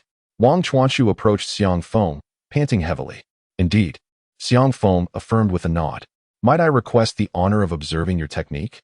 Wang Chuanchu humbly asked, disregarding his own status, wearing a pleading expression. Brother Xiang, please consider this an earnest request from an old man. Witnessing this scene, everyone present was utterly astonished. Wang Chuanchu, not only the director but also a renowned divine physician in the apricot forest realm of Xianai City, was actually requesting to observe Xiang Feng's treatment process? Had it not been witnessed firsthand, no one would dare to believe it. Alas, considering your advanced age and rather ordinary medical skills, I shall grant you an opportunity for learning. However, the extent of what you can grasp will ultimately depend on your innate talent and comprehension. Xiang Feng nodded in agreement, then took Lu Riyun's hand and entered the ward. Wang Chuanchu followed behind, his face alight with excitement, resembling an eager student ready to dive into class. Chapter 56. Director Wang, thank you for your timely intervention. Soon, Xiang Feng stepped into the ward first. The Lu family was not lacking in resources. Hence the elderly matriarch resided in a VIP room, which was quite spacious. At that moment, a lovely young nurse was present. Upon seeing so many people enter at once, Lu Mei furrowed her brow slightly and opened her mouth to speak, but upon noticing the presence of the director and the head physician, she wisely chose to remain silent. Just lift the patient's clothing slightly to expose the abdomen, Xiang Feng instructed the nurse. What do you intend to do? The nurse boldly questioned. Allow me. Wang Chuanchu, eager to avoid any delays, stepped forward and lifted the elderly woman's clothing, revealing her abdomen. Xiang Feng then approached, retrieving silver needles. Witnessing this spectacle, the nurse was momentarily stunned. It appeared as if her director was assisting someone. Yet, the individual seemed exceedingly youthful, hardly older than herself, and here he was, preparing to administer acupuncture, with her director assisting him. She dared not question further, standing quietly to the side, holding her breath. The rest of the Lu family also watched with widened eyes, observing intently. With remarkable speed, Xiang Feng deftly retrieved 3 silver needles from his bag. Under the illumination of the lights, the 15-inch-long needles glimmered with a faint silver sheen. In the next moment, with a swift motion of his hand, the 3 needles arranged themselves in a triangular formation and precisely pierced the elderly woman's lower abdomen. The needles varied in depth, appearing somewhat haphazard. Suddenly, Xiang Feng raised his hand, palm facing the silver needles. Though his hand did not touch them, the needles began to tremble violently, emitting a deafening hum. The elderly woman's body seemed to quiver as well. Enter. Xiang Feng commanded sharply, and in an instant, the 3 needles ceased their trembling and disappeared into her body. Wang Huilan gasped, exclaiming, Xiang Feng, what are you doing? Is this murder? Silence. Before anyone else could speak, Wang Chuanchu, who had witnessed Xiang Feng's needlework, interjected with a firm tone. At that moment, he appeared to have encountered something profoundly astonishing, his face brimming with excitement. How could he endure being interrupted by Wang Huilan during such a moment of observation? Lu Changxing quickly maneuvered the wheelchair to restrain Wang Huilan. Murder? Unless Xiangfeng has lost his senses. Otherwise, if he truly wished for the elderly lady to perish, he could simply refrain from intervening. Why then would he resort to taking her life himself? Come forth. Without casting a glance at Wang Huilan, Xiangfeng inserted the silver needles into the elderly woman's abdomen for approximately 5 seconds. His hand glided slowly over her belly, which immediately turned a vivid crimson, with beads of sweat seemingly appearing on her forehead. As Xiangfeng uttered a soft command, 3 silver needles simultaneously shot forth into the void. He effortlessly caught the needles, sterilized them with his energy, and then placed them into a cloth bag. Xiaofeng, is it done? After a brief silence of 3 seconds, it was Lu Ruyun who first inquired. Yes, she will awaken once the redness in her abdomen subsides. It will only be a matter of moments, Xiangfeng replied. Young brother Xiangfeng, the needle technique you just employed, is it the legendary Ghost Valley 3 needles? At this moment, Wang Chuanshu, visibly excited, approached Xiangfeng and asked with a trembling voice. Xiangfeng shook his head, responding, Ghost Valley 3 needles? I have not heard of this technique. Wang Chuanshu's eyes widened in disbelief. You haven't heard of it? Director, what are the Ghost Valley 3 needles? Zhou Bin inquired from the side. Wang Chuanshu explained. I have only read a brief description in an ancient medical text. It is said to be the renowned skill of the Ghost Valley Divine Doctor from millennia ago. Ghost Valley Divine Doctor? Zhou Bin exclaimed, having heard of this name before. Xiangfeng shrugged. I truly have not heard of the Ghost Valley 3 needles. My master refers to this technique as the Pig 3 needles. The Pig 3 needles? Wang Chuanshu appeared perplexed. Why is it called the Pig 3 needles when it is evidently the Ghost Valley 3 needles? Xiangfeng elaborated. Because in the village at the foot of our mountain, people often raise pigs that fall ill, and my master uses this technique to treat them, always administering 3 needles each time. Over the years, including my master, everyone has come to refer to this technique as the Pig 3 needles. Wang Chuanshu nearly spat blood. The legendary Ghost Valley 3 needles had been derisively dubbed the Pig 3 needles. The expressions of the Lu family members darkened. The Pig 3 needles? This rascal Xiangfeng is not intentionally mocking the elderly lady as a pig, is he? Suddenly, Wang Chuanshu approached Xiangfeng and knelt on both knees. Young brother Xiangfeng, please accept me as your disciple and impart this Ghost Valley 3 needles to me. As long as you are willing to take me in, I shall do anything you desire. Gasps filled the room as everyone's countenance changed dramatically. Wang Chuanshu was the director of the People's Hospital, a renowned divine doctor in the medical community of Xinhai City, with skills so exceptional that few dared to compare themselves to him. Now, he was kneeling publicly before Xiangfeng, requesting to be accepted as a disciple. This world had become utterly insane. Director. Zhou Bin and the young nurse hurried over to assist him, astonished that their highly respected director would kneel before a young man, seeking to become his disciple. If this news were to spread, it would surely send shockwaves throughout the entire health system of Xinhai City. Lu Ruyun was equally shocked, yet after her astonishment, pride swiftly followed. Who said her chosen young husband was merely a bumpkin? Her young husband had remarkable abilities. So much so that even the hospital director wished to learn from him. Please rise. I do not accept disciples. Xiangfeng said coolly. The members of the Lu family stared wide-eyed, filled with an intense desire to strangle Xiangfeng. This country bumpkin, had he lost his senses? Did he not understand that by becoming the mentor of Director Wang, he could potentially ascend to the upper echelons of Xinhai City?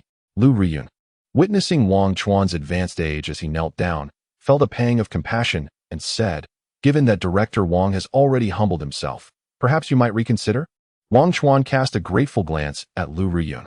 After a moment's hesitation, Xiangfeng replied, since my wife has spoken, I shall reluctantly accept you as my nominal disciple.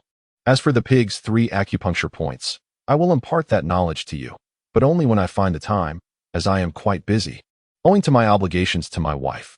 Thank you, master, Wang Chuan exclaimed as he rose. Although he was merely a nominal disciple and Xiangfeng's demeanor was far from enthusiastic, Wang Chuan was still overwhelmed with excitement. The members of the Lu family observed this scene with complex expressions.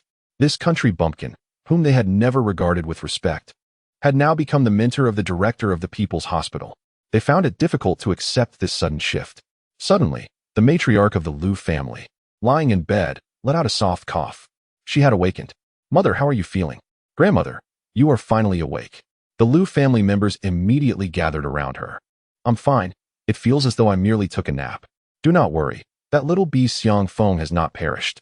So I shall not depart this world just yet." The matriarch sat up with the aid of her family, and after surveying the room, she turned to Wang Chuan with gratitude, saying, "Director Wang, thank you for your timely intervention in saving me.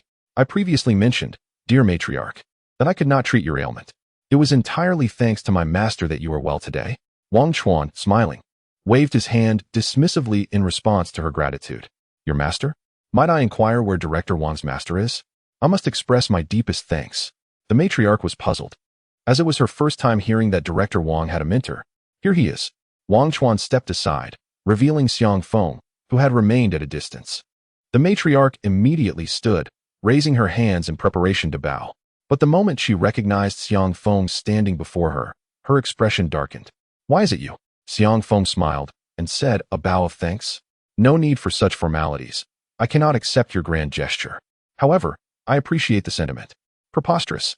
Even in death, I would never bow to you." The matriarch's face darkened as she turned to Lu Changxing. "Changxing, what is happening? Was he not taken by the enforcement court? Why is he here?" Lu Changxing quickly explained. "Mother, you suddenly fell ill, and we rushed you to the hospital, but Director Wang was at a loss. In our desperation, we sought Xiang Feng's help for your recovery. Just moments ago, after Xiang Feng treated you, Director Wang acknowledged him as his master. Humph. I merely overexerted myself and fainted. It is impossible that he saved me.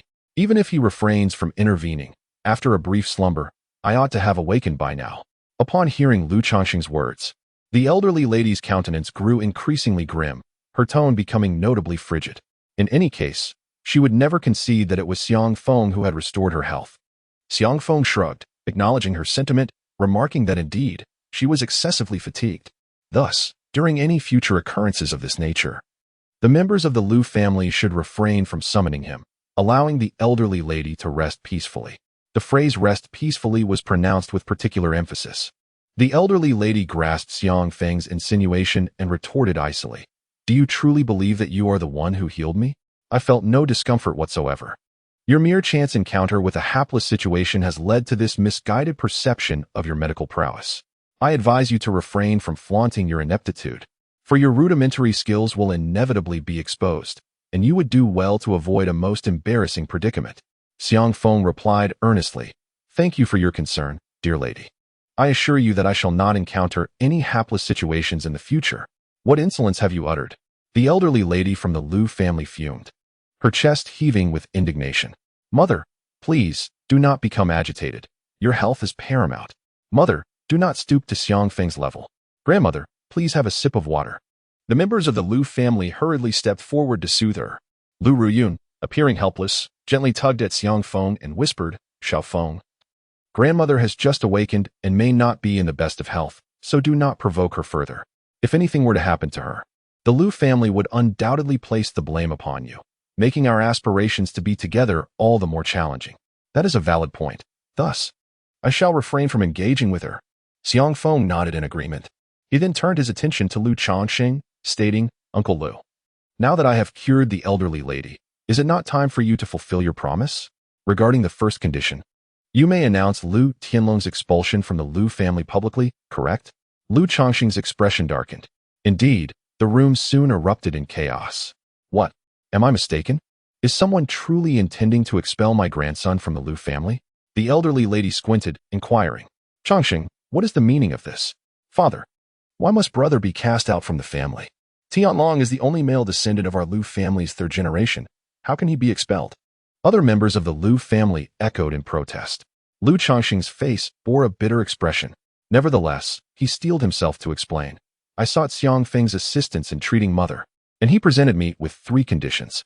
The first condition was to expel Tianlong from the Liu family. In order to secure his aid, I acquiesced to this demand." How outrageous.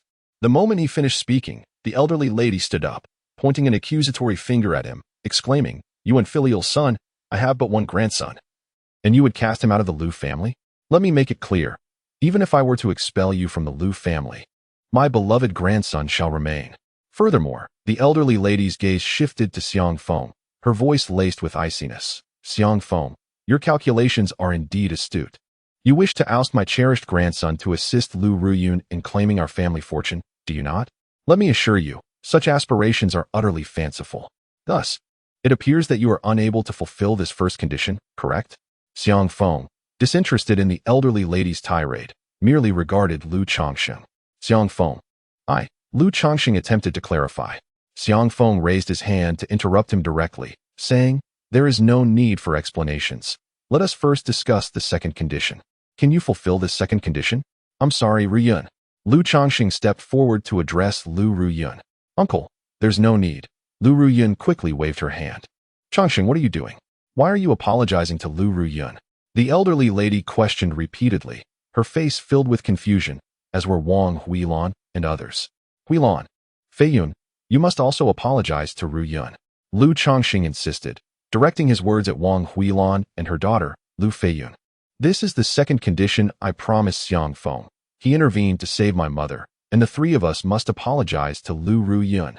Impossible. Wang Huilan replied without a moment's hesitation. Even if it means my death, I would never apologize to a junior like her. Lu Changsheng, I am not a husband devoid of dignity. Devoid of dignity? Should I just stand by and watch my mother come to harm for the sake of pride? Lu Changsheng retorted angrily. Wang Huilan was momentarily rendered speechless. And you, Feiyun? Lu Changsheng turned to Lu Feiyun. Dad, do you honestly expect me to apologize to her? Lu Feiyun responded with a rhetorical question. Lu Changsheng's face displayed a sense of helplessness as he looked towards Xiang Feng. The members of the Lu family truly excel. Unable to fulfill the first condition, you also fail to meet the second. In that case, I shall refrain from mentioning the third condition. However, I hope you will not regret your decisions in the end. Xiang Feng shrugged, appearing rather indifferent. Lu Changsheng hurriedly interjected, Xiang Feng, I can decide on your third condition myself. Starting tomorrow, Lu Ruyun will assume the role of executive president of Yunshan Group. Let her be president? Lu Changsheng, have you lost your mind? Wang Huilan exclaimed.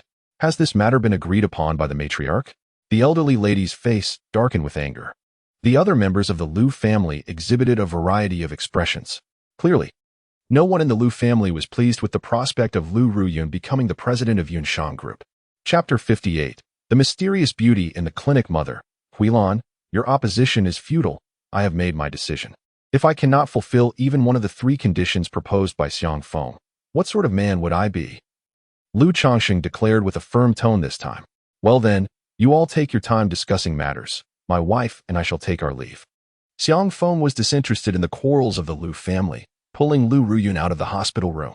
Wang Chuanshu and others promptly followed suit. Master. Dean Wang, although you are my officially recognized disciple, you are of a considerable age.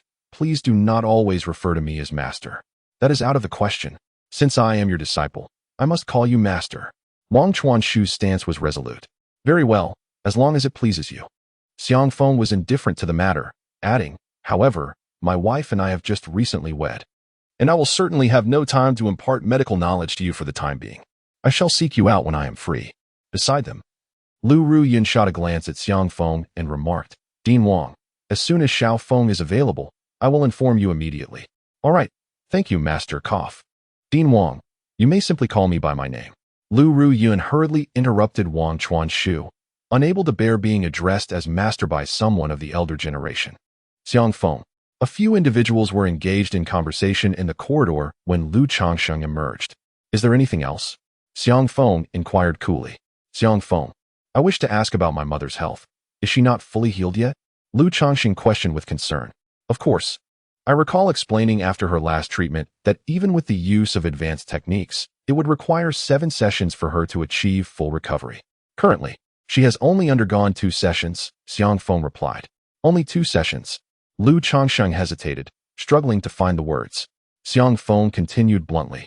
The 3 conditions I set have not been met. So do you truly believe I will continue her treatment? Lao Pa, you heard what that elderly lady said.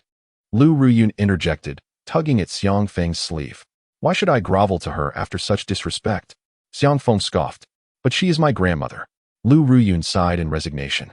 Very well, I shall grant the Lu family an opportunity, Xiang Feng stated. Really? Lu Ruyun exclaimed with delight. Xiang Feng, does this mean you will continue treating my mother? Lu Changxing asked eagerly. Indeed, I can treat the elderly lady, but if you cannot fulfill my conditions, I cannot provide her treatment free of charge, Xiang Feng affirmed. Agreed. That is not an issue. Lu Changxing readily assented, feeling a wave of relief wash over him. If monetary matters could resolve the situation, it hardly posed a significant challenge. Although the Lu family was merely a third-tier household in Xianhai City, they still possessed assets exceeding 100 million, with liquid funds in the millions. A modest consultation fee posed no burden for them. The last time I treated Lu Guangyang, he didn't pay me in cash, but gifted me a car worth 2 million. Xiang Feng chuckled.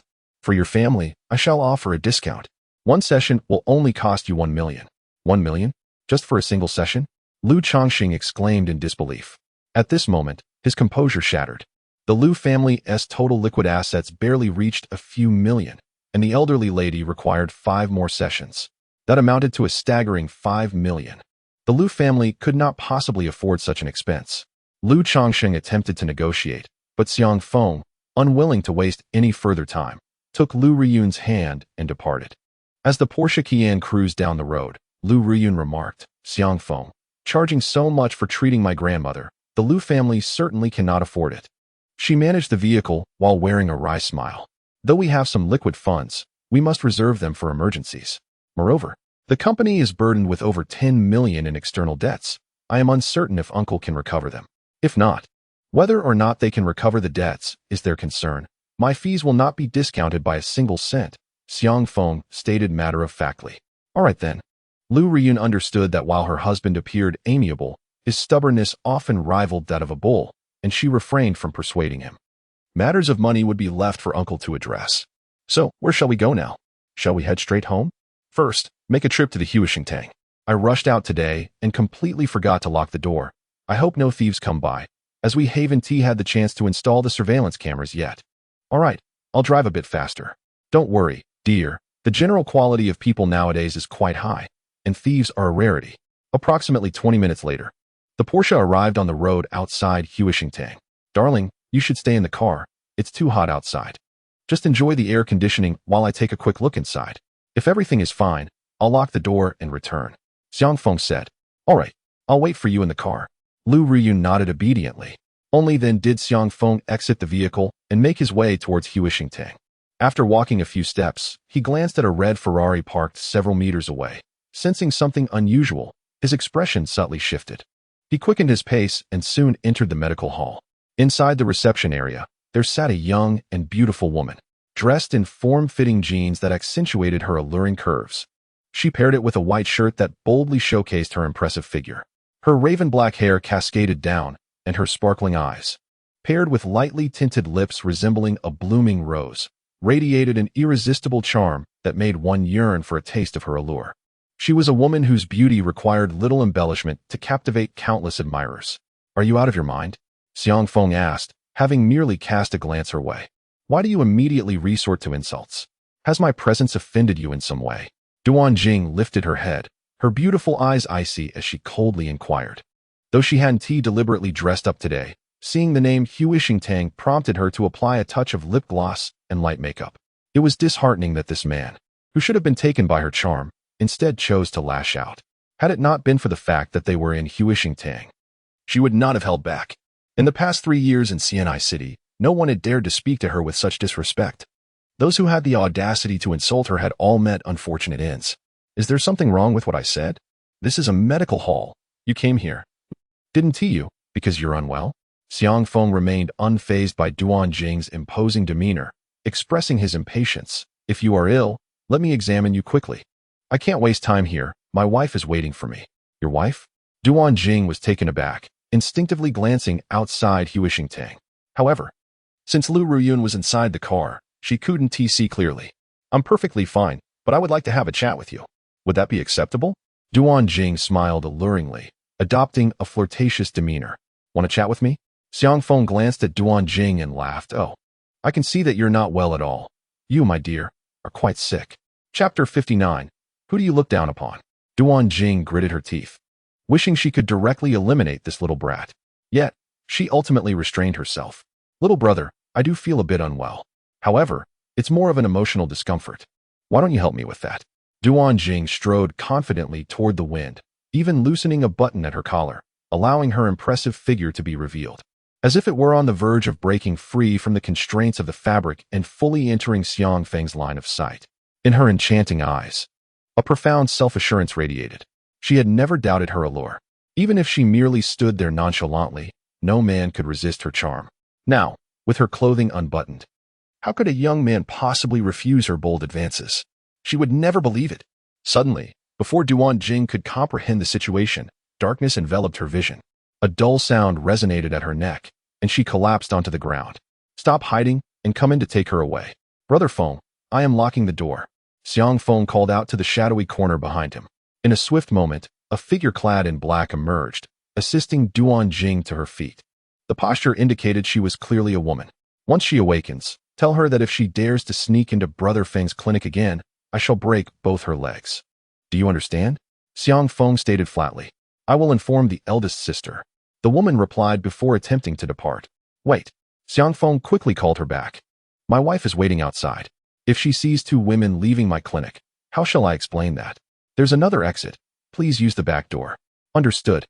After seeing her off, Xiang Feng finally locked the clinic's door and left with Lu Ruyun. He felt little interest in the woman who had unexpectedly appeared in his clinic, even neglecting to inquire about her name or identity, for he was preoccupied with his desire to return home and sleep beside his goddess-like wife. However, before heading home, Xiang Feng and Lu Ruyun took a stroll through the vegetable market, purchasing a few items to bring back. The evening was approaching, and they had yet to have lunch. Upon arriving outside their apartment building, Xiang Feng instructed Lu Ruyun to park. Xiao Feng, we are almost home. Do you have something else to do? Lu Ruyun inquired with a puzzled expression. Wife, you go home and wash the vegetables. I need to take care of something. Once I finish, I will return to cook. Xiang Feng replied with a smile. In truth, shortly after leaving the hospital, he had sensed that two vehicles were tailing them. Could there be any danger? Lu Ruyun speculated with concern. Are you still worried about me, my dear? Xiang Feng teased. All right, I will wait for you at home. Please be careful, Lu Ruyun advised. After Xiang Feng exited the car, she drove into the apartment building. Xiang Feng felt no concern for Lu Ruyun, as he was aware that they were targeting him. Creak. Soon enough, two BMW 6 Series cars sped toward him, halting a few meters away. The tires screeched against the pavement, leaving behind dark marks. 7 or 8 burly men emerged from the vehicles, surrounding Xiang Feng. You are Xiang Feng? Inquired a young man standing at the back, a cigarette perched between his fingers. Cold-faced young master, Liang Jia. Xiang Feng glanced at Liang Jia without responding to his words, and simply remarked, there are too many people here. It is not suitable for you to act. How about we find a less crowded place to play? Ah, you exhibit quite a bit of audacity. It seems you hold considerable confidence in yourself. Very well, let me see just how formidable the person is who can compel Li Donghao to offer 5 million. Get in the car. With that, Liang Jia turned and climbed into a BMW 6 Series parked nearby. Xiang Feng followed suit, entering another BMW alongside Liang Jia's subordinates. Liang Jia appeared quite familiar with the area. In less than 5 minutes, he led Xiang Feng to an abandoned chemical factory. This will do, Liang Jia declared as he exited the vehicle. Noticing Xiang Feng following suit, he added, Now, I shall ascertain your true capabilities. As his words fell, 7 or 8 burly men charged at Xiang Feng with menacing intent. Thud, thud, thud. In the blink of an eye, the strong men were sent sprawling backward. The force of their impact shattered their internal organs, leaving them in a perilous state. Chi energy. Liang Jia observed the scene with astonishment, realizing that despite your youth, you were indeed a practitioner of ancient martial arts. No wonder even young Master Li had suffered at your hands and had to pay me to deal with you. Xiang Feng turned his gaze toward Liang Jia and said, I just heard you mention a 5 million price tag for dealing with me, correct? Liang Jia nodded, indeed.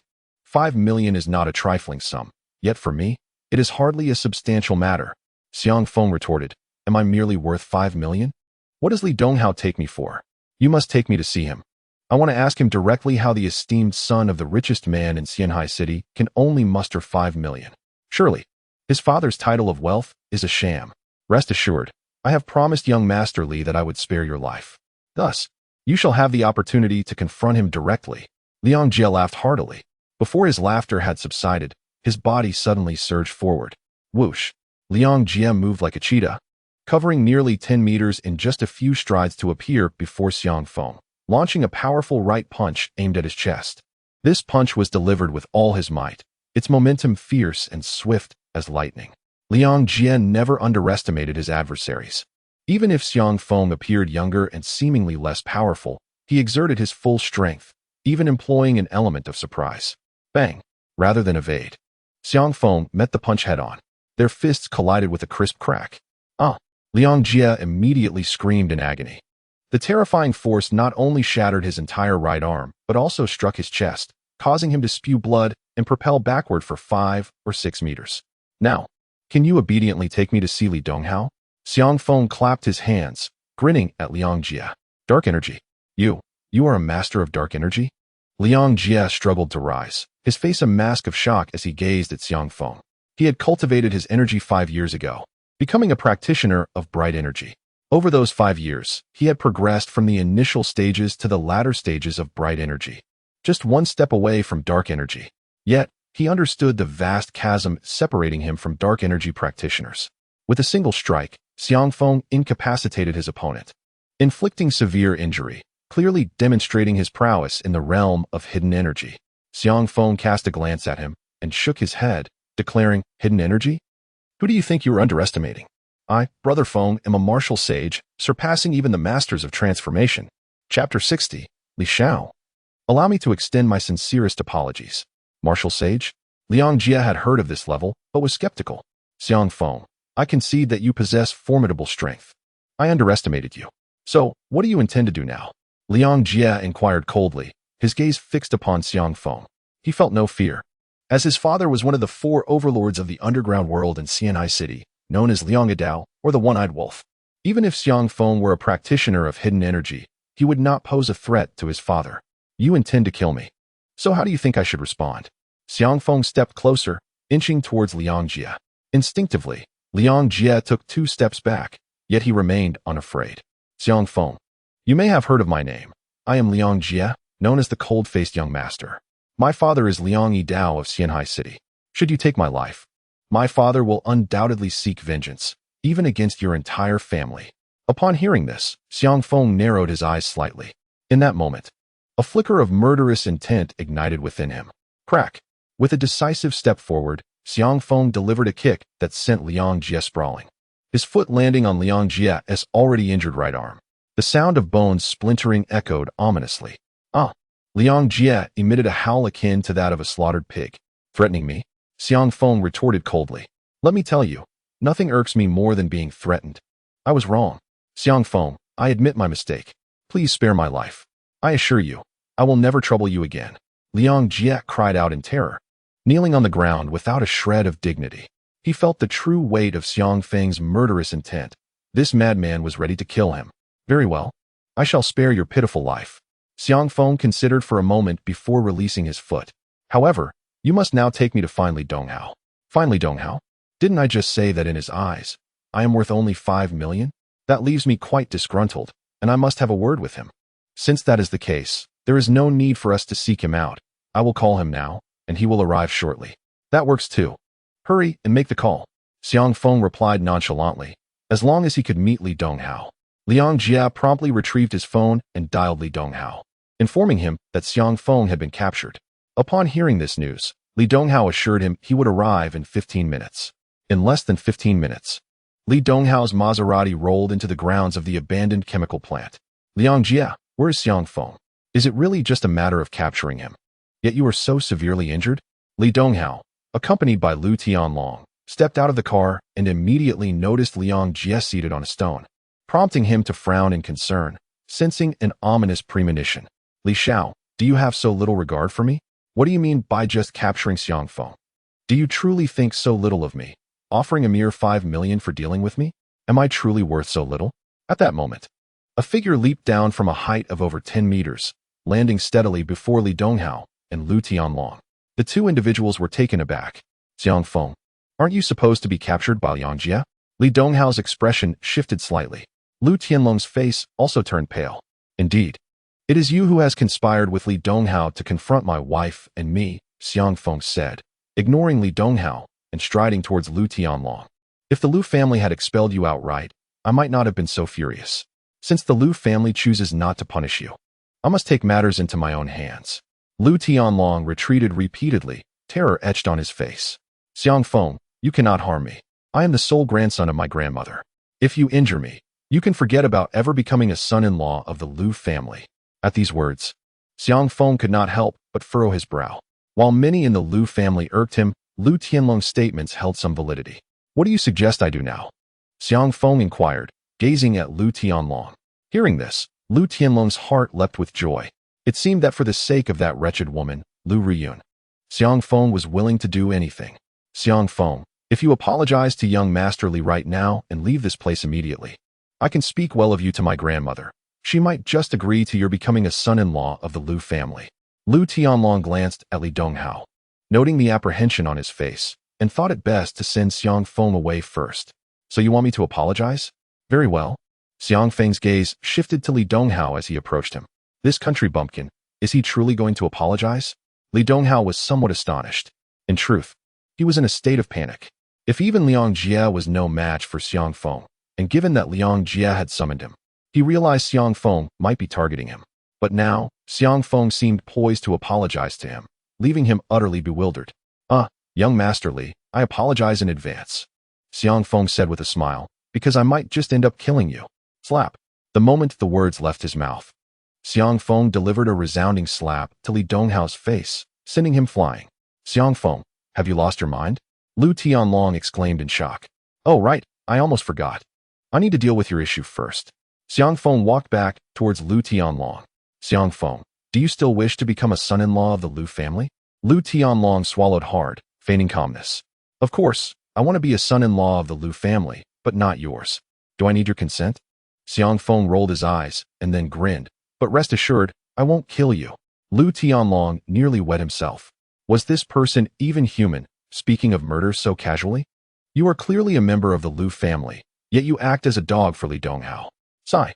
You might as well sit quietly for the rest of your life. It's far better than being someone else's dog. With that, Xiang Feng kicked him. Crack. Lu Tianlong's legs twisted and contorted instantaneously. His kneecap shattered completely. Lu Tianlong screamed in agony before losing consciousness. Xiang Feng then turned his attention towards Li Donghao. Approaching him once more. Xiang Feng, what exactly do you want? Li Donghao witnessed Xiang Feng incapacitating Lu Tianlong without flinching, a chilling sense of dread enveloping him. As Xiang Feng approached, he swallowed hard, his voice quivering with fear. Why are you so frightened? I have no intention of killing you, Xiang Feng said with a disarming smile. However, upon hearing this, Li Donghao's lips twitched involuntarily.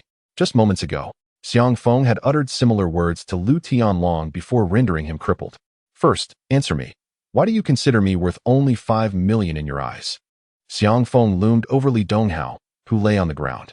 Li Donghao opened his mouth, utterly at a loss for words. Until today, he had perceived Xiang Feng as nothing more than a rustic with some martial prowess. He had paid Liang Jie 5 million to deal with Xiang Feng, a sum that was not insignificant.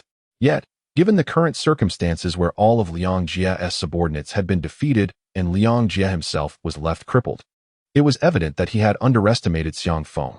If Brother Feng's life is worth merely 5 million, then perhaps your life is worth no more than that, Li Donghao.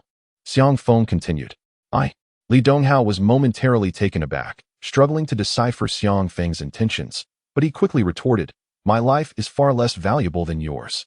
I'm worth at most 1 million, or even just a few 100,000. I'm saying I'm only worth a few 100,000. I assert you are worth 5 million, and thus you are. Xiang Feng shot back, his eyes narrowing. Li Donghao flinched, intimidated by Xiang Feng's tone. All right. I am worth 5 million. He conceded. Satisfied, Xiang Feng nodded. In that case, transfer 5 million to me as the price for your life. Li Donghao exclaimed, 5 million? Will you transfer it, or not? Xiang Feng fixed his gaze on Li Donghao, reiterating his question. Of course I will. I'll transfer it right away. Without a moment's hesitation, Li Donghao hastily retrieved his phone and sent the 5 million to Xiang Feng. Xiang Feng swiftly received the notification confirming the transaction. The bank card, which had once received a mere 500 yuan from his father for travel expenses, now boasted an increase by 5 million, an astonishing leap of 10,000 times. Now, may I leave? Li Donghao asked anxiously, eager to escape this place. Leave? Xiang Feng pocketed his phone, a sardonic smile playing on his lips. Had you only aimed to confront me today, I might have overlooked the 5 million and let you go. But your grave mistake was in daring to touch my wife. Li Donghao's expression shifted as he implored, Xiang Feng, you and Lu Ruyun are unscathed, and you've received your 5 million. What more do you desire? Rest assured, since you have paid me 5 million for your life, I shall not kill you. Xiang Feng chuckled lightly, yet a small lesson was still in order. With that, he delivered a swift kick. Crack! Li Donghao's kneecap shattered, sending him crashing to the ground. However, having trained in martial arts, his physical resilience far surpassed that of Lu Tianlong. He did not succumb to unconsciousness, but instead writhed in agony. Feel free to send others to confront me, but do ensure you are prepared with the price for your life. With those parting words, Xiang Feng strode towards the exit of the abandoned factory. Xiang Feng, I shall not let this go. Await your reckoning. Li Donghao bellowed at the retreating figure of Xiang Feng, his expression twisted in fury. As the scion of the illustrious Li family and the son of the wealthiest man in Xianhai City, how could he endure the indignity of having his legs rendered useless? Li Xiao, I sincerely apologize for the predicament you find yourself in today. However, I was compelled by circumstances beyond my control, Liang Jie interjected, having just lit a cigarette. Before attempting to take his leave, Li Xiao, I am aware of your resentment towards me. Fear not, should you wish to confront me, I shall await your move. My point is, after suffering such a significant loss at Xiang Feng's hands, do you not yearn for retribution? Of course, I seek vengeance, yet I must tread cautiously. I need to ascertain Xiang Feng's capabilities and determine if he has formidable allies, Li Donghao responded. Indeed, Liang Jie too harbored apprehensions regarding Xiang Feng, a young master of the dark energy realm, likely backed by powerful forces. He felt the need to investigate further. Who could possibly be supporting him? If he had allies, would the Lu family still hinder his union with Lu Ruyun? Li Donghao, however, was bereft of patience, stating directly, I will offer you 30 million. Will you eliminate Xiang Feng for me within 3 days? Do we have a deal? 30 million? Liang Jie's interest was piqued by the sum, a considerable amount indeed. Although Xiang Feng's prowess was formidable, he estimated him to be at most at the initial stage of dark energy. After all, Xiang Feng was remarkably youthful. If Xiang Feng were merely at the initial stage, he need not even summon his father or elder brother. Any capable fighter from his father's ranks could handle the task. Very well, I accept. Prepare the funds. In 3 days, I shall present Xiang Feng's head to you. Liang Jie inhaled deeply, resolute in his decision. Rest assured, Li Donghao's spirits lifted at his response. He held great confidence in Liang Jie's backing, whether it be Liang Yidao or his subordinates. Their strength was unquestionable, and they could certainly deal with Xiang Feng. Alas, I had no intention of taking lives today. Why must you all court death? A resigned voice echoed just then. Xiang Feng returned, re-entering the chemical factory courtyard. Xiang Feng, why are you still here? Did you not leave? Li Donghao's complexion paled. Liang Jie's face reflected sheer terror. Li Xiao, you need not fear, for my wife wishes for no enmity between us. I do not wish to trouble her, thus I shall not take your life today. However, I do hope you refrain from disturbing my peaceful life with my wife henceforth. Xiang Feng addressed Li Donghao, his gaze shifting toward Liang Jie. What are you planning? Xiang Feng. Liang Jie gulped, a foreboding sense creeping over him. Previously, you knelt before me, pleading for mercy and swearing you would not trouble me again. Yet who just moments ago promised Li Donghao that they would kill me? Tell me, what do you think I intend to do now? A smile revealed Xiang Feng's pearly whites. Xiang Feng, you cannot kill me. If you do, my father will surely avenge me. Liang Jie stammered, fear gripping him. Xiang Feng, I was wrong. I beg you spare my life. At first, Liang Jie contemplated issuing a threat to Xiang Feng, but he soon realized that Xiang Feng continued to advance towards him, rendering his mental defenses utterly compromised. In a desperate bid for mercy, he forsook all semblance of dignity. In your next life, refrain from being a capricious person, Xiang Feng remarked with a smile. As his words echoed, Xiang Feng vanished from the spot. Liang Jie, who had been pleading for mercy, abruptly fell silent and collapsed to the ground, his throat caved in. You actually killed Liang Jie? Li Donghao gasped in shock, fully aware that chaos was about to engulf Xianhai City. The wrath of the one-eyed wolf, Liang Yidao, was not something many could endure. Indeed, I am the one who took his life. However, it was because of you that he met his demise. Xiang Feng seemingly anticipated Li Donghao's thoughts, flashed a grin at him, and turned to leave. As Li Donghao watched Xiang Feng's retreating figure, a chill crept down his spine. This so-called country bumpkin had truly unsettled him today. He knew well that Liang Jie's father was Liang Yidao, yet he had killed Liang Jie without a moment's hesitation. It was as though he held no fear of Liang Yidao whatsoever. The desire for vengeance that had simmered within him for Xiang Feng was momentarily dulled. Approximately 10 minutes later, a vehicle entered the compound of the chemical plant. It was Yang Dawei, one of Li Donghao's subordinates. "Young Master Li, I will take you to the hospital immediately," Yang Dawei said urgently upon seeing Li Donghao's incapacitated legs, quickly instructing others to lift Li Donghao into the car. "Dawei." Once inside the vehicle, Li Donghao addressed Yang Dawei. "You must immediately return Lu Tianlong to the Lu family and disseminate the news of Liang Jie's murder. However, ensure that no one knows we are behind this." Yang Dawei appeared puzzled. "Young Master Li, wasn't it Xiang Feng who broke your legs? And he is the one who killed Liang Jie, correct? Why not inform Liang Yidao directly? There is no need for that. In any case, with Liang Yidao's capabilities, he will soon uncover who killed his son.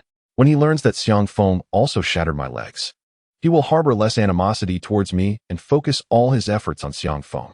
Li Donghao narrowed his eyes and continued, "Dawei, we have underestimated Xiang Feng. But no matter, let Liang Yidao deal with Xiang Feng slowly from here on." Yang Dawei nodded promptly. "Understood. I know what to do." Under Yang Dawei's orchestration, the news of the cold-faced young master Liang Jie, son of the one-eyed wolf Liang Yidao, being murdered at an abandoned chemical plant spread throughout Xianhai City in less than half an hour. The city was akin to a place struck by a magnitude 10 earthquake, with everyone gripped by fear. Soon after, Liang Yidao personally responded to the incident. "Whoever killed my son Liang Jie, regardless of their identity, I, Liang Yidao, shall personally ensure their body is torn to shreds, and I will annihilate their entire family." Chapter 62. I speak my mind directly. He has gone mad. The one-eyed wolf is truly deranged. He has dispatched 5,000 of his subordinates to hunt down the murderer. Though Liang Yidao has 2 sons, the elder left 5 years ago to learn the ways of the world and has seemingly never returned. He naturally cherishes this younger son immensely. Now that he has been murdered, how could he not go mad? If this commotion continues, chaos will undoubtedly ensue in Xianhai City. However, there is little that can be done unless he swiftly identifies the perpetrator responsible for his son's death. In less than an hour, Xianhai City descended into utter turmoil. The streets, alleys, hotels, and restaurants were teeming with the minions of the one-eyed wolf. Moreover, these individuals frequently engaged in conflicts, leading to an alarming number of violent incidents. Unbeknownst to these happenings, Xiang Feng returned home to prepare a meal with Lu Riyun, sharing dinner and washing the dishes before taking a leisurely stroll together. Due to Lu Riyun's phone being smashed by Lu Jun, she intended to purchase a new one. Shortly thereafter, they arrived at a mobile phone store. Just as they stepped through the door, Xiang Feng's phone vibrated unexpectedly. It was a call from Dong Weigua. "Hello, Brother Dong, what can I do for you?" Xiang Feng gestured for Lu Riyun to continue selecting a phone while he stepped outside to take the call. "Little phone, I have a question for you, and I need you to answer honestly." Dong Weigua inquired directly.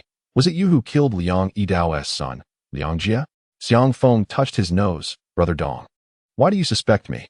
Dong Weigua replied, "I am not merely suspicious. I am convinced that you are the one who committed the act. Given the uproar this incident has caused in Xianhai City, I exercised my authority and utilized the Sky Eye system from the War Department to investigate. Initially, I suspected that someone was retaliating against the one-eyed wolf, considering he has many enemies. To my surprise, the culprit turned out to be you. Then surely, Brother Dong, you understand my motives for doing so? Indeed, you acted in self-defense, which does not constitute a crime. Brother Dong, what kind of person is Liang Yidao? Perhaps I should deal with him to quell this matter?" Xiang Feng pondered aloud. "Do not. Liang Yidao is a pawn we use to balance power against another dominator. Chen Gongbao, he cannot be eliminated." Dong Weigua sighed. "Now, you should grasp why I felt compelled to call you personally." "Oh, you fear that I might go after Liang Yidao?" Xiang Feng mused. Indeed, if Liang Yidao sought vengeance, he might genuinely consider taking him out. With Liang Yidao's capabilities, he would likely uncover Xiang Feng's guilt swiftly. But rest assured, this matter will be handled by me and Lao Su. Just remember not to kill Liang Yidao." Dong Weigua reiterated earnestly. "All right, I understand, Brother Dong." Xiang Feng concluded the call. He was indifferent to how Dong Weigua and his associates would confront Liang Yidao. Just as he was about to tuck his phone away and seek out Lu Ruyun, it vibrated once more. This time, it was a call from Lu Huijun. Xiang Feng considered ending the call, but quickly recalled Lu Ruyun's anxious demeanor when she had been captured. "Hello," he answered. "Xiang Feng, are you and Ruyun not at home? I've been knocking at your door for ages, and no one has come to answer." Lu Huijun inquired. "We're not home. My wife and I are out for a walk, and I'm helping her pick out a new phone. You can wait at our doorstep. We'll return shortly." Xiang Feng replied. Having just stepped out for a leisurely stroll, he was decidedly reluctant to allow Lu Huijun to come along as a third wheel. "Strolling? Have you all had dinner?" "Indeed, we didn't have lunch, so we dined a bit earlier today." "Perfect timing then. Quickly send me your location. I will come find you. Later, treat me to a meal out." "Why should I treat you? Can't you just go out to eat on your own?" With a pained expression, Xiang Feng retorted, "Fine. I can transfer you 20 yuan via WeChat right now." "You stingy rascal. Are you really only offering 20 yuan to treat me? Are you trying to send a beggar off? Huh? Do you think I would give so much to a beggar? My hard-earned money does not come easily. Shut your mouth." The moment Xiang Feng mentioned this, Lu Huijun was even more incensed. "That is all my own money. Hurry and send me the location. I'm starving and I want to eat now." With that, Lu Huijun hung up the phone. After a moment of hesitation, Xiang Feng sent her the location. He could sense that Lu Huijun was genuinely eager to see Lu Ruyun soon. After all, since her arrest, Lu Huijun had yet to see Lu Ruyun. Once he sent the location, Xiang Feng returned to the shop, settled Lu Ruyun's bill, purchased the latest model of the iPhone 13, and replaced his SIM card. Just as he completed these tasks, Lu Huijun arrived. "Ruyun, how are you? Did you sustain any injuries?" Ignoring Xiang Feng, Lu Huijun pulled Lu Ruyun aside to ask. "Auntie, I'm perfectly fine." Lu Ruyun, having heard Xiang Feng mention Lu Huijun's arrival, smiled and said, "Annie, why did it take you so long to come find me? I thought you were preoccupied with something else." Lu Huijun replied helplessly, "The old lady was afraid I would tip you off when she intended to confront Xiang Feng. So she locked me in her courtyard, assigning someone to keep an eye on me. I've only just escaped." Lu Ruyun, indignant, exclaimed, "Your grandmother actually locked you up? That is utterly outrageous. Forget it. It's all in the past now." Lu Huijun waved her hand dismissively, casting a disdainful glance at Xiang Feng. "However, I heard that after Xiang Feng was captured, he actually knelt before Lu Changsheng, pleading with him to withdraw the charges." "Auntie, who told you that?" "It's simply not true," Lu Ruyun hurriedly clarified. "Xiang Feng kneeling? It was Lu Changsheng who almost knelt," Lu Huijun insisted. "Word has spread through the Lu family that Xiang Feng knelt to Lu Changsheng. Surely, there must be some truth to it?" "Absolutely not. My little husband's reputation is being maliciously tarnished," Lu Ruyun huffed in annoyance. "Xiao Feng would never kneel to anyone, let alone to someone from the Lu family." Lu Huijun pondered for a moment and remarked, "If I'm not mistaken, this rumor must have originated from Wang Huilan." "Xiao Feng," Lu Ruyun looked at Xiang Feng. Yet, he appeared unfazed. "Wife, let us not concern ourselves with them. Let us take Annie out for a nice meal. I just spotted a great restaurant ahead. Let us head there." Unbeknownst to Xiang Feng, Lu Huijun had been confined by the Lu family matriarch because of him. Hence, he thought to treat Lu Huijun to a delightful meal as a form of compensation. Lu Huijun furrowed her brow slightly. "Zeifingting, dining there would certainly cost at least a few hundred yuan, wouldn't it?" Xiang Feng, with an air of nonchalance, replied, "No worries. I'm quite well off at the moment." Lu Huijun's expression darkened immediately, and she scoffed. "As a man, is it not shameful to flaunt my money as if it were your own?" "What do you mean your money? That is all money I earned." Xiang Feng corrected her. "Moreover, I truly did earn some money today, believe it or not." At that moment, his card held a substantial 5 million yuan transferred to him by Li Donghao. And Xiao Feng genuinely made a profit today. "Zeifingting isn't overly expensive. Let us dine there." Lu Ruyun interjected, mistakenly believing Xiang Feng was referring to earnings from Lu Changxing. Unperturbed, she took Lu Huijun's hand and led her toward the Zeifingting restaurant. In just a few minutes, the trio arrived at the entrance of Zeifingting. As they were about to step inside, a voice of astonishment echoed from behind them. "Is that not Lu Huijun? Are you out dining with your daughter?" The speaker was a fashionably dressed middle-aged woman, adorned with fine jewels. After her initial comment, she seemed to realize her faux pas and, covering her mouth with a laugh, added, "Oh, I remember now. This isn't your daughter, is it? You and your husband cannot have children, can you?" "Hee hee, I tend to speak my mind. I hope you aren't offended." Chapter 63. Unable to endure for a minute upon hearing the middle-aged woman's words, Lu Huijun instinctively turned to look, her face darkening. However, recognizing the woman's identity, she suppressed her inner fury despite being publicly humiliated. Su Lian, the wife of the third master of the Kong family, one of the 5 prominent families in Xianhai City. Mom, who is she? A young and beautiful girl, dressed both stylishly and provocatively, inquired curiously from behind Su Lian. The girl, in her early 20s, was similar in age to Lu Riyun and was also accompanied by a man. Yet, the man she held was not only handsome and tall, but also dressed in a way that exuded luxury, garnering much attention. This starkly contrasted with Xiang Feng's humble appearance, causing the girl to wear a smug expression, her chin slightly raised. After all, Lu Riyun's beauty surpassed hers considerably, earning her the title of the foremost goddess in Xianhai City. Yet, now her boyfriend appeared to be far superior to Lu Riyun's. The handsome young man cast a fleeting glance at Lu Riyun, momentarily taken aback by her beauty, but when his gaze fell upon Xiang Feng, astonishment and derision filled his features. A laborer, managing to catch the attention of the most beautiful woman in Xianhai City? Alongside this young couple stood another middle-aged woman with an air of elegance, who was curiously observing Xiang Feng and the others.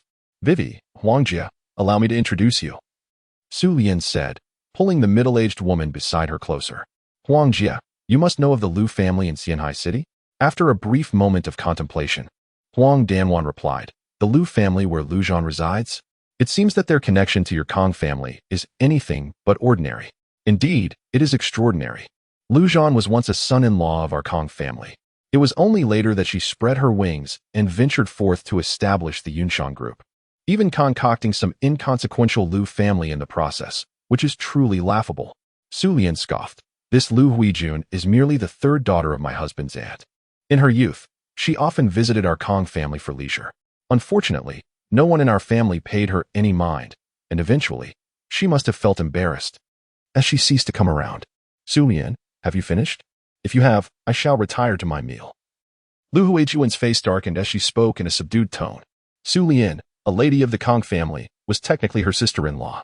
However, the relationship between the two families was far from cordial. The Kong family held the elderly Lu Zhan in utter disdain, while the patriarch of the Lu family, a son-in-law of the Kong family, had stubbornly forged the Yunshan group through sheer determination, thereby establishing the Lu family.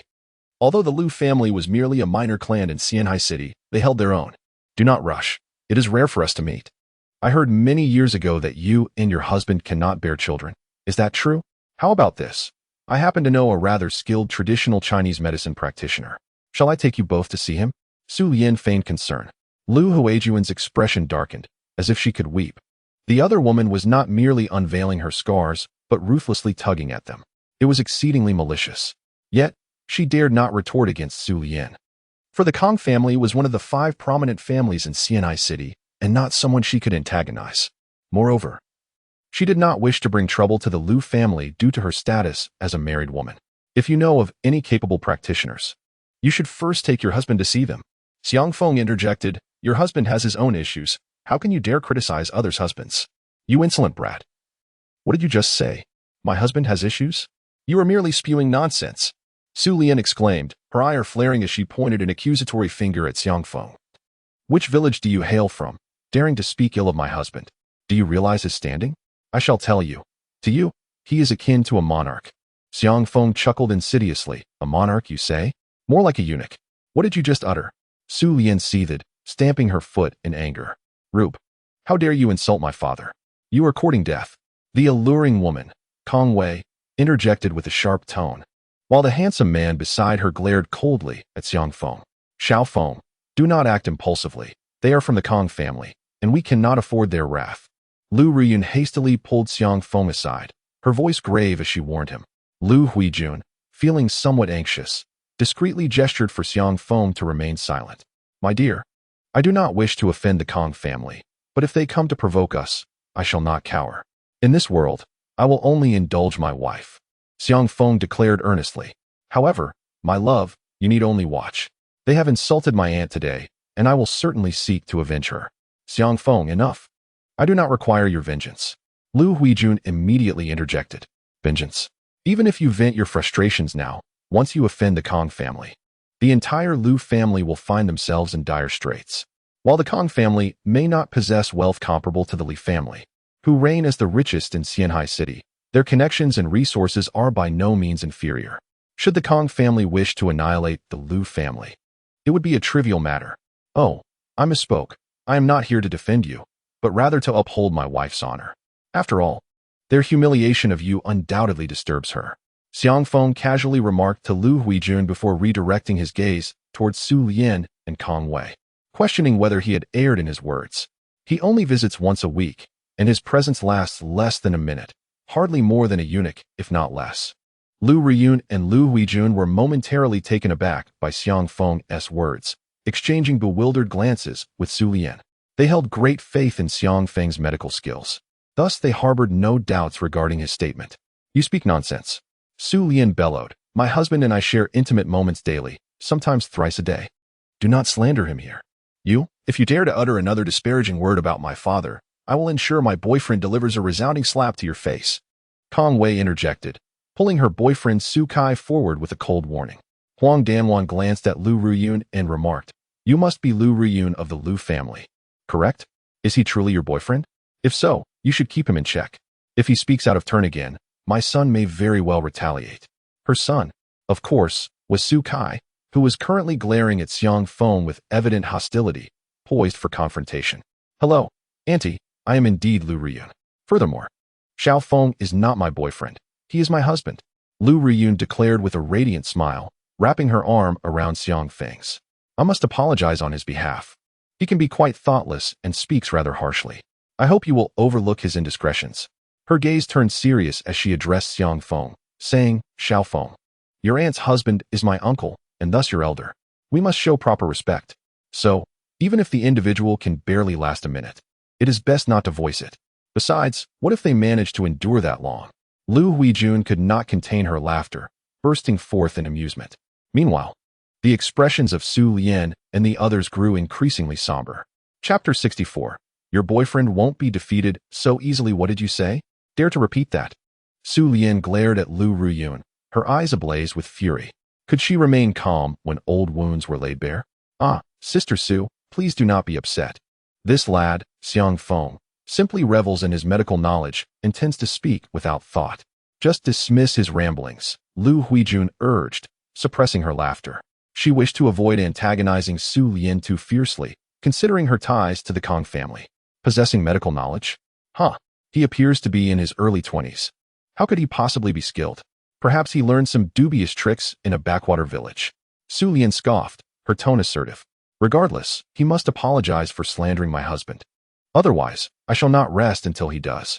Su Kai cast a disdainful glance at Xiang Feng and asked, Will you voluntarily step forward to apologize? Or shall I drag you out? Xiang Feng retorted, Drag me out? Come and try. Just as Su Kai was about to make a move, his brow suddenly furrowed as he turned his attention to the lobby of the West Wind Pavilion. At that moment, the lobby erupted into chaos, accompanied by a cacophony of furious shouts and anguished cries, specifically, the cries of women. Numerous patrons in the lobby began to scatter, transforming the area into a scene of utter disorder. Mom, Auntie, Wei Wei, stay here for a moment. I'll check it out. Su Kai instructed without a second thought for Xiang Feng, hastening towards the front. Wei Wei, do you think Xiao Kai will be all right? Su Lian inquired with concern. Don't worry, Mom. Su Kai is an elite of the enforcement court and will soon be promoted to squad leader. He can certainly handle such a minor situation. Kong Wei reassured her. I still feel uneasy. Let us go take a look. Su Lian insisted as she squeezed into the lobby, followed closely by Kong Wei and Huang Danwan. Riyun, let us go see as well. Lu Huijun urged as she grasped Lu Riyun's hand, pushing forward. Xiang Feng, feeling helpless, tightened her grip on Lu Riyun and followed behind. In truth, there were not many people gathered to witness the commotion, and Lu Riyun and her friends easily made their way to the front of the lobby. How outrageous to see 7 or 8 burly men attacking just 2 women. They are truly brazen, bullying others like this. It was said that they had consumed a considerable amount of alcohol before attempting to provoke the 2 women, who retaliated with a slap, inciting the men to violence. Those poor women, they will likely be confined to a hospital bed for at least a month. Such blatant disregard for the law. It's utterly outrageous. Various murmurs circulated around.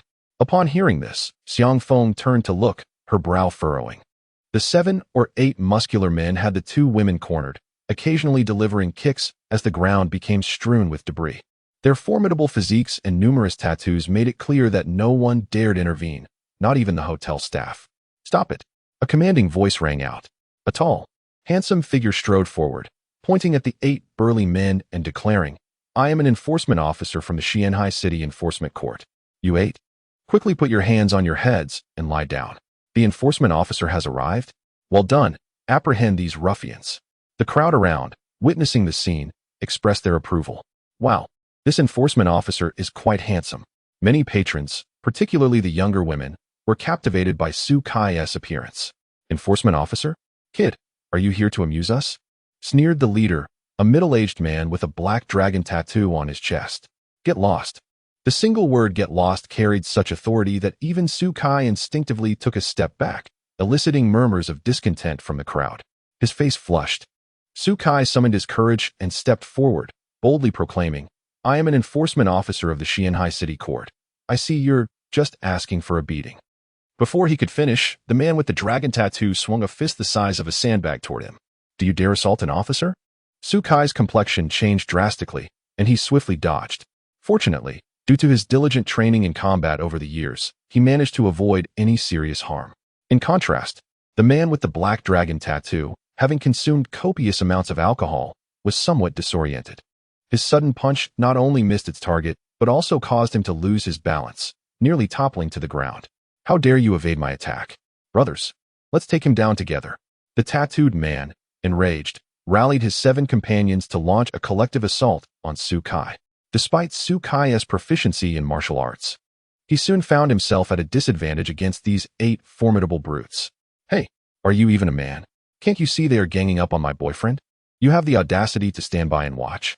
Hurry up and help," Kong Wei exclaimed, her anxiety mounting as she witnessed Su Kai in peril. Turning her head, she spotted Xiang Feng appearing indifferent, which only fueled her frustration. Xiang Feng glanced at her briefly, then without uttering a word, advanced forward.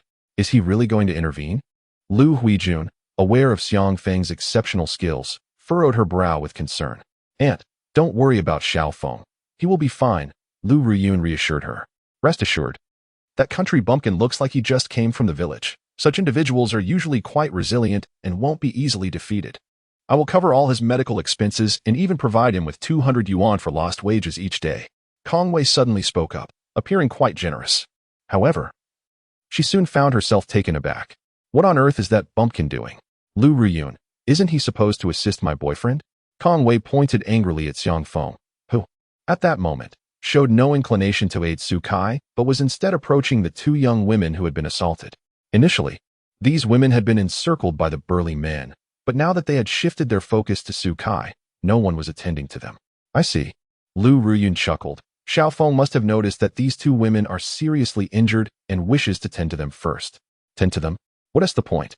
They are in such dire condition that survival is questionable. What can he possibly do to help? He might end up making things worse. Kong Wei expressed her dissatisfaction. Addressing Lu Ruyun with authority. "Lu Ruyun, you need to tell Xiang Feng immediately to assist my boyfriend. Do you understand?" Lu Ruyun glanced back at Kong Wei and replied, "If your boyfriend were in a situation similar to those 2 girls, on the brink of death, I might consider sending my boyfriend to help him. But clearly, your boyfriend is not in such dire straits yet." Chapter 65. Speak less if you are unattractive. Lu Ruyun. "If anything happens to Su Kai, I will hold you accountable. And I won't let this go. The Lu family will hear about it."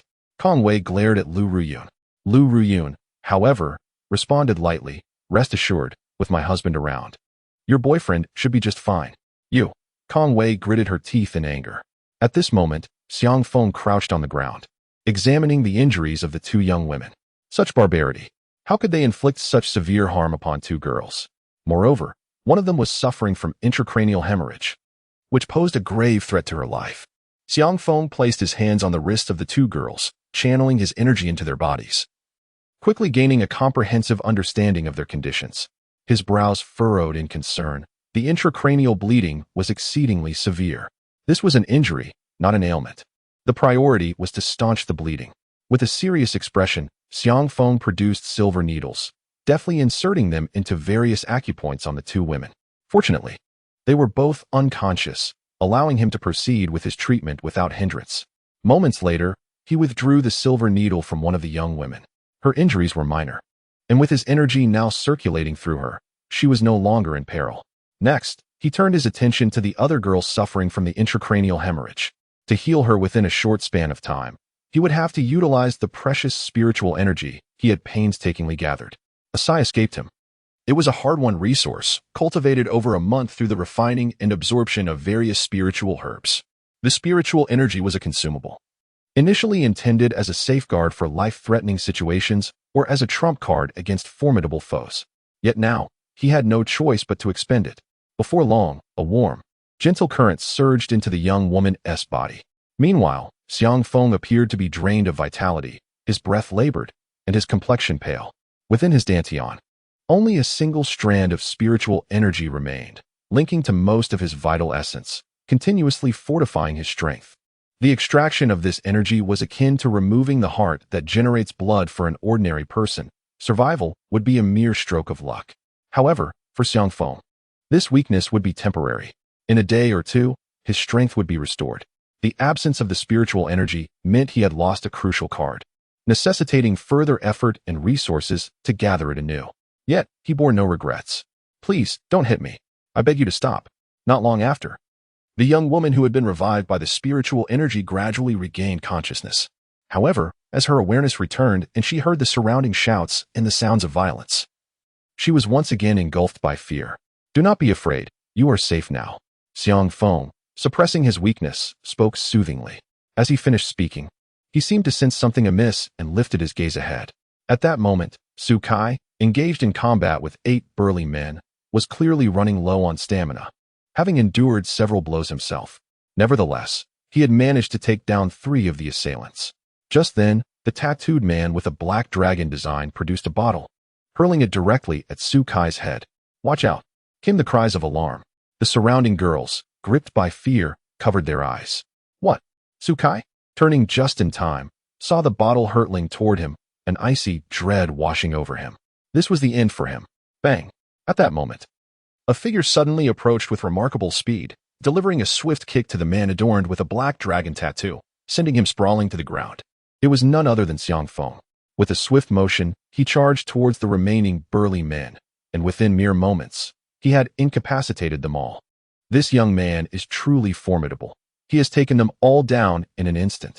Cheers and applause erupted from the surrounding crowd, celebrating his prowess. "What's so commendable about that? If it weren't for my boyfriend who engaged them first, draining their energy, could he have taken down so many ruffians?" Kong Wei interjected, unable to restrain herself as she stepped forward, her voice raised. "Indeed, my future son-in-law Su Kai is the true hero," Su Lian added. "Truly, we are fortunate to have such law enforcement officers in Xianhai City." The applause grew even more fervent in response. Kong Wei and Su Lian felt a sense of satisfaction, while Su Kai exhaled a long breath, his heart filled with trepidation. He had not anticipated that the 8 burly men, fully aware of his status as an officer, would dare to engage him, and they were surprisingly adept. He had narrowly escaped a grave misfortune. Had he known this would be the case, he would have never charged in recklessly. He understood that had it not been for Xiang Feng's sudden intervention, the outcome could have been dire. "Su Kai, are you all right?" Kong Wei rushed over, pulling him aside to check for injuries. Su Kai smiled and shook his head, reassuring her, "Don't worry, Wei Wei, I'm unscathed." That's a relief. With that, Kong Wei felt reassured, but then turned her attention to Xiang Feng, saying, "You country bumpkin, you deliberately held back at first. Didn't you? Waiting for him to tire them out before swooping in to play the hero, right?" Xiang Feng, feeling somewhat weak, simply yearned for a hearty meal to replenish his energy and had no time to engage with Kong Wei. "What a nuisance," he muttered before turning to leave. "Xiao Feng, are you all right?" Lu Ruyun approached, her expression filled with concern. "You look a bit pale. You're not injured, are you?" Though she had confidence in Xiang Feng's abilities, his current appearance did give her cause for worry. "My dear, I'm fine. It was just a bit exhausting when I was saving them," Xiang Feng explained. "You saving anyone?" Those 2 women were nearly beaten to death. What could you possibly do to save them? Kong Wei, still irked by Xiang Feng's earlier insult, retorted with a scoff. "I think you've never seen such a scene before and were quite frightened." weren't you? Xiang Feng shot her a glance and replied earnestly, if you're ugly. It's best to speak less. That way, fewer people will notice your ugliness. Understand? You scoundrel, what did you just say? Kong Wei trembled with anger. Did I speak incorrectly? In front of my wife, do you possess no self-awareness at all? You are not even a tenth as beautiful as her. Yet you dare to voice your opinion in her presence? Who gave you the audacity? Xiao Yangyang. Shut your mouth. Kong Wei was on the verge of tears. Yet she could not deny that Xiang Feng's words held a grain of truth. Indeed, her beauty paled in comparison to Lu Riyun's. Thank you, sir, for healing my wounds. The two girls, who had previously been knocked to the ground, approached Xiang Feng with gratitude. Despite the remnants of bruises on their bodies, they appeared quite spirited, showing no signs of having suffered severe injuries. Kong Wei and Su Lian were utterly astonished. Had Xiang Feng truly healed their injuries? Could this rustic fellow truly be a miraculous healer? No need for thanks. I merely performed my duty. Xiang Feng waved his hand and smiled. However, you should promptly attend to those superficial injuries at the hospital to prevent infection. All right, handsome, goodbye. The two girls waved back and hurriedly departed.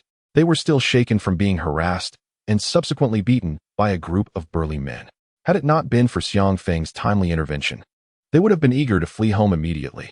Hey, you can't leave yet. We haven't taken your statements.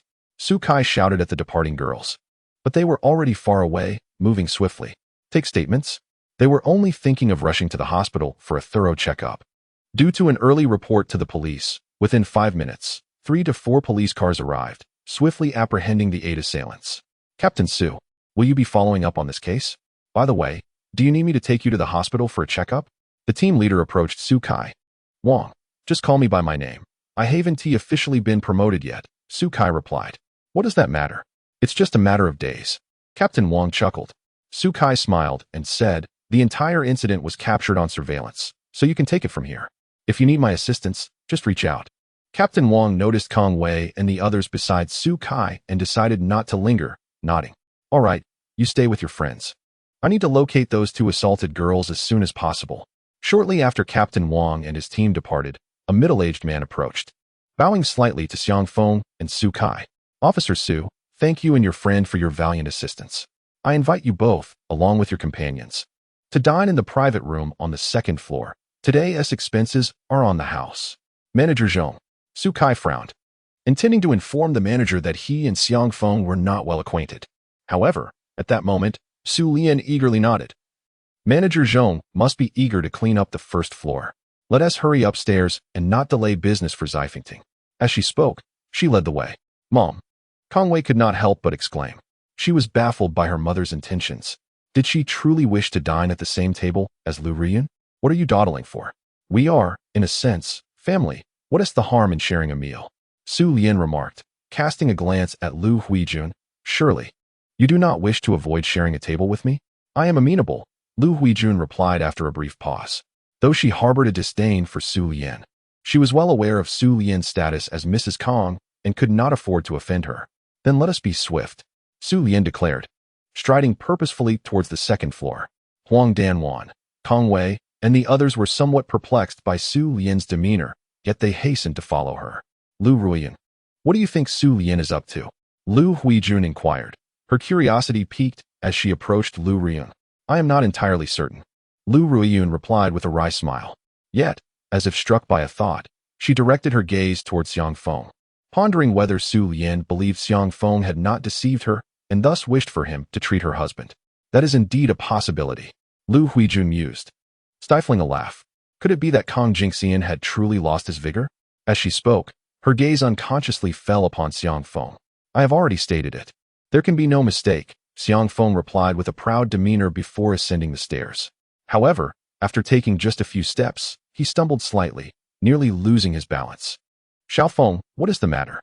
Lu Ruiyun exclaimed, quickly supporting him. You seem suddenly so weak. Shall we return home to rest? Lu Huijun echoed her concern. I am fine.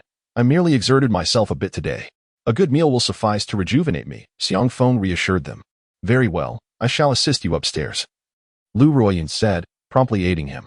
Before long, the trio was guided by a waiter to their private room. Oh, you require a woman as support to walk. Your health must be quite frail. Su Kai mocked upon seeing Lu Ruiyun helping Xiang Feng into the room. As Xiang Feng settled into his seat, He shot a glance at Su Kai and retorted, "My wife is exceedingly beautiful. I take pride in my weakness. Your vigor, I presume, stems from your girlfriend's lack of appeal, which dissuades you from releasing your energy." Lu Ruoyun's face flushed with embarrassment. Su Kai erupted in indignation. "You are talking nonsense. Vivi and I simply have not reached that stage yet." Kong Wei glared at Xiang Feng, equally incensed. This rustic fellow had repeatedly insulted her appearance, and the truth was, in terms of beauty, she was indeed overshadowed by Lu Ruoyun. Not reached that stage yet. Xiang Feng seemed genuinely astonished, then regarded Su Kai with a sympathetic expression. "Brother, does that mean you are not enjoying the benefits of a full relationship?" "What do you mean?" Su Kai was momentarily taken aback. "Well, take it literally and ponder it for yourself," Xiang Feng replied. "Literally? A full relationship?" Su Kai murmured, his mouth twitching. He grasped the implication of Xiang Feng's words, that Kong Wei was no longer a maiden. However, he was not particularly bothered by this fact. After all, in this day and age, who truly cares about such matters? Yet, for Xiang Feng to voice it publicly was simply revolting. "Country bumpkin, could you possibly keep your foul mouth shut?" Kong Wei fumed. "Of course not. I am here to dine, and how could I refrain from speaking?" Xiang Feng grinned widely, then signaled to the waiter. "Good day, waiter. I would like to place an order. Thank you." The waiter promptly arrived. In a bid to replenish his energy, Xiang Feng ordered an array of dishes, nearly sampling every meat available. What a country bumpkin. Just because the manager announced today's meals are complimentary, he orders so much? Isn't he worried about waste? Kong Wei remarked disdainfully. "Of course, a hard-working cow must eat well," Xiang Feng replied with a cheerful smile. "Unlike certain individuals who cling to land tilled by others, yet cannot cultivate it themselves." "Xiang Feng, that's enough," Su Kai said, his expression darkening. "Let's go. I no longer wish to dine." Kong Wei, feeling utterly disgusted, contemplated leaving. "Vivi, please, do not be hasty," Su Lian urged, having been quietly observing Xiang Feng. She had nearly concluded that he possessed genuine medical skills, and quite remarkable ones at that. If Xiang Feng could discern her husband's health condition at a glance, did that not imply he could provide treatment? "Young Master Feng, may I inquire where you learned your medical skills? What specialties do you possess? Oh, and which institution do you currently work for?" Su Lian inquired politely. Kong Wei and Su Kai were momentarily taken aback, their frustration mounting. Lu Huijun and Lu Ruoyun exchanged glances, both perceiving amusement in each other's eyes. Indeed, Su Lian had developed a keen interest in Xiang Feng's medical prowess. Chapter 67. I have no time. "My medical skills, of course, were acquired from my master," Xiang Feng replied with a smile. "As for my specialties, as long as a person is still alive, I can generally heal them. Regarding my workplace, I have recently opened my own clinic." "Such boasts. You are simply bragging." Kong Wei scoffed immediately. "You can heal anyone who isn't dead? Why not just claim you're the reincarnation of Hua Ta?" Xiang Feng responded, "Well, I certainly surpass him in skill." "Huh." Kong Wei laughed again, uninterested in further engaging with Xiang Feng. "Stronger than Hua Tua? This fellow is clearly just boasting. What is the name of your clinic? How long have you been open? How is business?" Su Lian pressed on. Xiang Feng replied, "My clinic is named Revival Hall, and it just opened today. However, you need not inquire further, as I am aware you wish to assist your husband with his kidney deficiency. Simply bring him to my clinic. I must warn you, my consultation fees are rather high, but I dare say the Kong family will not mind." Xiang Feng, "If you insult my father again, I will ensure my boyfriend Su Kai takes action against you." Kong Wei seethed.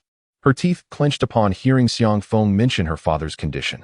Su Lian, feeling somewhat uncomfortable, noted that her future in-law, Su Kai's mother, Huang Danwan, was seated nearby. Xiang Feng shrugged. "He will take action against me? With his meager abilities, it would be better for him to avoid embarrassing himself here." "Meager abilities?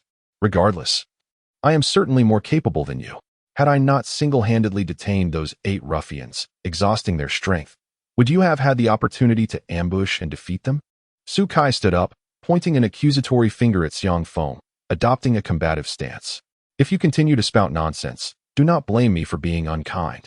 Certainly, to prevent others from accusing me of bullying you, I shall allow you to use only one hand. So, is this a fight or a friendly spar?"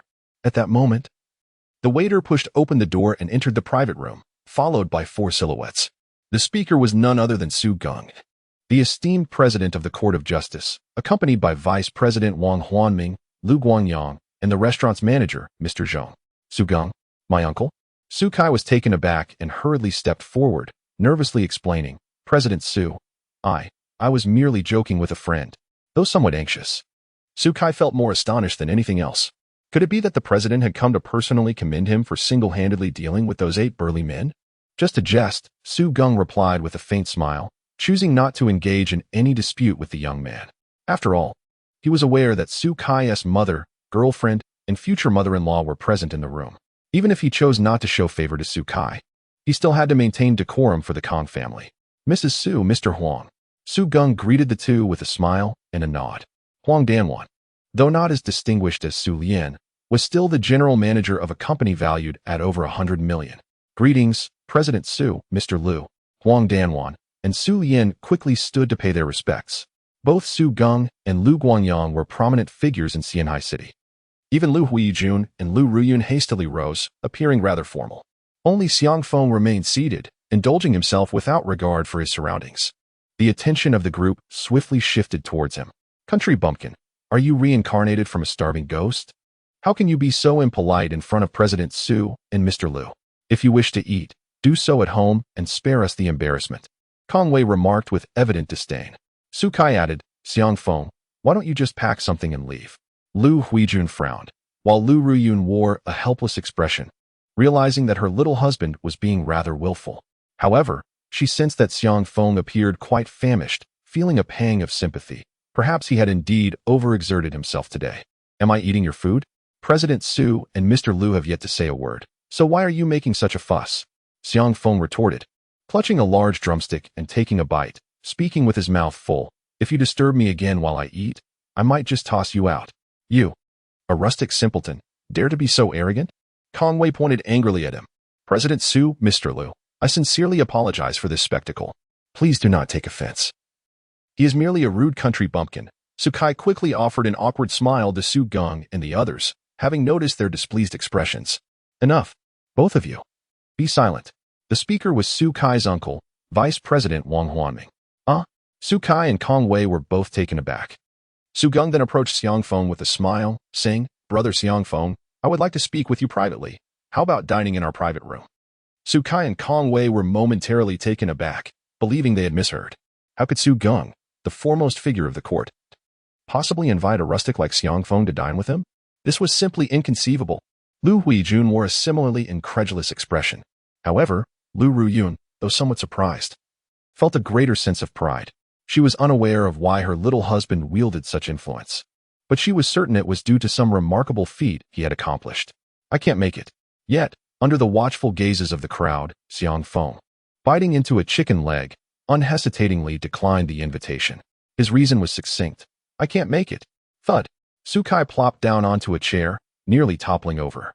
Kong Wei and the others were convinced they were experiencing auditory hallucinations.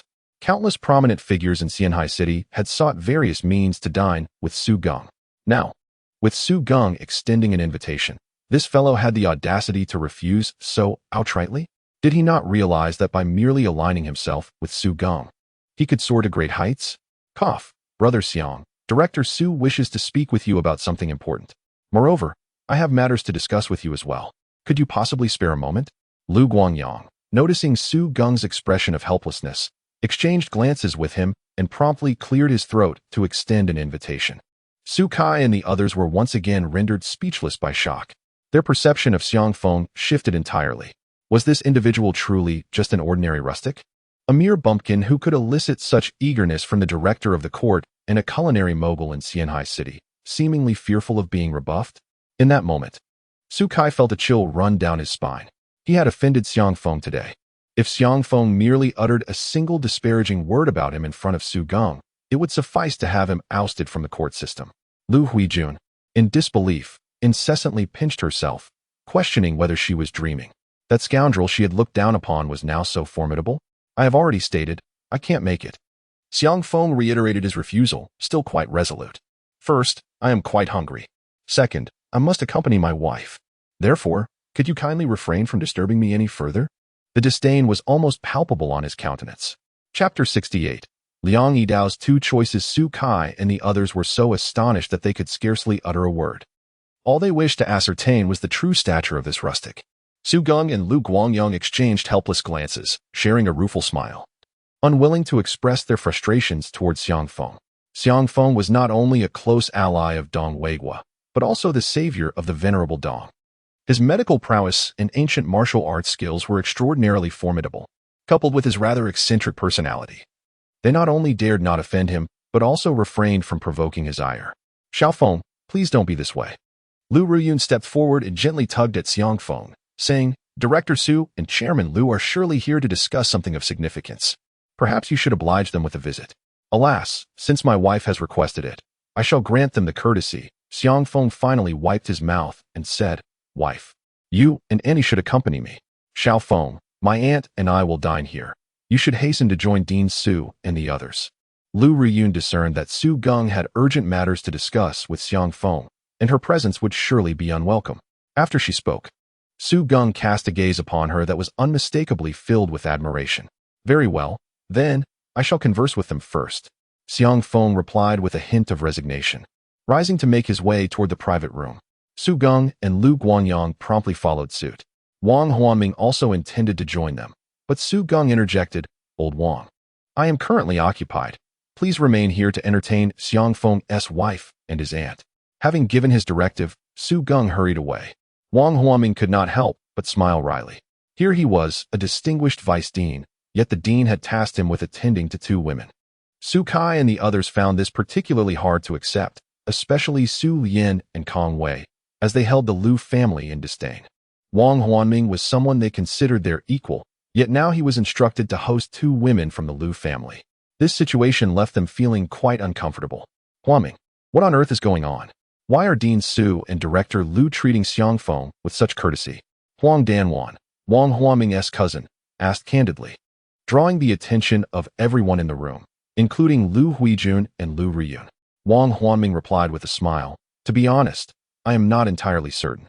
I only know that Mr. Xiang is exceptionally skilled in medicine and has healed an old injury of our dean. He added, Oh, by the way, I heard the dean mention that Director Lu also had a chronic ailment treated by Xiang Feng. As for the relationship between Xiang Feng and Dong Weigua, he hesitated to disclose, considering that Dong Weigua was affiliated with the Ministry of War and currently engaged in a highly significant mission. Cousin, do you imply that Dean Su and Director Lu's warmth towards Xiang Feng is solely due to his healing of their ailments? Su Kai inquired eagerly. Indeed. Wang Huanming nodded. Huanming, does that mean Xiang Feng holds no special status? Huang Danwan probed. What special status could he possibly have? Wang Huanming retorted. I was merely asking. Huang Danwan chuckled. You frightened me. I thought he might possess some remarkable credentials. Kong Wei said, gently patting her chest. Indeed. Being skilled in medicine is quite an impressive talent in itself, Su Kai remarked with a faint smile, feeling a sense of relief. If Xiang Feng was merely adept in medicine, then even if he had offended him earlier, the dean would not hold it against him. This country bumpkin seems to possess truly commendable medical skills, Su Lian murmured softly, her gaze shifting as her thoughts wandered. Nearby, Lu Huijun turned to Lu Riyun and whispered, Ruyun, you should have accompanied them. You've missed a splendid opportunity to forge connections with Dean Su and Director Lu. That fellow Xiang Feng surely has no idea how to cultivate relationships. Upon hearing this, Lu Ruyun furrowed her brow. However, she soon relaxed her brow and said, Aunt, Xiao Feng told me that we need not cling to anyone, for he will have others cling to him. Lu Huijun's expression darkened. How could you believe such outrageous boasts? Lu Ruyun replied earnestly, though it is indeed a bit far-fetched. I feel he is not merely boasting. Once Brother Xiangfeng entered the private room, Su Gung immediately opened his mouth to speak. Director Su, Chairman Lu, please refrain from saying anything for the moment. I am quite hungry and would appreciate some quiet to eat. Upon noticing the table laden with dishes, Xiangfeng interrupted Su Gung and swiftly grabbed a tender, succulent chicken leg to devour. He had barely eaten anything earlier and still felt weak, thus he wished to replenish himself first. Very well, go ahead and eat. Su Gung conceded, resigning himself to sit beside Lu Guangyang, smoking. Yet, their expressions betrayed profound anxiety and concern. Your behavior is truly diminishing my appetite.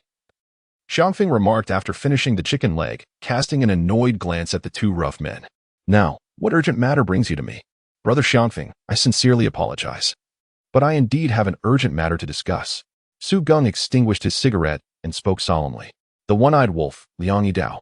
has learned just half an hour ago that the murderer of his son is you. Xiangfeng nodded. So you and Chairman Lu rushed here, fearing he would seek vengeance and that I might retaliate, am I right? Su Gong inquired. If he were to come for you, would you kill him? Of course. I would, Xiangfeng replied, scratching his nose, but... He hesitated. I'm currently not in a good state, and cannot be certain if I could defeat him. The use of spiritual energy had left him exceedingly weak. After all, he had only condensed a single strand of it.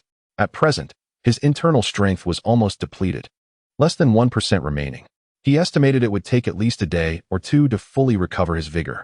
As for reconsolidating spiritual energy, it would require not merely time, but also various top-tier spiritual herbs. Given this, Su Gong looked at Xiangfeng and asked, Are you willing to negotiate peace with Liang Yidao? Xiangfeng scoffed, Are you jesting? I have killed his son. Would he truly wish to negotiate? Su Gong replied, Chairman Dong Weigua has explicitly instructed me to ensure your safety at all costs. Therefore, I contacted old Lu and arranged for his elder brother, Lu Zhan, to come. Lu Zhan, as one of the 4 overlords and the right-hand man of Medusa, can effectively represent her interests. Just 20 minutes ago, I met with Lu Zhan to discuss your situation with Liang Yidao. Ultimately, he agreed to send someone to negotiate with you. Surprised, Xiangfeng asked, Did you promise him some monumental benefit? How could he be willing to set aside the grudge of his son's murder? Su Gong smiled wryly. General Dong should have mentioned it to you. The reason we do not wish for you to kill Liang Yidao is to have him help us restrain another overlord of the underground world in Xianhai City, Qin Gongbao, as we have yet to determine when to take action against him. However, given the current circumstances, we have resolved to take action against Qin Gongbao ahead of schedule and eliminate him. Once Qin Gongbao is eradicated, at least half of the properties and resources under his name will belong to Liang Yidao. Now I understand, Xiangfeng remarked, shrugging. Since you wish for me not to kill Liang Yidao, I can agree to your request, provided he assures me that he will not seek revenge. Very well. In that case, I shall summon someone to discuss this with you, he continued. This individual is Zhou, one of the 4 kings under Liang Yidao. He is not only immensely powerful, but also shares a close bond with Liang Yidao. He will soon represent Liang Yidao to convey his stance. With that, Su Gong retrieved his phone and made a call. Within 5 minutes, a middle-aged man, appearing to be around 50 years old, entered the private room. Though not particularly tall, he possessed a muscular physique, brimming with explosive strength. This was Zhou Mi, one of the 4 kings under the one-eyed wolf, known as Zhou Yichuan. Few in Xianhai City can withstand a single punch from Zhou Mi, and countless individuals have perished beneath his formidable blows. Zhou Mi, this is Xiangfeng. You may now express Liang Yidao's position to him, Su Gong stated, rising and pointing towards Xiangfeng. Zhou Mi's gaze instantly shifted to Xiangfeng, his eyes radiating a chilling, murderous intent. This is the one who killed Xiao Jie, he thought, remembering how he had watched Xiao Jie grow up. Having no children of his own, he regarded Liang Jie as his own son, imparting nearly all his martial skills to him. At this moment, Zhou Mi was desperate to strike down Xiangfeng. You are Xiangfeng, correct? You have slain our young master. And my elder brother has sent me to convey a message. He says you now have 2 choices. Zhou Mi fixed his gaze on Xiangfeng, enunciating each word clearly. First, you may take your own life immediately, and he will grant you a complete corpse. Second, you may wait for my elder brother to come personally for you. He will first kill you and then annihilate your entire family. Chapter 69. How do you wish to die? What did you say, Zhou Mi? Are you jesting? Upon hearing Zhou Mi's declaration, Su Gong sprang to his feet, his expression turning icy. Lu Guanyang also stood, his demeanor equally frosty. Liang Yidao had explicitly expressed his intention to reconcile with Xiangfeng. I am certainly not joking, Zhou Mi replied calmly. How could my elder brother let him go after he has killed Xiao Jie? Director Su, Mr. Lu, are you perhaps being overly naive? Su Gong retorted coldly. Is Liang Yidao now going back on his word? Does he no longer desire the properties and resources under Qin Gongbao? My elder brother only seeks vengeance. Zhou Mi's response was succinct. Then why did he agree to the conditions I previously proposed? Su Gong inquired. If my elder brother had not consented, could you have brought me here to meet Xiangfeng? I believe you would have shielded him from us. Thus, seeking revenge for Xiao Jie would have been considerably more challenging. Now, however, eliminating him is a relatively simple task, is it not? Zhou Mi flashed a grin, his gaze once again fixated on Xiangfeng. Xiangfeng, you may now reveal your choice. Will you take your own life, or shall I await my elder brother, who will come to end your existence and that of your entire family? As he spoke, Zhou Mi's brow furrowed in irritation, for he found it exceedingly vexing that Xiang Feng, upon realizing he was not here to negotiate but rather to eliminate him, displayed not a hint of fear. Instead, he seized the delectable morsels on the table and indulged in a feast. Brother Feng, I am no fool. How could I possibly choose to end my own life? Xiang Feng continued to gnaw on the meat in his hand, scarcely chewing before swallowing and refining it. As for whether Liang Yidao could kill me and my family, that would depend on his capabilities. However, given his audacious declaration, I hereby declare that he is doomed today. This proclamation, uttered with nonchalance and slightly muffled by the copious food in his mouth, sent an unmistakable chill through the private room. The temperature seemed to plummet, enveloping the atmosphere in a palpable frost. Even seasoned experts Su Geng and Zhou Mi could not suppress a shiver. Haha, what an arrogant fellow. Zhou Mi laughed heartily. Dare you proclaim that my elder brother is doomed? Do you truly believe you will escape unscathed? My brother never underestimates his foes. Upon hearing this, Su Geng's heart sank, and the gravity of the situation weighed heavily on Lu Guangyang's expression. They were acutely aware that among the four dominant forces in the underworld of Xianhai City, Chen Yidao was arguably the weakest. Yet, for years, no one had been able to challenge his supremacy. The reason lay in his ruthlessness. All who dared oppose him were swiftly eradicated. He showed no mercy to his enemies and never underestimated them. Suddenly, an earth-shattering roar of engines erupted outside the West Wind Pavilion, accompanied by the jarring sounds of tires screeching against the pavement. What is happening? Su Geng's expression shifted dramatically, and Lu Guangyang furrowed his brow in concern. Though their private room had ventilation, it did not afford them a view of the street outside. I shall inquire with the staff. Lu Guangyang swiftly retrieved his phone and dialed a number. The call connected promptly. Manager Zhong, what is transpiring outside? He inquired. Director Lu. Over 30 vehicles have arrived, each with a dozen individuals, completely surrounding our restaurant. Manager Zhong replied, but before he could finish, the call was abruptly disconnected. Lu Guangyang glanced at his phone screen, his voice turning cold as he remarked, the signal here is being jammed. We are unable to communicate with the outside world. Haha. Director Lu, Dean Su, there is no need for such alarm. My brother's target today is solely Xiang Feng. You too shall remain unharmed. Zhou Mi laughed again, turning once more to Xiang Feng. Xiang Feng, before my brother arrives, you may still opt for suicide. Otherwise, he may choose to incapacitate you first, then summon your family to witness their execution before your eyes. Upon hearing this, Xiang Feng lost all appetite. Gripping a piece of meat, he charged towards the exit of the private room. He was determined to find Lu Ruyun. At that moment, a figure stepped into the private room.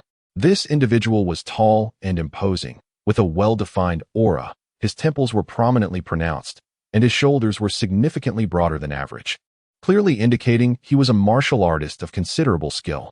Elder brother? Lu Zhen, Lu Guangyang, and Su Geng exclaimed in surprise. Mr. Xiangfeng, rest assured. My brother Lu is discreetly guarding your wife. Even if Liang Yidao himself were to strike, she would remain unharmed. Lu Zhen assured Xiangfeng. Lu, the foremost assassin under Medusa? Su Geng interjected. Brother Xiangfeng, if that Lu is indeed protecting your wife, you truly have no reason for concern. Lu Guangyang added. Brother Xiangfeng, Lu's prowess surpasses that of my elder brother. He will undoubtedly safeguard your wife. Xiangfeng paid them no heed, instead attuning himself to his surroundings. Through his senses, he detected numerous figures swiftly converging towards him, among them several individuals with notably strong vitality, likely possessing hidden strength. Before long, he discerned the presence of Lu Ruyun. It appeared she had exited the restaurant, surrounded by ordinary people, and at a distance of approximately 20 meters. There was a remarkably subtle yet formidable aura. This individual must be the Lu spoken of by Su Geng and the others. Thus, it seemed his wife was temporarily out of danger. Nevertheless, Xiangfeng remained vigilant, continuously monitoring the situation concerning Lu Ruyun. Lu Zhen, is your boss Medusa truly aiding this Xiangfeng? At that moment, Zhou Mi squinted, coldly fixating on Lu Zhen as he inquired. Su Geng also regarded Lu Zhen with a look of astonishment. Medusa was one of the four sovereigns of the underground world in Xianhai City, yet few had witnessed her true visage, including Su Geng. Conversely, Lu Zhen was Medusa's representative, and Lu was her top assassin. These two were undoubtedly her right and left arms. The simultaneous appearance of both to assist Xiangfeng raised questions. Was this indeed Medusa's directive? Yes, My boss intends that since only one can survive between Liang Yidao and Mr. Xiangfeng, she chooses to side with Mr. Xiangfeng. Lu Zhen replied with a smile. Thus, you may find it impossible to eliminate Mr. Xiangfeng. Zhou expression darkened, and he fell silent. Su Geng and Lu Guanyang exchanged puzzled glances. Why would Medusa choose to aid Xiangfeng?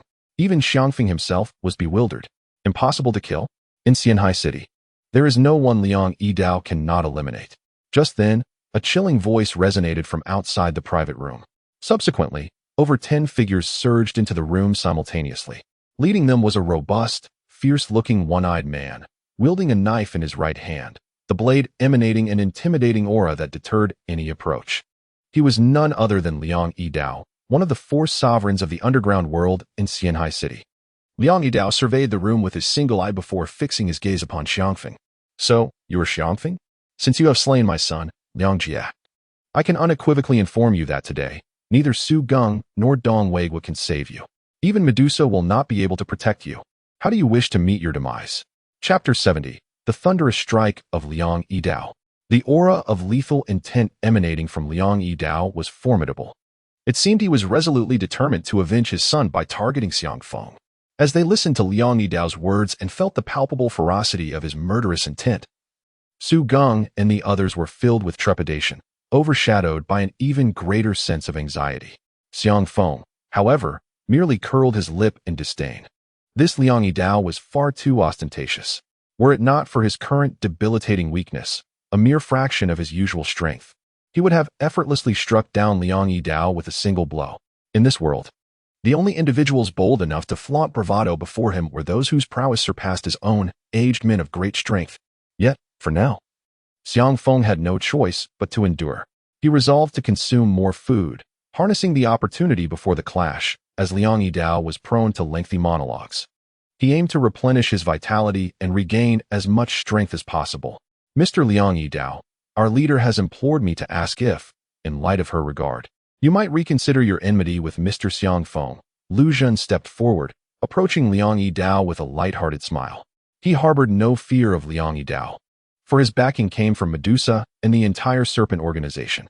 Unlike Liang Yidao, who commanded thousands of subordinates, Medusa had only the Serpent organization at her disposal, an infamous assassin group in Xianhai City. Though few in number, each member possessed terrifying strength. Would Liang Yidao dare to disregard the Serpent organization? Would he dare to dismiss Medusa? Lu Zhen, it would be wise for you to step aside. I have no desire to hear your prattle. Today, not even Medusa herself could save Xiangfeng from my wrath. Liang Yidao's gaze was fixed intensely on Xiangfeng. Today, not even the King of Heaven could protect him. With a clatter, as Lu Zhen attempted to speak further, nearly 10 of the more than 10 individuals behind Liang Yidao drew their firearms, aiming them squarely at Lu Zhen. From this moment forth, anyone who dares to assist Xiangfeng shall be regarded as my enemy. I, Liang Yidao, shall see to their demise, he declared coldly. At this, Lu Zhen, Su Geng, and the others fell silent. Brother, what is our sister's stance on this matter? If she intends to aid Xiangfeng, why did she not send word through you? Why did she not permit you to bring reinforcements? Lu Guanyang pulled Lu Zhen aside, his voice low with concern. Lu Zhen sighed. To be honest, I am equally perplexed, as I cannot fathom why our sister would choose to support Xiangfeng. Moreover, if she wishes to assist him, why would she not allow me to bring the Brothers of the Serpent organization? Upon hearing this, Lu Guanyang grew even more anxious. He was not inclined to ponder Lu Zhen's musings. He only realized that Lu Zhen had come alone. It seemed Xiangfeng would have to rely solely on himself moving forward. Just then, a loud hiccup reverberated through the group. Everyone turned to gaze at Xiangfeng, their expressions shifting to one of bewilderment. It appeared that from the moment Zhou had appeared until Liang Yidao's entrance, Xiangfeng had not ceased eating. Did this fellow truly regard Liang Yidao with such disdain? Mr. Lu, Xiangfeng patted his belly and called out to Lu Guanyang. What? Lu Guanyang was momentarily taken aback, instinctively responding, while internally puzzled as to why Xiangfeng was calling for him. Could it be that this West Wind Pavilion was also under your ownership? Xiangfeng inquired. Yes, indeed, Lu Guanyang replied. You truly ought to employ some better chefs. The taste of this food is utterly disappointing, Xiangfeng remarked, pulling out 2 napkins to wipe his mouth. Lu Guanyang found himself at a loss for words. What time was it? And yet Xiang Feng still concerned himself with the quality of the meal. Tossing the napkin into the trash, Xiang Feng then turned his gaze towards Liang Yidao. So, you were Liang Yidao? I bear no grudge against your son, yet he came with a group intent on killing me, only to meet his demise at my hands. This misfortune rests solely upon his own inadequacy. For such a feeble son, shouldn't you express gratitude for my assistance in eliminating him? Silence. You arrogant wretch. Facing death, yet still so brazen? You pitiful wretch. I shall tear your flesh and shatter your bones. Before Liang Yidao could utter a word, his companions, Zhou Mi and the other 3 kings, were all consumed by fury, their murderous intent sweeping through the room like a tempest. At that moment, even Su Geng and Lu Zhan, 2 formidable figures, wore expressions of grave concern. The prowess of the 4 kings was indeed as legendary as rumored, all having reached the realm of dark strength. Very well, Liang Yidao stepped forward, fixing his gaze upon Xiang Feng. In all my years in Xianhai City, I have never encountered someone as audacious as you. Henceforth, I shall cease this idle chatter and see if you truly possess the ability to be so presumptuous. Leopard. Yes. A lithe figure burst forth from behind Liang Yidao. Though short in stature, this individual moved with the speed of a cheetah, darting forward with a single step, appearing before Xiang Feng like a specter. Witnessing this, Su Geng and the others immediately tensed, yet with so many guns aimed at them, they dared not intervene. Leopard, also known as Black Panther, is one of the 4 kings under Liang Yidao's command, a genuine master of dark strength.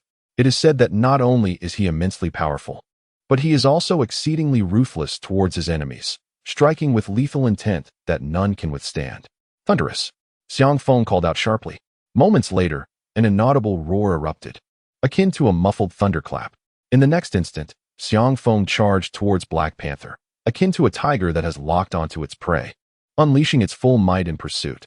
At the very moment he moved, his body sliced through the air like a bolt of lightning, accompanied by a resounding thunder roar. As the 2 figures closed to within a mere 2 meters, Xiang Feng unleashed a thunderous roar that reverberated like a storm. The occupants of the private room were momentarily shaken, their minds faltering in a fleeting daze. In that instant, Xiang Feng's form exceeded all limits. And as Black Panther regained his senses, Xiang Feng had already appeared at his side. Leopard, be cautious. This is bad. Quickly evade, Liang Yidao exclaimed. Zhou Mi and the others echoed his cries, their expressions filled with terror, urgency, and despair. Bang! Death! A chilling shout erupted from Xiang Feng's lips. Then, with an expressionless face, Xiang Feng raised his right hand, forming a tight fist. Amidst the chilling shouts, he struck down with all his might. His colossal fist landed with precision on the temple of the Black Panther. A sharp crack echoed, the bone splintering, piercing through the scalp. Blood, mingled with strands of white fluid, erupted forth, splattering against the wall. The temple was shattered. The Black Panther was slain.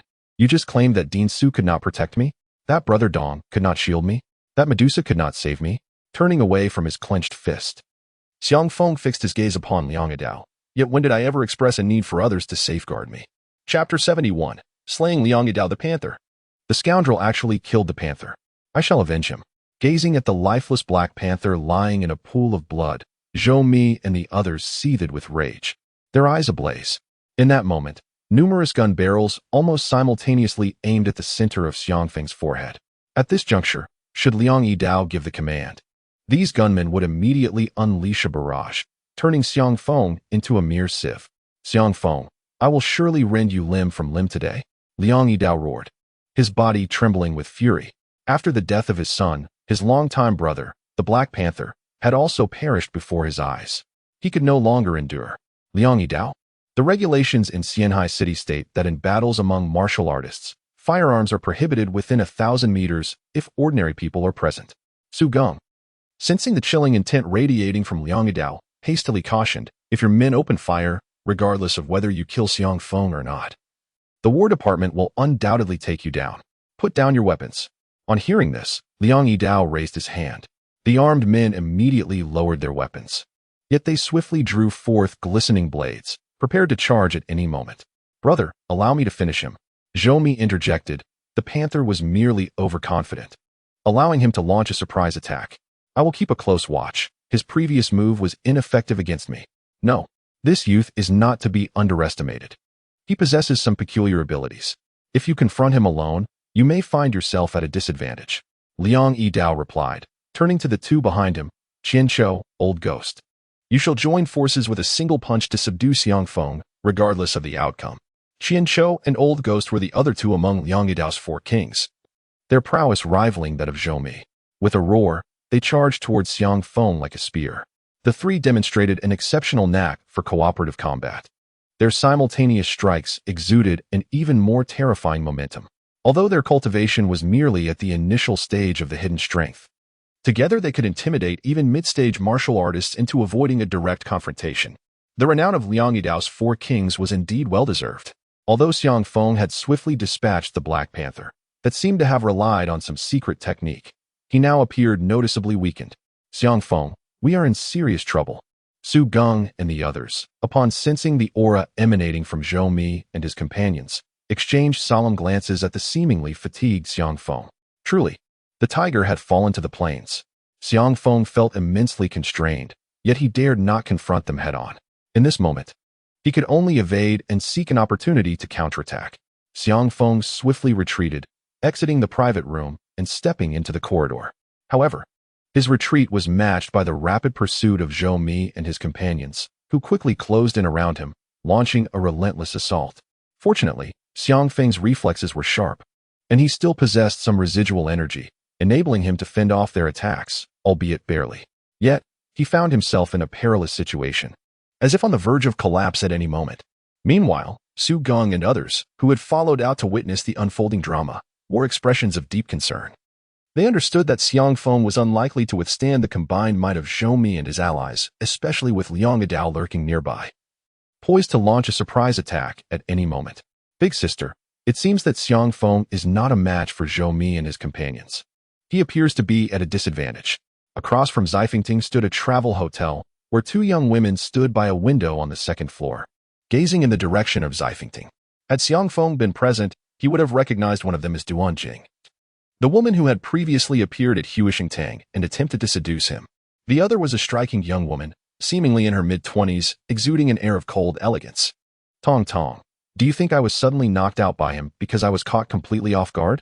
If I had been more focused at that moment, he probably wouldn't have been able to incapacitate me, right? What do you think? Duan Jing inquired, her gaze fixed on the thoroughly overwhelmed Xiang Feng. Tong Tong pondered for a moment before shaking her head. Big sister, I find it puzzling as well. However, I believe Xiang Feng possesses considerable strength. I was hiding extremely well, yet he still managed to sense my presence. You must understand that if I am well hidden, even a late-stage dark energy practitioner would struggle to detect me. Only a master could achieve that. But he appears to be just over 20 years old. How could he possibly be a master? If he truly is my junior apprentice brother, then even if he has the prowess of a master, it wouldn't surprise me. Duan Jing smiled broadly. Regardless, let us observe the spectacle for now. It seems Xiang Feng is encountering some difficulties. If he appears to be on the brink of defeat, you should step in to assist him. Understood. Tong Tong nodded in agreement. This situation could not continue. Xiang Feng narrowly evaded a punch from Zhou Mi, the sense of impending crisis growing ever more acute. Indeed, a mere handful of dark energy practitioners had instilled within him a profound sense of danger. His internal energy was nearly depleted, rendering him incapable of manifesting the myriad forms of energy he was accustomed to. The strength of the energy he could muster was barely equivalent to that of a novice dark energy practitioner, a situation exacerbated by his recent hearty meal. With such limited power, the combined forces of Zhou Mi and his companions were more than sufficient to subdue him with ease, coupled with Liang Yidao's lurking presence. Ready to deliver a fatal blow at any moment, the danger only intensified with each passing moment. Prolonging this confrontation would only invite greater peril. He had no choice but to resort to his ultimate technique, Thunderbolt. Gritting his teeth, Xiang Feng made a swift decision. Thunderbolt was a formidable martial art capable of unleashing terrifying speed in a short burst, albeit at a significant cost to one's energy reserves.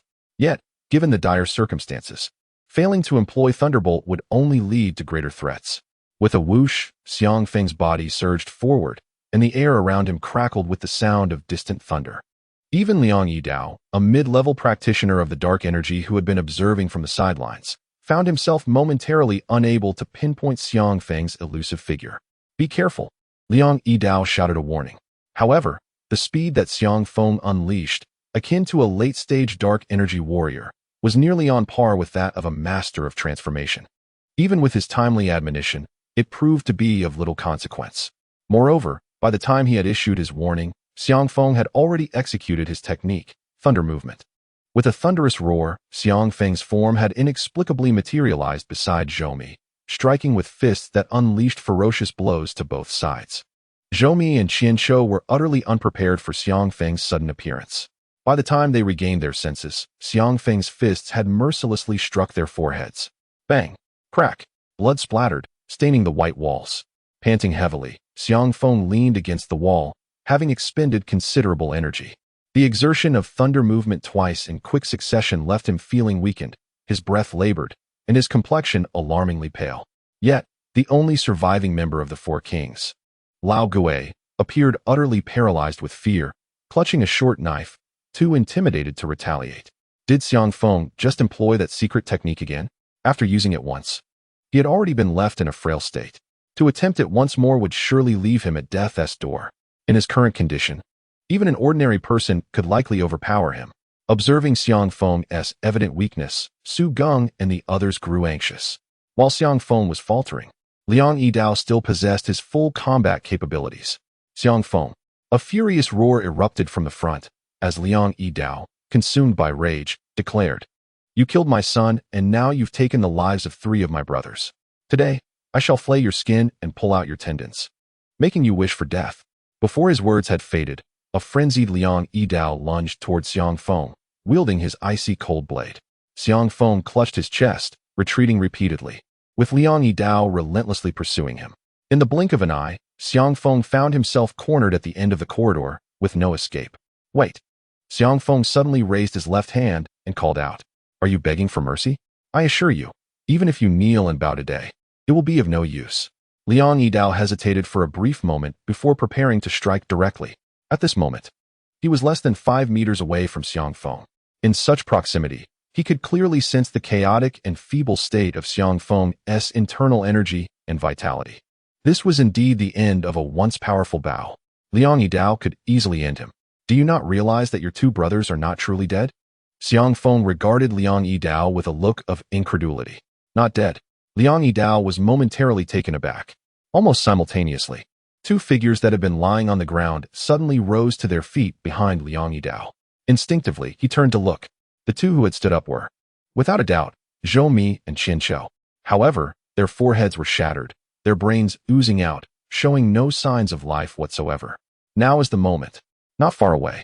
With a flick of his hand, a silver needle flew silently towards Liang Yidao's forehead.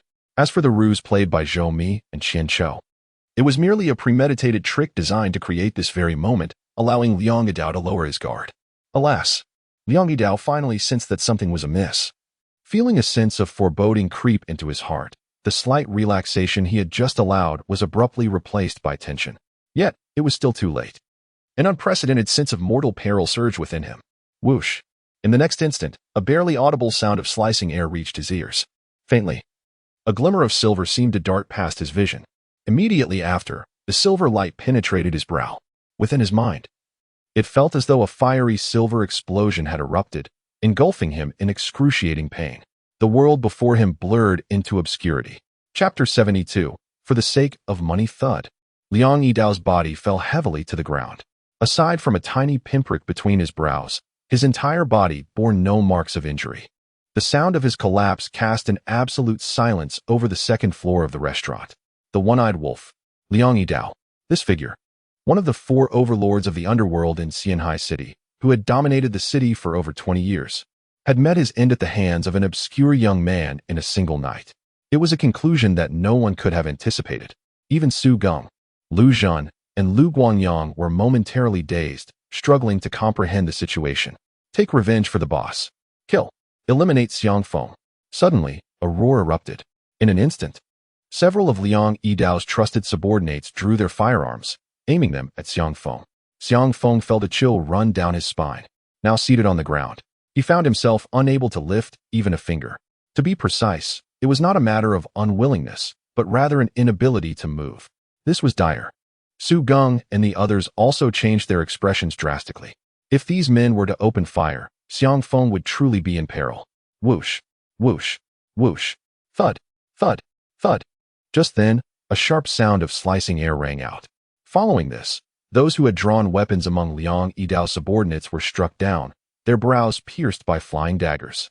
The assailant was none other than Lao Gui, one of Liang Yidao's 4 kings. Thud. After eliminating Liang Yidao's subordinate, Lao Gui, still 10 meters away, knelt before Xiang Feng. Mr. Xiang, from this day forth, I, Lao Gui, shall serve only you. I implore you to spare my life. Lao Gui pressed his forehead to the floor, exclaiming loudly. Thud, thud, thud.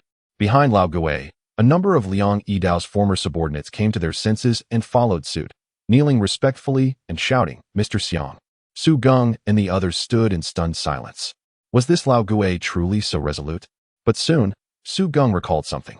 Brother Xiang, this Lao Gui cannot be considered Liang Yidao's loyal subordinate. He was once a powerful figure in Xianhai City, only to be defeated and stripped of everything by Liang Yidao. In a desperate bid for survival, the old ghost chose to submit to Liang Yidao. Su Geng approached Xiang Feng, assisting him to his feet, and began to explain. I see. Then let us rise and converse, Xiang Feng replied nonchalantly. With Su Geng's support, he made his way to the dining table, where an array of dishes awaited. He had only consumed a small portion earlier, leaving plenty behind. At this moment, he desperately needed to nourish himself with various meats to replenish his vitality. Strengthening his life force would enable him to cultivate formidable energy. As for spiritual energy, that could only be obtained through rare medicinal herbs. Su Geng and Lu Guanyang, witnessing this scene, were taken aback, yet none dared to inquire further. Thank you, Mr. Xiang. The old ghost exclaimed, bowing respectfully, feeling an immense relief within. He could not discern the depths of Xiang Feng's capabilities, and he dared not oppose him any longer. Furthermore, to continue thriving in the underworld of Xianhai City, he needed to align himself with a powerful ally. At a young age, Xiang Feng exhibited extraordinary strength and had close ties with Su Geng, the head of the enforcement court, the 5-star General Dong Weigua of the Xianhai War Department, and Medusa, making him an excellent choice. Mr. Xiang, Liang Yidao holds 60% of the shares in the Huier Group under his name, while the 4 great kings share 20% collectively. Additionally, Liang Yidao possesses various industries and liquid assets, totaling at least several billion. How does Mr. Xiang intend to handle this? The old ghost inquired respectfully, revealing no secrets. To earn Xiang Feng's favor and trust, he knew he must first ensure Xiang Feng received ample benefits. Several billion? Such wealth? Xiang Feng exclaimed, a mouthful of meat nearly spilling from his lips. Are you implying that this fortune is now mine? The old ghost chuckled. This does not even account for the assets held by Liang Yidao and Zhou Mi in the Huier Group. Their combined share is worth approximately 400 to 500 billion. All this money belongs to me? Xiang Feng asked. Indeed, the old ghost affirmed. Very well, I shall provide you with my bank account number. Please expedite the transfer of these funds to my account. Xiang Feng promptly fetched paper and pen, inscribing his bank details. The old ghost's expression turned awkward. Ahem, Brother Xiang. Acquiring this money is not as straightforward as it seems. Su Geng cleared his throat and interjected. First, you must ascertain whether you intend to usurp Liang Yidao's position and become one of the 4 overlords of the Xianhai underworld. Not interested, Xiang Feng answered decisively. I have my clinic to manage during the day and my wife to attend to in the evening. Where would I find the time to assume the role of an overlord? Upon hearing this, the others in the private room were utterly astonished. The overlord of the Xianhai underworld commanded immense respect and power. Countless individuals risked their lives, striving for such a position. Yet here was Xiang Feng, with that position seemingly within reach, displaying a complete lack of interest. This was indeed exasperating. Brother Xiang, even if you were to take Liang Yidao's place, you would not need to do much. The Huier Group operates autonomously. Moreover, if you choose not to assume Liang Yidao's position, acquiring the Huier Group's assets may not be so simple. Su Geng reminded. After all, according to the laws of the land, although Liang Yidao is deceased, he has a legitimate eldest son who is entitled to inherit his estate. However, in the realm of the underground world, if you eliminate Liang Yidao, the inheritance of his assets falls to you, and no one else is permitted to contest it. Upon hearing this, Xiang Feng comprehended the implication. If he were to decline the position left by Liang Yidao, he would forfeit the potential fortune of several hundred billion. Considering the monetary allure, Xiang Feng reluctantly acquiesced. In that case, I shall agree, albeit with some reservations. To fulfill the modest goal he had set the previous day, Xiang Feng nodded and inquired. Could you elaborate on what responsibilities accompany this financial boon? There are no free lunches in this world.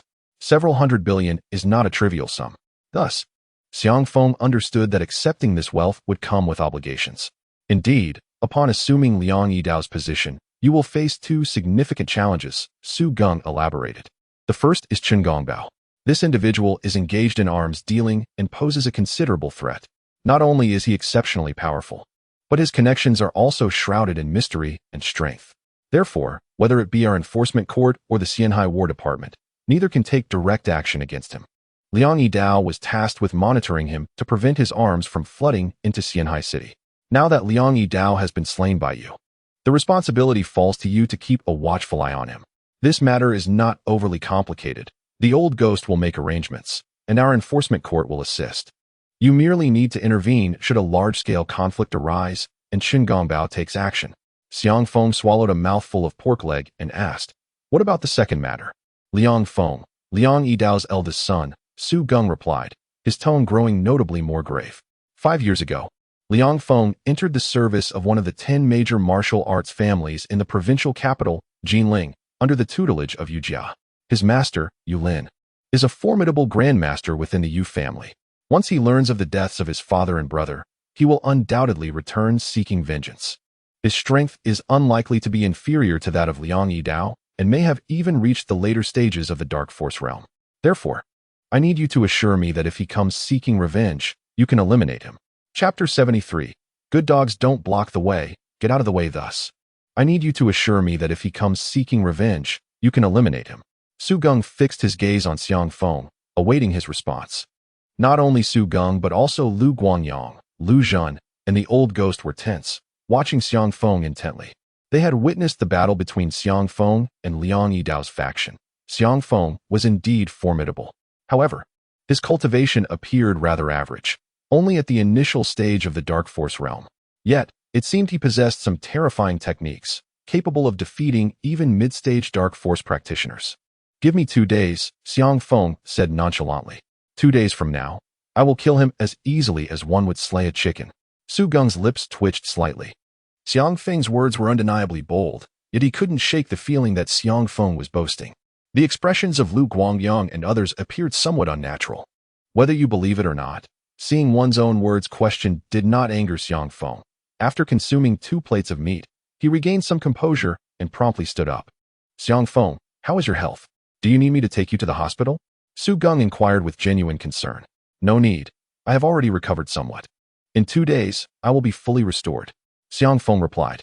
Suddenly, he turned to Lu Zhen and asked, by the way, I remember you are associated with Medusa, correct? Lu Zhen nodded with a smile. Yes, my boss is indeed Medusa. Xiang Feng remarked. What puzzles me is that I have never met your boss Medusa. Why would she assist me? Lu Zhen chuckled. Haven't I mentioned? My boss chose you over Liang Yidao in the conflict between you two. Lu Zhen laughed. Although Liang Yidao commands a considerable force, his personal strength and talent are lacking. His elimination is merely a matter of time. Is that so? Xiang Feng glanced at Lu Zhen, non-committally shrugging.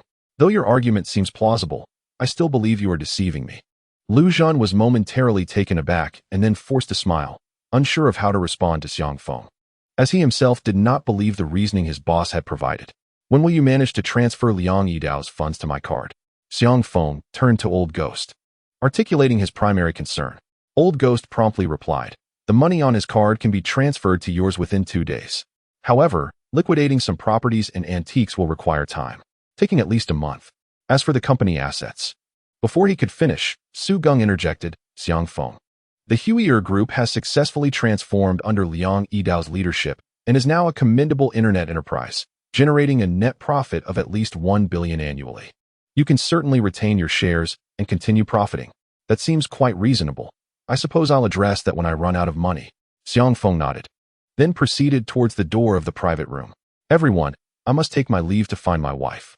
Old Ghost, please save my phone number and contact me once everything is settled. By the way, unless it is extraordinarily urgent, do not disturb me, understood? Old Ghost quickly replied, understood. Mr. Xiang Feng, here is my business card. Should you require any assistance in the future, do not hesitate to reach out. Lu Jun offered a card. All right. Xiang Feng accepted the card and casually tucked it into his pocket. After taking a few steps, he suddenly turned to Su Geng and the others who were following him, saying, Director Su, you know I prefer to keep a low profile. What transpired in this room has nothing to do with me, understood? Primarily because I just killed several people. He did not wish for Lu Ruyun to perceive him as a ruthless killer. Of course, Su Geng affirmed. Shortly thereafter, the group exited the Shifeng Pavilion. Xiao Feng, how are you? Are you all right? Lu Ruyun rushed over upon seeing Xiang Feng, her exquisite face filled with concern. At first, she was not particularly worried, as she was aware of Xiang Feng's formidable strength.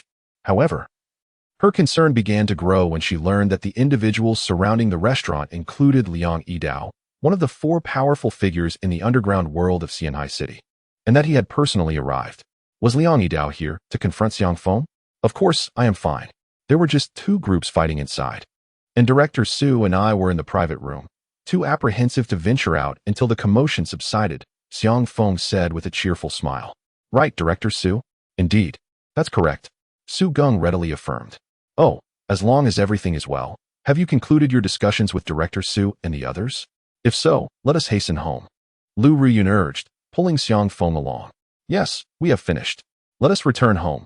Xiang Feng nodded and prepared to leave with Lu Ruyun, while Su Geng and Lu Guangyang headed in another direction. Xiang Feng, could you please wait a moment? I need to speak with you. Su Lian suddenly approached quickly, blocking Xiang Feng's path. Are you asking me to treat your husband's kidney deficiency? Xiang Feng glanced at her. My husband does not suffer from kidney deficiency. It is another ailment. Isn't your medical skill quite impressive? Just tell me, will you treat him? Su Lian replied. If you agree to heal my husband, I can offer you 1 million. Such a large sum. Lu Huijun gasped in astonishment. Indeed, the Kong family is quite generous. However, Kong Wei and the others exchanged uneasy glances. Although Su Lian had not explicitly stated it, they understood that Xiang Feng was likely correct.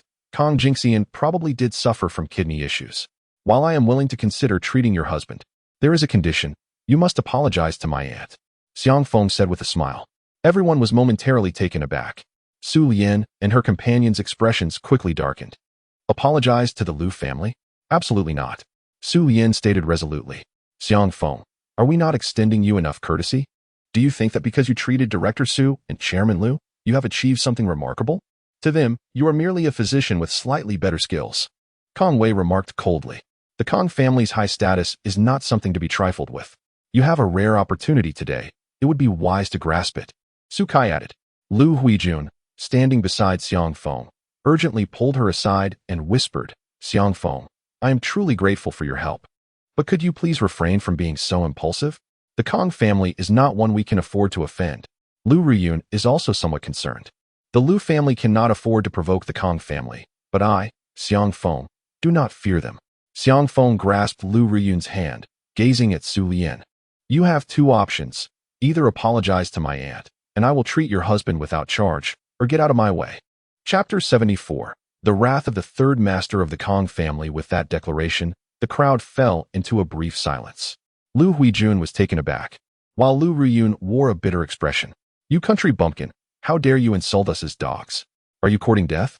Kong Wei exclaimed furiously. You ignorant fool. I offer you a chance to apologize. If you slap yourself twice, I will let you off the hook. Otherwise, I guarantee you will be left searching for your teeth. Su Kai rolled up his sleeves and strode towards Xiang Feng. This time, Su Lian and Huang Danwan did not intervene, clearly sharing in the anger. Oh, searching for my teeth? Usually, it is I who leaves others in such a state, Xiang Feng chuckled, feeling irked that such a line, which should rightfully belong to him, was uttered by someone else. Although he remained in a weakened state, that was only in comparison to martial artists of a higher caliber. Dealing with an ordinary person like Su Kai, who had yet to cultivate any internal energy, required little effort. Su Kai scoffed. Very well. This is a choice you have made. Su Kai, do not act impulsively. Huang Danwan cautioned, seemingly recalling something. Your promotion to team leader has not yet been finalized. Has it? If you stir up trouble, could it jeopardize your advancement? Su Kai reassured. Mother, do not worry. With my uncle around, nothing will happen. Kong Wei added. A mere team leader position is hardly worth our family's intervention. If my father were to step in, he would ensure at least a promotion to squad leader. However, my father has said that Su Kai should hone his skills for another couple of years. After that, he will undoubtedly become a squad leader. You should feel honored to be slapped by a rising star in the judiciary, Su Kai said proudly as he approached Xiang Feng. Just then, his phone in his pocket vibrated unexpectedly. He took it out, glanced at the caller ID, and answered, "Hello, uncle, what do you need?" He soon stepped aside to take the call, his face noticeably darkening. About a minute later, Su Kai returned. "Su Kai, didn't your uncle just leave? Why is he calling you again? Is there something wrong?" Kong Wei inquired. "My uncle said I am no longer eligible for the team leader position." Su Kai's expression turned grim. Moreover, he mentioned that I would be reassigned to the archives department, relegated to a clerical position from now on. He did not elaborate much, only that it was Director Su's directive. "What? You can't be promoted? You have to do clerical work?" The others were taken aback by Su Gung's actions. Upon hearing this, Kong Wei and the others' expressions also shifted. "You country bumpkin, it must be you who spoke ill of Su Kai in front of Director Su, right? I never expected you to be so insidious, bad-mouthing others behind their backs." Huang Danwan and Kong Wei pointed angrily at Xiang Feng. However, Su Lian spoke up to reassure them. "Do not fret, this matter will be resolved by our Kong family. Su Kai will not be reassigned to a clerical position, and his promotion will not be affected in the slightest. The influence of our Kong family is not something a mere doctor can compare to." "Thank you, Aunt Su." With Su Lian's assurance, Su Kai sighed in relief and hurriedly expressed his gratitude. "It is but a trivial matter." Su Lian waved her hand dismissively and then gazed at Xiang Feng, speaking with an air of authority. "Young man, you may not yet comprehend the vast influence of the Kong family, do you? I shall ask you one last time. Will you treat my husband's ailment? If you agree to provide treatment, I can not only forgive your treachery against Su Kai, but also raise the consultation fee from 1 million to 10 million. Su Kai scoffed. "Country bumpkin, have you heard correctly? My Aunt Su is offering 10 million. Such a sum is something you will never earn in your lifetime." Kong Wei adopted a haughty demeanor, surveying the young man as though he were a beggar. "Simpleton, why don't you hurry and express your gratitude to my mother?" Even Lu Huijun and Lu Ruyun were visibly shaken. The fact that Su Lian was willing to part with 10 million for her husband Kong Jingxian's treatment astonished them. However, considering the nature of Kong Jingxian's potential condition, they quickly reconciled with their surprise. After all, 10 million was a trivial amount compared to curing a significant ailment. As the two women processed this revelation, they turned their attention to Xiang Feng, eager to see if he could still refuse such a tempting offer. "Are you done? If you have finished speaking, you may leave," Xiang Feng said, his voice cutting through the tension. Su Lian's previously confident expression darkened. "Su Kai, this country bumpkin might have indulged a bit too much during his meal with your relatives. You should help him regain his senses," Su Lian said, stepping back a couple of paces. "All right." Su Kai did not hesitate, striding towards Xiang Feng and raising his hand to strike. Slap. The sharp sound of the slap echoed as Su Kai was instantly knocked to the ground, blood and teeth spilling from his mouth. "How dare you strike my boyfriend? I will make you pay." Kong Wei lunged forward, claws bared. Slap. Without a hint of mercy, Xiang Feng delivered another resounding slap, sending Kong Wei sprawling next to Su Kai. "It's over," Lu Huijun exclaimed, her eyes wide with disbelief. Lu Ruyun gasped in shock. "This is bad. You dare strike my daughter? Young man, let me assure you, you are finished." Su Lian screamed. "Do you wish for a slap as well?" Xiang Feng glanced at her. Su Lian instinctively took a step back, silenced by fear. "Remember this. If you do not apologize to my aunt, your husband will remain a man afflicted by weakness. And do not dare to lay a hand on me again, for my good mood is not a daily occurrence. After all, earning hundreds of millions is no simple feat." With that, Xiang Feng took Lu Ruyun by the hand and departed.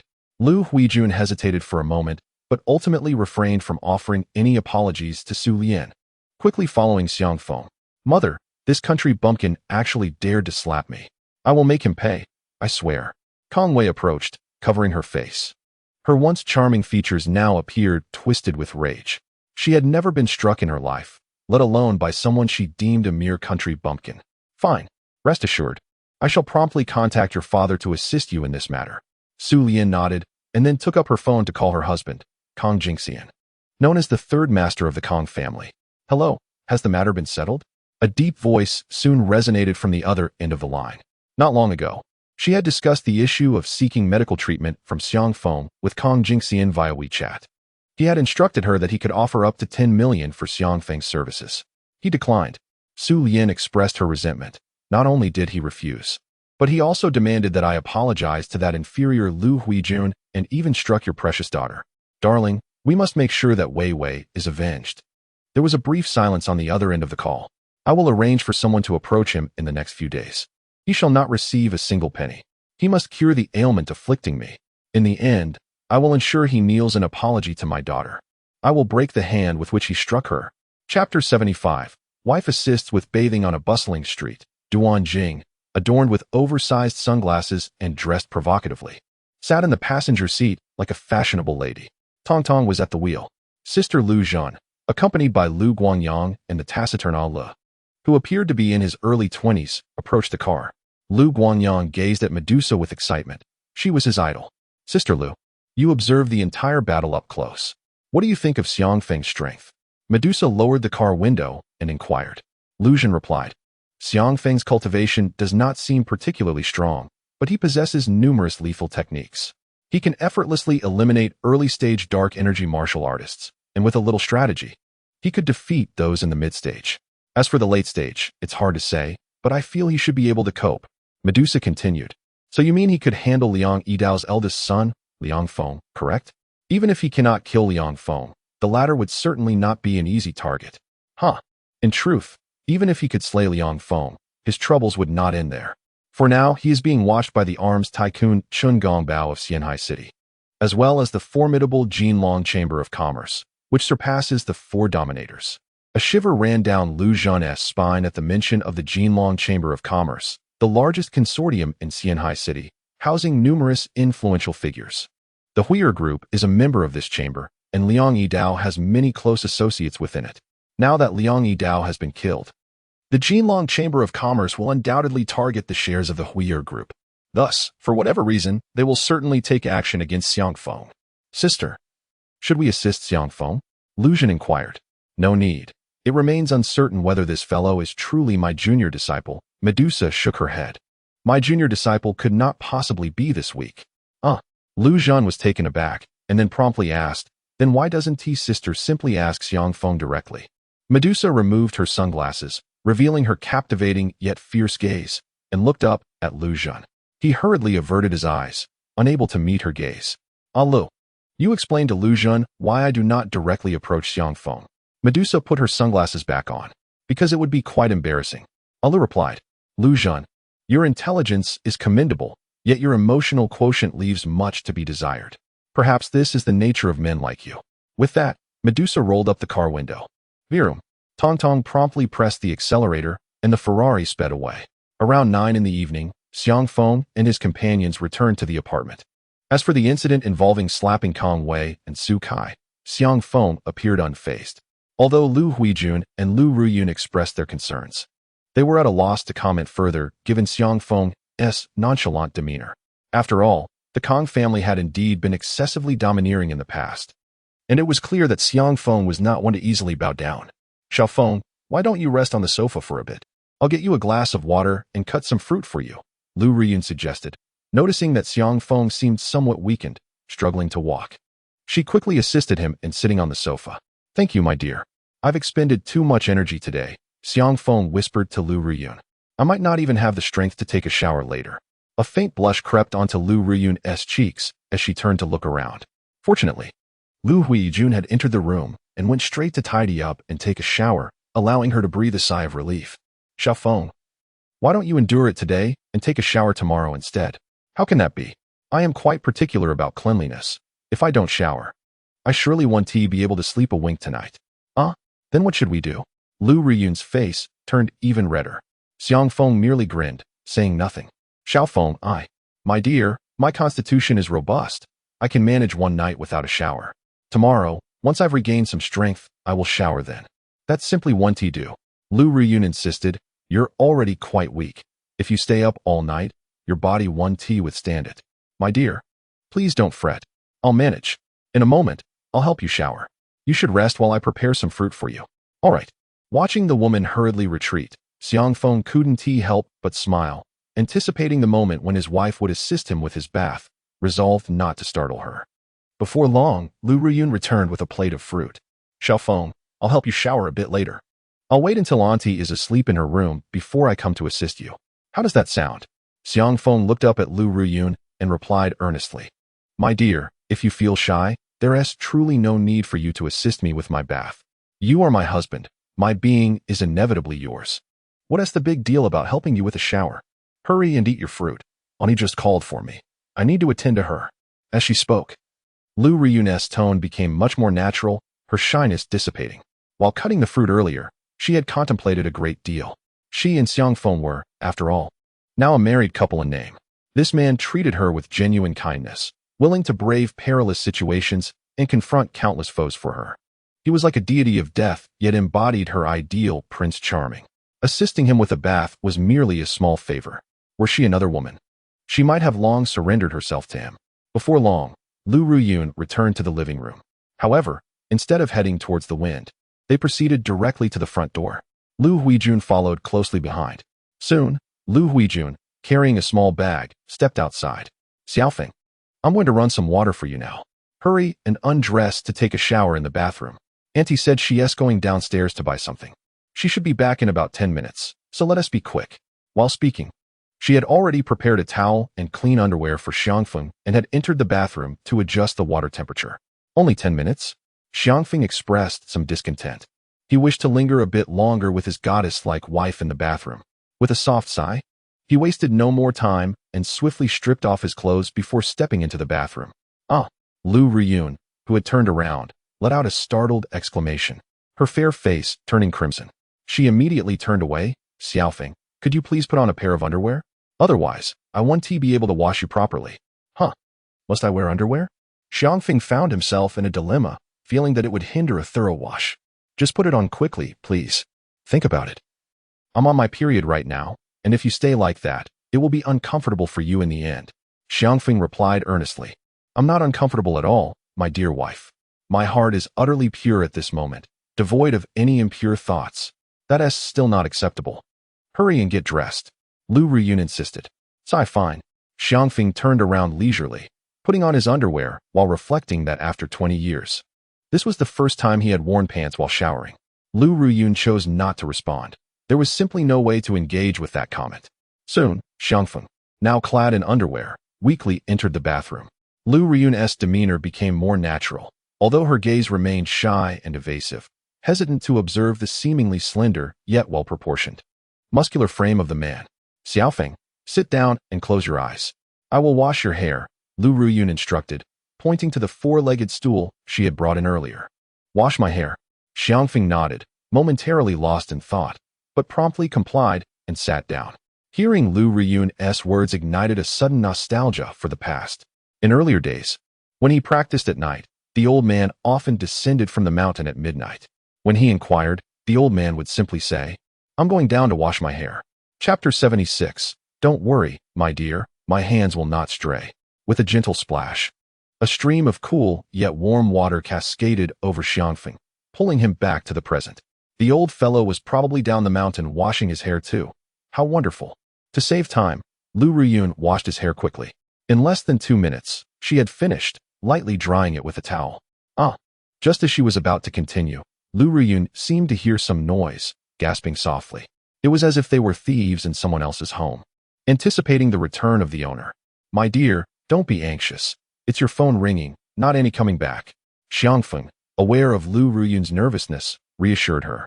Auntie's call. She wouldn't be back already, would she? Did you forget to take the keys? Do you need my assistance to open the door? Xiaofeng Lu Ruyun exclaimed in a flurry. She had just washed her hair and hadn't even had the chance to clean herself yet. But now she had to go out? Xiaofeng was not pleased. Dear, there's no one at the door. Your aunt called you. She must have something else to discuss. You should answer the call first, he suggested after sensing the situation. Your aunt hasn't returned? All right, I'll go take the call. Lu Ruyun, trusting his words, sighed in relief and quickly walked into the living room to answer the phone. Before long, Lu Ruyun returned to the bathroom with an expression that seemed somewhat unnatural. What did your aunt say? Xiaofeng inquired with a smile. In truth, he had overheard every word of the conversation from the phone. Lu Ruyun replied. Auntie said she doesn't want to disturb us every day, so she is going to stay at a nearby chain hotel tonight and told me not to wait for her. Ah, Auntie is truly considerate. I had wrongly judged her before. Xiao Feng reflected with a hint of guilt, then beamed at Lu Ruyun. Dear, please continue with my bath. Well, since Annie won't be back, you can take your time. After dinner, I worked up quite a sweat and got dirty. Please help me clean up well. All right, I understand. Lu Ruyun was no longer as shy as at the beginning. She grabbed the sprayer and playfully sprayed water on Xiao Feng. By the way, when you were on Qinyan Mountain, did you have running water for bathing? Or did you have to heat water yourself? Lu Ruyun asked curiously while washing him. There are wells, rivers, and even hot springs on the mountain. I could bathe however I wanted. We didn't really need running water, Xiao Feng replied with a smile. So, on Qinyan Mountain, was it just you and your master? Didn't you ever feel bored? Yes, it was usually just the two of us. Occasionally, some senior brothers and sisters who had left the mountain would come back. But I was too young to have a clear impression of them. They haven't returned in nearly a decade, but soon, I will be able to see them again. You have senior brothers and sisters? Are you sure they can find you? Of course. Once my reputation at the Resurrection Hall grows, they will come looking for me. Lu Ruyun continued to engage in conversation while helping Xiao Feng bathe, and time slipped away unnoticed. 15 minutes later, Xiao Feng, I've pretty much dried you off. Just take care of the remaining areas yourself and change into the clean clothes I've laid out for you. Lu Ruyun pointed to the fresh garments placed nearby. Is that it? That was quick. Xiao Feng was taken aback, feeling he could use a bit more washing. Yet, Lu Ruyun had already exited the bathroom. Dear, since you helped me bathe, I should help you as well. Otherwise, it feels quite unfair. Xiao Feng called out to Lu Ruyun's retreating figure. No, I can wash myself. And besides, you are quite weak, aren't you? How could you have the strength to wash me when you can barely manage on your own? Lu Ruyun, unaware of any peculiarities, proceeded into the bedroom. By the way, if Auntie isn't home tonight, it seems I can snuggle with my wife. Moreover, it was a promise she made to me during the day. Realizing this, Xiang Feng hurriedly removed his underwear. After a brief 2 minutes of washing, he dried himself, donned clean clothes, and stepped outside. Darling, what are you doing? Hurry up and take a shower. It's time for us to sleep. Upon exiting, he noticed Lu Ruyun sitting on the sofa, engrossed in her phone, and urged her. Lu Ruyun wore a smile on her face, seemingly in good spirits. I'm chatting with a few of my girlfriends in the group. Xiao Feng, I have some delightful news. One of my friends is coming to Xianhai City in a couple of days. Oh, Xiang Feng nodded. He held no interest in his wife's friend, and a hint of concern crept in. If his wife's friend visited, would that mean less time for her to spend with him amidst her work obligations? After chatting for a while longer, Lu Ruyun set her phone aside and headed off to take a shower. Once she finished, she returned to the living room. Resuming her conversation with her friend on the phone, Xiang Feng, feeling dejected, occupied himself by scrolling through short videos. His impression of Lu Ruyun's friend plummeted. Even before her arrival in Xianhai City, she was already encroaching on his wife's time. What would happen once she actually arrived? It wasn't until after 10 at night that Lu Ruyun reluctantly laid her phone down. Darling, can we go to bed now? Seizing the opportunity, Xiang Feng eagerly inquired. Sleep? Lu Ruyun suddenly recalled her promise to Xiang Feng earlier in the day to let him hold her while they slept. A faint blush crept onto her cheeks. If you still find it hard to accept, I can sleep on the couch, Xiang Feng mumbled, his expression portraying a sense of deep grievance that elicited sympathy. Following the earlier incident where Lu Ruyun helped him wash, Xiang Feng had learned a tactic to feign indifference. No need for that. Since I promised you, I will certainly fulfill it. However, Xiao Feng, you must promise me to hold me properly and keep your hands to yourself. Lu Ruyun issued a gentle warning. After all, it was her first time allowing a man to hold her while sleeping. Rest assured, my dear, I will be on my best behavior, and my hands will remain still. Xiang Feng quickly assured her, then hurriedly made his way to the bedroom. He drew the curtains, turned on the air conditioning, adjusted the temperature, and hopped onto the bed, all in one swift motion. He appeared every bit the diligent husband. Hurry over and sleep. Xiang Feng beckoned with his right hand as Lu Ruyun entered the room. A delicate blush adorned her fair cheeks. Yet she gradually made her way to the bed and lay beside him. The unique scent of the man enveloped her, causing her heart to race with a flurry of emotions and a tinge of anxiety. She felt a flicker of worry, confident in her looks and charms. She mused that any reasonably normal man would find it difficult to resist sharing a bed with her alone. Darling, your period hasn't ended yet, and you're not clean. I want to overstep my bounds, so you need not worry at all, Xiang Feng softly reassured her, sensing her apprehension. Lu Ruyun finally let out a sigh of relief. Then, she pursed her crimson lips and said, Xiaofeng, could you grant me a few more days to prepare myself mentally? You have sacrificed so much for me these past few days, and I can truly feel your kindness. I must admit, I have developed fond feelings for you as well, and I am gradually accepting your identity as my husband. So, in a few days, once I am ready, I shall present to you my most treasured possession. Would that be agreeable? Chapter 77. The tremor of Xianhai City upon uttering these words. Lu Ruyun felt as though her heart had been completely unsealed. Her courage surging as she lifted her delicate chin, gazing deeply into Xiangfeng's eyes. In her gaze resided a hint of tenderness, admiration, and a subtle hint of happiness. In this world, apart from her grandfather, no man had ever bestowed upon her a sense of security or truly devoted himself to her. Moreover, since her grandfather's passing, her life in the Lu family had become increasingly arduous. She had also been relentlessly pursued by Li Donghao, treated like prey, with overwhelming challenges and pressures that nearly suffocated her, especially that fateful night when Lu Tianlong and Li Donghao forced alcohol upon her. She had feared she was about to fall into the jaws of a tiger. Ultimately, just before losing consciousness, she had stealthily escaped the restaurant, only to inadvertently plunge into a lake. Logically, her life and existence should have met an untimely end there. Yet, upon reopening her eyes, a man named Xiangfeng had entered her life. Initially, she had intended to use him as a shield, but gradually, this man not only shielded her from all adversities, but also appeared before her like a celestial being, riding on clouds of vibrant hues whenever she encountered danger. She realized she had genuinely fallen for this man. My dear, are you serious? Xiangfeng was taken aback by Lu Ruyun's sudden confession, his cheeks tinged with a blush. He had merely intended to play the rogue and seize a small advantage, yet here she was, declaring her intent to entrust herself to him completely. How exhilarating. I'm just joking, hee. Lu Ruyun chuckled mischievously, then reached behind her. With a click, the light extinguished, plunging the room into darkness. Darling, it's time for bed. I must rise early for work tomorrow.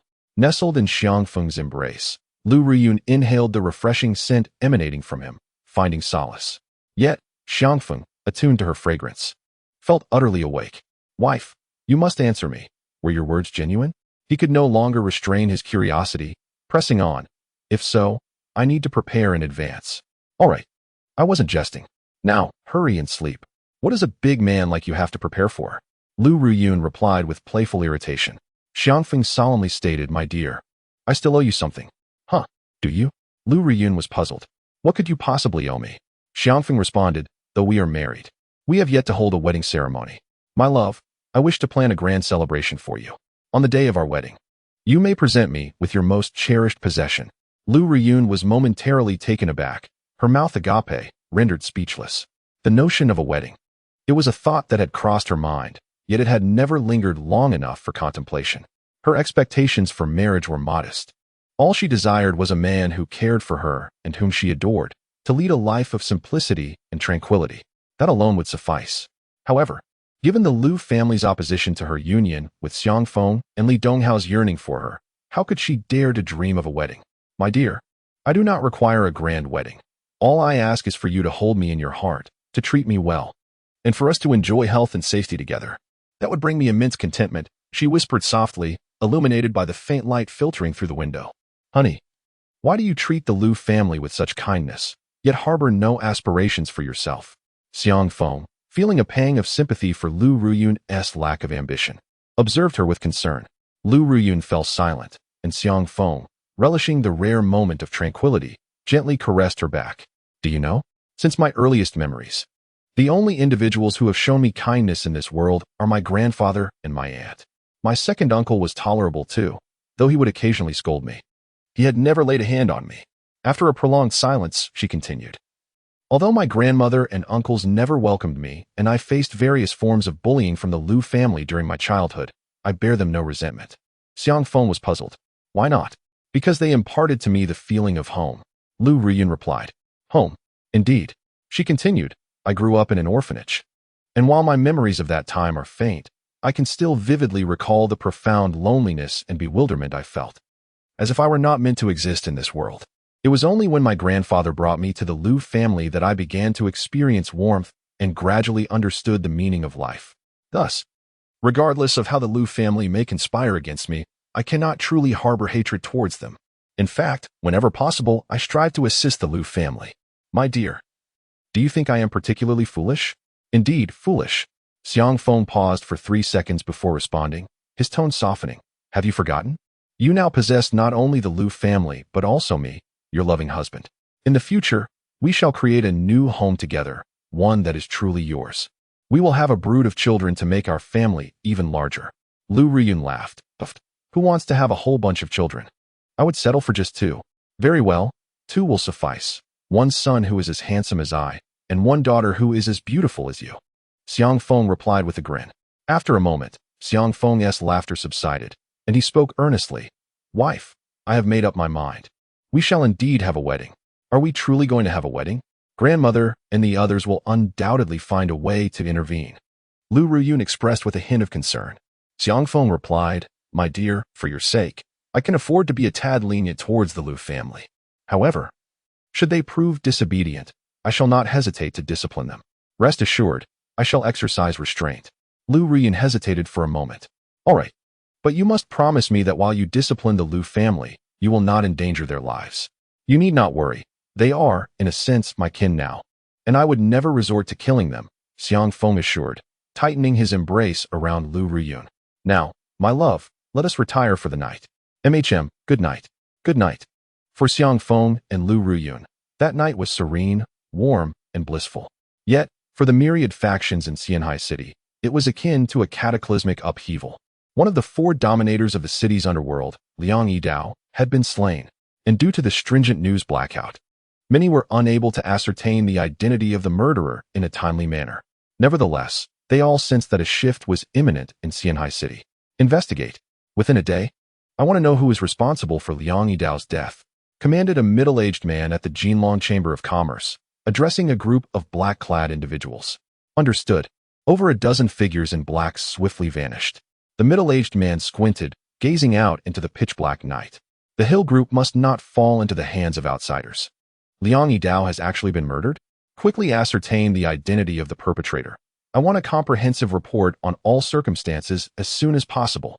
Zhongyuan, one of the 4 overlords of Xianhai City's underworld, instructed a young woman before him. Yes, the exquisitely beautiful woman, with an alluring figure, nodded respectfully. Once she departed, Zhong Yuan hesitated briefly before retrieving his phone and dialing a number. Hello, did you call for a reason? A deep voice resonated on the other end. Sir, Liang Yidao has been killed, and we still do not know the identity of the murderer. There seems to be a shadow of the Xianhai City Judicial Court involved. It appears the city may undergo a transformation. Should we prepare for anything? Zhong Yuan inquired respectfully. Prepare? There is no need for you to make any preparations.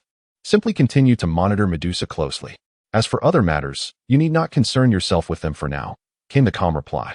In fact, Xianhai City has long been overdue for a change. At the Taiyu International Trade Group, the chairman, Chen Gongbao, one of the 4 dominators of Xianhai City's underworld, stood on the top floor of a skyscraper, gazing down at the entire city through the floor-to-ceiling windows. Liang Yidao's murder. With the judicial court lurking in the shadows, does this imply they are preparing to target me? This pace is rather slow, isn't it? I, Chen Gongbao, have been waiting for them for a full year. Standing with his hands clasped behind his back, a flicker of wisdom shone in his eyes, as if he held all the strings in his grasp. The only question remained. Who would be the one to enter the fray? Could it be that woman, Medusa? If so, the intrigue would only deepen. The Xianhai Conxiao Hospital, the city's premier private medical institution, stood as a testament to excellence. In a specialized intensive care unit, a middle-aged couple gazed grimly at the young man lying in the hospital bed. Li Xian, I do not care what sort of background that Xiang Feng possesses, but he has shattered my precious son's leg, and I must see him dead. The middle-aged woman turned to Li Xian, reiterating her demand with fervor. I want him dead. Do you understand? Mother, there is no need for such haste. Not only has Xiang Feng incapacitated me, but he has also murdered Liang Yidao's son, Liang Jie. If all goes as expected, Liang Yidao should have already discovered that Xiang Feng is the culprit and will soon take action against him. We merely need to sit back and watch the drama unfold, Li Donghao asserted confidently. That Donghao, Li Xian, unable to bear the tension, replied, "As you mentioned, it appears that Liang Yidao has taken measures against Xiang Feng. However, unforeseen circumstances have led to Liang Yidao's demise." "What? Liang Yidao has been killed? How can this be possible?" Li Donghao's eyes widened in disbelief. Liang Yidao had been a formidable figure in Xianhai City for over 20 years. One of the 4 major underworld lords of the city, with seniority comparable to that of Qin Gongbao. The news of his assassination was staggering. Was it Xiang Feng who did this? Li Donghao asked, taking a deep breath to regain his composure. "How could that be? I have already had Xiang Feng investigated. He is merely a rustic bumpkin from the mountains. How could he possibly kill Liang Yidao?" replied Qinya, Li Donghao's mother, with a scoff. After a moment's reflection, Li Donghao nodded in agreement, acknowledging that while Xiang Feng's strength was indeed formidable, reaching at least the late stage of Mingjing or even the early stage of Anjing, it was inconceivable that he could have slain Liang Yidao. Despite his words, a sense of despair lingered within him. He had initially believed that once the news of Xiang Feng's involvement in Liang Jie's death spread, Liang Yidao would swiftly eliminate him. Yet now, Liang Yidao was dead, and Xiang Feng remained unscathed. "Donghao, do not be disheartened. Your father will soon locate someone to eliminate that bumpkin." Qinya reassured Li Xian. "I will make the call now," Li Xian declared, retrieving his phone and dialing a number. "Hello?" The call was answered promptly. "This is Li Xian. I need your assistance to eliminate a person named Xiang Feng. Do you have any information on him? Would 50 million be sufficient for his assassination?" Li Xian offered generously, believing the other party would readily accept. "Xiang Feng?" A woman's voice responded from the other end, hesitating for a moment before stating, "That is insufficient. 50 million is not enough? Are you certain?" Li Xian inquired, taken aback. "Indeed. Without 200 million, we will not proceed." 200 million? Li Xian's pupils contracted. He sensed that he was being swindled. Yet, the woman continued, "Xiang Feng is not only powerful in his own right, but also possesses substantial connections. To kill him entails considerable risk, hence the 200 million price tag is reasonable. If you cannot accept this price, you may seek assistance elsewhere." Li Xian inquired, "Could you possibly enlighten me regarding his background?" No comment. Though somewhat frustrated, Li Xian conceded, "Very well, 200 million. I accept. You understand our rules. Please transfer the funds first. Within 3 days, we shall deliver the head to you." Agreed. Promptly, Li Xian transferred the money and then addressed Li Donghao. "Donghao, rest assured. I have contacted Medusa from the Serpent Group. They accepted my payment and promised to deliver Xiang Feng's head within 3 days." "Thank you, Dad." A faint smile returned to Li Donghao's face. With Medusa and the Serpent Group involved, even if Xiang Feng possessed formidable strength and luck, his demise within 3 days was inevitable. Simultaneously, Medusa spoke to Tong Tong beside her. "Li Xian is not lacking in funds. You undervalued your offer just now. Therefore, your task for the next 3 days is to extort several billion more from him. Understood?" "Huh, big sister, I'm not skilled in extortion." "Well then, consider this a practice session. In any case, you must extort at least 1 billion from Li Xian within 3 days. 1 billion? Tong Tong looked exasperated. "Fine. I shall do my utmost.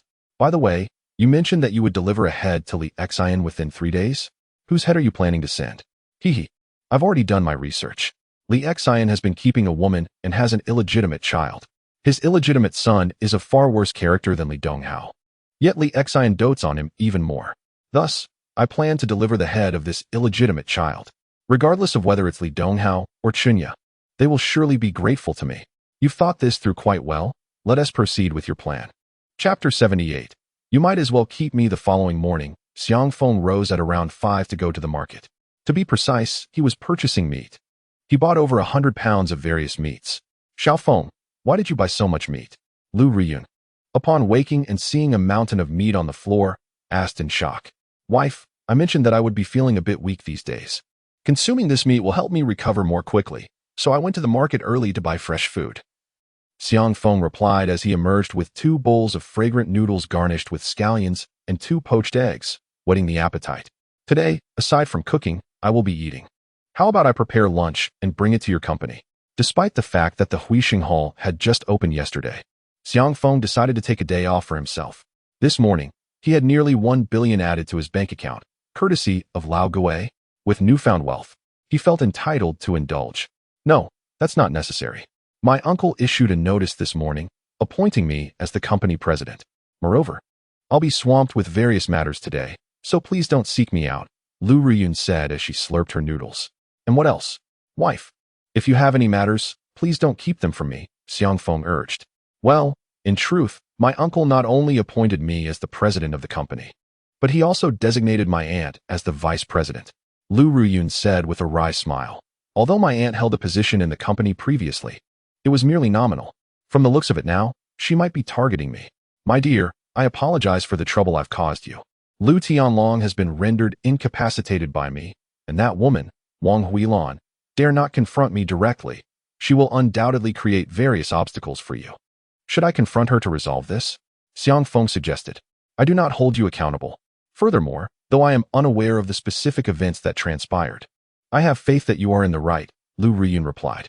As for my aunt, I shall attempt to handle the situation myself. If she remains adamant about not reconciling with us, and I find myself unable to cope, I will reach out to you for assistance.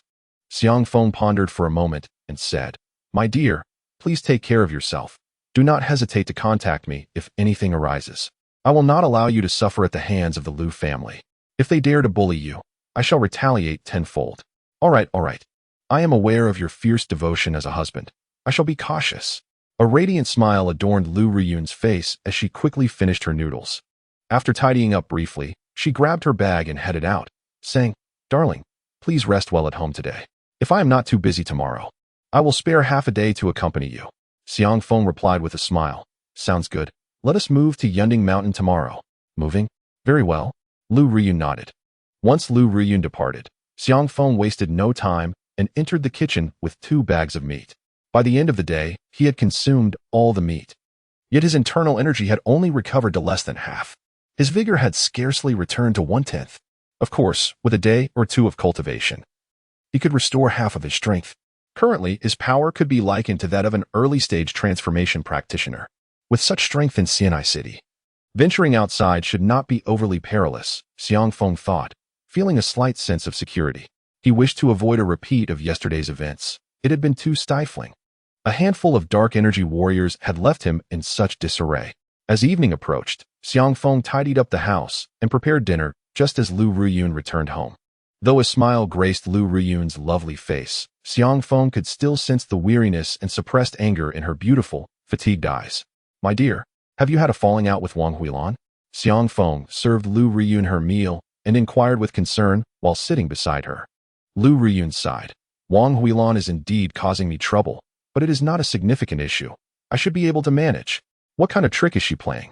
Xiang Feng pressed for details. The Yunshan group still has some outstanding debts to collect, and today she had my uncle assign me a task to recover 30 million in external debts within 3 days. If I fail, I will be asked to pack my bags and leave. Lu Ruyun explained. 30 million? Xiang Feng rubbed his nose. With nearly 1 billion in his account, he suddenly felt that 30 million was but a trifling sum. He was contemplating transferring 30 million directly to Lu Ruyun. However, he understood that this matter transcended mere finances. What if you could reclaim that 30 million? Xiang Feng inquired. Then she would obediently depart from Yunshan Group and cease to interfere with my work, Lu Ruyun replied. Well, that seems reasonable. Xiang Feng nodded and declared, Wife, tomorrow I shall accompany you to collect the debt. All right. Lu Ruyun agreed without hesitation, acknowledging that collecting these debts was indeed no simple task. Otherwise, it would not have dragged on for so long. Even with my presence, it might not be so easy to retrieve the funds. With a smile, Xiang Feng remarked, Regardless, we shall see tomorrow. As long as those debtors possess funds, I will certainly ensure they return the money willingly. Seeing Xiang Feng's confidence, Lu Ruyun refrained from further comments. After dinner, Lu Ruyun and Xiang Feng tidied up together before she took him for an evening stroll, during which they browsed a shopping mall. Lu Ruyun insisted on purchasing several outfits for him and even styled his hair in a more fashionable manner before she was satisfied. In her words, her husband was undeniably handsome, yet his appearance was diminished by his attire and style, which was simply unacceptable. Thus, in an effort to please his wife, Xiang Feng, though reluctant, discarded several of his old garments and donned the new clothes she had selected for him. On their way home from the mall, this striking couple drew numerous admiring glances. The following day, Lu Ruyun drove Xiang Feng away from their apartment. Darling, I learned yesterday that the Bay Group we are visiting is actually a property of the Wang family. Lu Ruyun remarked gravely as she drove. Aunt Wang Huilan is part of the Wang family, and when she first married into the Lu family, even grandfather treated her with considerable courtesy due to her background. Fortunately, her father is merely a distant relative of the Wang family, wielding little power. Otherwise, my uncle would likely be completely overshadowed. However, if she intends to leverage the Wang family to create difficulties for us, we may find it challenging to cope. When soldiers arrive, I shall meet them. When water comes, I shall block it. No matter what trick she employs, I can manage it. Xiang Feng replied nonchalantly. Lu Ruyun felt considerably more at ease upon hearing his response.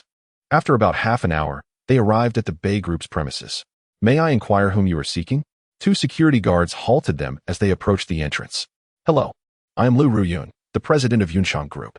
Here is my business card. I am here to see Director Wang, she said with a polite smile as she handed over her card. The guard glanced at it and replied, I'm sorry, but Director Wang is on a business trip today and will not return for 3 days.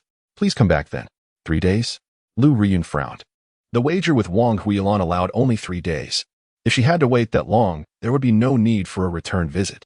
It was evident that Wang Huilan was well prepared. Not only would she likely fail to collect the debt, but she might not even get the chance to meet the chairman of Bei Group, Wang Junfei.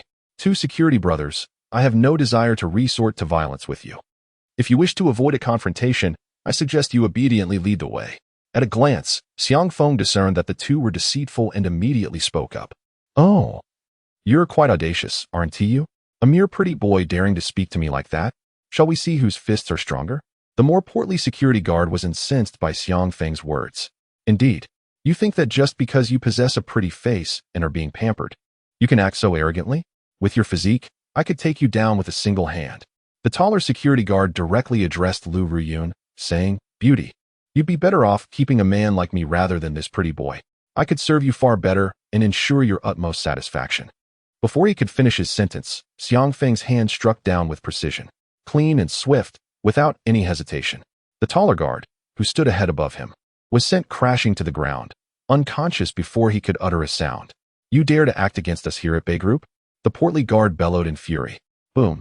Before he could finish, Xiang Feng's gaze turned toward him. In an instant, the guard felt a violent ringing in his mind, blossoming into an overwhelming fear, as if he were confronting not an ordinary man, but an entity of unfathomable terror. This was the power of mental domination, the mastery of internal energy, the might of a martial sage, capable of overwhelming others with sheer force. A single glance could shatter the spirit of an ordinary person. Of course, wielding such power demanded significant mental energy, which is why martial sages seldom resort to such tactics. Lead the way, Xiang Feng stated calmly. All right, I shall lead. The portly guard hastily moved ahead. My dear, let us proceed, Xiang Feng said, taking Lu Ruyun's hand and following closely behind. Lu Ruyun, aware of Xiang Feng's formidable abilities, refrained from questioning further, her heart swelling with pride. My little husband is incredibly powerful. 5 minutes later, the guard led them to the 16th floor. After a brief walk, they arrived at a spacious hall. Inside stood a crowd of about 50 to 60 individuals. At the forefront was a young man around 30, of unremarkable appearance, but with a rather lecherous gaze. His eyes locked onto Lu Ruyun as he licked his lips and said, So, it is indeed Lu Ruyun, the most beautiful woman in Xianhai City. You have come to me today to collect a debt?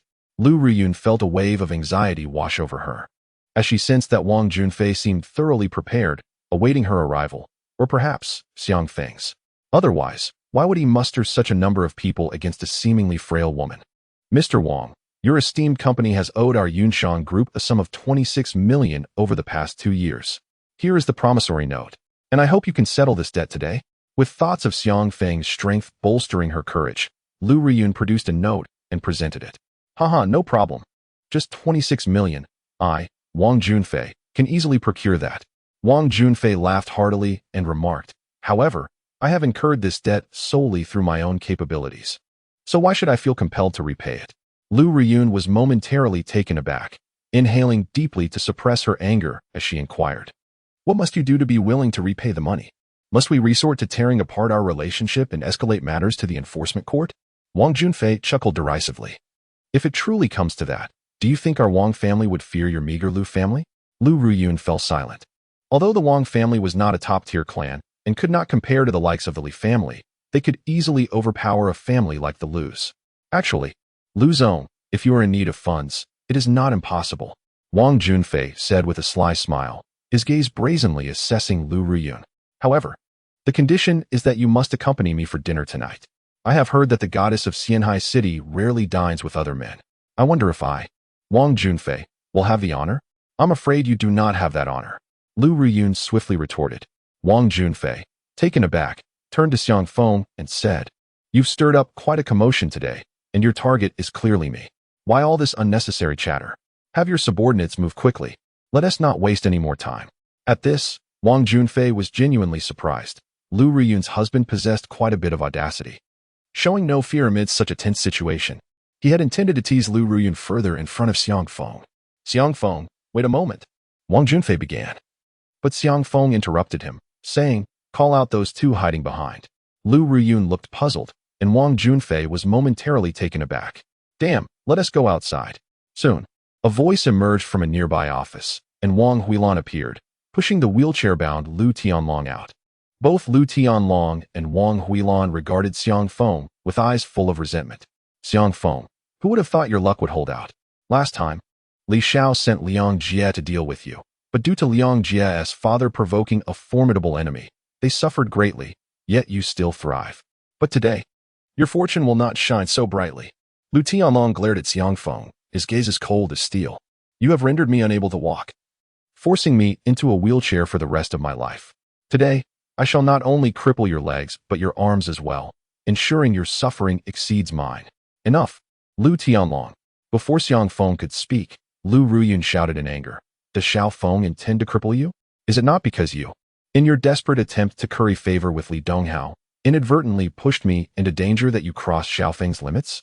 Wang Huilan pointed a finger at Lu Ruyun, declaring, "Shut your mouth, you vile woman. This country bumpkin is just an outsider. You have known him for only a few days. Now your cousin lies crippled because of him. And instead of aiding your own family, you choose to support this outsider. Truly, you are an ungrateful wretch." After saying this, her gaze shifted to Xiang Feng, and she instinctively took a step back, fearing another slap. However, this time, Xiang Feng merely looked at her with pity. "My wife is an ungrateful wretch. Oh, do you not realize that if she were indeed a treacherous wolf, the Lu family would have long ceased to exist? Were she truly a disloyal wretch, your son would not be confined to a wheelchair, but rather lying in a coffin." Xiang Feng shook his head, letting out a low sigh. "Your Lu family, truly unaware of the blessings you possess. Were it not for my wife's unwavering support for your clan, I would have obliterated you for the way you have mistreated her." At that moment, Lu Ruyun's expression was also quite complex. Was it truly a mistake for her to defend the Lu family at every turn? The more she defended them, the more they took liberties.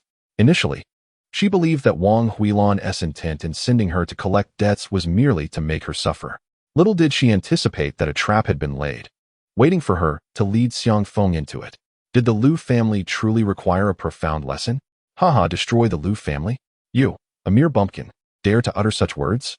Perhaps you should contemplate how to survive today. Wang Huilan exclaimed with laughter. "Do you still wish to spare his life, Aunt Huilan?" Wang Junfei inquired, astonished.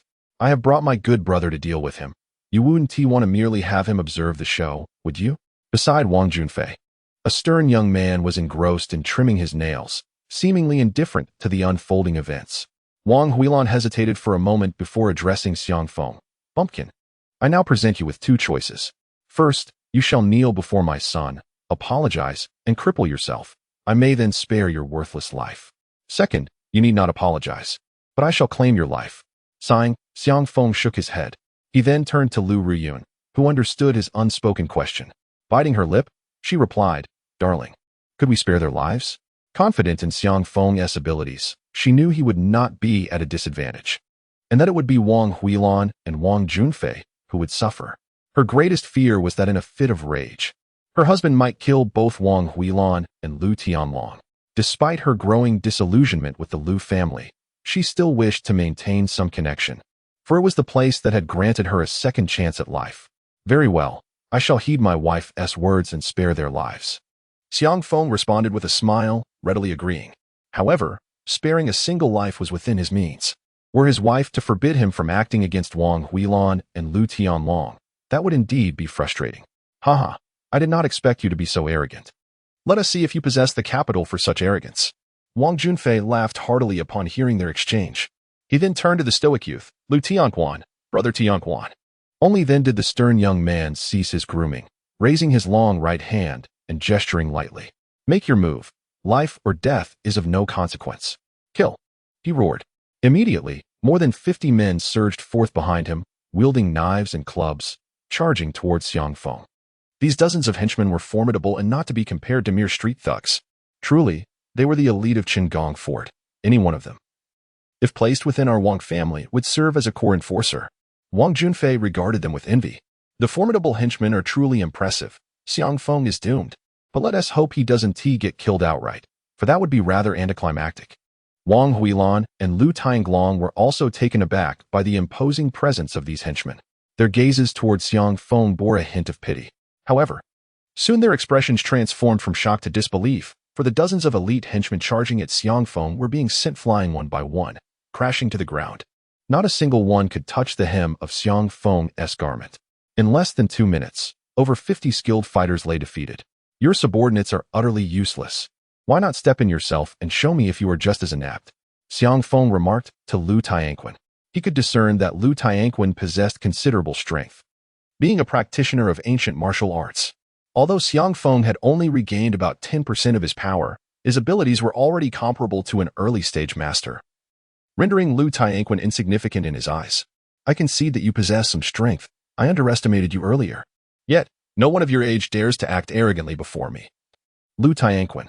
Now, allow me to teach you a lesson. Lu Tianquan snorted coldly, his form darting towards Xiang Feng like lightning.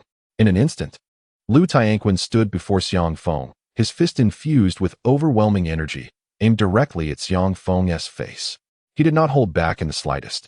The punch emanated a powerful wave of energy at the peak of the bright strength face. Too weak. Xiang Feng shook his head and effortlessly swatted his palm.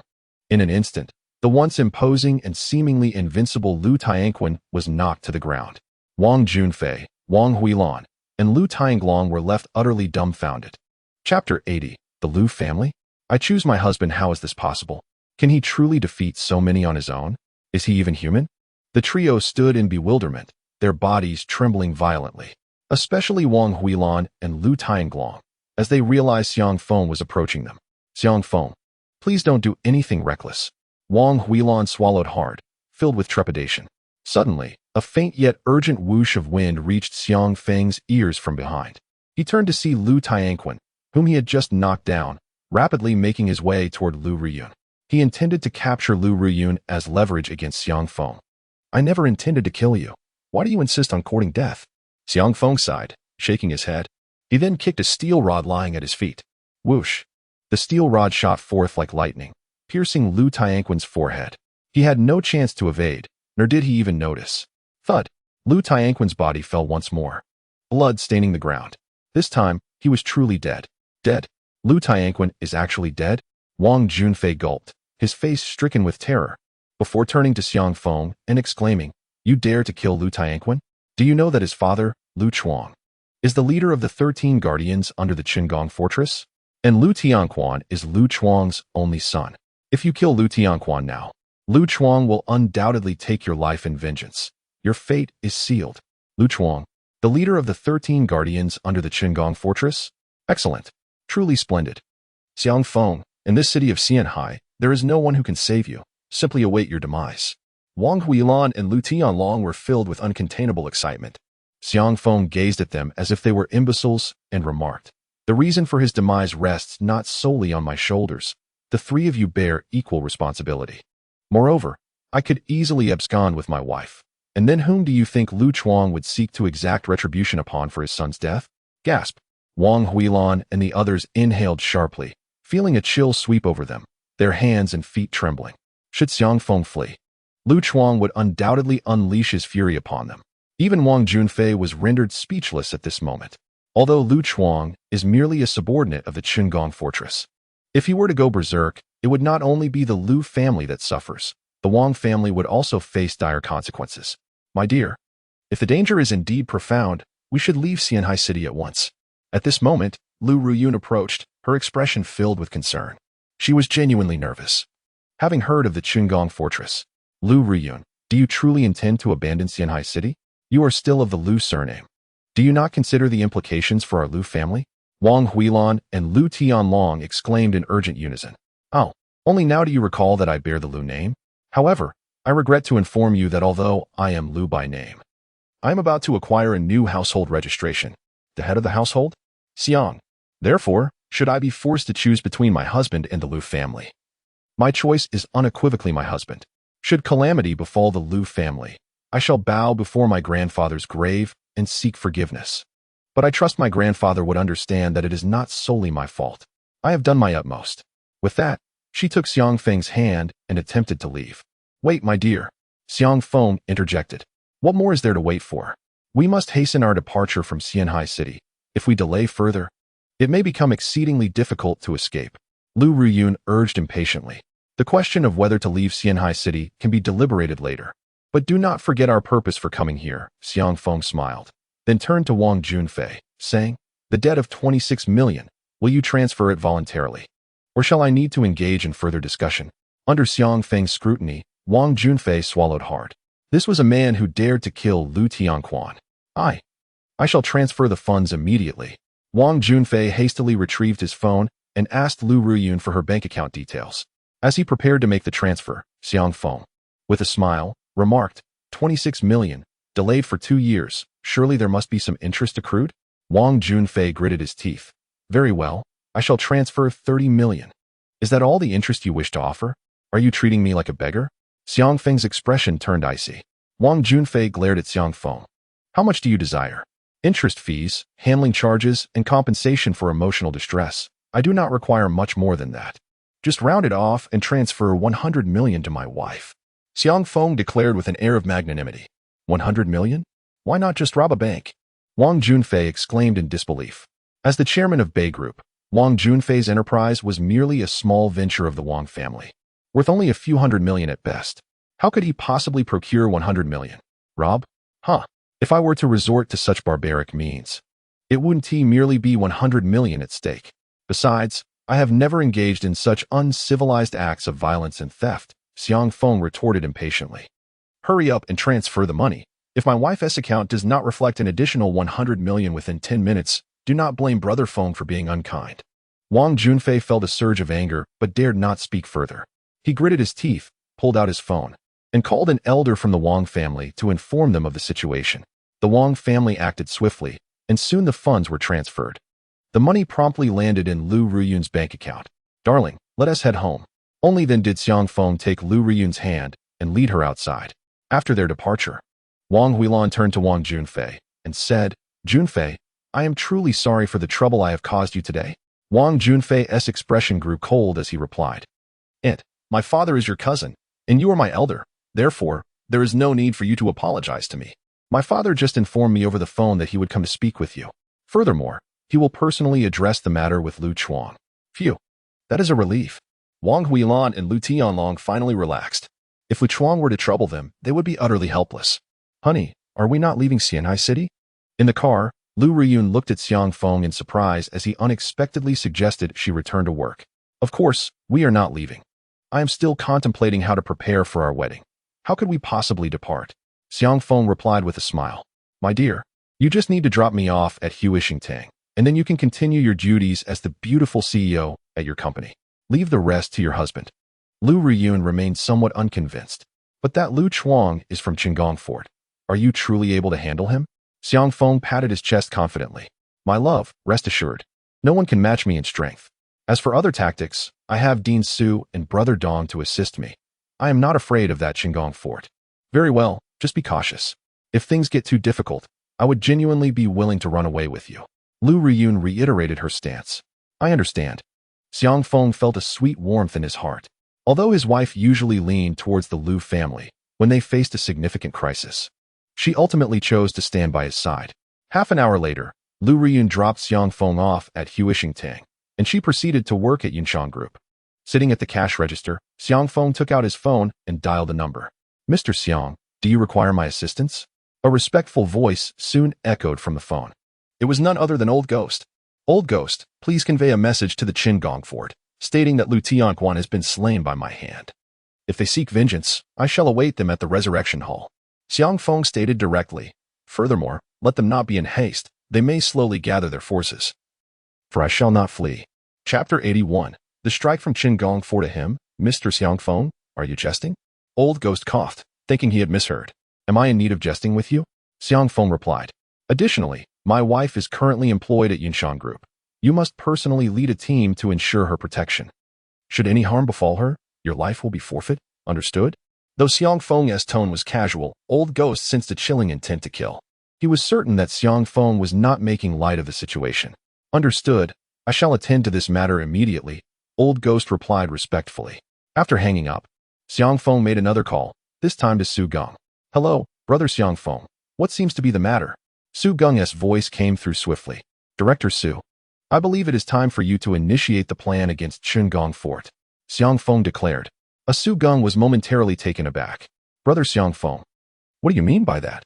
Xiang Feng elaborated. He has a subordinate named Lu Chuang. You must be aware of him? Of course. Lu Chuang is the leader of the 13 protectors under Qinggong Fort, the closest brother to Qinggong itself. Have you crossed him? Su Geng inquired. Xiang Feng nodded.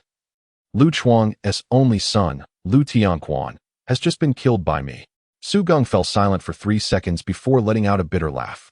Brother Xiang Feng, can you not lay low for a few days? Xiang Feng innocently replied. I cannot be blamed for this. It was Lu Tianquan who conspired against me and even attacked my wife. Tell me, could I have let him go? For a moment, Su Geng was at a loss for words. In truth, nothing else mattered now. The critical point was that Lu Tianquan, Lu Chuang's only son, had been slain by Xiang Feng. This was indeed troublesome.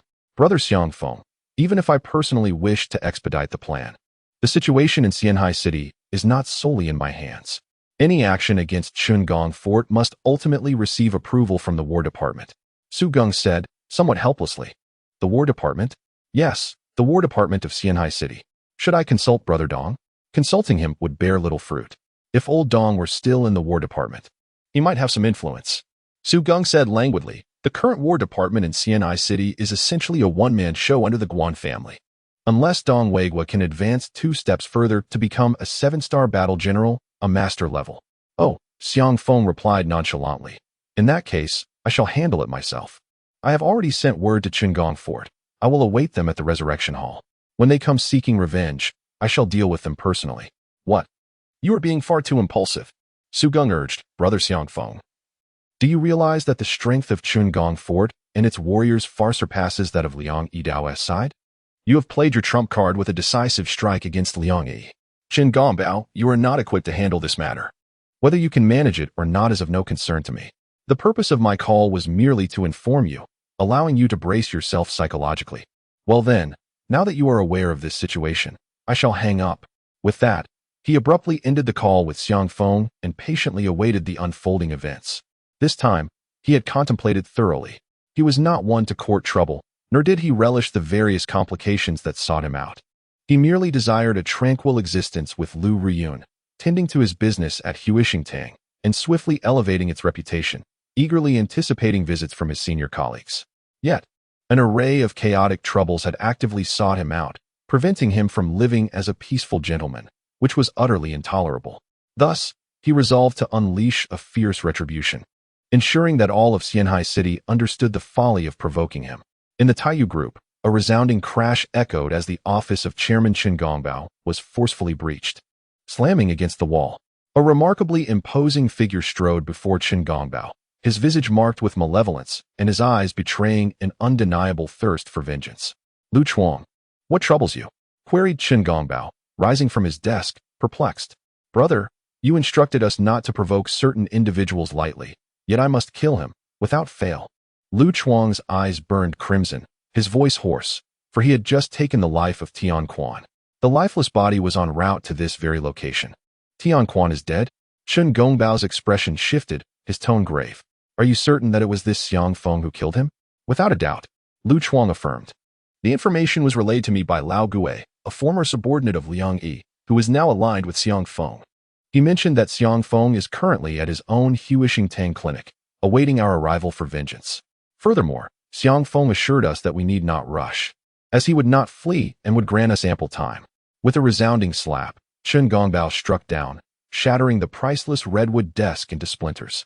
This Xiangfeng has gone too far. He dares to declare war on me before I even sought him out. Lu Chuang inquired, Brother, shall I gather our men and confront him directly at Huishingtang? After a moment of contemplation, Chen Gongbao shook his head. No, brother. Lu Chuang's urgency was palpable. Lu Chuang, I too am eager to avenge Tian Quan by eliminating Xiangfeng. But have you considered that this may be an elaborate trap? Chen Gongbao narrowed his eyes. A trap? Are you suggesting that the judicial court is preparing to strike against us?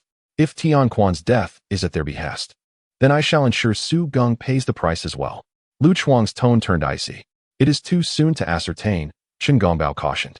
They have been scheming for years, aspiring to act against us, yet have not truly made a move. This incident may not necessarily represent the will of the judicial court. Certainly, the presence of the judiciary's influence and any potential intervention by other forces remains inconclusive. Chen Gongbao patiently elucidated, what I mean is, let us refrain from hastily seeking out Xiangfeng for now. I shall handle this matter, and I assure you, a satisfactory resolution will be provided. Does that sound agreeable? Lu Chuang, with reluctance, replied, I naturally have faith in you, elder brother, but Xiangfeng, after slaying Tian Quan, remains comfortably ensconced in his clinic, and I find myself utterly vexed. Rest assured, he will not remain at ease for long. Chen Gongbao scoffed. The brothers he injured 2 nights ago for teasing a couple of girls are likely still confined within the detention building of the judiciary, aren't they? Lu Chuang paused, perplexed by his brother's sudden mention of this matter, yet he nodded. Indeed, they have exceeded their limits, which is why I did not consent to their release on bail. They are still in custody. Haha, very well, you may leave. Have Lao Ba come to see me. And in 10 minutes, send lawyer Lu to me as well. Chen Gongbao said with a light chuckle, retrieving a box of Hongta Mountain cigarettes priced at 7 yuan per pack from a nearby cabinet and lighting one. Seeing his elder brother smoke, Lu Chuang felt a jolt within. His brother only indulged in smoking when confronting significant issues. This indicated that he was genuinely prepared to confront Xiangfeng with full resolve. Indeed, Lu Chuang nodded emphatically and quickly exited. Chapter 82. Xiangfeng, are you seeking death? Half an hour later, at the judiciary, Su Gong, accompanied by a contingent, swiftly arrived at the detention building, his countenance exceedingly grim. What is going on? Su Gong sternly inquired of the person in charge of the detention facility. The individual appeared pale, beads of sweat forming on his forehead, overwhelmed by pressure. Director, I am somewhat at a loss as well. However, among those 8 individuals, 3 suddenly expired, and I have already instructed the doctor to conduct a preliminary examination. Yet the cause of death remains undetermined.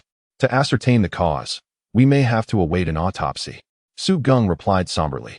You must understand that the families of the deceased have begun to cause a commotion, demanding we apprehend the perpetrator and provide them with an explanation. The official responded helplessly.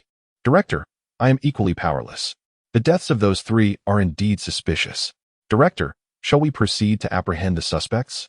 Lawyer Lu from Taiyu Group, along with several media personnel, is currently blocking our entrance. Wang Huanming, the vice director, interjected. Su Gong narrowed his eyes, realizing, it seems I have underestimated the cunning of Chen Gongbao, that old fox. However, does he believe this maneuver will pose significant trouble for Xiangfeng? At most, it will merely be an annoyance. Once the autopsy results are in, we will still have to release them. Let us go and bring Xiangfeng for a cup of tea. With that, he intended to personally fetch him. At that moment, a series of footsteps echoed. Soon, a group of men clad in black uniforms approached briskly. These individuals exuded a cold demeanor, devoid of any emotion. Greetings, Director Su. We, from the Yanwang Heavenly Department, have taken on the case regarding the martial artist Xiangfeng, who has killed 3 ordinary individuals. A middle-aged man at the forefront spoke indifferently while presenting an identification card. This is my identification. You may examine it. Su Gong took the document, and with a mere glance, he discerned its authenticity. You from the Heavenly Department are indeed one of the 8 divisions of Yanwang. Must you intervene in such a trivial matter? He continued. Any case involving a martial artist harming an ordinary citizen is far from trivial. The man from the Heavenly Department replied coldly, Director Su, I hope you refrain from further involvement in this case and do not contact Xiangfeng privately. Otherwise, I will regard you as his accomplice. With that, the man departed without a backward glance. What should we do, Director? Wang Huanming asked urgently, aware that his director had a good rapport with Xiang Feng. However, with the Chungong fortress having managed to draw the attention of the Heavenly Department, it seemed unlikely that their director could assist Xiang Feng. What can we do? I certainly cannot call Xiang Feng directly. I can only reach out to old Dong. I wonder if he has completed his mission. Is it really so difficult to apprehend someone ranked low on the red list? With that thought, Su Gong stepped aside and retrieved his phone, dialing Dong Weigua. After nearly half a minute, the call was answered. Hello, what is it? Dong Weigua's voice sounded somewhat weary. Su Gong inquired with concern, Old Dong, have you not captured that individual yet?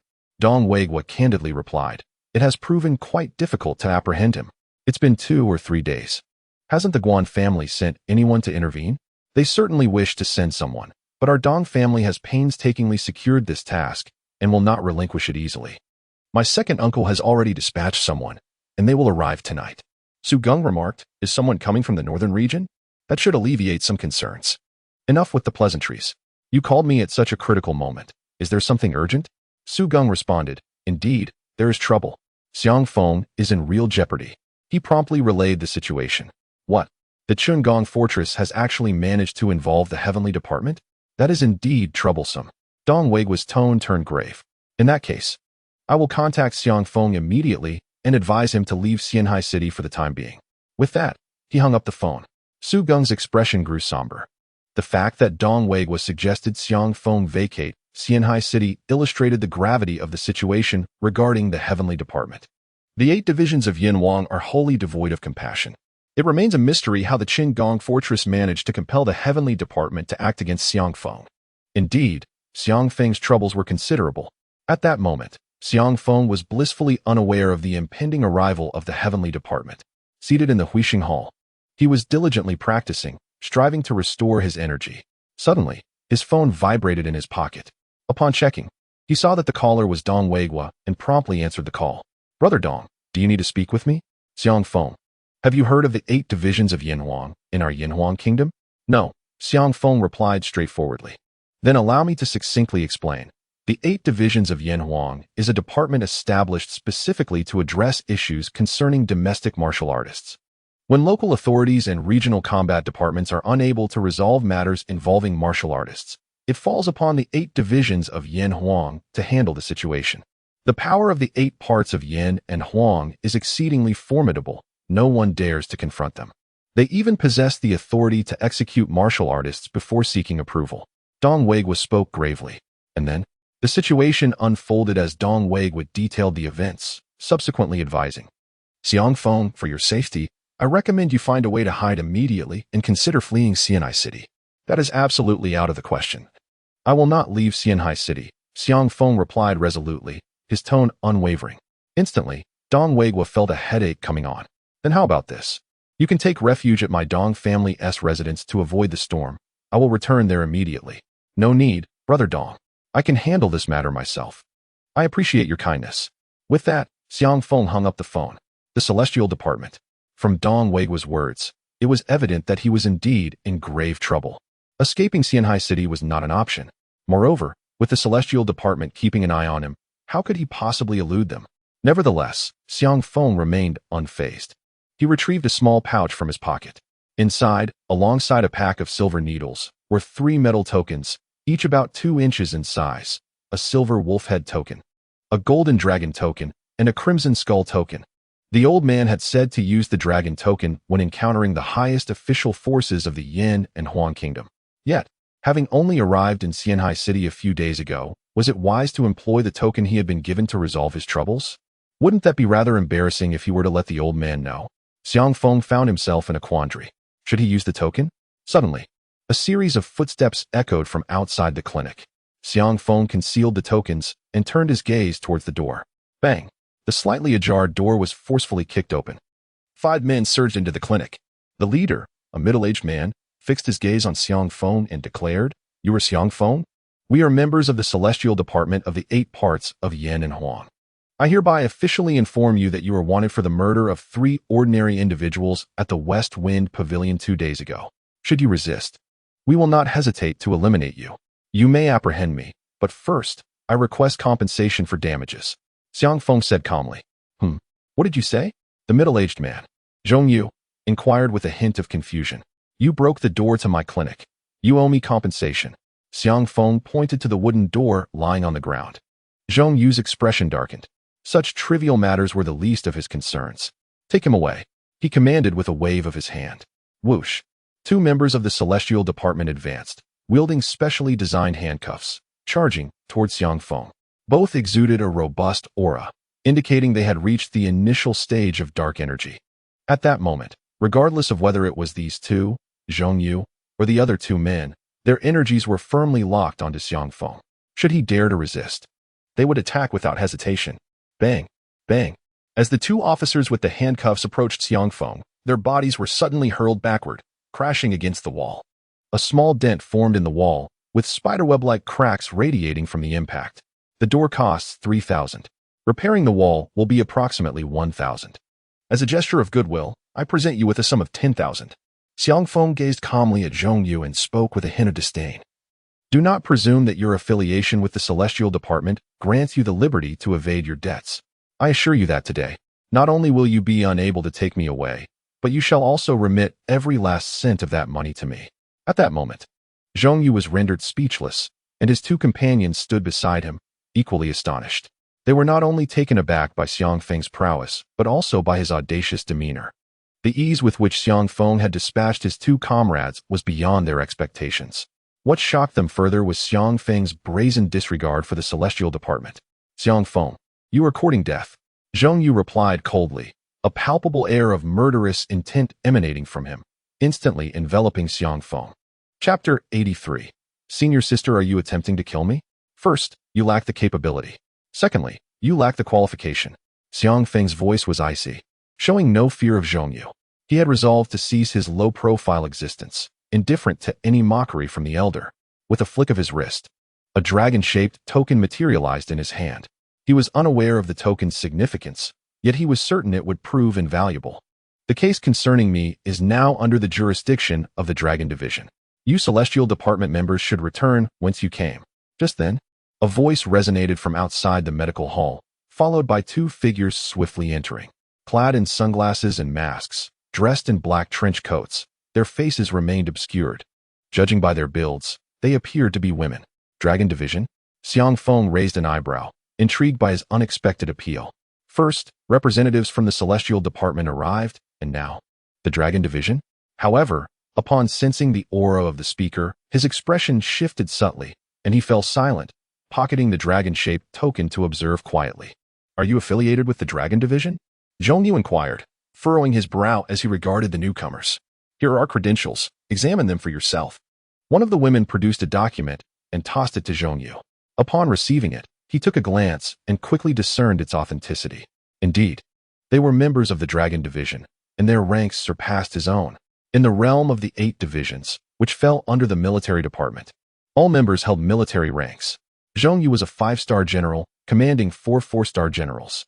The woman before him, however, was a 6-star general.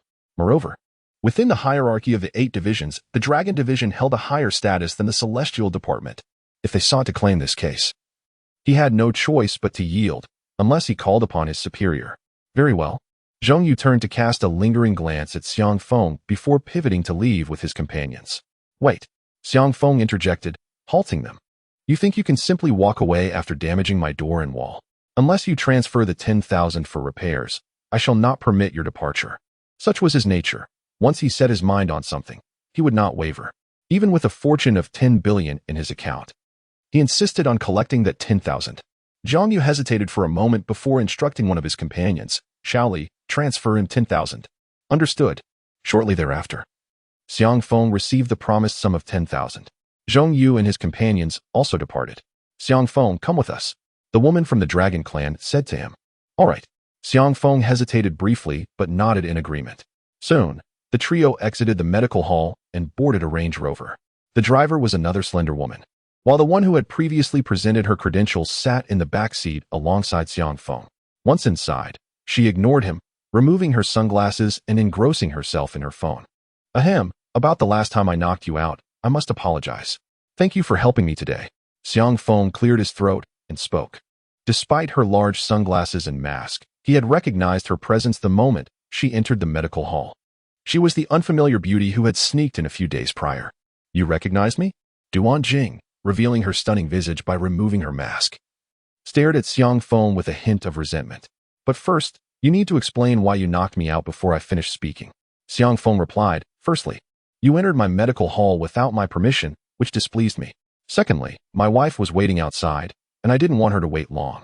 Thirdly, although you are not unattractive, your presence in my medical hall could lead my wife to misunderstand.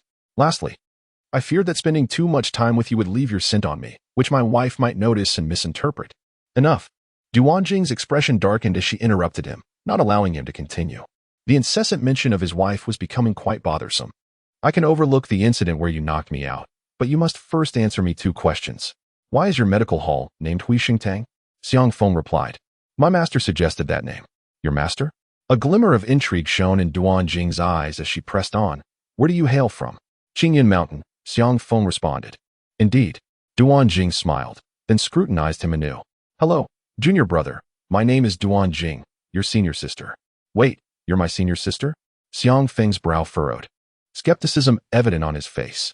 Yes, is there a problem? Duan Jing asked.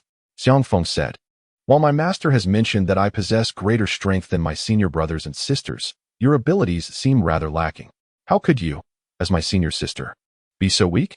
Duan Jing's smile faltered, a surge of frustration rising within her.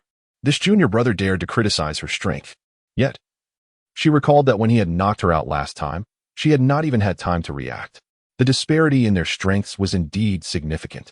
In the driver's seat, Tong Tong glanced at her elder sister through the rearview mirror, suppressing a grin. After following her for so many years, this was the first time he had witnessed her being put in her place. It is as follows. I am not a direct disciple of the master. Merely a named apprentice he took under his wing. He has never truly imparted his martial arts wisdom to me. Thus my proficiency in ancient martial arts is rather lacking. Duan Jing explained, suppressing her anger. Regrettably, my abilities are indeed far inferior to that little rascal. Otherwise, I would have certainly given him a beating. How outrageous. Who would strike down their senior sister upon first meeting her, and then, upon their second encounter, mock her for her insufficient prowess? Such egregious behavior. Oh, I see now. Xiang Feng finally comprehended, yet you must further substantiate your identity. Certainly. Duan Jing nodded, then formed her hand into a fist, akin to a tiger's paw, and struck towards Xiang Feng's chest. Roar. It was as if a tiger's roar echoed within the car. Xiang Feng casually waved his hand and effortlessly blocked the punch. The tiger fist from the 5-animal fist. Your training is indeed lacking. It is apparent you are merely the master's named disciple. Xiang Feng shook his head. Duan Jing gritted her teeth in frustration. Can this little rascal not speak properly? Fortunately, Xiang Feng's subsequent words brought great joy to her heart. Regardless of whether you are merely a named disciple, you are, in any case, my senior sister now. Consequently, I shall endeavor to find time to teach you the 5-animal fist. Currently, you have yet to truly grasp the fundamentals, rendering you unable to channel your energy and ascend to the ranks of a master. Within a week, I will ensure that you grasp the 5-animal fist. As for whether you can refine your energy, that will depend on your martial arts aptitude. Really? Then I must thank you, little junior brother. No need for thanks. The master often says that fellow disciples should assist one another. Xiang Feng waved his hand, then inquired, Senior Sister Duan, I have a question. Why would the Tianbu come to apprehend me? Furthermore, is the Tianbu truly that formidable? Xiang Feng was quite eager to clarify this matter. Previously, Dong Weihua had explained it to him, but due to time constraints, it was not very detailed. The reason the Tianbu seeks to capture you is that Chun Gongbao has leveraged his connections within the War Department. In Xianhai City, there is 1 military family and 3 martial arts families. The Dong family is one of the 3 prominent martial families. The other 2 are the Yi family and the Bai family. The Yi family is the backing for Chun Gongbao. Duan Jing elaborated. As for the Tianbu, it is one of the 8 departments of Yanwang. Its strength is such that not even a master, let alone a martial sage or a peak divine realm warrior, would dare to oppose them. Therefore, should you encounter members of the Tianbu again in the future, it would be wise not to offend them as you did today, lest you find yourself at a disadvantage. So powerful, Xiang Feng couldn't help but take a deep breath, rubbing his nose and saying, All right, I shall remember this. Suddenly, he recalled something and pulled out the dragon-shaped token from his pocket, handing it to Duan Jing. Senior sister, This is the token the master gave me when I descended the mountain. He said that if any official Yanhuang forces were to pursue me, I could present this token. However, I am unaware of its purpose. Do you recognize it? This token Duan Jing took the token and glanced at it. The next moment, she gasped in astonishment. Could this be the legendary Yanhuang token? Chapter 84. Forbidden to touch women? The Yanhuang order? What is the Yanhuang order? Xiang Feng inquired with a look of confusion, for he had never heard of such a thing. The 8 divisions of Yanhuang each have their own administrative systems, and none accept orders from one another. However, I have heard that those who possess the Yanhuang order can command all 8 divisions simultaneously, wielding authority over the entirety of Yanhuang. Duan Jing said solemnly. Xiang Feng opened his mouth in disbelief. Is that true? Just a single token can command the entire Yanhuang? You just told me that even a powerful being in the divine realm would not dare to act recklessly before the Yanhuang. Even if the old man has some ability, he surely cannot be that formidable. Could it be that this Yanhuang order in my possession is a counterfeit? It shouldn't be fake. No one dares to forge a Yanhuang order in this world. Moreover, I have also heard that there are not merely your token, but 4 in total. Of course, I am not entirely certain about the specifics, but I can investigate further. Duan Jing replied. All right, please investigate thoroughly and inform me of the findings. Xiang Feng nodded. In truth, he had a degree of faith that the token he held was indeed the Yanhuang order his senior sister spoke of. Yet, he had underestimated the old man's capabilities and identity. That old codger certainly possessed some unknown status. By the way, senior sister, you sought me out shortly after I opened the revitalization hall. How did you manage to find me so quickly? Xiang Feng asked curiously. Hehe, I actually hold 2 identities in Xianhai City. One is as a member of the Dragon Division, and the other is as one of the 4 overlords of the underground world of Xianhai City, Medusa. You treated Lu Guangyang, right? Lu Guangyang's elder brother, Lu Zhen, is one of my trusted aides, and he mentioned this to me. Hence, I kept an eye out for you and advised them to pay close attention. I received news as soon as your revitalization hall was established and rushed over immediately, Duan Jing replied with a smile. As for how I knew it was you who opened the revitalization hall, that is because 3 months ago, my master descended the mountain and mentioned that you would likely arrive in Xianhai City in 3 months to establish a medical clinic named Revitalization Hall. All right, Xiang Feng said, rubbing his nose. His senior sister had found him so swiftly, yet he had inadvertently knocked himself unconscious in the process. If the old man were to find out, he would probably laugh at him for an entire year. Senior sister, master mentioned that after you find me, you would assign me tasks, correct? Xiang Feng inquired. Indeed. Master has already informed me.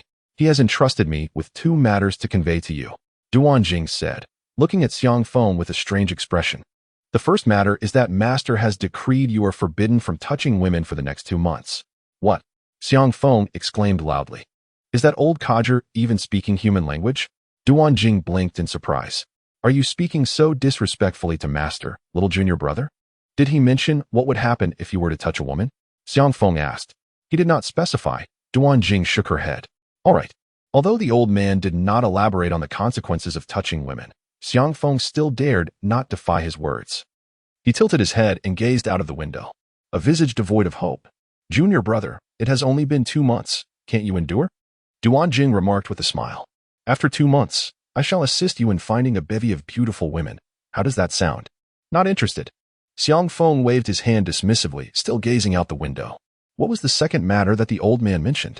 Duan Jing replied, Master instructed that within 2 months, you must condense 9 strands of spiritual energy and refine a spiritual vortex.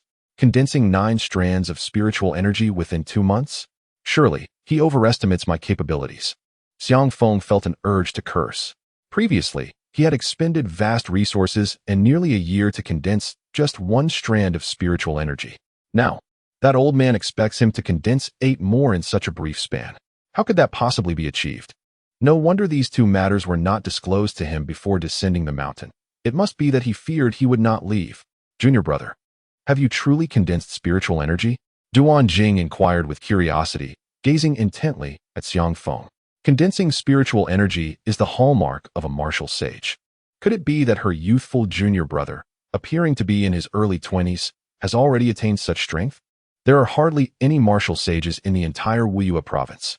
Is there anything peculiar about condensing spiritual energy? Xiang Feng casually replied. In truth, while it may not be excessively difficult, it is quite bothersome. He was now contemplating how to condense that single strand of spiritual energy once more. Though the old man was excessively unreasonable, he felt no need to contest him. As for why the old man demanded he condense 9 strands of spiritual energy within 2 months, he could scarcely muster the energy to care. Throughout his life, he had always done as the old man instructed. Occasionally, he might grumble, but he generally strived to fulfill his obligations. Martial sage. Duan Jing gazed at Xiang Feng, momentarily at a loss for words, her heart stirred with tumult. This suddenly emerged junior brother, a decade her junior, was actually a martial sage? Sister, apart from you, are there any other senior brothers or sisters in Xianhai City? Xiang Feng queried, intrigued. Yes, there is another senior brother. However, Master has instructed me not to disclose his identity directly, saying you will encounter him when the time is right, Duan Jing replied. Very well, Xiang Feng said, pouting. That old man delights in such airy-fairy matters. Boring. Junior brother, the situation in Xianhai City has become tumultuous due to you. Do you have any plans on how to handle it? Duan Jing suddenly asked. I haven't thought about it, Xiang Feng answered candidly. As long as they do not provoke me, that is sufficient. If they do, I shall eliminate them. Duan Jing gasped, taken aback by her junior brother's fierce intent. After a brief silence, she asked, Junior brother, do you require any assistance from me? Xiang Feng pondered for a moment and replied, Sister, please ensure the safety of my wife. She is unskilled in martial arts, and I fear others may use her to threaten me. Duan Jing assured, no problem. I will have Tong Tong take charge of protecting your sister-in-law. Tong Tong, is that the little sister driving right now? Her? Xiang Feng nodded in acknowledgement, recognizing that his strength was merely at the mid-stage of the dark energy realm. Meanwhile, Tong Tong, who was driving, felt a twinge of frustration upon hearing this. However, when she considered that the speaker was an extraordinarily powerful genius, a master of the martial saint caliber, a profound sense of honor washed over her. It seemed that she had been complimented by a martial saint. Beep, beep, beep. At that moment, Duan Jing's phone rang. She retrieved her phone, glanced at it, and pressed the answer button. What is the update? She inquired. Good. After exchanging a few words, Duan Jing hung up and turned to Xiang Feng. Junior brother. It has been confirmed that the subordinates of Chun Gongbao who were killed died from poisoning. They were afflicted with a toxin known as the Puyin flower, which is colorless and odorless. Even an autopsy could not reveal anything. However, one of my subordinates specializes in various toxins and managed to identify it, concluding that the poisoning occurred this morning. You are certainly not a suspect. The Puyin flower? To use such a toxin on a few ordinary individuals shows considerable investment. Xiang Feng remarked, shaking his head. Junior brother, you have cleared your name and can leave at any time. Nevertheless, it would be prudent to remain cautious. Chen Gongbao will surely devise other strategies to deal with you, Duan Jing advised. Well, I hope he hurries up with his plans. I do not wish to wait long. Xiang Feng yawned. Subsequently, he requested Duan Jing to drive him back to the medical hall, eager for Tong Tong to reunite with his wife sooner. As noon approached, Xiang Feng had the door of the medical hall repaired. Just then, a call from Lu Ruyun came through. My dear, are you missing me? You actually took the initiative to call. Xiang Feng quickly answered the phone, surprised as he had thought Lu Ruyun would be too busy to reach out. Lu Ruyun chuckled. Are you feeling jealous? Why would I miss you in the middle of the day? I just wanted to check if your medical hall is busy. If it isn't, shall we go home for lunch? I have no plans this afternoon, and after we eat, we can conveniently move. Sounds great. Please come pick me up. Xiang Feng readily agreed. Beep, beep, beep. Just after finishing the call with Lu Ruyun, his phone rang again. This time, it was Dong Weiguo calling. Hello, brother Dong. Xiang Feng recognized that Dong Weiguo was calling to check on him, so he promptly answered. Xiao Feng, how are things on your end? I just received word that not only the Heavenly Department is after you, but even the Dragon Department has mobilized. However, it seems the Dragon Department has let you go. What is going on? Dong Weiguo inquired, somewhat puzzled. The personnel from the Dragon Department have determined that the subordinates of Qin Gaobao who died were poisoned. And I am not the culprit. They are still investigating the true murderer, Xiang Feng explained, then continued, Brother Dong. I can hear that your voice lacks vitality and sounds rather muddled. Have you sustained internal injuries? Dong Weiguo was taken aback. Xiao Feng, you're quite perceptive. You can discern my internal injuries just from my voice. What happened? Well, it's not a major issue. I just sustained a few minor injuries during missions these past couple of days, resulting in significant depletion of my energy and blood. Dong Weiguo replied with a hint of a smile. Upon returning home, My wife presented me with a variety of potent tonics, eager for my swift recovery. Yet, as soon as the medicine entered my system, it inflicted severe internal injuries, exacerbating my condition tenfold. Dong Weigwa chuckled bitterly. A frail constitution must avoid excessive nourishment. Alas, you should focus on your own recuperation for now. I will visit your residence shortly to assist in your treatment. Xiang Feng sighed, promptly ending the call. Chapter 85. I shall slay Xiang Feng. Xiang Feng, do you truly possess a villa in Yunding Mountain? Not long after my arrival at the clinic, a voice echoed from the entrance. Lu Riyun and Lu Huijun entered together, the latter expressing skepticism. A typical villa in Yunding Mountain is merely worth several tens of millions. Is it not? I own one. Is that so remarkable? Standing up, Xiang Feng scoffed. Holding a fortune of 10 billion. A villa worth a few tens of millions is hardly noteworthy. TSK, how much money do you really have to make such grand claims? Lu Huijun mocked. Well, if I genuinely possessed a villa in Yunding Mountain, would you dare to reside there? Xiang Feng retorted.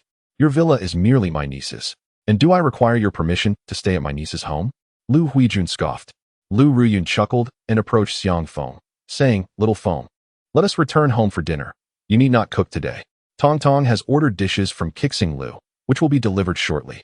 At that moment, Tong Tong stood at the clinic's entrance, her demeanor humble and respectful, resembling a devoted maid. In the presence of Xiang Feng, a martial arts master, she dared not display any arrogance. Tong Tong, dear, please fetch the car. We are heading home for dinner, Lu Huijun commanded as she strode outside, issuing her orders with an air of pride. Unbeknownst to her, Tong Tong's true identity remained a mystery, and Lu Ruyun refrained from elaborating, leading her to believe that Tong Tong was merely Lu Ruyun's new assistant following her promotion to CEO. Tong Tong harbored no resentment and made her way to the nearby Porsche. Suddenly, several Mercedes SUVs sped into view, halting beside the Kian. From the vehicles emerged a group of 20 individuals, swiftly flooding into the clinic. At their forefront stood Su Kai, the boyfriend of Kong Wei. Country bumpkin, is your medical skill not exceptional? Why is your clinic so desolate, devoid of any patrons? Su Kai surveyed the clinic's surroundings and then sneered. Xiang Feng replied nonchalantly, Speak your mind. If you have any nonsense to utter, do so. Arrogant fool. Facing imminent doom, yet still so brazen. Su Kai scoffed. I am here on behalf of my future father-in-law. He instructed me to inform you that if you comply and accompany me to treat him, he will spare your life. Xiang Feng glanced at the throng behind Su Kai and inquired, And if I refuse? A sinister smile crept across Su Kai's face. Then I shall have someone break your legs first before escorting you there. As soon as he finished speaking, two burly men stepped forward. Their presence exuded strength, with prominent temples indicating they were seasoned fighters. The Kong family dares to confront me? Xiang Feng furrowed his brow. Uffed. Upon hearing this, Su Kai burst into laughter, his entourage joining in merriment. Is this fellow out of his mind? The Kong family is one of the 4 great clans of Xianhai City. Why would they hesitate to confront him? Does he truly underestimate the might of our Kong family? Alas, he is clearly courting disaster by provoking us. Lu Huijun anxiously approached Xiang Feng and whispered, Xiang Feng, those individuals seem formidable, likely possessing exceptional martial skills. If you find yourself unable to cope, it would be wise to flee. As for Ru Yun and me, do not worry. The Kong and Lu families share some connections and will not truly harm us. Seeing Lu Huijun still concerned for his well-being, Xiang Feng felt a surge of affection for her, though she often indulged in playful banter with him. Her primary concern was always for Lu Ruyun, fearing that he might not provide her niece with a good life. In truth, she had already largely accepted him as her nephew-in-law. Rest assured, Aunt, they cannot harm me, Xiang Feng replied with a slight smile. He then turned to Su Kai and said, Let us not waste time. Since you claim you intend to cripple my legs, let us see how you plan to accomplish that. He had initially assumed that news of his slaying of Liang Yidao had spread, leading the Kong family to refrain from confronting him. However, it appeared that few were aware of what had transpired, even among the 4 great clans. The Kong family's delay in addressing him was merely a result of their indecisiveness. Rural fool, do not beg for mercy later. Su Kai squinted, nodding, and then gestured to the 2 burly men beside him. Huge, Bao Ge, I implore you to take action and incapacitate him. Understood. The 2 responded with grins, their faces twisted in malice as they strode towards Xiang Feng. Tun Tun, dispose of them, Xiang Feng commanded, disinterested in engaging in the fight himself. Yes. Tun Tun obediently drew a chilling dagger and vanished from sight in an instant. Whoosh. Splat. Splat. With the sound of slicing wind, blood swiftly stained the ground. One figure after another collapsed into pools of crimson, their anguished cries echoing through every corner of the medical hall. Sukai was left in shock, watching as Bao Gu and Hu Gu were effortlessly brought down, lying on the ground like lifeless dogs. His scalp tingled in alarm. Not only had Bao Gu and Hu Gu fallen, but nearly 20 others had also succumbed. In less than a minute, none of the people he had brought remained standing. Suddenly, a beautifully delicate face devoid of any emotion appeared before Sukai. It was Tun Tun. Sukai swallowed hard, stammering, "My future father-in-law is Kong Jingxian, the third master of the Kong family. If you dare to harm me, bang." Tun Tun delivered a powerful kick, shattering Sukai's legs on the spot. Ah! Sukai let out a scream akin to that of a slaughtered pig. Tun Tun followed up with another kick, knocking him unconscious. Is she truly this powerful? Lu Huijun rubbed her eyes in disbelief. The girl she had mistaken for Lu Ruyun's assistant, who resembled a neighborly little sister, turned out to be so formidable. With a mere dagger, over 20 robust men were incapacitated. Among them, 2 appeared to be formidable practitioners of ancient martial arts. Tong Tong. Next time you engage in combat before my wife, please strive to avoid any bloodshed. Xiangfeng cautioned Tong Tong, then turned his attention to Lu Ruyun. My dear, I hope I did not frighten you. I am perfectly fine. Do not hold Tong Tong accountable. She was merely assisting you. Lu Ruyun responded with a gentle smile and a shake of her head. Just a few days prior, she would have indeed been startled. However, after spending time with Xiangfeng, such scenes no longer unsettled her. Very well. Xiangfeng addressed Tong Tong. Please arrange for someone to clean up. The clinic must operate tomorrow. Understood. I will make a call immediately. Tong Tong promptly retrieved her phone and dialed a number. In less than half a minute, several figures rushed into the clinic, silently commencing their cleanup. My dear aunt, let us depart. Xiangfeng then turned to Lu Ruyun and Lu Huijun. Certainly. Lu Ruyun nodded. I will open the car door for you. Tong Tong hastily approached the Porsche. Miss, there is no need for that. I can manage opening the door myself. Lu Huijun, taken aback, quickly dashed towards the Porsche under the blazing sun. Initially, she assumed Tong Tong was merely Lu Ruyun's assistant, hence her commands. However, after witnessing Tong Tong's formidable skills and ruthless tactics, she no longer dared to request her assistance with the car door. Soon after, the 4 of them entered the vehicle together. Lu Ruyun inquired, Xiaofeng, just now, did Tong Tong incapacitate Sukai? The Kong family will not let this go easily, will they? Lu Huijun, regaining her composure, expressed her concerns. Kong Jingxian is vengeful and ruthless, valuing his reputation highly. Although Sukai is not yet married to Kong Wei, Kong Jingxian has already acknowledged him. Now that you have rendered Sukai a cripple, there is no doubt Kong Jingxian will retaliate. What shall we do? Worry not. The Kong family is not a threat to me. Xiangfeng replied nonchalantly, displaying no concern whatsoever. Upon witnessing his demeanor, Lu Ruyun felt a sense of relief. While she was unaware of the full extent of Xiangfeng's capabilities, she recognized that her seemingly boastful little husband was, in fact, quite prudent in his actions. Sihai Manor was the residence of the Kong family. At this moment, they were frantically exiting the manor. Sukai, Kong Wei, her face still smeared with ointment, rushed towards Sukai, who lay on the ground with his legs severely twisted and deformed. How could this happen? Who did this? How dare they inflict such harm on my boyfriend, Sukai? Kong Wei demanded, looking up. A middle-aged man clad in black replied, Miss, it appears to be the work of Xiangfeng. Just moments ago, Sukai, accompanied by brothers Li Bao and Li Hu, sought out Xiangfeng. However, Xiangfeng was accompanied by a mysterious expert. This individual seems to be a practitioner of the dark energy martial arts, having incapacitated Sukai and all those with him. Xiangfeng, Kong Wei ground her teeth. Turning to her father, Kong Jingxian. Father, I must kill Xiangfeng. It is imperative. He dared to cripple my future son-in-law. Thus, Xiangfeng must perish. A suspected practitioner of dark energy, indeed. I shall arrange for him a true master of subtle strength and observe how he handles the situation. Kong Jingxian nodded, then took out his phone to make a call. Chapter 86. The sister like a juicy peach. 2 hours later, after Mr. Xiangfeng and the others had finished lunch, they had nearly gathered all their belongings. Mr. Xiangfeng, the brothers have already driven a truck over. Let us head out.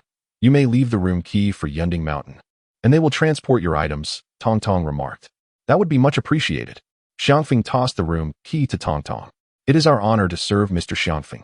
Tong Tong replied with a cheerful smile before stepping outside. Two members of the serpent team were already waiting outside. "Xiangfeng, what exactly does Tong Tong do? And why does she show you such deference? What is your relationship with her?" As soon as Tong Tong left, Lu Huijun could not contain her curiosity.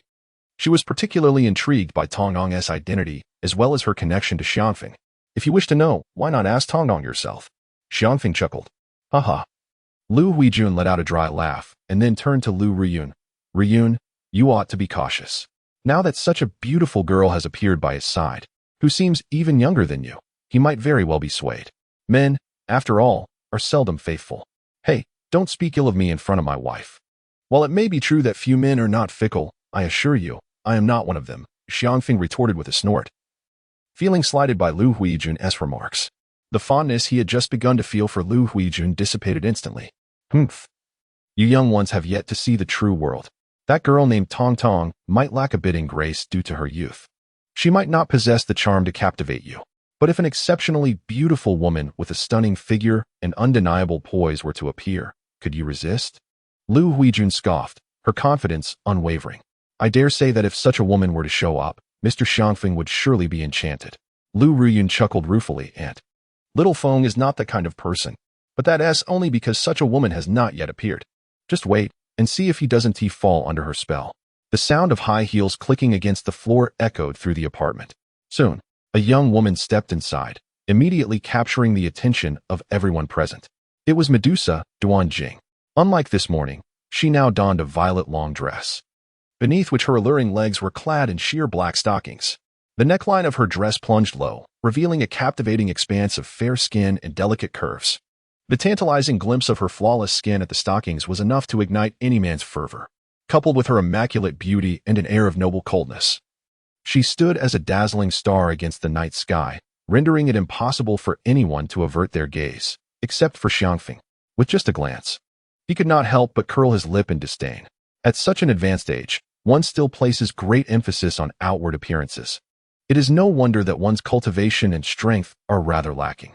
Indeed, it seems that women are ill-suited for diligent practice. The time spent on makeup and adornment could have been dedicated to mastering several martial arts forms. "Who might you be?" Lu Riyun inquired, her brow furrowing in curiosity. "So, this is the sister-in-law, truly deserving of the title goddess of Xianhai City. She is both youthful and stunning." Duan Jing approached Lu Riyun, extending her porcelain-like arm. "Hello, sister-in-law. I am Duan Jing, and Xiang Feng is my junior brother." "Ah, so you are my husband's senior sister. It is a pleasure to meet you." Lu Riyun greeted Duan Jing politely, shaking her hand. However, Lu Huijun interjected coolly, "Today my niece and her husband are moving into their new home. If you have no further matters to attend to, could you refrain from delaying them?" Such a beautiful woman made her feel somewhat uneasy. "No worries. We can take our time. You must have come to see Xiang Feng for a reason, right? Perhaps you two could converse first?" Upon learning of Duan Jing's relationship with Xiang Feng, Lu Riyun felt a sense of relief and continued to trust him implicitly, harboring no doubts whatsoever. Even though Duan Jing was extraordinarily beautiful, akin to a ripe peach, and dressed quite alluringly today, Lu Riyun remained unfazed. Duan Jing was somewhat taken aback. The sister-in-law's composure surpassed her expectations. She had intentionally adorned herself in such a manner to observe Lu Riyun's reaction upon her arrival to see Xiang Feng. To her surprise, Lu Riyun remained remarkably calm, displaying no suspicion towards Xiang Feng and no aversion to her visit.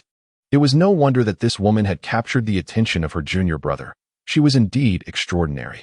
"Ah, no rush. I do have a matter to discuss with my junior brother, but first, I must present you with a gift." As she spoke, Duan Jing retrieved an exquisite jade box from her bag and handed it to Lu Riyun. "Sister-in-law, I only learned of your housewarming today, so I did not have time to prepare a more suitable gift. This jade ruby was part of my collection, and now I bestow it upon you. Wishing you great fortune in your new abode." "Sister, you are too kind." Lu Riyun accepted the jade box, intending to set it aside. Her lack of interest in jade and antiques rendered her unaware of its significance. However, standing beside her, Lu Huijun suddenly widened her eyes. "Riyun, let me see that ruby." Lu Huijun's tone was laced with excitement as she gazed at the jade box in Lu Riyun's hand. At her words, Lu Riyun promptly handed it over. intrigued by Lu Huijun's reaction. Could there be something extraordinary about this jade box? Her uncle engaged in the jade business, and her aunt, through exposure, had acquired considerable knowledge about jade. Perhaps she could discern its value. Indeed, it was Hitian jade, although the quality was slightly inferior. Using it to craft a jade box was rather extravagant. Lu Huijun turned to Lu Riyun and remarked, "Riyun, this jade box is likely worth several million." "Really? So expensive?" Lu Riyun gasped, unable to contain her astonishment. This gift was far too lavish. "Sister, I cannot accept this." As she spoke, she reached out to reclaim the jade box from Lu Huijun, intending to return it to Duan Jing. "Do not rush, Riyun. Allow me to see what exquisite treasure lies within." Lu Huijun's curiosity was piqued. A jade box containing a priceless item surely must be of great value, was it not? Without hesitation, she opened the jade box. A scepter, as white as mutton fat, was revealed. Could it truly be crafted entirely from exquisite mutton fat jade? Moreover, judging by its quality and design, this scepter must be at least 3 centuries old. This is not only a masterpiece of jade, but also a remarkable antique. Lu Huijun exclaimed in astonishment. "Your discernment is commendable. You can indeed tell that this scepter is made of mutton fat jade and even estimate its age." Duan Jing remarked with admiration. "You are correct. This scepter hails from the Qing dynasty. I acquired it for nearly 100 million 2 years ago." 100 million. Lu Ruyun quickly took the scepter from Lu Huijun's hands, intending to return it along with the jade box to Duan Jing. "Senior sister, this scepter is far too precious. I cannot accept it." Simultaneously, her curiosity about Duan Jing's identity deepened. To casually present a gift worth 100 million is not something an ordinary person does. "Giggle, dear sister-in-law, you should accept it. I am not lacking in funds, and I trust that my junior brother does not concern himself with such material possessions." Duan Jing chuckled lightly, covering her mouth. "Dear, senior sister has a point. Let us graciously accept it," Xiang Feng added. "By the way, senior sister has a nickname, Medusa. You must have heard of her. To her, 100 million is nothing." "Medusa? She is Medusa?" Both Lu Ruyun and Lu Huijun were taken aback. The young lady before them, clad in alluring attire, engaging in lively conversation, and presenting them with a scepter valued at 100 million, was indeed one of the 4 dominators of the underworld in Xianhai City, especially Lu Huijun, whose expression was one of sheer astonishment. This formidable leader had come to congratulate them on their housewarming and brought an extravagant gift worth over 100 million, while she had just moments ago considered dismissing her. How exhilarating. Chapter 87. Dong Wei was poisoning. The name Medusa is one bestowed upon me by those in the underworld. I do not particularly favor it. Duan Jing continued to smile gently at Lu Ruyun and Lu Huijun. "My name is Duan Jing. You may simply call me Xiao Jing." "Ahem, that is, Miss Duan, I must apologize for my earlier behavior," Lu Huijun stammered, hastily offering her apologies, fearful of incurring Duan Jing's resentment. The thought of being remembered unfavorably by a ruthless dominator of the underworld, and one known as Medusa at that, filled Lu Huijun with dread. "Uft!" Duan Jing burst into laughter. "You must be my junior brother's aunt, is that correct? Then I shall address you as aunt. There is no need for you to be anxious. Consider me family. By the way, have you prepared everything? I wish to see my junior brother's new home and check if there is anything else that needs to be arranged. He might not have the inclination to attend to it, so I can assist." With that, she stepped forward and embraced Lu Huijun's arm. Lu Huijun felt her body tense. She was caught in an awkward situation, unsure whether to stay or leave, and her scalp tingled with unease. "Dear, let us depart." Xiang Feng, indifferent to such matters, took Lu Ruyun by the hand and strolled outside. Approximately half an hour later, they arrived at the Yunding Mountain Villa. The villa gifted to them by Tang Wanner was number 16 on Yunding Mountain. There are over 100 independent villas scattered across Yunding Mountain. Although theirs was merely the 16th, it boasted a favorable location and considerable space, with a front and backyard totaling around 300 square meters. The personnel arranged by Tong Tong had already opened the gates, allowing them to enter the courtyard. "My dear, it appears that my wife, aunt, and senior sister have already hit it off," Xiang Feng remarked with a smile, gazing at Lu Huijun and Duan Jing, who were linked arm in arm not far away.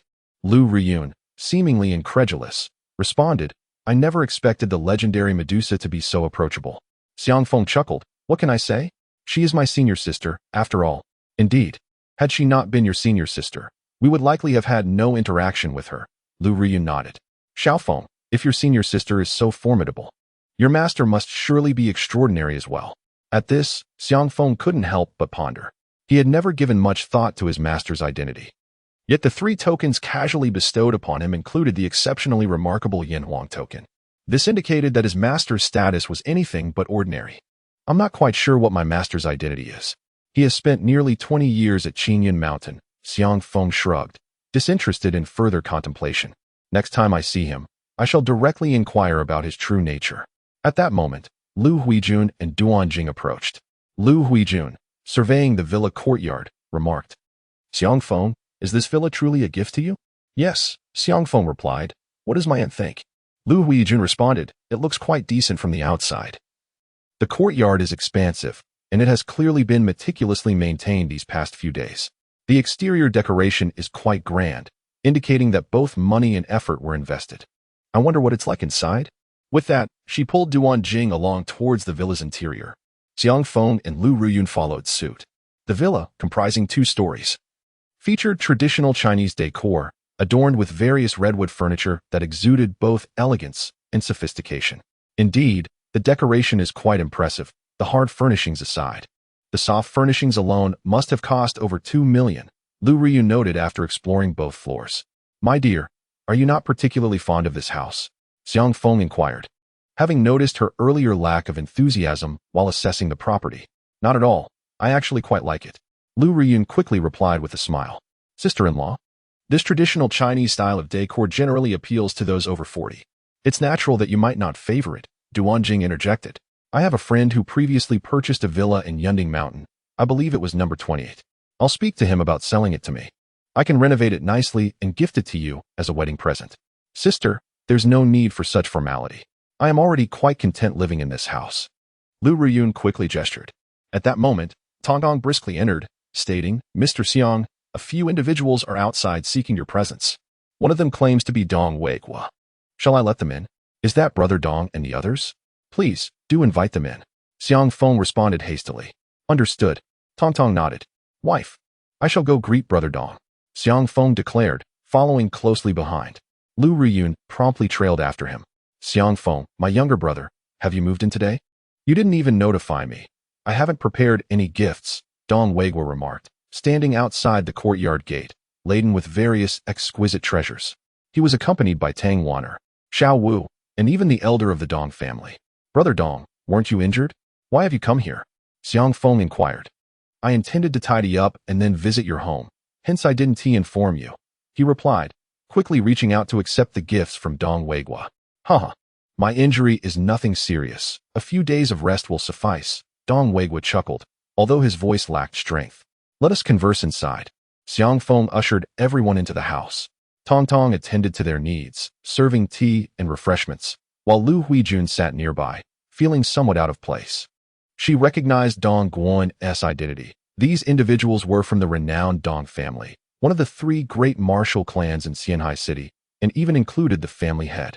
Even her father would likely feel uncomfortable in their presence. Wasn't he Xiangfeng supposed to be just a country bumpkin? Yet now, it seemed his relationship with the Dong family was extraordinarily amicable. Xiangfeng, who might this young lady be? Dong Weigua inquired as they entered the villa, his gaze lingering on Duanjing and Tong Tong, both of whom exuded an undeniable aura of intimidation. Unable to contain his curiosity, he directly asked, Xiangfeng, may I introduce her? This is Duanjing, also known as Medusa, and she is my senior sister. This young lady here is Tong Tong, who is under the protection of my wife. So you are Medusa? I've heard much about you, Dong Weigua said, clasping his hands in greeting to Duanjing. Both Dong Guan and Tang Wanner were taken aback, realizing that Xiangfeng and Medusa shared a close bond as fellow disciples. Dong Zhan, safeguarding the nation. Under the 5 stars, Dong Lao is truly a great asset to the country, and I hold great admiration for this young lady. Duanjing rose and saluted Dong Guan. Dong Guan and Dong Weigua exchanged puzzled glances, yet Dong Guan stood and returned the salute. Duanjing lowered her hand and added, Dong Lao. My real name is Duanjing, and I am a member of the Dragon Division. Oh, so you are one of our Yanhuang 8 divisions. Impressive, truly impressive. Dong Guan responded with a smile. Dong Weigua was equally astonished, unable to suppress a glance at Xiangfeng. Now, He finally understood why the Heavenly Division had attempted to capture Xiang Feng, yet he remained unscathed. It turns out that Xiang Feng has a senior sister who is a member of the Dragon Division. Moreover, she is one of the overlords of the underground world in Xianhai City, known as Medusa. Brother Dong, please lie down. I will administer acupuncture to help heal your injuries. Xiang Feng said. All right, I appreciate your assistance, Brother Xiang. Dong Weiguo promptly removed his camouflage vest and lay down on the sofa. Xiang Feng approached swiftly, performing acupuncture and channeling energy to help Dong Weiguo clear his meridians and restore his vitality. Dong Weiguo primarily suffered from excessive depletion of energy and blood, and the sudden influx of nourishment caused his condition to worsen due to his body's inability to absorb it. If not addressed promptly, his injuries would gradually escalate. However, after guiding the flow of energy within Dong Weiguo for a complete cycle, Xiang Feng's pupils constricted slightly, for he had discovered that Dong Weiguo had been poisoned. Moreover, it was a potent toxin. 5 minutes later, as Xiang Feng withdrew the needles and ceased his treatment, he inquired, Brother Dong, you should be feeling somewhat better now, correct? Yes, much improved, but I still feel a bit uncomfortable when circulating my energy. Dong Weiguo frowned, perplexed. Is there an issue with my injuries, Brother Xiang?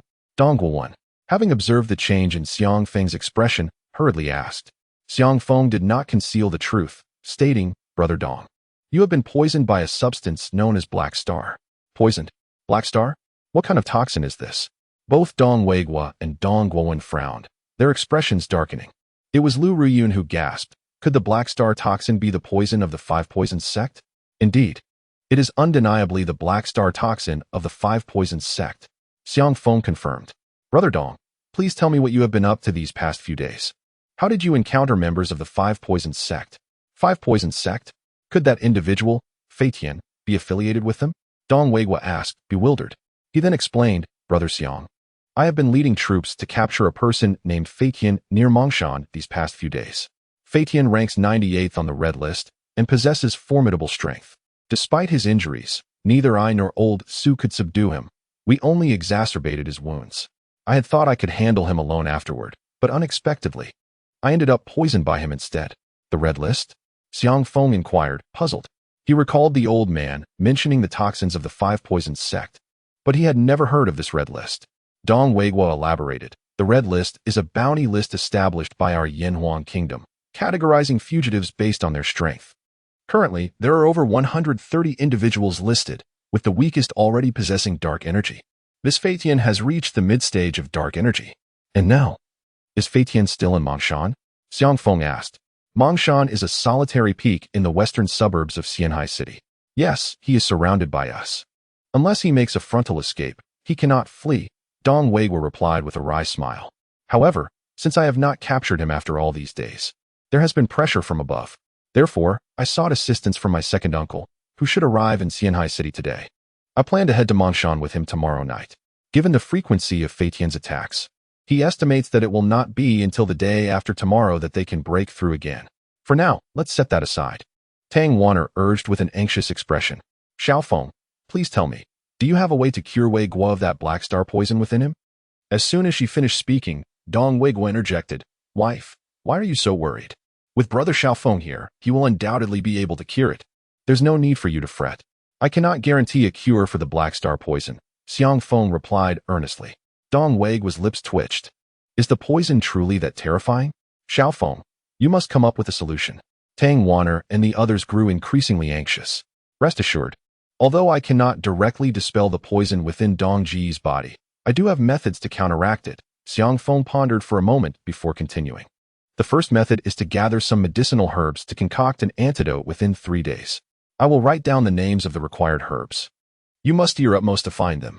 As he spoke, Xiang Feng requested paper and pen, writing down the names of over 10 herbs. After handing the list to Tang Wanner, he continued, the second method involves obtaining the antidote from Fei Tian. Duan Jing suggested, little junior brother, how about I lead a team to Mang Mountain to find Fei Tian? Xiang Feng considered her words and replied, my master has warned me that the people of the Five Poisons sect are not easily dealt with. Sister, while your strength may surpass Fei Tian's, engaging him in combat could still lead to unfavorable outcomes. Therefore, I shall personally journey to Mang Mountain tomorrow. Lu Ruyun expressed her concerns, Xiaofeng. That individual named Fei Tian is skilled in the use of poison. Wouldn't it be quite dangerous for you to seek him out? Do not worry, my dear. Though he may be formidable, I am certain I can handle him. Xiang Feng smiled, then turned to Dong Weiguo. Donggu, please inform me of the specific situation over at Mang Mountain and arrange for someone to accompany me there tomorrow. Dong Weiguo responded, Thank you, Brother Xiaofeng. I will have my deputy escort you. By the way, tomorrow I will also introduce you to a skilled expert I have arranged through my second uncle. It would be beneficial for you to enter Mang Mountain together for mutual support. Excellent. Xiang Feng readily agreed. Dong Zhanzhong, I have a query for you. Duan Jing suddenly asked Dong Weiguo, How is the location of villa number 28 on Yunding Mountain? Is it better than your villa? Dong Weiguo contemplated for a moment and replied, Villa number 28 seems to be located further back, a bit deeper within. Its position is slightly inferior to this one. Even worse. Duan Jing frowned. Dong Weiguo inquired, Miss Duan, why do you suddenly ask about this? Duan Jing explained, Although this villa was a gift from you to my little junior brother, I feel that its decor style is rather antiquated and not suitable for two young individuals. It would be more fitting for someone of your age. Hence, I wish to purchase a new one for them, have it beautifully renovated, and then present it to them. Dong Weiguo felt somewhat awkward. Tang Wanner chuckled awkwardly. The style of this villa indeed does not suit young people. I had not considered that before. Wannerjia. Donggu, I must clarify that I actually quite like this villa, Lu Riyun quickly defended. Dear sister-in-law, please refrain from speaking. Before she could utter another word, the decisive Tang Wanner interrupted her. Since Miss Duan has brought it up, I shall certainly arrange for you a superior residence. By the way, my husband, is there any way to acquire one of those 10 villas at the mountain peak? I am willing to spend any amount, Tang Wanner asserted with unwavering confidence, exuding an air of authority. However, Dong Weiguo could only manage a wry smile. My dear wife, you know very well that the properties in Yunding Mountain are being sold by the Guan family. To purchase one of those 10 villas, we must first obtain the Guan family's approval. Moreover, those villas have been on the market for 2 to 3 years. It is likely that they're already sold out. At the mention of the Guan family, Tang Wanner's expression darkened. Is there an issue? Duan Jing inquired curiously. Miss Duan, you must be aware that in Xianhai City, there exists a military family and 3 prominent martial families, correct? Tang Wanner stated. Indeed, the military family is the Guan family. Your Dong family is also one of the 3 major martial clans, Duan Jing remarked. As she spoke, a realization struck her. Could it be true that the rumors of discord between the Guan family and the Dong family are accurate? This matter is somewhat related to me, Dong Guowen sighed deeply. In my younger years, I was rather headstrong and often quarreled with the elder of the Guan family. Though his cultivation far surpassed mine, I still managed to maintain a slight edge in our standing within the War Department, which led our superiors to favor me. There was even an occasion where things nearly escalated into open conflict. I see, Duan Jing said, brushing her bangs aside. In that case, we should not consider the properties at Yunding Mountain. I shall seek alternatives elsewhere. The villas at Yunding Mountain are indeed remarkable, and the environment is unparalleled. Or else my Dong family would not reside here. Dong Guowen, however, set down his teacup and rose. Let us proceed to the peak of Yunding Mountain to meet the Guan family. If I personally make an appearance, they are bound to show some courtesy. Father. Both Dong Weiguo and Tang Wanner's expressions shifted slightly. Mr. Dong, perhaps we should just let it go? It's merely a house. Xiang Feng could not help but interject, sensing that Dong Guowen was seeking to salvage his pride in exchange for a residence. What do you mean, merely a house? This is your home with your wife. You saved my life once, and now Weiguo's life depends on you as well. In comparison to 2 lives, what is a little pride worth? As he spoke, Dong Guowen had already exited the villa. Father, wait. Impudent child. Speak again, and I shall break your legs. Cough, father. What I meant was that the Guan family resides at the peak, which is over a kilometer away from here. If we are to go, we must drive there, correct? Then hurry and fetch the car. Dong Weiguo, though vexed, promptly dashed off. Before long, Dong Weiguo returned with a Maybach 600. Mr. Dong, I will accompany you. Xiang Feng stated. I shall go as well. Tang Wanner expressed her unease. Consequently, she took her place in the passenger seat, while Xiang Feng settled in the back with Dong Guowen. Brother Xiaofeng, have you ever heard of the Guan family? Dong Weiguo inquired as he drove. Unfamiliar with the concept of the military family, Xiang Feng inquired about the strength of the renowned Dong Weiguo. Of course, they are formidable, he replied. Only families that have birthed warriors of the 7 stars rank or higher are deemed military families. A 7-star warrior is, after all, A masterful force. A master indeed. That holds merit. Xiang Feng pondered this. He had occasionally descended the mountains with the old man to undertake various missions.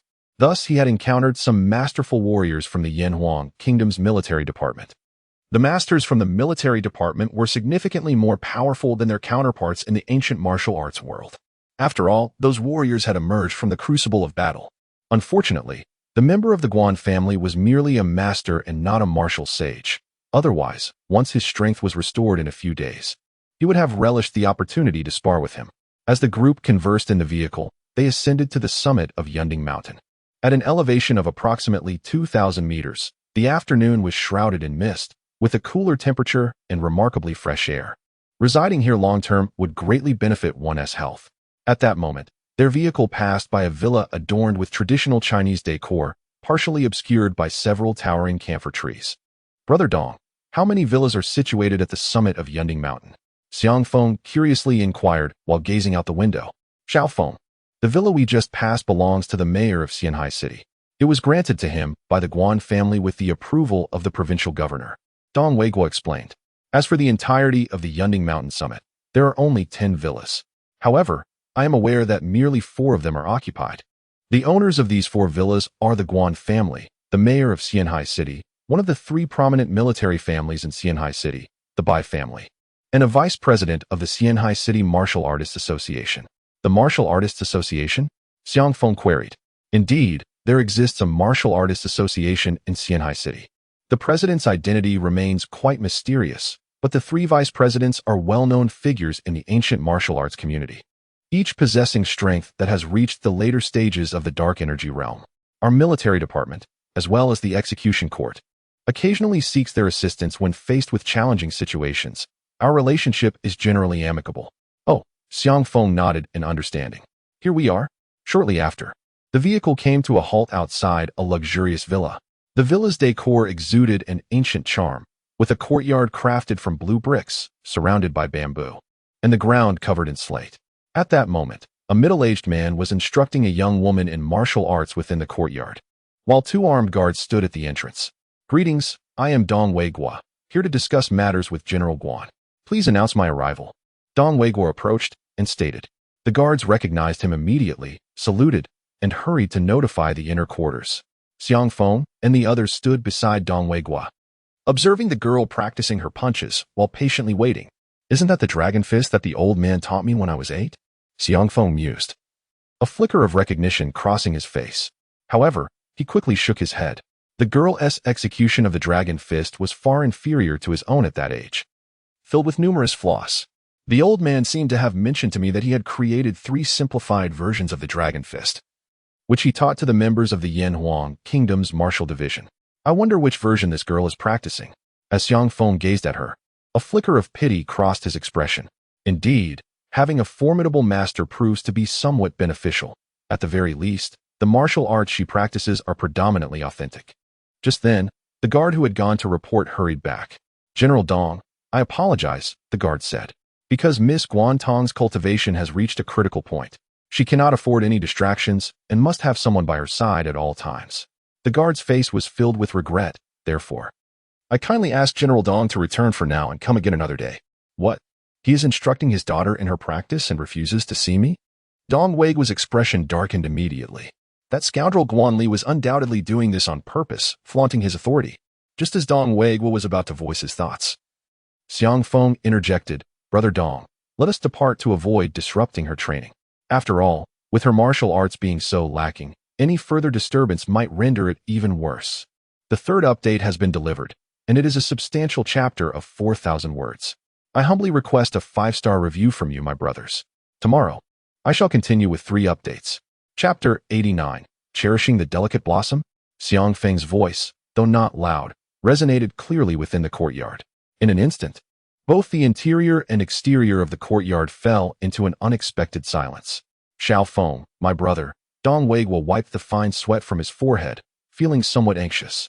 Guan Li held a position of higher rank within the martial division than he did, and his strength surpassed Dong Weiguo's as well. He was a 6-star general, a master of the late stage of dark energy. Did Xiang Feng not realize that his words were tantamount to slapping Guan Li in the face? This could lead to trouble. Impudent boy, what are you saying? Apologize at once, or do not blame me for being ungracious and slapping you. The iron gate swung open promptly, and the young woman who had been practicing her martial arts strode out, her exquisitely beautiful face displaying an air of coldness and displeasure. How dare someone of her age call her martial skills lacking? It was known that even her grandfather, a master in the arts, had recently praised her rapid progress, claiming her talent in martial arts surpassed that of her father and uncle, and she was destined to master her energy and become a master herself. Your martial skills are indeed lacking, and you expect not to be criticized? Xiang Feng remarked with a smirk. Is that so? Then let me see just how formidable the one who claims my martial skills are lacking truly is. With that, Guantong moved gracefully, closing the distance. Her fair hand raised high as she aimed to strike Xiang Feng's face. This slap was delivered with minimal force. She had not even employed her energy. She merely intended to slap him twice. Xiang Feng stepped back effortlessly, evading her strike with ease. Oh, Guantong raised her brows slightly. Though her slap had not been powerful, its speed was considerable, and an ordinary person would have found it impossible to dodge. Yet, this fellow not only avoided it, but did so with composure, clearly possessing some skill. Xiang Feng said, employ your energy, otherwise you'll find you cannot even touch my clothing, let alone slap me. How arrogant. Guantong let out a cold snort and charged forward once more. This time, however, she held nothing back. Her movements mirrored those from before, yet as her delicate, jade-like hand descended, it transformed into a vivid crimson. A palpable wave of heat surged forth. Particularly, the vigor and vitality coursing through her body surged violently as her palm struck down. Dark energy. I had heard of this girl, Guantong. She is barely 20, if that. Rumor has it she was admitted to Xianhai University just last year, and she is merely a freshman. The Guan family truly lives up to its reputation as a noble lineage of martial prowess. The trio, including Dong Weigua, were astounded by the aura emanating from Guantong.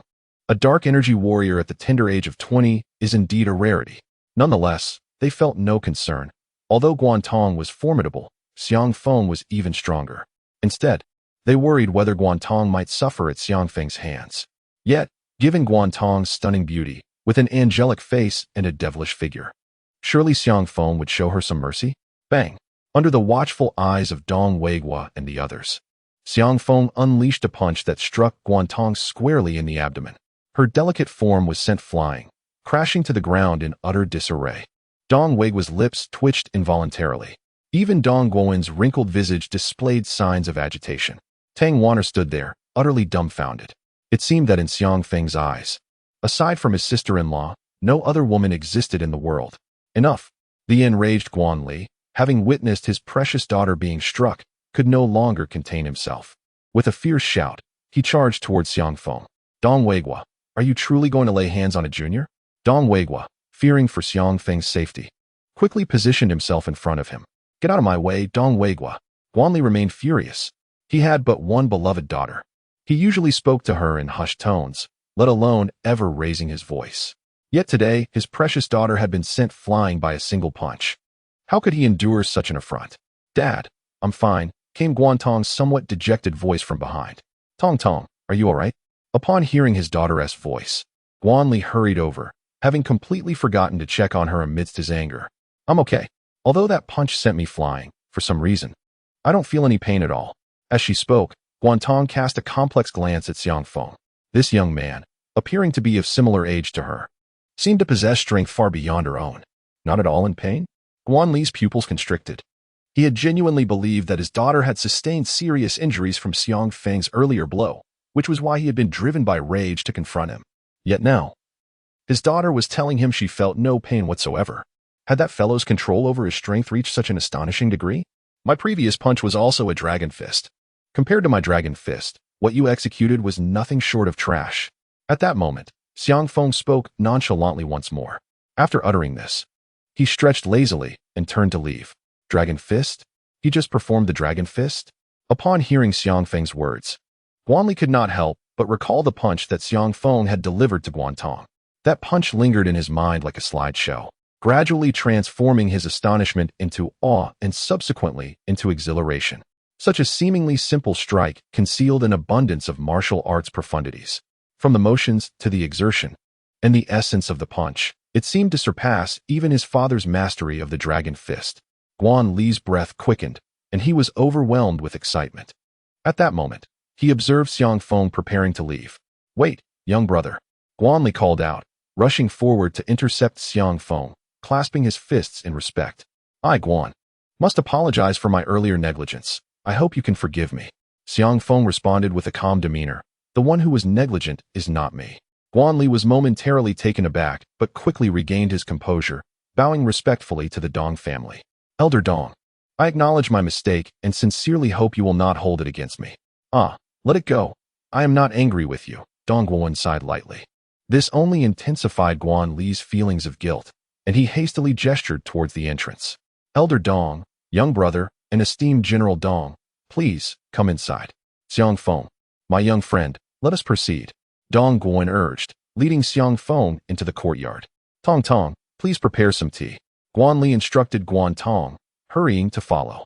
After having experienced Xiang Feng's punch, Guan Tong no longer exhibited any trace of arrogance, for she recognized that this youth, seemingly of her own age, possessed strength far surpassing her own. Indeed, the villa at the mountaintop was considerably more expansive. As they entered the villa's courtyard, Xiang Feng surveyed his surroundings, pondering whether there were any unclaimed villas atop the mountain. 2 minutes later, Guan Li guided Xiang Feng and the others to the reception room of the villa. "Elder Dong, may I inquire as to the purpose of your personal visit today?" Guan Li asked directly after Guan Tong had served tea to everyone. "The matter is thus. Young friend Xiang Feng is my savior, and currently, my family wishes to gift him a more suitable villa. Therefore, I have braved the embarrassment to ask if your Guan family has any unsold villas at the summit of Yunding Mountain. If so, would it be possible to purchase one for our Dong family?"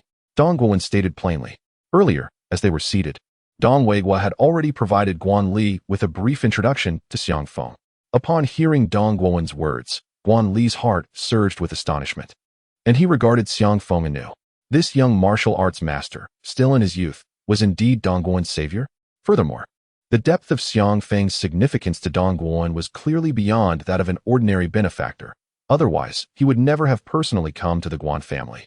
What, then, was the true identity of this young man?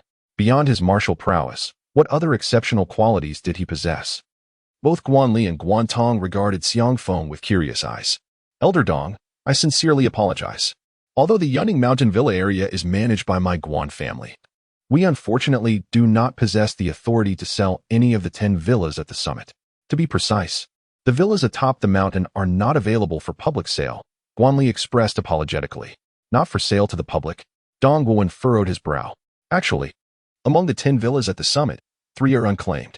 One of those is specifically reserved for you," Dong Lao, Guan Li stated. "Reserved for me?" Dong Guan was momentarily taken aback, then responded, "It cannot be that simple. Otherwise, you would have already gifted it to me." Guan Li gave a wry smile. "Indeed, this is a directive from my father, but I was unsure of how to broach the subject with you. My father indicated that as long as you personally express your interest, he would immediately hand over the villa's key card." "Dad," Dong Weigua frowned. Xiang Feng stood up. "Dong Lao, I don't want this villa anymore. Let's leave." "Xiang Feng, my young friend, please do not be hasty," Dong Guan sighed. 2 years ago, there was a conflict between me and the old man Guan. I acknowledge my fault in that matter." Xiang Feng opened his mouth, momentarily at a loss for words. Dong Guan turned to Guan Li. "Where is the old man Guan now? I shall seek him out to speak in person." Guan Li replied, "Dong Lao, my father returned home a few days ago, but he went back to the War Department yesterday. He won't return for approximately 3 to 5 months. I will inform you the moment he comes back." 3 to 5 months? Dong Guan frowned and looked at Xiang Feng. "If it will take that long, I cannot wait here." Xiang Feng directly addressed Guan Li. "You mentioned that 3 villas are unclaimed, one of which is reserved for Dong Lao. Is there any way for me to acquire one of the other 2? Seeing Xiang Feng's straightforward inquiry, Guan Li pondered briefly before responding. "I cannot think of any other methods at the moment, but there is indeed a simple and direct way." "Oh, what is that method?" Xiang Feng inquired curiously. "Defeat me," Guan Li replied with a smile. "If you can best me, you are free to choose one of the other 2 villas." "Ah," Xiang Feng was taken aback. Tang Wanner expressed her displeasure. "Guan Zhanjiang, your requirement seems somewhat outrageous." Dong Weigua concurred. "Indeed, you are a 6-star war general, far more formidable than an ordinary late-stage dark energy practitioner. Below the master level, Almost no one can match you. I have even heard that you have fought several rounds with our newly promoted master, Vice President Liang Kuei. Guanli did not conceal the truth, stating, Vice President Liang Kuei has only recently ascended to master, which is why I could engage him for 15 rounds. Now that he has matured for over a year, I doubt I could withstand more than 3 moves from him. 15 rounds. Dong Weiguo sighed, addressing Xiang Feng, Brother Xiang Feng. Let us search for other properties in different communities. Your sister-in-law can assist you. She will surely find a top-tier villa that rivals this one. If all else fails, we can purchase a manor. Brother Dong, I believe the environment at the summit of Yunding Mountain will surely please my wife. Let us settle on Yunding Mountain. Xiang Feng smiled, then turned to Guan Li with a glint in his eye. Guan Zhanjiang, you just said that if I can defeat you, I would be entitled to a villa here, correct? If that is the case, then do not hesitate. Simply hand me the key to the villa. Chapter 90. Obtaining the divorce certificate? What did you say? Guan Li was somewhat perplexed, furrowing his brow at Xiang Feng's intentions. The Dong family was equally bewildered, unsure of Xiang Feng's motives. Xiang Feng smiled and stated, What I mean is, you are not my match. Therefore, you may relinquish the villa key to me. Guan Tong, who was pouring tea nearby, burst into laughter, pointing at Xiang Feng and saying, So you are Xiang Feng? I concede that in terms of strength and talent, I cannot compare to you. However, to assert that my father is inferior to you is quite presumptuous, wouldn't you say? Are you, perchance, a master in your own right? Guan Li shook his head with a sigh. Young man, if you seek my guidance, I am not opposed to offering you some advice. Simply ask, and in consideration of old Dong, I would be willing to impart a few insights. Even if Xiang Feng excels in Dragon Fist, I do not believe his cultivation surpasses mine. At most, he appears to be at the mid-stage of the hidden strength realm. In other words, Guan Li had already reached the pinnacle of the hidden strength level. Even if Xiang Feng's cultivation was comparable to his, reaching the late stage of hidden strength, he would still not be his opponent. In a fair comparison, external martial artists are significantly weaker than those seasoned warriors who have long battled in the fields of war. At this moment, Dong Weiguo also wished to interject. Whoosh! Suddenly, Xiang Feng flicked his finger. A faint sound of wind slicing through the air resonated in the ears of those present. Bang! In the next instant, the solid wooden tea table beside Guan Li exploded into splinters, scattering with chips everywhere. This was an outward release of energy, an act of finger-flicking lethality. Is he a master of the transformation of energy? A 20-year-old master? As they gazed at the debris strewn across the floor, everyone in the reception room stood in shock, their expressions akin to those who had seen a ghost. Even Dong Weiguo, who had grown quite familiar with Xiang Feng, widened his eyes in disbelief. He was aware that Xiang Feng possessed formidable strength, surpassing that of his own mid-stage hidden strength. Thus, he had always assumed that Xiang Feng's prowess might have reached the late stage of hidden strength. However, now Xiang Feng had revealed the techniques of a master. Is he truly a master? Guan Tong raised her delicate arm, her fair face filled with astonishment. She had believed her own training talent to be exceptional. Yet this young man, who was of a similar age, stood as a master on par with her grandfather. Her inner pride was utterly shattered. General Guan, do you still wish to fight? Xiang Feng inquired with a smile, looking at Guan Li. The outward release of energy and the awe-inspiring power of a master were undeniably genuine. Guan Li hurriedly stepped forward, cupping his fists in a bow towards Xiang Feng. Esteemed master, I was reckless earlier, unaware of your esteemed presence. Furthermore, my daughter dared to act against you. I hope you can forgive her transgression. A master should not be insulted. This is an ironclad rule of the martial world. This rule is acknowledged not only within the ancient martial arts community, but also by the official authorities of Yanwang. To offend the dignity of a master is punishable by death. Therefore, even if Xiang Feng had slain Guan Tong in that moment, the Guan family would have been powerless to retaliate. Fortunately, Xiang Feng not only spared Guan Tong, but had not even harmed her in the slightest. Waving his hand, Xiang Feng said, No worries, but could you perhaps gift me the villa now? If necessary, I am willing to purchase it. No, Guan Li hurriedly interjected. If Master Xiang could reside in a villa atop Hentang Mountain, it would indeed be a blessing for the entire mountain. He continued, Currently, there are 3 unclaimed villas at the summit. Shall I take Master Xiang to select his favorite? At that moment, he felt not only grateful to Xiang Feng, but also somewhat embarrassed, having just asserted his intention to guide him. Xiang Feng turned to Dong Guowen and said, Dong Lao, how about we stroll together? You can pick one as well. Dong Guowen clasped his hands and replied, It would be an honor to accompany Master Xiang. Xiang Feng promptly interrupted. If you and Brother Dong also refer to me in such a manner, I may become quite displeased. Haha, I knew it. Young friend Xiang Feng is not one to concern himself with such trivialities. Dong Guan laughed heartily. Very well. Then, I shall accompany you for a walk. Thus, the group exited the villa, led by Guan Li as they meandered at the summit of Hentang Mountain. Guan Tong, a goddess of unparalleled beauty, trailed behind, dutifully handing water to everyone without a hint of displeasure. After more than an hour of exploring, they concluded their leisurely tour. Xiang Feng selected a villa adjacent to a grove of bamboo, sensing that the surrounding spiritual energy was notably richer. Subsequently, the Guan family would arrange for a top-tier renovation company to handle the upgrades. Xiang Feng would merely need to express a few simple requirements, and they assured him the renovations would be completed within a month. The following month would be dedicated to formaldehyde removal and finalizing the soft furnishings. Ultimately, within 2 months, he would be able to move in. After making his selection, Xiang Feng did not linger and took his leave. What a pity, Guan Li sighed, watching Xiang Feng and his companions depart with a hint of regret. Guan Tong, puzzled, asked, Father, what is there to regret? Guan Li replied, Did you not hear? He is already married. Guan Tong was taken aback, finally grasping her father's meaning.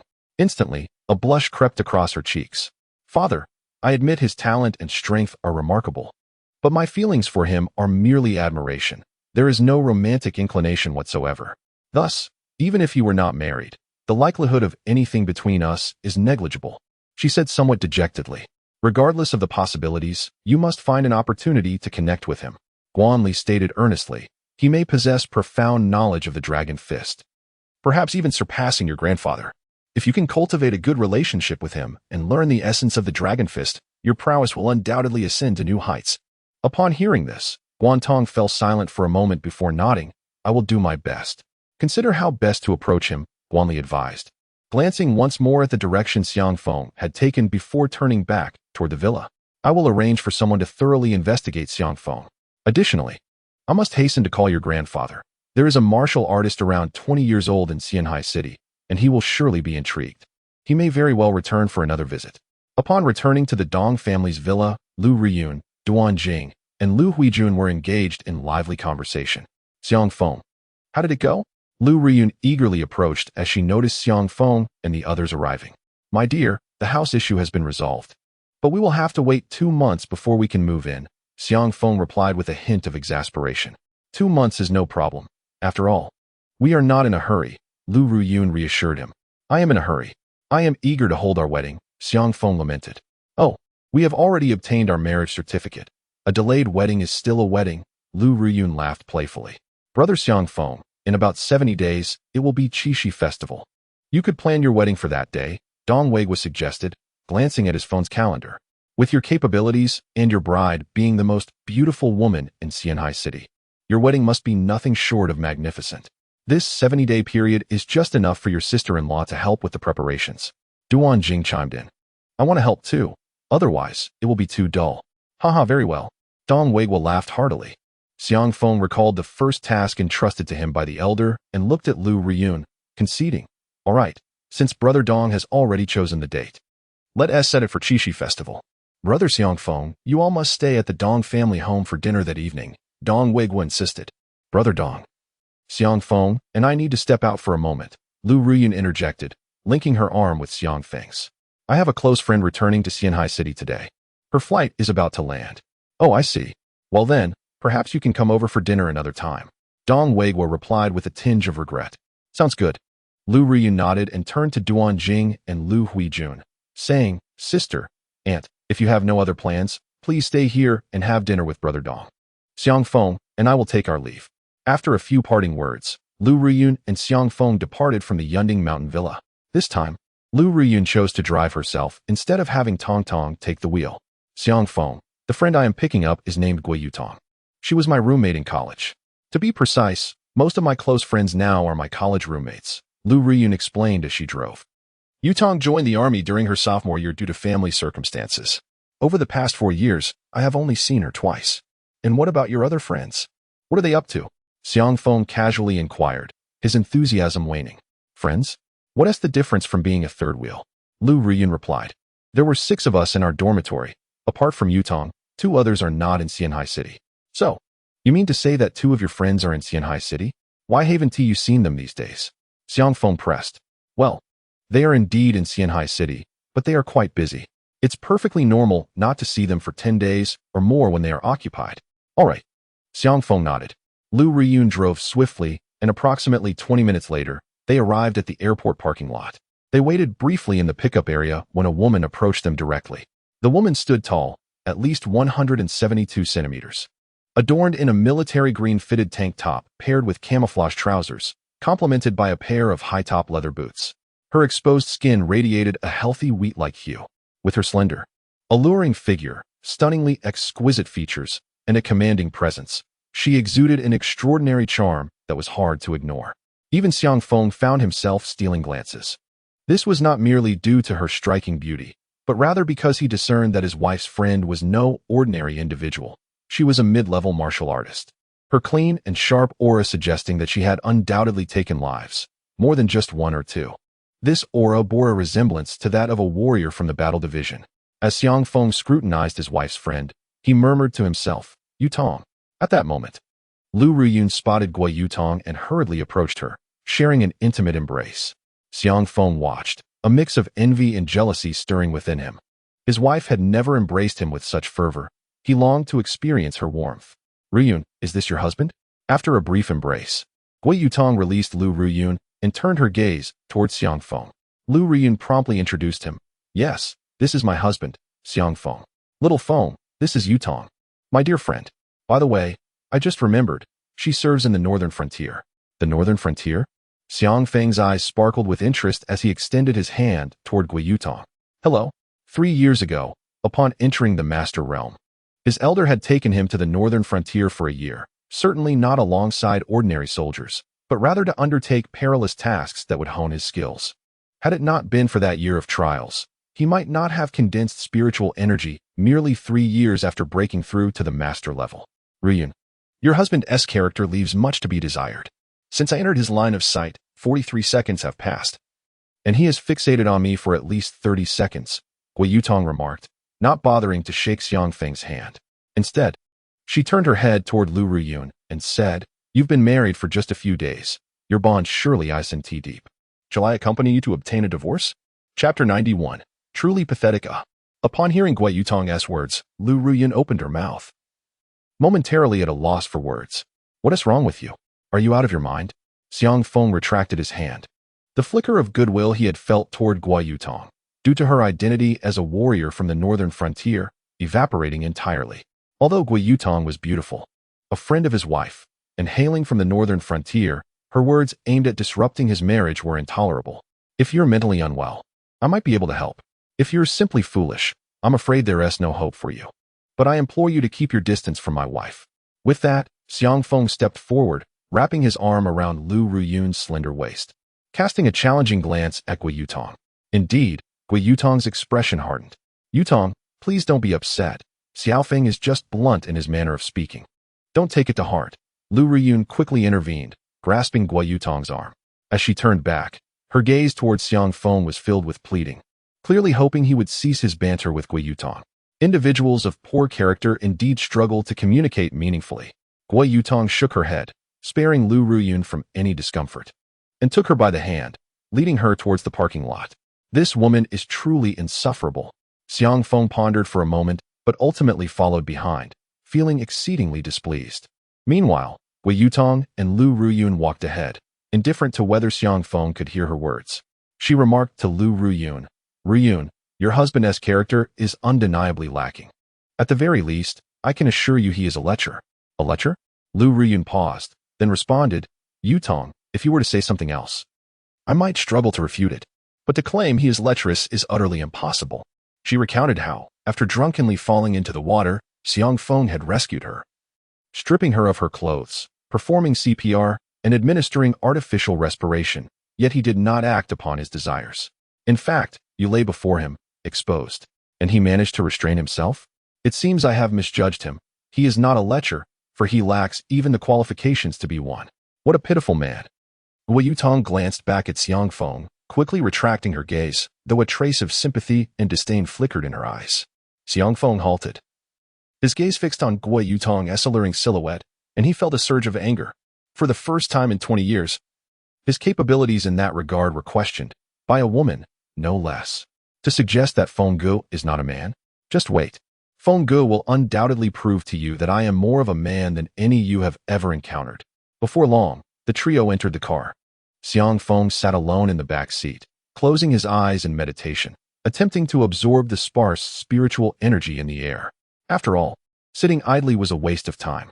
Lu Ruyun and Guo Yutong occupied the front seat, chattering incessantly. Ruyun, why didn't T Mimim come with you today? Isn't she working at your grandfather's newly established pharmaceutical company? Guo Yutong inquired with curiosity. Lu Ruyun chuckled. Mimim informed me 10 days ago that she would be in the laboratory for the foreseeable future, probably for quite a while. She mentioned she has a surprise for me when she emerges. By the way, how long are you staying in Xianhai? You should be able to wait for Mimim to come out of the lab, right? Of course. I have already transferred to Xianhai, Lu Ruyun replied. You transferred? That's wonderful. Guo Yutong exclaimed. Yes, now we sisters can gather frequently. Guo Yutong smiled, and then asked, what about Linlin? Haven't you been in touch with her for a while? Lu Ruyun sighed. Indeed, Linlin has been training with her master, often retreating for months on end. I can only see her once or twice a year. However, I have already messaged her. She will come to find us as soon as she finishes her retreat. Very well. Guo Yutong nodded, casting her gaze out the window. The car was traversing a small road flanked by flowers, trees, small lakes, and hills, creating a picturesque environment. Guo Yutong seemed to sense something and couldn't help but exclaim softly. Yutong, what is it? Lu Ruyun asked, puzzled. There is nothing much to say. I merely feel an overwhelming sense of comfort enveloping my entire being, as if the vital energy within me flows with remarkable ease. This sensation is reminiscent of practicing alongside my master. Guo Yutong exclaimed in astonishment. However, my master is a quasi-war god. A war god. Lu Ruyun inhaled sharply. In the kingdom of Yinhuang, war gods are revered as beings of divine stature. Each war